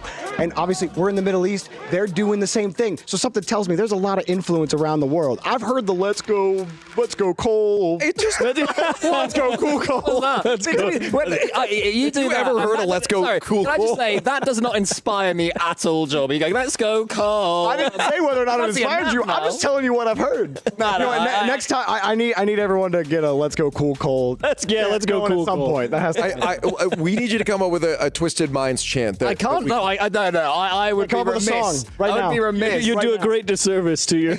I was talking before with Fancy. I was saying like you and Stumpy were the beginnings of that. It's your fault. Write a song right now. Like the whole Team 104. I expect more of it. I need a Twisted Mind. All of their minds are twisted. All of their minds are twisted. Oh, there we go. Okay. That's the best you get off the rip. It's still that was great. Okay. Off the top, I'll give thank you for that. I'll take the 3 out of 10 that I achieved. That's good. Okay, so we're getting to our final match of the day in about a minute and a half here. I just want to get some final thoughts on this matchup. We know which way we think it's going to go. The audience knows which way it's probably going to go. The question is, do you believe? Maybe what percent chance does TSM have in this matchup? I've only got one answer for you, Leaf. Okay. All of their minds are twisted. That's who I think's taking this one. I just think they're going to be too strong, with or without the crowd. I think Twisted Minds are a better team, and OCE, they're hurting. Achieves. Yeah, give me something for them. I'm struggling. Deep in the soul. I mean, the best thing you hope for, like we said, you got to be willing to get aggressive, go out there, fight for it. Off-ball comms. The other thing, you need to tell people what's coming because there's a lot to look at when you play a team like Twisted Minds. Demo Nubo, good luck. It's as simple as that. Yeah. It's not happening. He's in the air half the time. You could try to tackle him, but he's just faster than you. Yeah, that's the thing. Again, even if you're going for the ball, the meta, go for the ball. If you miss, you'll hit the player. Maybe not even for him because he's so fast. And he's got that 1v1 mentality that's going to let him escape out of that. Is that the answer? Just shut down? Don't let him fake you. Whatever you do, do not let him go underneath you. Make sure you're forcing him up onto the backboard. At least then there's a second chance for your teammates to make the save. Go to the Monkey Moon School of Demoing and just start deleting people on the backboard. All right. Well, hey, that's it. That's how it's going to go. Probably Twisted Minds. We got one more game for you guys here on day one of EWC for Rocket League. So get that last little bit of energy. Bring it out right now. We've got to see if Twisted Minds can take it. All right, Rocket League fans, we are on to our final match of the day and our last two teams to make their debut on this stage. One team has journeyed thousands of miles to be here. Absolutely, and the other team have traveled nearly 800 feet from their headquarters right here in the Boulevard, and the fans have followed. So let's welcome them on stage. Give it up for Twisted Minds!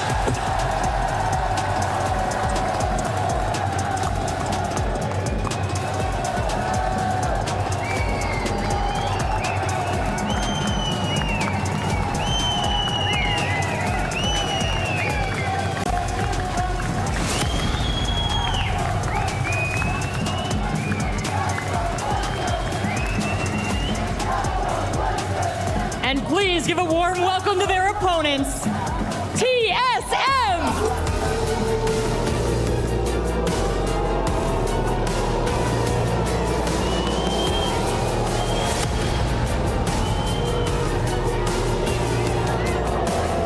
Your boos only make them stronger. Shake hands, let's get this match underway. Send it out over to the casters and find out who is taking it twisted. Twisted Minds versus TSM. This is the match we've all been waiting for. We have been waiting for it, James. But now it's almost started. I'm tentative to say that it's almost started. I feel like I'm in a car. Don't want to jump the gun. Don't want to jump. Yeah, I don't want to do that again. I feel like 4 series in today, I made the very dumb mistake of going backstage and saying, guys, we're way ahead of schedule today. This is awesome. Do we have an accelerated schedule? What a dumb question. Do we have a decelerated schedule? Absolutely. Do these boys have absolutely no what time it is? No idea what time it is? Oh, you betcha. It's like 5, 6 a.m. in Australia. Maybe a bit of jet lag. It's getting late, and honestly, a heartfelt thank you to all the people in the audience and also tuning in online for sticking around through the delays. We appreciate it. And we are about to start our final match of the day. This is another match where I think we've got a pretty heavy favorite. If you saw the graphic at the beginning of the show, one listed out teams that were contenders. Yep. Twisted Minds, part of that group. And then you had this Cinderella stories as worded by Achieves. And TSM, one of the teams in there. So this, I think, would be a really huge upset if TSM would be able to take down a team of the caliber of Twisted Minds. But this is why we play the games. This is why we make them play it so we can find out. But yeah, Twisted Minds, they've earned that contender status with a couple of quality wins. They were able to take down KC in a reverse sweep in playoffs, the team that nobody could eliminate from any tournaments before finals. They took them out in the top 8 stage. They also got another quality win over Furia in that same Swiss stage, swept Gen G, who I think maybe underperformed but have now shown their class today, beating Team Secret. So a lot of their wins are aging very well, Twisted Minds, the wins that they did get in Rally. And I think it's going to be a really exciting thing to watch them here at the Esports World Cup in 2025. Let's get this series kicked off. Already we saw a kickoff strat, and the ball is right to Nubo. I already forgot if the demo, and there's the goal. This kickoff, it went to perfection. This was exactly what they wanted. Get the ball to the star player, get the ball to the hometown hero, and let him cook. This time he didn't really need to do much, but that's what makes him such a great talisman on your team, because he's got such scary mechanics that everybody goes way too high on challenges against him, and he can just low 50, he can adapt with his perfect control that he so often has. Also, just the individual skill cannot be doubted. He is going to compete for the RLCS World Championship in 1v1. Currently the only player who can still be a double world champ this year. Which would be something for the history books. Mina already making history this season with Team Falcons getting the win in Raleigh. Nubo gets some help from Rise. Rise, touch across. No! At the post. How does that go in? How is this angle possible? I actually don't know. Far post. We need to see this again because this. Nah, this should not go in, Shirley. How does that happen? Far post? He's just so relaxed about it. Of course, he's going for a drink of water as well. We all know that he will chug about 4 of the bottles of water in this series if they keep scoring at this rate. TSM, tough start. Super Lucky. Trying to get something going. Nubo looking upfield. Flip reset out. Lands a bump on Kaka. Oh, Amphis lurking here. Trying for the sidewall double. He's going to be able to get it mid. No one there fast enough, but that was the best chance we've seen yet from TSM. They need to do something about the defensive end. That's what's been the issue so far, is they haven't been able to contain Twisted Minds. And the audience has been phenomenal today. You even heard it in the Chronic interview. He said the crowd was so loud that it actually disturbed him. He couldn't focus in the first game. He probably couldn't hear the comms because I had the same issue. I was trying to, we're trying to run a death segment pre-match and I couldn't hear what Leaf asked me. They were making too much noise. But what a wonderful problem to have. The atmosphere has been incredible. Even now, as we get past 11 p.m. local time, it's still, full of energy in there. And it's full of energy on the pitch as well. 4-0. Another perfect kickoff. We said that there was the record, surely never to be broken, from Vitality with the 16-2 win. Twisted Minds are currently on track, in a sense. Yeah, I don't think TSM are going to give up though, so they're not going to beat it. I think we might see it level out a little bit. But a great start here from Twisted Minds. I think Twisted Minds showing what they're capable of off kickoff. Yeah. Couple kickoff goals in this one. Oh, tough read. That yields the first goal for TSM off the defensive misread. Yeah, just a quick heat check here. Just a backboard hit. Tough read there. Atomic probably thought he's bouncing down off the curve. It just hits the ceiling and then the backboard flat and goes back out again. And they're on the board, TSM. They said in their walk-in that they don't have too many expectations. I think it was Amphis who said that since CJ retired, it's all gone downhill. Almost went on a brief uphill there, should do. I thought Amphis is going to get in the way of that, but he's managed to get out of the way, and they're within 2. And we've got a game now, and this was a blistering shot from Super Lucky. Great placement on that one. Amphis prepared to go for a redirect, but maybe even getting called off because he saw what was going in. He's actually really calm about that. It must have looked very easy to get out of the way from his angle, but from our angle, it looked like he was very in the way of the shot. Look at this from TSM. They're right back into offense. They've got an opportunity. It could have been 3. I like the decision to go for the changeup shot. Did beat 2 defenders, but the third one came zooming in to deny that one. So really good look here from TSM. Now having to defend. Slow start, but late surge. This was an action-packed first half of the game. We just finally hit the halfway point. Already 6 total goals in this game. TSM, though, scoring the last 2, trying to cut this lead away. And they got plenty of time now. When you're down 3-4, it feels pretty difficult to come back, but 2 goals is manageable. Just 1 goal, and then you've got a kickoff to work with. So a lot of time to work towards scoring. They don't need to panic. And like you said, they've scored the last 2, so they've got a little bit of momentum, although it does seem to be running out a little bit. But there's space for Amphis to do something with it. Goes for a low altitude double off the corner. There is a demo. Atomic, the last player up. Amphis looking for another bump. Super Lucky moves in, has to give Nubo that space, who also got the mid boost and a 50. Amphis goes for a musty, and that's saved to the side by Atomic. Yeah, it looks like Twisted Minds have just re-centered their balance. They've managed to stabilize. Just as I say that, they nearly land themselves in a bit of trouble. The trust from TSM is definitely there. Whenever they're putting the ball forward, someone is following up on it, which is good to see. Remember last year at the Esports World Cup, Kaka was one of those players having a good run alongside Jari. They're rattling the post again. Twisted Minds, we're off to such a flying start, and now looking a little bit more flat. Yeah, you were wondering if they were going to score 16. Yeah, I was. They started, but we saw TSM respond, and they've been looking very good. You wonder why.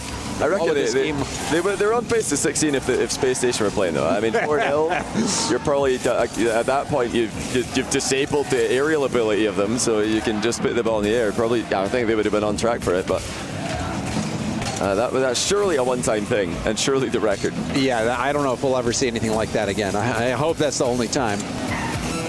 TSM going for some passing plays. Kaka misses. Amphis also low boost. This is a numbers advantage of a well-timed challenge. Stops the first attack. Somehow TSM keep that out. That was a 3v1 for a brief moment.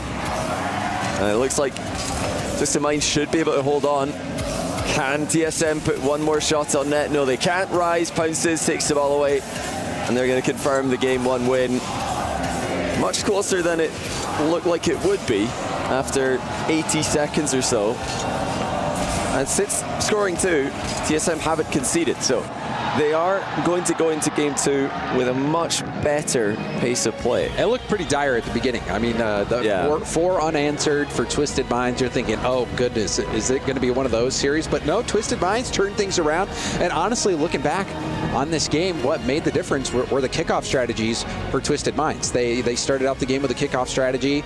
2 players went, peeled off the ball. Ball went right to Nubo. And that's who you want to have the ball with boost. He ended up throwing it upfield to Rise, who redirected it after a demo. That was the first kickoff goal we saw. And then we saw another kickoff goal where they sent 2, but they 50'd it forward just a little bit, and the third player came in and cleaned things up. And then you can't forget about that crazy pinch goal going far post.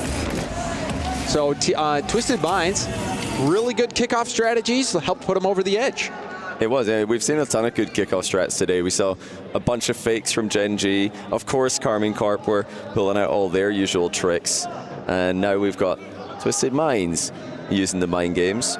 On brand for them, of course. It's so great to have the ability to attend a local event for these fans. Like Fancy mentioned, that the 800-foot the venue's 800 feet away. When he says that, he's not exaggerating. He's not kidding. It's right around the corner. Right around the corner in the Boulevard. And we actually swung by yesterday to check out. It was a lot of fun. If you're around in Riyadh, I'd recommend it. I think it makes things even better that your team is a contender here. You know, there's a lot of people watching the game. I know Rocket League's sold out, so it's going to be pretty hard to get in if you don't have a ticket, but there's plenty more to do in the Boulevard, and a lot of people watching the games on all the screens are dotted around the venue. The environment has been electric.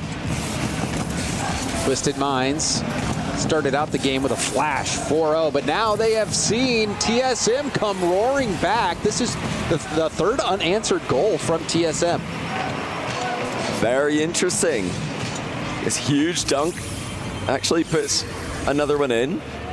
3 goals, like you said, in a row between the end of game 1 and now the start of game 2. What on earth has happened in this series? Oh, good turn. It's 1-1. Finally, Twisted Minds come back.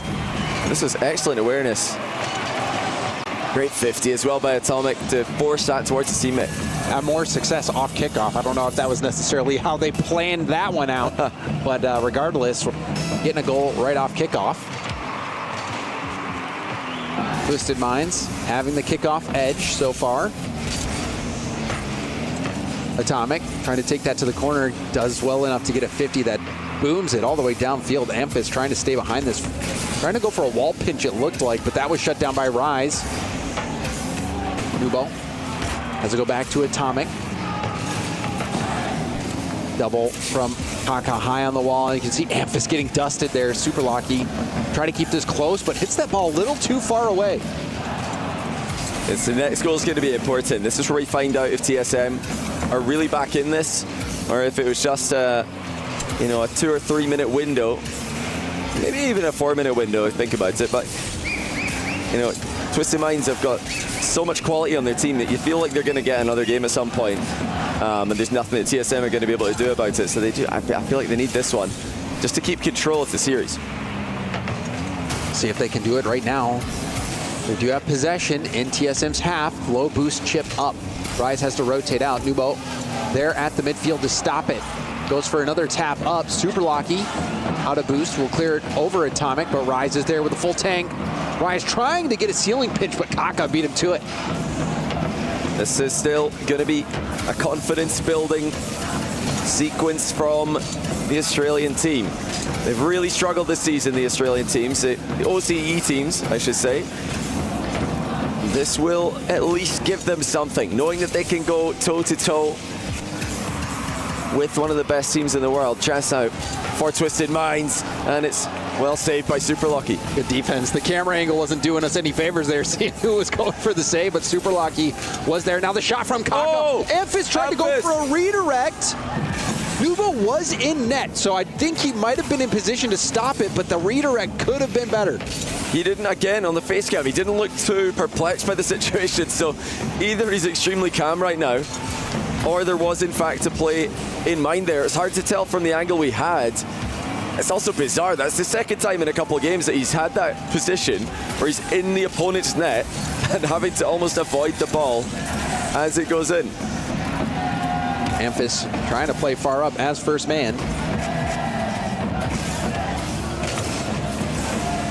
Super Lucky, high up off the ceiling. Second touchdown to Amphis, who continually is upfield, trying to mix things up for TSM. Kaka back down, doesn't get it. Up in the corner, and Rise will pounce on that ball and gets Twisted Minds the lead. Oh, that's a very unfortunate situation there for TSM. Super Lucky, really, he just played the good outcome of that 50. He trusted that it was going to get hey, if this goes well, I've got the ball, I've got the boost, we're in a counter-attack position, but sometimes it's better to just go back and help your teammate in case the 50 goes badly, especially when you only have one player back. Yeah, especially when it's Nubo going for that 50 as well.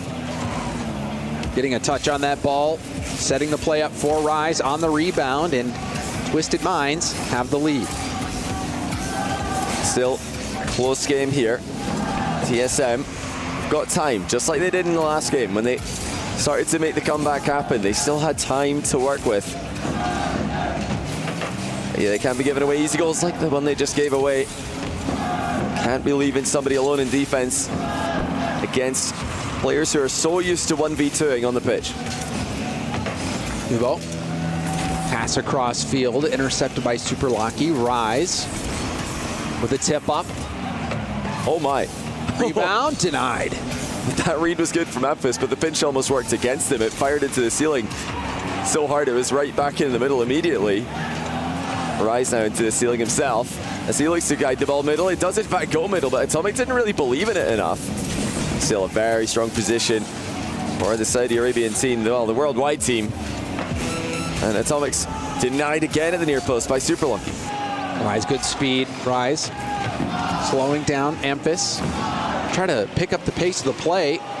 No boost for Amphis, and Super Lucky couldn't make the read either. Amphis needed boost to get up and cut this play off, but with no boost, Super Lucky was the last line of defense. And now they do need a kickoff play to go their way. You've already mentioned Twisted Minds have been dominating the kickoff possessions this series. What's it going to be from TSM? Oh, they've been faked out.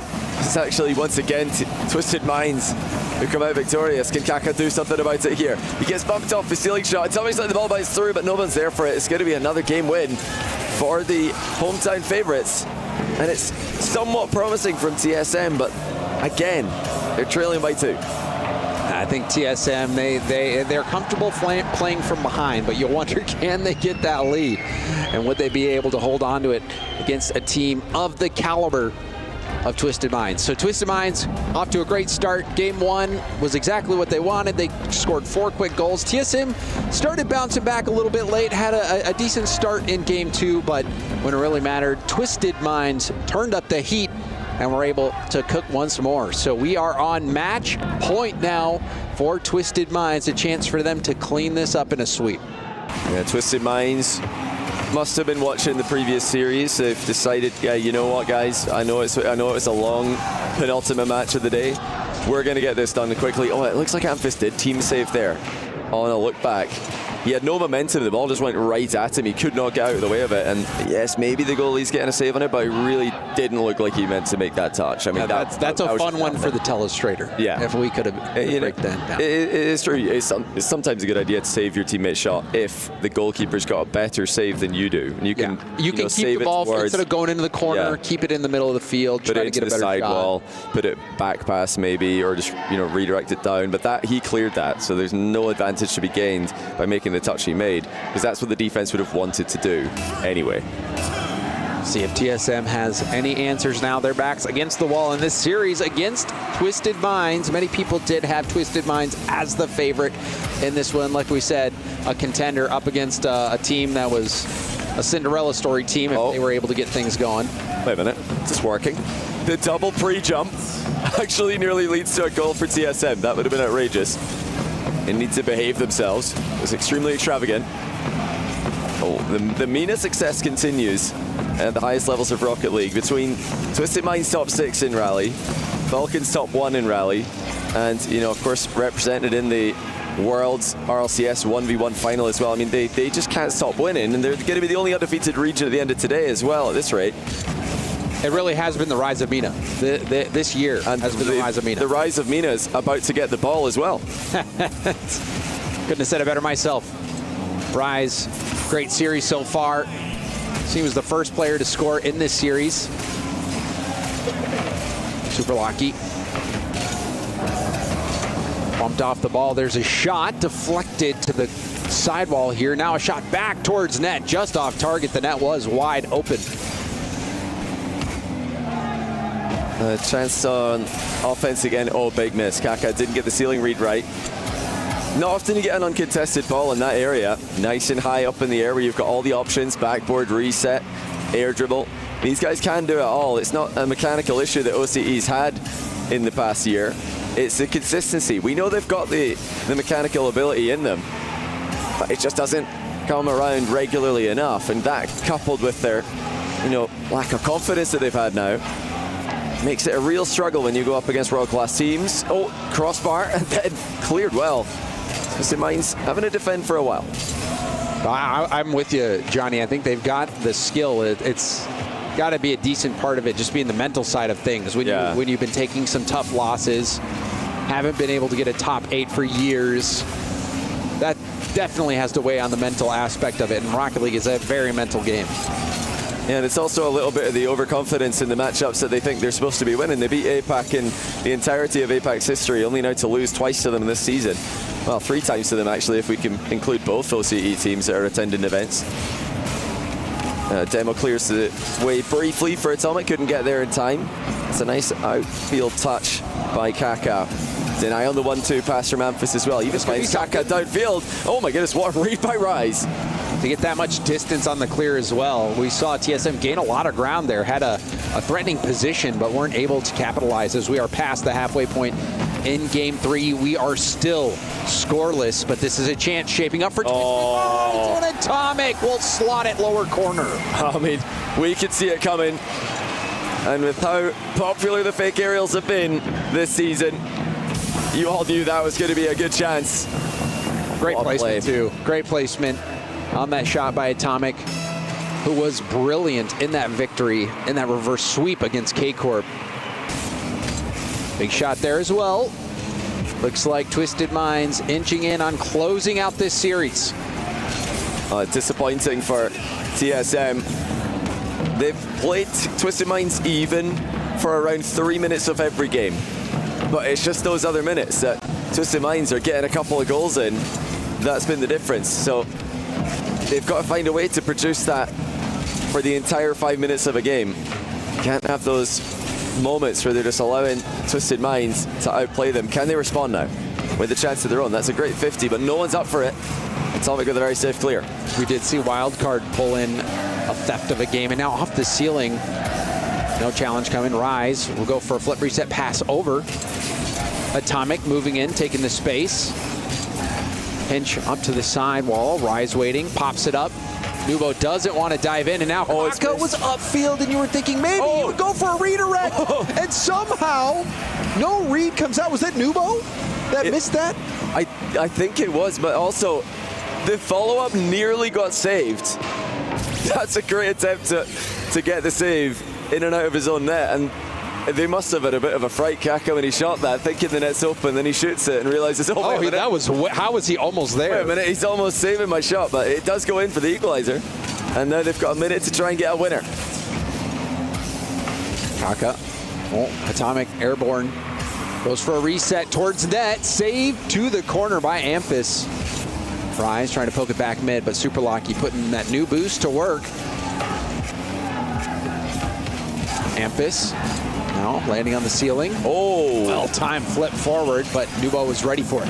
Yeah, it's a nice spread in defense there from Twisted Minds. Backboard covered, ball was being challenged, albeit a fake on the challenge is far from ideal. They've been composed, Twisted Minds. Whenever TSM have rallied and given them something to think about, they've had a response in regulation. And now they've just got 20 seconds if they're going to try and win this one in regulation. Oh, Super Lucky gets a bit too low on the pinch attempt. Didn't get a good contact, and now it's right back towards their goal. Grind pinch, middle, and it's cleared just enough by Amphis. Pass high off the backboard. Atomic went for a fake, but Kaka committed. Now Amphis might have a 0-second shot. Goes for a pass off the backboard. Rise and Nubo both commit. Kaka doesn't have much boost and couldn't keep the ball airborne. Yeah, it might be a smart decision to just go to the ground there. Because it looked like it was going to be an awkward one to hit precisely into the curve. If you don't have the boost, it's probably better to just force overtime. Yeah. There's a chance. God, this is a sticky situation. Super Lucky the bounce shot, and Rise will clear it up the gut. Stopped by Amphis. Ground pinch by Amphis. Stopped by Nubo. Nubo goes for goal, and that's saved by Super Lucky. Oh, this is a true fight from TSM. They've got Amphis at the back post. He just decides to leave it, but that's left it for Rise, not his teammate. Atomic with all the options in the world. Taking his time, wants to control this one, and then work it into the middle himself. It does go middle, but Amphis is all over it. And this is going to be a tough read. Ball comes out to Rise. Super Lucky has missed a read on it. Luckily for TSM, it's harmless for now.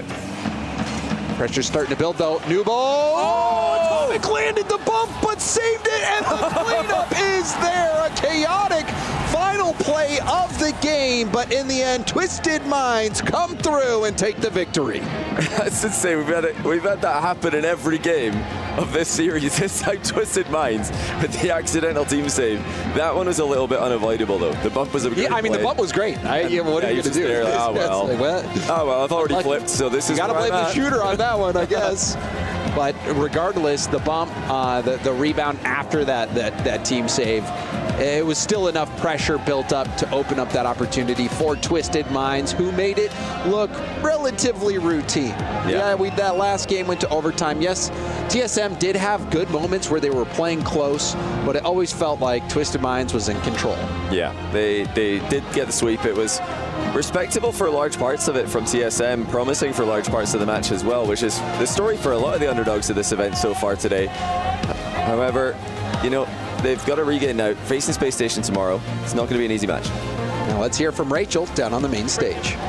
Thank you so much. I'm here with Rise, and we're just making sure we grab the mascot as well. He's got to be in the shot. Rise, an incredibly clean match against TSM here. Did you guys feel challenged at any point by them? Of course, it's been it's not the greatest situation. It's quite loud in here as well. No, but it's not the greatest situation. Obviously, we had to wait a couple of hours, so not the best for anyone, but we got the win in the end, and that's what matters. Well, fortunately, you guys get to head back, take a rest tonight, come back, refresh tomorrow. You'll be going up against Vitality. Any thoughts on how challenging that one might be for you? We know they're a great team. Everyone knows they're a great team, but it's Rocket League. Anything can happen. We're going to give our best. We're feeling really good right now. We're feeling really confident. We've got the home crowd behind us, obviously, which is much appreciated. Shukran. So, on to tomorrow. Fantastic. Yeah, it's a little loud in here, and I think it's Twisted Minds' fault. But, Rise, you've been in so many international majors, so many huge events, but you've yet to host a trophy since 2022. Is this the event that you're going to do it at? Oh, that's hard to say. But yeah, it is. I love it. I love to hear it. Thank you so much, Rise. Congrats to Twisted Minds. And also, thank you for giving us a nice, quick series. At the end of the day, long day of Rocket League. But this is what we expected from this team. Twisted Minds should have come out over TSM, and they've done exactly that. Welcome back here. I've got Cole, just so you don't hear crazy voices. I've got Cole Achieves and Jarby with me. Cole, you have a crazy voice. Wow, thank you. What do you want me to say to that? I'm sorry. Yeah, I'm crazy. Lost my mind. Yeah, we expected this. We did expect this, yeah. Twisted Minds, they did what had to be done. It wasn't them at their excellent best. TSM put up a little bit of a fight, got a couple of goals, but I think we all watching that knew that Twisted Minds will have a bit too much for them in the end. Yeah, really strong showing from Twisted Minds. He wanted to come out here, take care of business. He said it took a couple hours. They wanted a quick show. They got it done. Yeah, Group D again, rounding it off with, I think, the longest series we've ever had in Team Vitality Space Station there. 2 hours and 7 minutes, I think. 2 hours and 7 minutes. Absolutely wild. That's it? That's like a Dota match. To be fair, in that length of time, there was actually quite a small amount of goals scored. Well, you could have when you put it like that. You could have started Fellowship of the Ring and gotten to Amon Hen when Aragorn tells Frodo, "I will follow you into the whatever." Rose got it to the minis. When he's like, my sword. He's like, I would have followed you to the gates of Mordor. I look forward to the tweets on New Year's Eve saying, if you start this series at midnight, You'll finish Vitality will score their 46th goal.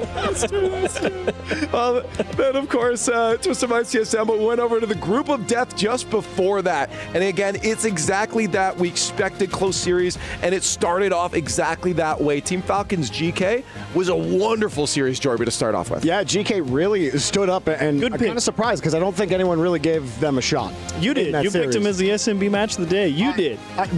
No, I didn't. Someone else did. What? You were on the segment. I just said it was the SMB match of the day. I didn't say I'll have it. I did it. It's mine now. Good job, Cole. On the death segment, really before it, I said GK are going to get 3-0'd, and then it was a 3-2. Well, yeah. Sometimes you're well done, GK. Furia. Yes, please, that was the please do better.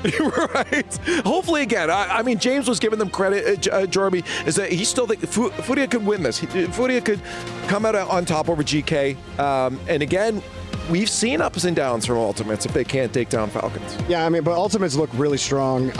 Furia, honestly, it's been a minute since I've seen this team be dominant, and I had a question mark on them coming into this tournament, and that's not really how, like, they at least needed to be a little more competitive against Ultimates. Right. Past game one, it really wasn't there. So I think Furia have to come out a different team tomorrow. That's fair. Hey, well, we'll see that again, as Jorby just said, tomorrow, but we go to Group B then, our second set of matches.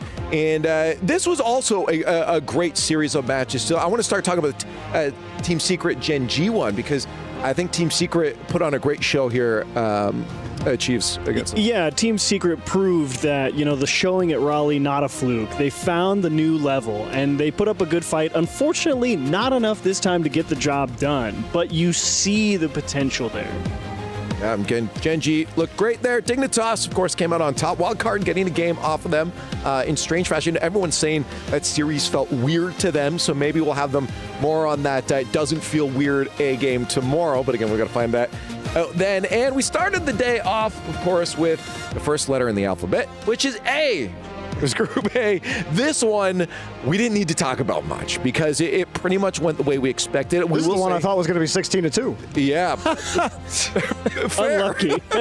But contrary to that, Cole, we had at least a series taken off, or a game, not a series, a game taken off NRG from Foot. Yeah, Foot got themselves a game in that one against NRG. I think NRG will be a little bit disappointed with how they played, but you got the win. That's what matters. And then Carmine Court versus Virtus Pro. There was those 2 overtimes. Yeah, overtimes. Yeah, exactly. So VP, again, sort of an on-par performance against KC. No shame there, in my opinion. Yeah, again, I think it was, like 8 seconds combined in the overtimes, but still, the fact you went to an overtime against the blue wall is a fantastic thing to bring into that little respectable bracket. Yes, exactly. So overall, again, some ups, some downs, but we did have some really good matches throughout the day. If you guys had to pick one of your favorites, was there a favorite match? Yeah, Falcons GK. Falcons GK. No question. Yeah. I really like Gen G Secret. I thought that was a banger of a match. Yeah, I got both of those. Lucky me. I can only agree. Yeah, What do you mean you can only agree? They said different matches. No, with the two of them. All right, which one do I prefer? I think I preferred the. I like the secret Gen G one. I like the shape of it. I like the shifting sort of tides of that series. Fair enough. Hey, well, we talked about it earlier, speculated on who some players might be for the Sony MVP, and we do have that answer for you right now. And the answer for the Sony MVP of the day is going to be 10 goals. Okay, all I'm saying is the only reason Zen didn't get this award is because Exotic stole his triple hat trick. Okay. I'm still upset about this. That's so funny. Yeah. But overall, again, you were just alluding to the Gen G match. This was great for them. I think that it was overall lovely to see them perform and set up nicely with Justin on this stage. I didn't realize she scored 10 goals in this series. I did not realize he put up that many. Go Cheese, man. The cheese man. Yeah, no, there was nothing cheesy about his play. It's all over this highlight reel. Yep.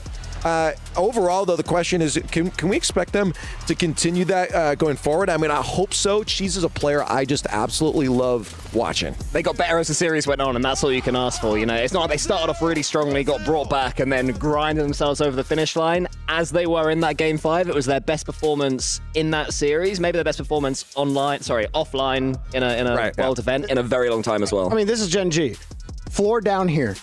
Ceiling the whole way up here. Yeah. And that's why they always go to Game 5, because it's wibbly wobbly the whole way through. Hey, again, if you can keep up those performances, 10 goals a game, I mean, you might end up with another Sony Daily MVP for Cheese. But there's a lot of good players that can tend for that. Now we take a look at our STC Club Championship updates here. Again, Team Liquid was leading the way coming in. It still is. They lost their team in PUBG. 0 points in PUBG there. It's a big problem. They obviously don't have a Rocket League squad here. So those next 3 teams can start catching up here. I mean, I'm looking at Vitality right now.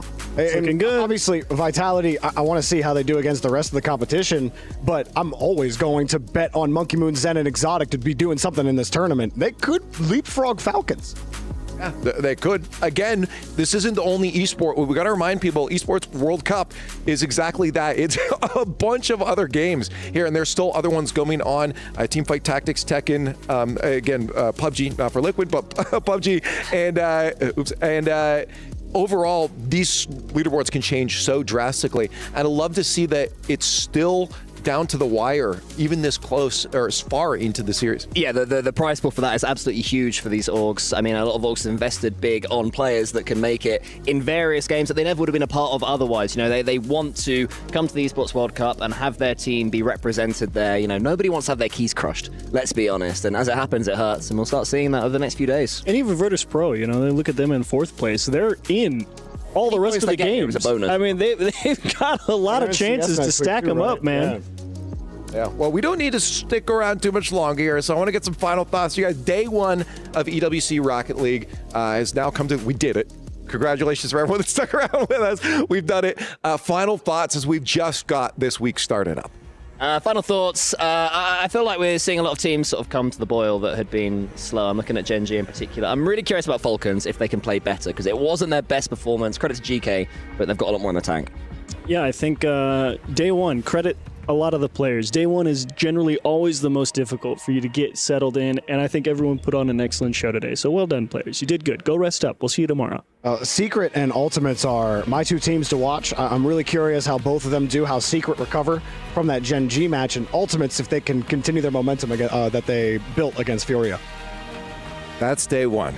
We've done it. We've got through it. A long day, lots of Rocket League, and that is just the beginning. We still have more to go, so please go get some rest so you can join us for the beginning of tomorrow for day 2 of Rocket League at EWC. There's nothing else to say. We're going to say goodbye, and to play us out, it's your Kadia Top Plays of the Day.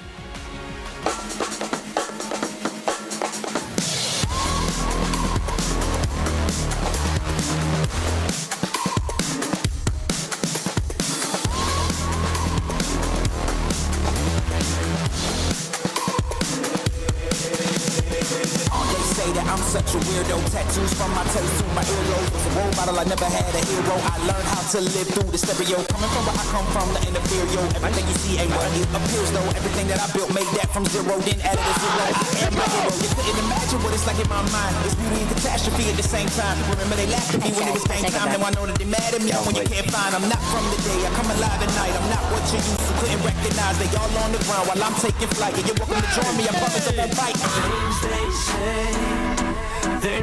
How does it bang, man? And even if I make mistakes, I will always season through.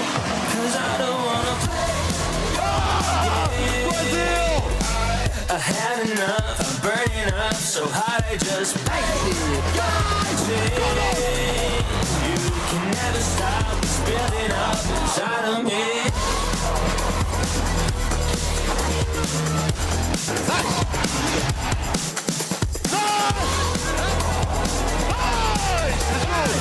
Can never stop, it's building up inside of me.